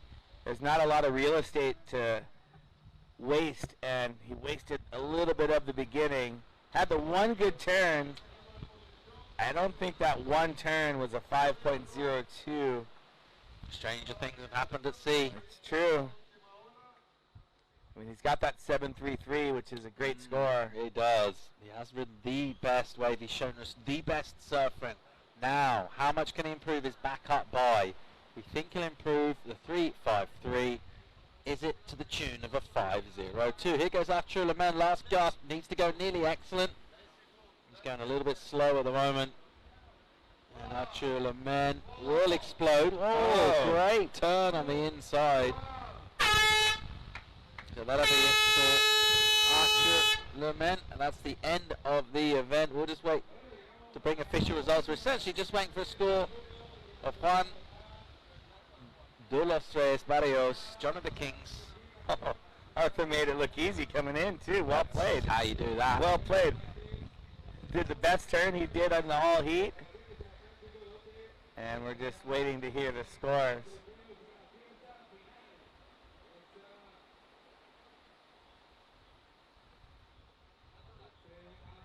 So that's going to wrap things up for the juniors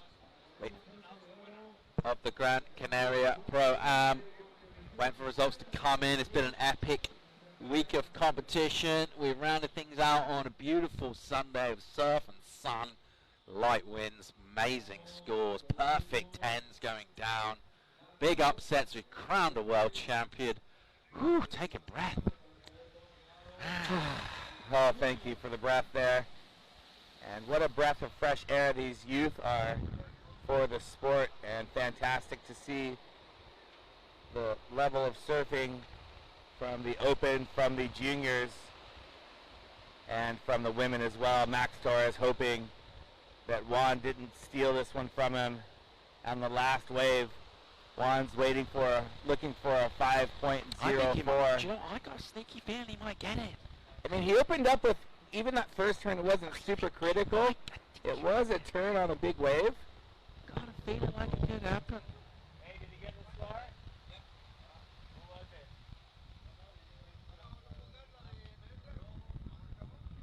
What was the score?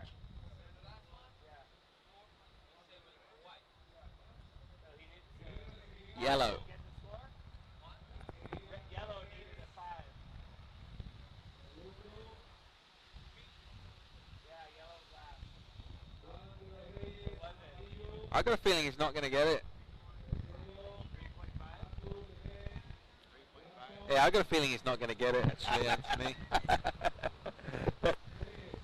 So, there you have it. 3.5 for Juan Reyes de los Barrios. That's not official. enough. It's official. Maximilian Torres is your champion of the juniors. Puerto Rico claims the title. So, what an incredible week it's been. What an incredible year it's been. I've had a blast. Thanks for letting me tag along, Anthony. Thanks for tagging along, Paul. What a great year, starting out in Sunset Beach, off to New York for a fantastic battle there. Epic waves in Barbados, and what a finish here in Las Palmas de Gran Canaria. The Gran Canaria Pro lived up to all of the hype. Today was fantastic. What a great event. What a great year. Thanks for tuning in. It's been a pleasure having you online. I hope you've enjoyed the show. I hope you've enjoyed the surfing. It's been an awesome display. We look forward to seeing you real soon on appworldtour.com. Happy Christmas. Happy New Year. We'll see you soon. Feliz Navidad.